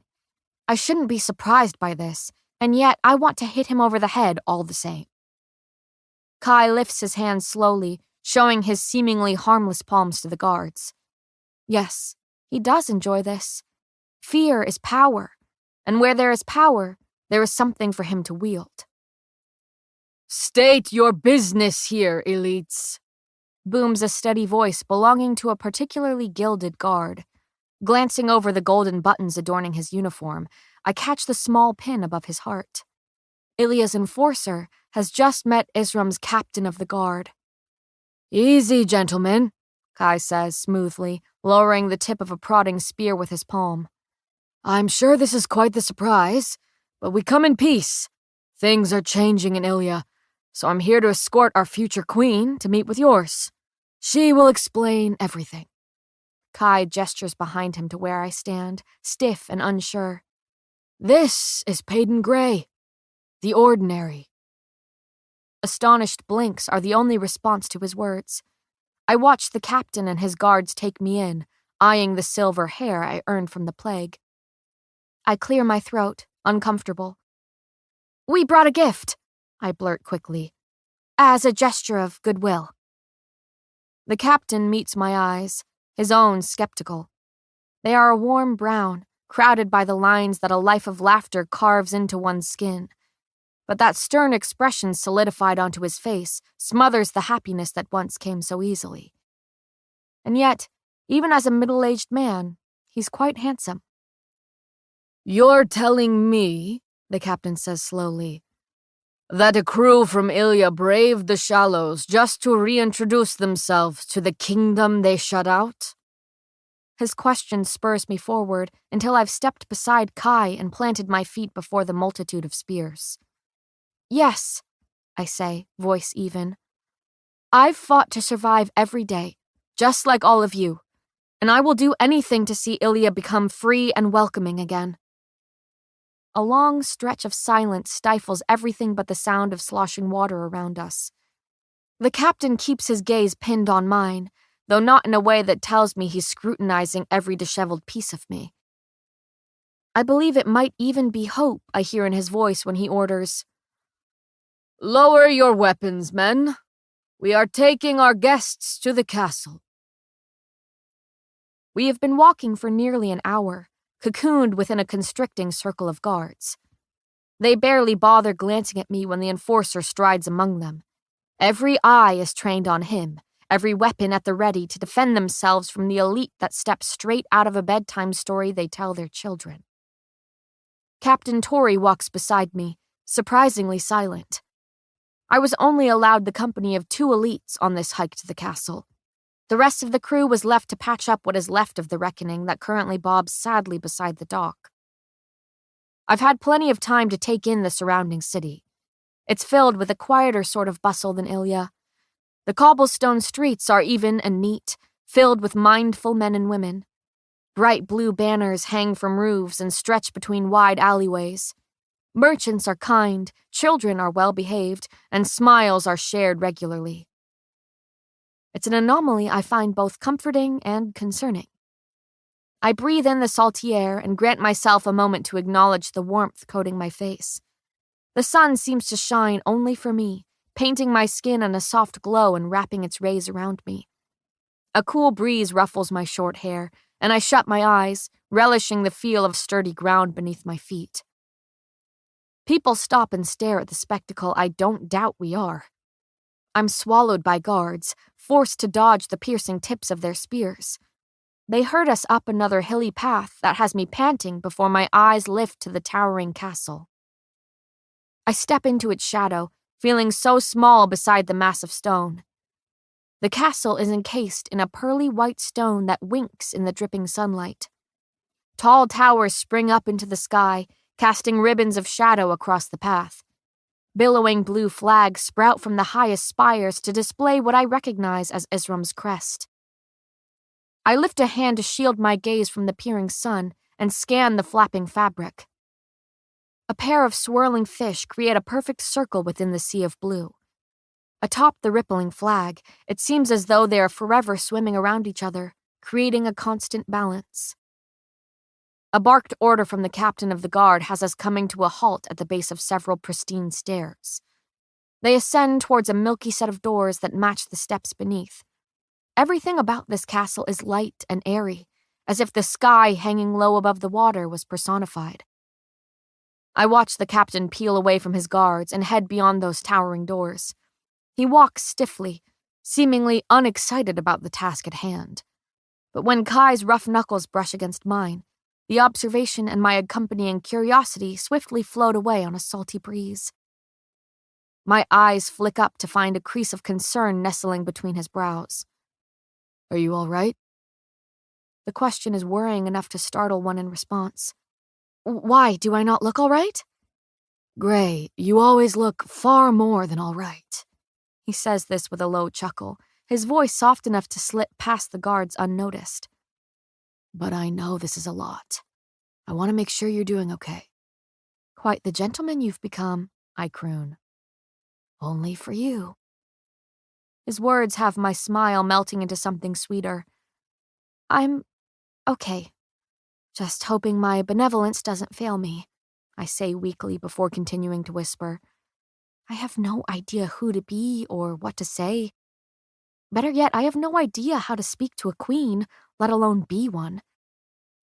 He shakes his head, gaze unfaltering. "I think you know exactly who you want to be, who you are." His words are like a soft battle cry. "You're the leader you always wanted for Ilya. You're our silver savior." I reach for his hand before realizing that I shouldn't. Instead, I settle on a relieved smile and a lingering look in which I'm lost within the storm that is his eyes.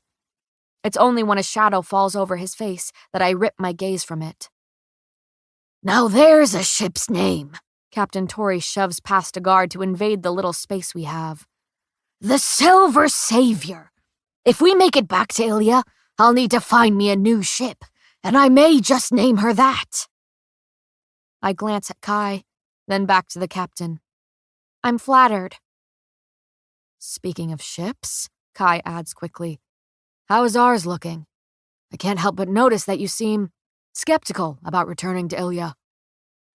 Tori blows out a breath that I lean away from. "Well, I'll be honest with you, Highness. She's not looking too pretty right now.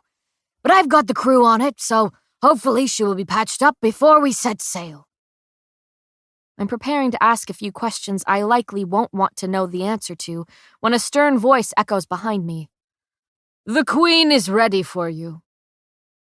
I spin on my heel, finding the captain of the guard beckoning me forward. The men crowded around us tear away at the silent command, freeing me from the cage of spears. My tired feet carry me towards the mountain of steps, Kai at my side while Tori lingers behind. I spin the ring on my thumb, seeking comfort from the cool steel. The shimmering doors above swing open as we near, and I watch Isram's captain stroll into the hall beyond. The comforting sunlight is stolen from my skin when I follow him into the castle. My gaze widens before gliding across the gilded room. This is certainly not Ilya. This is the opposite of bold greens and dark details. This is teeming with puddles of light and pops of blue. The long hall stretches into a pair of curved staircases on either end, each of which are wrapped in soft carpet. Everything here is gleaming and simple and crawling with delicacy. There is no show of strength, no obvious need for attention, and its simplicity is breathtaking. "She will see you in the throne room," the captain informs without turning to look at me. Continuing his steady pace, he leads us to another pair of shiny white doors. "The court also awaits you after hearing of Ilya's unexpected arrival, and that's the only useful information I have for you." He nods to the pair of guards framing the doors. "The queen will see you now." My heart pounds as the throne room slowly comes into view. A long blue carpet awaits me, leading all the way to the dais. Windows line the room in a wave-like pattern, bordered by spiraling molding. My eyes flick over the several circular tables littering the gleaming floor that allow the court members to comfortably enjoy the show. But it is the woman seated elegantly on a throne of bones that thoroughly steals my attention. The queen lounges in a skeleton of sorts, though I haven't the slightest clue what animal it once belonged to. Thick vertebrae create the center of the seat, while long rib bones jut out from it and curl around her. Beneath her tanned shoulders, the bones curve upward to hang slightly over her head of black hair. I force my feet forward, despite the urge to stand and gawk. Even from this distance, the queen's piercing green eyes seem to cut right through me. I've never seen such a bright color dwell within someone's gaze. It's not the light green of Kit's eyes, crisp and warm. No, this is a vivid, gleaming sort of shade, as if she sees the world through a sheet of emerald. When we halt before the dais, Zyla's gleaming stare turns to Kai when he speaks. "Your Majesty," he bows gracefully, reminding me to attempt a curtsy. "I apologize for the unexpected visit. I'm Kai Azar, enforcer to Ilya's king, and I have escorted Payden Grey here to welcome trade back into our kingdom." The queen's eyes flick back to mine, as striking as they are searching. "I've heard whispers of you, child. You seem much too young to have caused such trouble in Ilya." She smiles, and I catch the glint of sharp canines. "I admire that." "Well, my days of causing trouble are behind me, hopefully," I add with a small smile of my own. Kai steps aside, ushering Tori with him. "I'm here now to help create a new and better Ilya." "You see," Zyla says slowly, "the last time I heard your name, it was followed by a list of treasonous crimes against Ilya. There was even a price on your head if you ever managed to make it across the shallows." She raises a sharp nail at Kai. "Now you're in my kingdom with the enforcer, and wearing a very shiny engagement ring." Another smile curls her perfect lips. "Do tell. You've intrigued me, and that is no simple task." I lick my dry lips. In short, Ilya is in need of resources. Over the decades, we have exhausted our food supply and overpopulated the land behind our closed borders. With Kit Azar on the throne, he has become aware that the kingdom must return to its more welcoming roots. Ordinaries and elites will coexist once again. I gesture to the queen, along with trade between the surrounding cities. To encourage this unpopular change, I, an ordinary and survivor of the purging trials, am to marry the king. This will bridge the gap between ordinaries and elites. I take a breath, ready to spew more information. "And what of your treason?" Zyla asks, seeming amused. "Has the king so quickly forgotten how you killed his father? At least, that is what I heard." That was a misunderstanding, one the kingdom has become aware of, I state as convincingly as possible. And I am here to not only prove myself to you, but also to Ilya.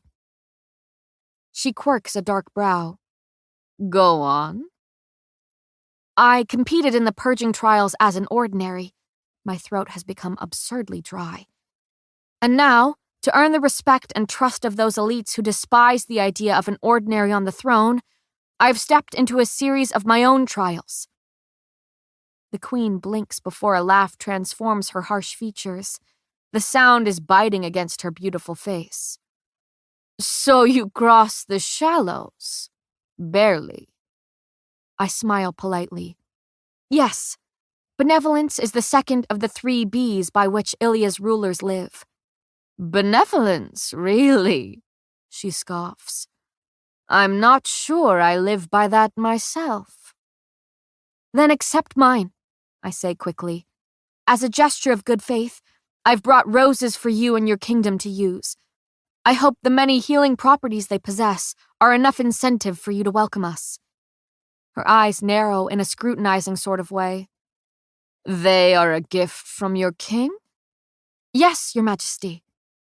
Zyla's voice is a soothing sound. And you know nothing else of it? No, I answer evenly. She sits back, looking oddly comfortable in her throne of bones. All I have heard, Payden Grey, is a cry for help. Ilya only opens its borders when in need of something, only allows us ordinaries, as you say, into the land when there is no other alternative. And you speak on behalf of a king who... I do not speak for Kit Azur. My voice rings out over the queen's, drawing a hushed gasp from the court. I speak for myself, for the powerless who deserve to live within Ilya, not a king. My echoing voice fades from the throne room, leaving only a stifling silence. I lift my chin and force my gaze to remain on the queen I so blatantly interrupted. But I can't afford to show remorse now.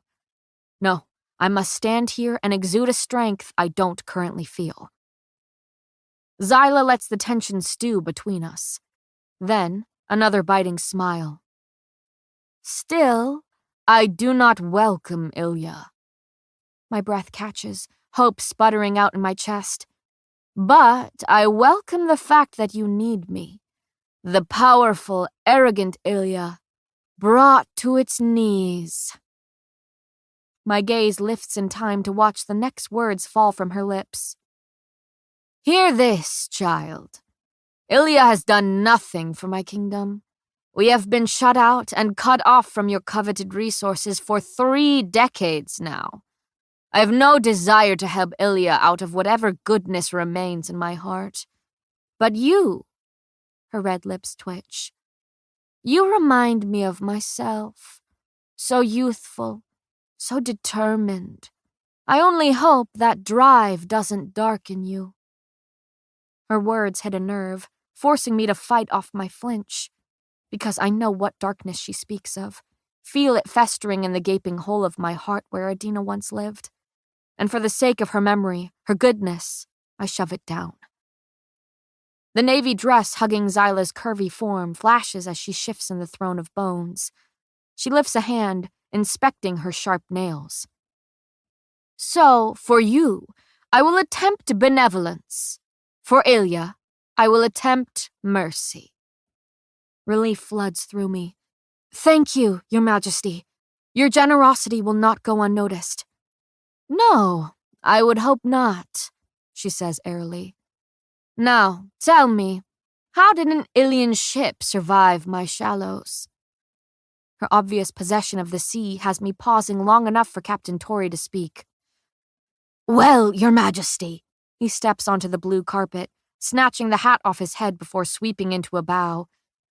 I managed to captain the reckoning across the treacherous sea. It was no simple task, but I'm also no stranger to the water.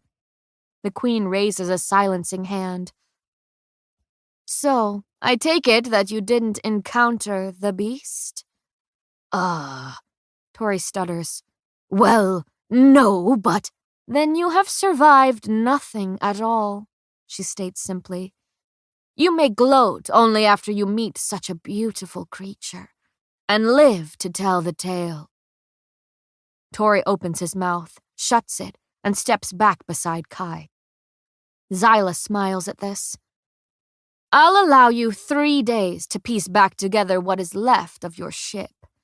Rooms will be arranged within the castle for Payden alone. She waves a dismissive hand. The rest of you may sleep on your leaking boat. That is the extent of my generosity. I offer a bow of my head, if only to hide the grin spreading across my face. Again, thank you, Your Majesty. Yes, I'm magnificent. Her eyes slide hesitantly to the captain of her guard, allowing me to study her fully. She seems to glow with beauty, making it hard to look away.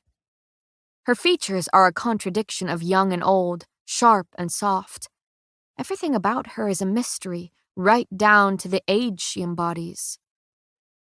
Adin, she calls, even as those green eyes fall back on me.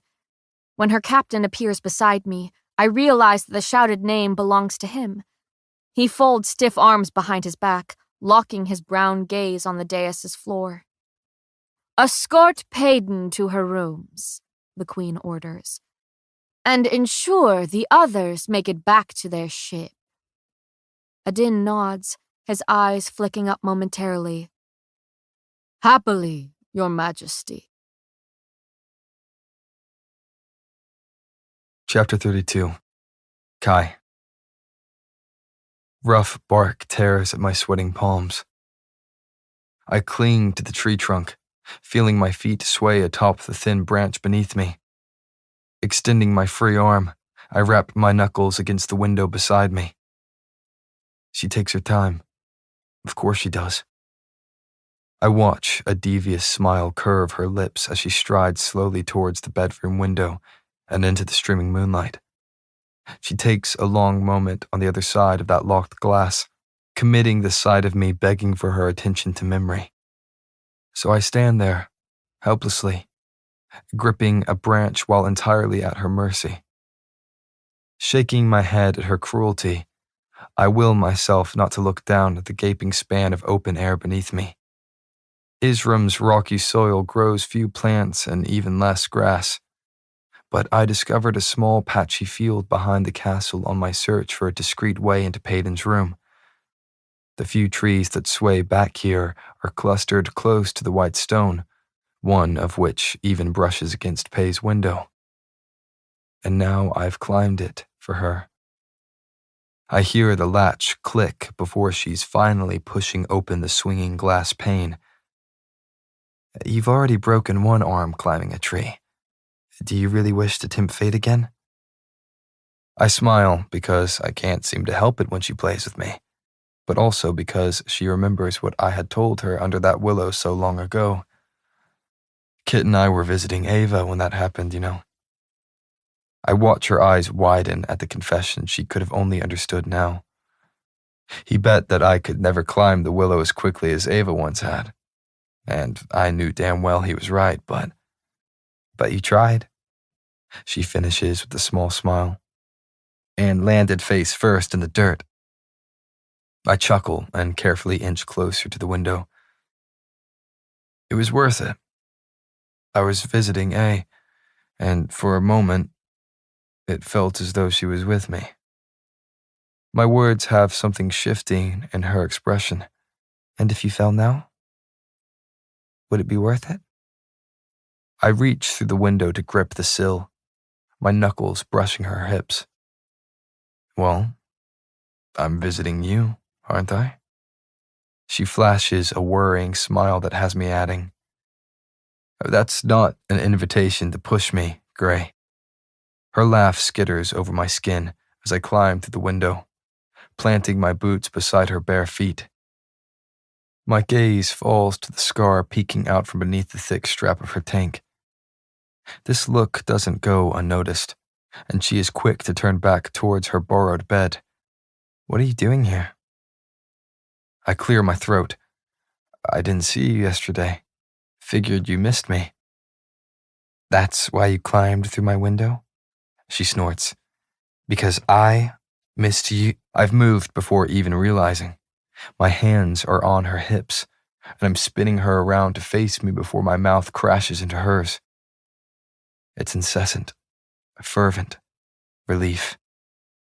She's startled for a heartbeat, but parting her lips for me in the next. I pull her close, feeling her hot skin beneath the thin clothing she wears. Her body melts against mine, and a soft sound slips between her lips that has me gripping that silver hair between my fingers. I force myself to pull away, smiling at her reluctance to let me go. Fine, she breathes against my lips. I might have missed you a little. I chuckle before planting kisses along her jaw. This has a soft sigh dripping from her parted lips, and I'm not sure she knows how much power the sound has over me. I feel her throat bob beneath my fingers. How are things at the ship? I pull back with an amused smile. That is what you want to talk about? The ship? Well, we leave tomorrow afternoon, she says breathlessly. I'd like to know my odds of survival. My voice lowers into something more serious. And if I say that this could be your final night alive? Darling, she flicks my nose lightly, wearing a cool smile. Every night could be my last. The use of my name for her has a ridiculous grin lighting my face. But then she's spinning on her heel and plopping down on the plush covers of her bed. I follow slowly, shoving my now idle hands into the pockets of my dark pants. Well, the ship is still floating, if that's what you're asking. Though, I'm not sure for how long. You don't think it'll survive the trip back? She asks slowly. Only time will tell. She sighs as if I've told her something she has already known. With a beckoning pat of her hand against the comforter, I swiftly obey and sit. That blue gaze drifts over me in the dim moonlight. You. Her finger finds the ring on her thumb and begins spinning it swiftly. You said A earlier. Is that what you used to call Ava? I nod slowly. Yes, it was. That's what I called Adina. She blinks rapidly as if to ward off tears before they form. I guess I'm just not used to hearing the nickname for anyone else. Something in my chest begins its steady ache. It might just be my blackened heart or stained soul. Or perhaps it's the piece of me that belongs to her, and I'm simply feeling a sliver of the pain she possesses. She was my A. My throat tightens. Ava was my Adina. But they don't go far. I gently lift her arm until she's pressing a palm to her beating heart. Your A lives here now. Peyton nods, again and again. Her voice is a choked sound as she blinks back a wave of emotions. Don't leave me, please. Especially not now, but please not ever. Never, I whisper, tipping my forehead against hers. Her breath hitches. You can't leave me. I don't have enough room in my heart for the both of you. I let go of her wrist to cup the face above it instead. Death himself couldn't drag me from you. The morning light on my face tells me it's time to make my escape. I blink groggily while attempting to carefully slip my arm from beneath Pei's head. She stirs when the heat of me slides away, though I quickly replace it with a blanket around her bare shoulders. This seems to satisfy, her breath slowing and body relaxing. A strange sensation tugs on the corners of my consciousness, though I ignore it for the distraction lying beside me. I reach for a stray strand of silver hair and someone clears their throat. My hand is suddenly beneath the pillow, gripping the hilt of Peyton's dagger before I've even turned towards the sound. But when my eyes crash into a dazzling green pair, I'm startled enough to stop and stare. The Queen sits stoically in one of the plushy seats beside the stone fireplace, her gaze gleaming with amusement. Focusing on her pristine features, I feel that strange sensation grow beneath my skin, as though something stirs the mere sight of her. A teacup sits delicately in her palm, its rim stained the deep red of her lips. Sorry to interrupt, she muses evenly. My eyes dart to the still sleeping Peyton beside me before flicking back to the expectant Queen. I clear my throat. You're not interrupting. No? She clicks her tongue at me. I figured you would be a better liar, Enforcer. May I ask why you're here, Your Majesty? This is said with as much respect as I can muster. You may. She shrugs an eerily smooth shoulder. But I may not give you an answer. Of course, I murmur between my teeth. Well, as you can see, Peyton is sleeping, so I like her, she cuts in dryly. Perhaps due to the fact that she killed your father. Because, well, let's face it. Her long nails click against the porcelain teacup. He was a dick. Though I'm a bit jealous I didn't get to finish him off myself. I stare at her, uncertain how she expects me to respond to that. Nearly every person outside Ilia would say the same about Edrigazer, though I have a strange sense that her hatred runs deeper than the isolation of her kingdom. Conscious of my shirtless body and disheveled appearance, I run a hand through my hair. I can't say I was too torn up about his death either. She taps a finger to those full lips. I study her for a moment, taking in the near ethereal glow she exudes. It's startling.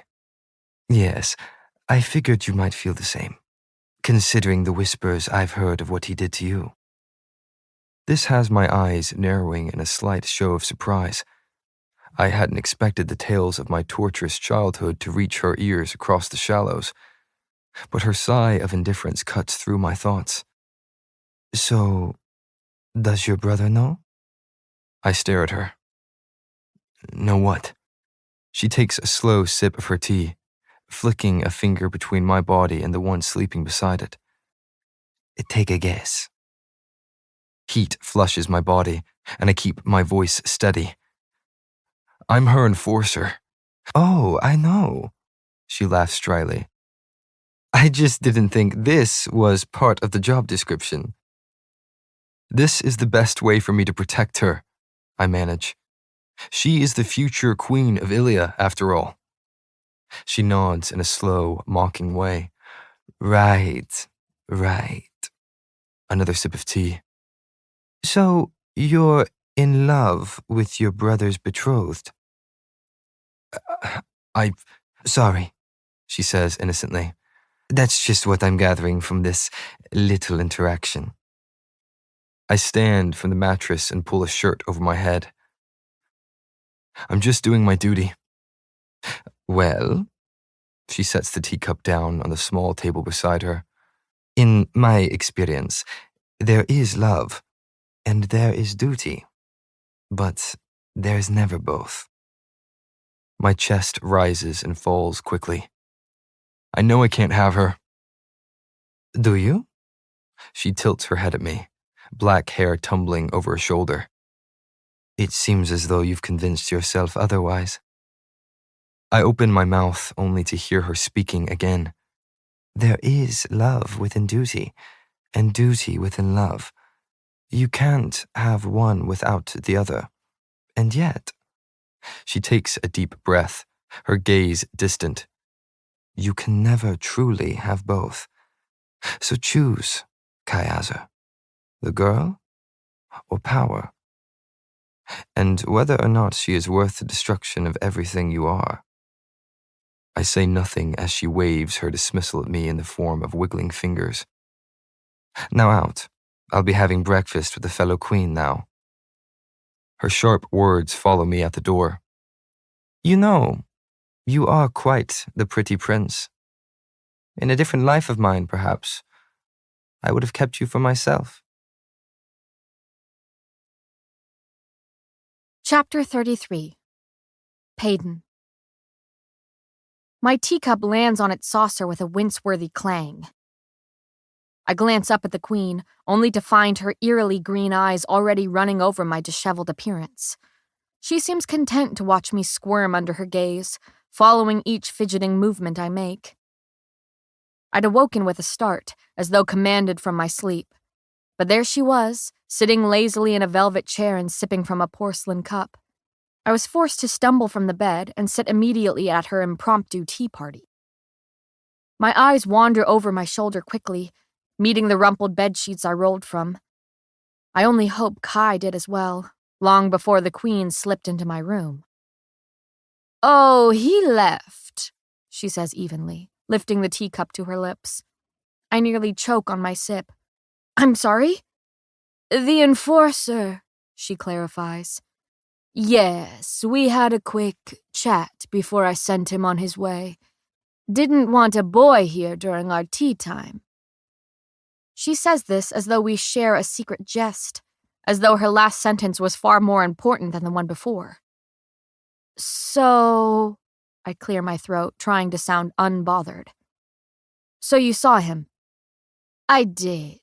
She gives me a slight smile, revealing the sharp glint of her teeth before the emotion vanishes.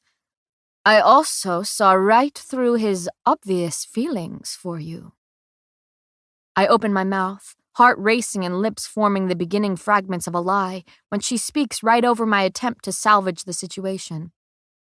"But I'm rather bored of that topic already, so we will move on to another." My teacup rattles against the delicate saucer when I set it down with shaky hands. "And what topic would that be?" "So formal," Zyla muses. "Practicing for when you're queen, yes?" "Just practicing to survive, like I always have." "Oh, yes." I seem to have captured her attention enough to have her scooting to the seat's edge. "Do tell me about the king and that bit of survival.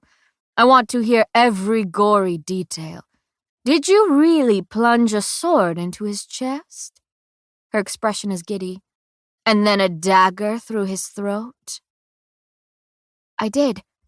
My ring taps a steady beat against my leg. "Though you make it sound far more exciting." "Ugh."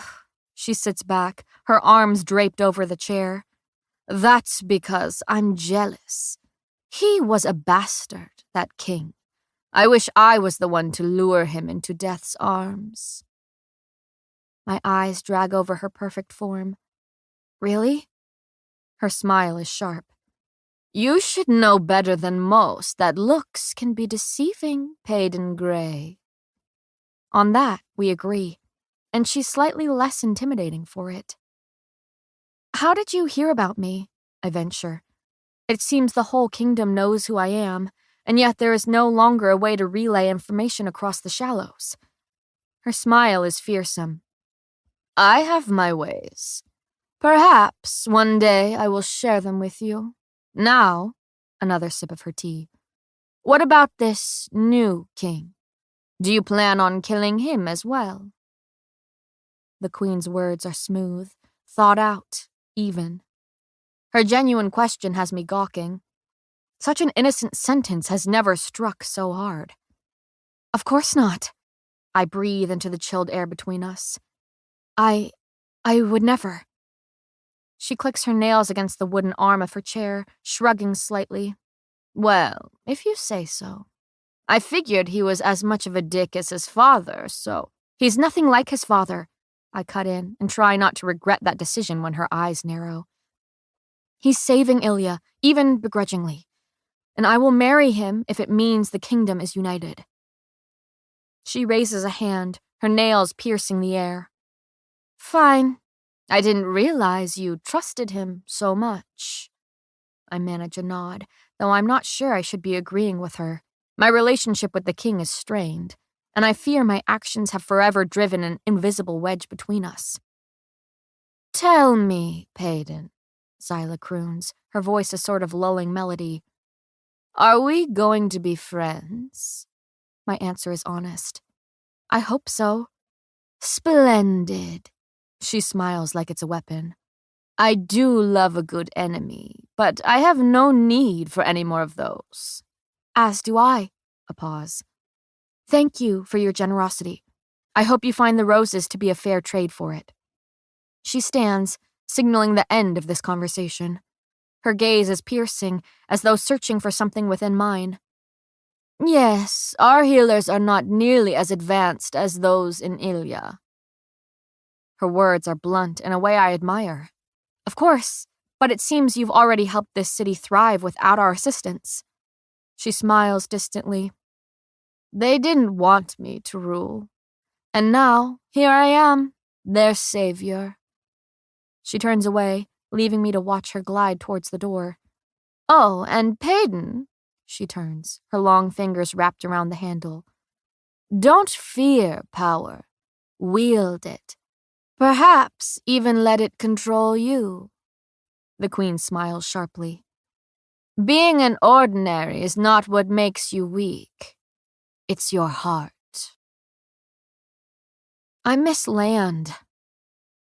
I say this, of course, around the stale bread sticking to the roof of my mouth.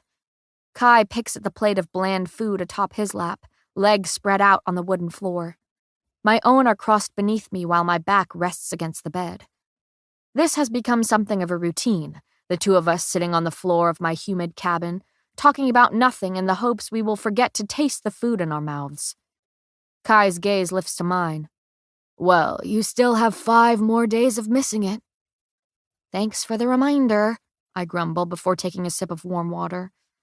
I'm not sure if it will be you or this unbearable heat that has me jumping into the shallows.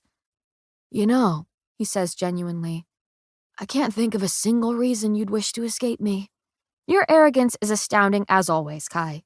Thank you. I cut him a glance. That wasn't a compliment. Then don't say my name, and I won't thank you for the sound. The corner of his smile is decorated with a dimple. I roll my eyes, if only to distract him from the blush stinging my cheeks. The sea has been relatively calm, I say instead of something I'll likely regret. Yes. He takes a bite of salty beef and twists his lips in the same way he always does. It's been eerily quiet. I'm not sure that's a good thing. I nod, having worried the same myself. The heat hangs over us thickly, as though weighing down the waves. Compared to the storms we barely survived on the way to Isram, the sea is strangely still beneath us. The queen mentioned you spoke yesterday, I say suddenly, surprising myself. Did she? I nod. Did she talk about Kit at all? He clears his throat, setting aside the half-empty plate. She asked if Kit knew about us. I stiffen. Us? Yes, us. Confusion crinkles his brow. Everything going on between you and me? She saw me in your bed, Pay. I know, but... I swallow before hurling the harsh truth at him. There is no us. There can never be an us, Kai. Not really. Silence. The words hurt, tearing ribbons of regret up my throat. I can feel the slow shattering of my heart with every day we spend pretending. And speaking the inevitability of our doom only fissures the organ further. Something shifts behind his gaze. Maybe it's hurt, perhaps disbelief. In fact, I don't care what emotion lingers behind the mask he's suddenly put up, only that there is one and I'm staring at it. He seems to dull, something I've never seen happen when his eyes are on mine. We promised to have no masks between us, and yet I've forced him to wedge one atop the hurt I caused. His eyes drift from mine. A cold huff leaves his mouth. The queen seems to think as much. I take a deep breath before trying to justify the damage I've caused. Kai, you know it's true. You've always known it was true. This, I gesture between the two of us, is a fantasy. Right. Pretend. No, I say sternly. Nothing about the way I feel is pretend, but I lift my hand, letting the diamond there catch the streaky light. I'm still marrying your brother. And I hate that. He's shaking his head now, and the bite in his voice makes me wince. And I'll watch you two look down on me from the dais, nothing more than a weapon you can wield, just like the king you killed had. Disgust drenches my voice. You think so little of me? I wish I did. His eyes are icy. I wish I could think about anything else.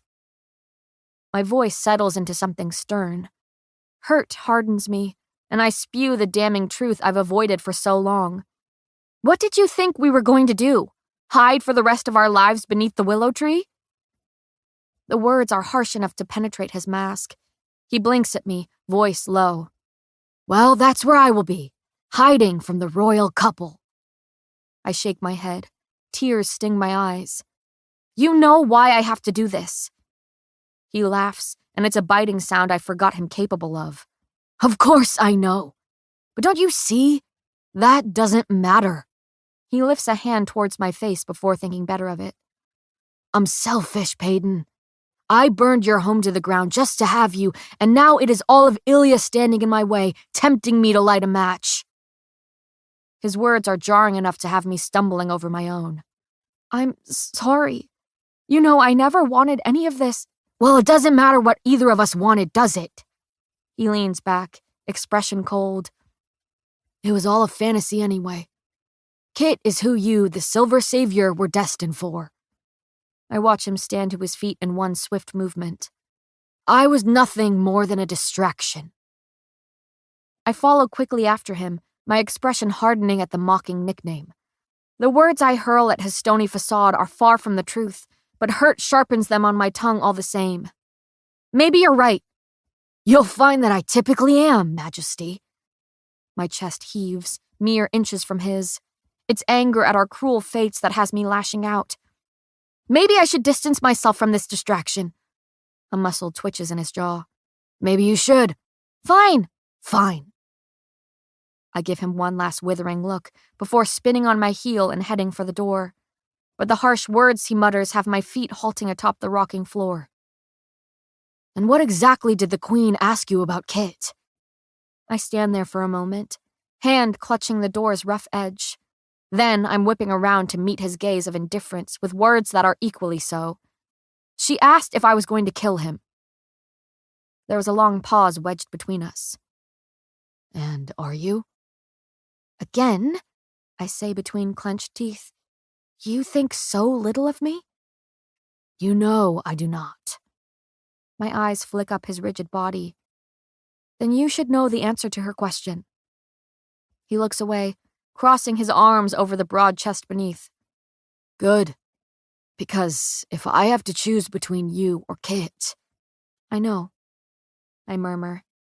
Tears threaten to wash away the anger I'm cowering behind. Do you? Those gray eyes slide over me in that way I'm certain I'll never get used to. Because I sure as hell don't.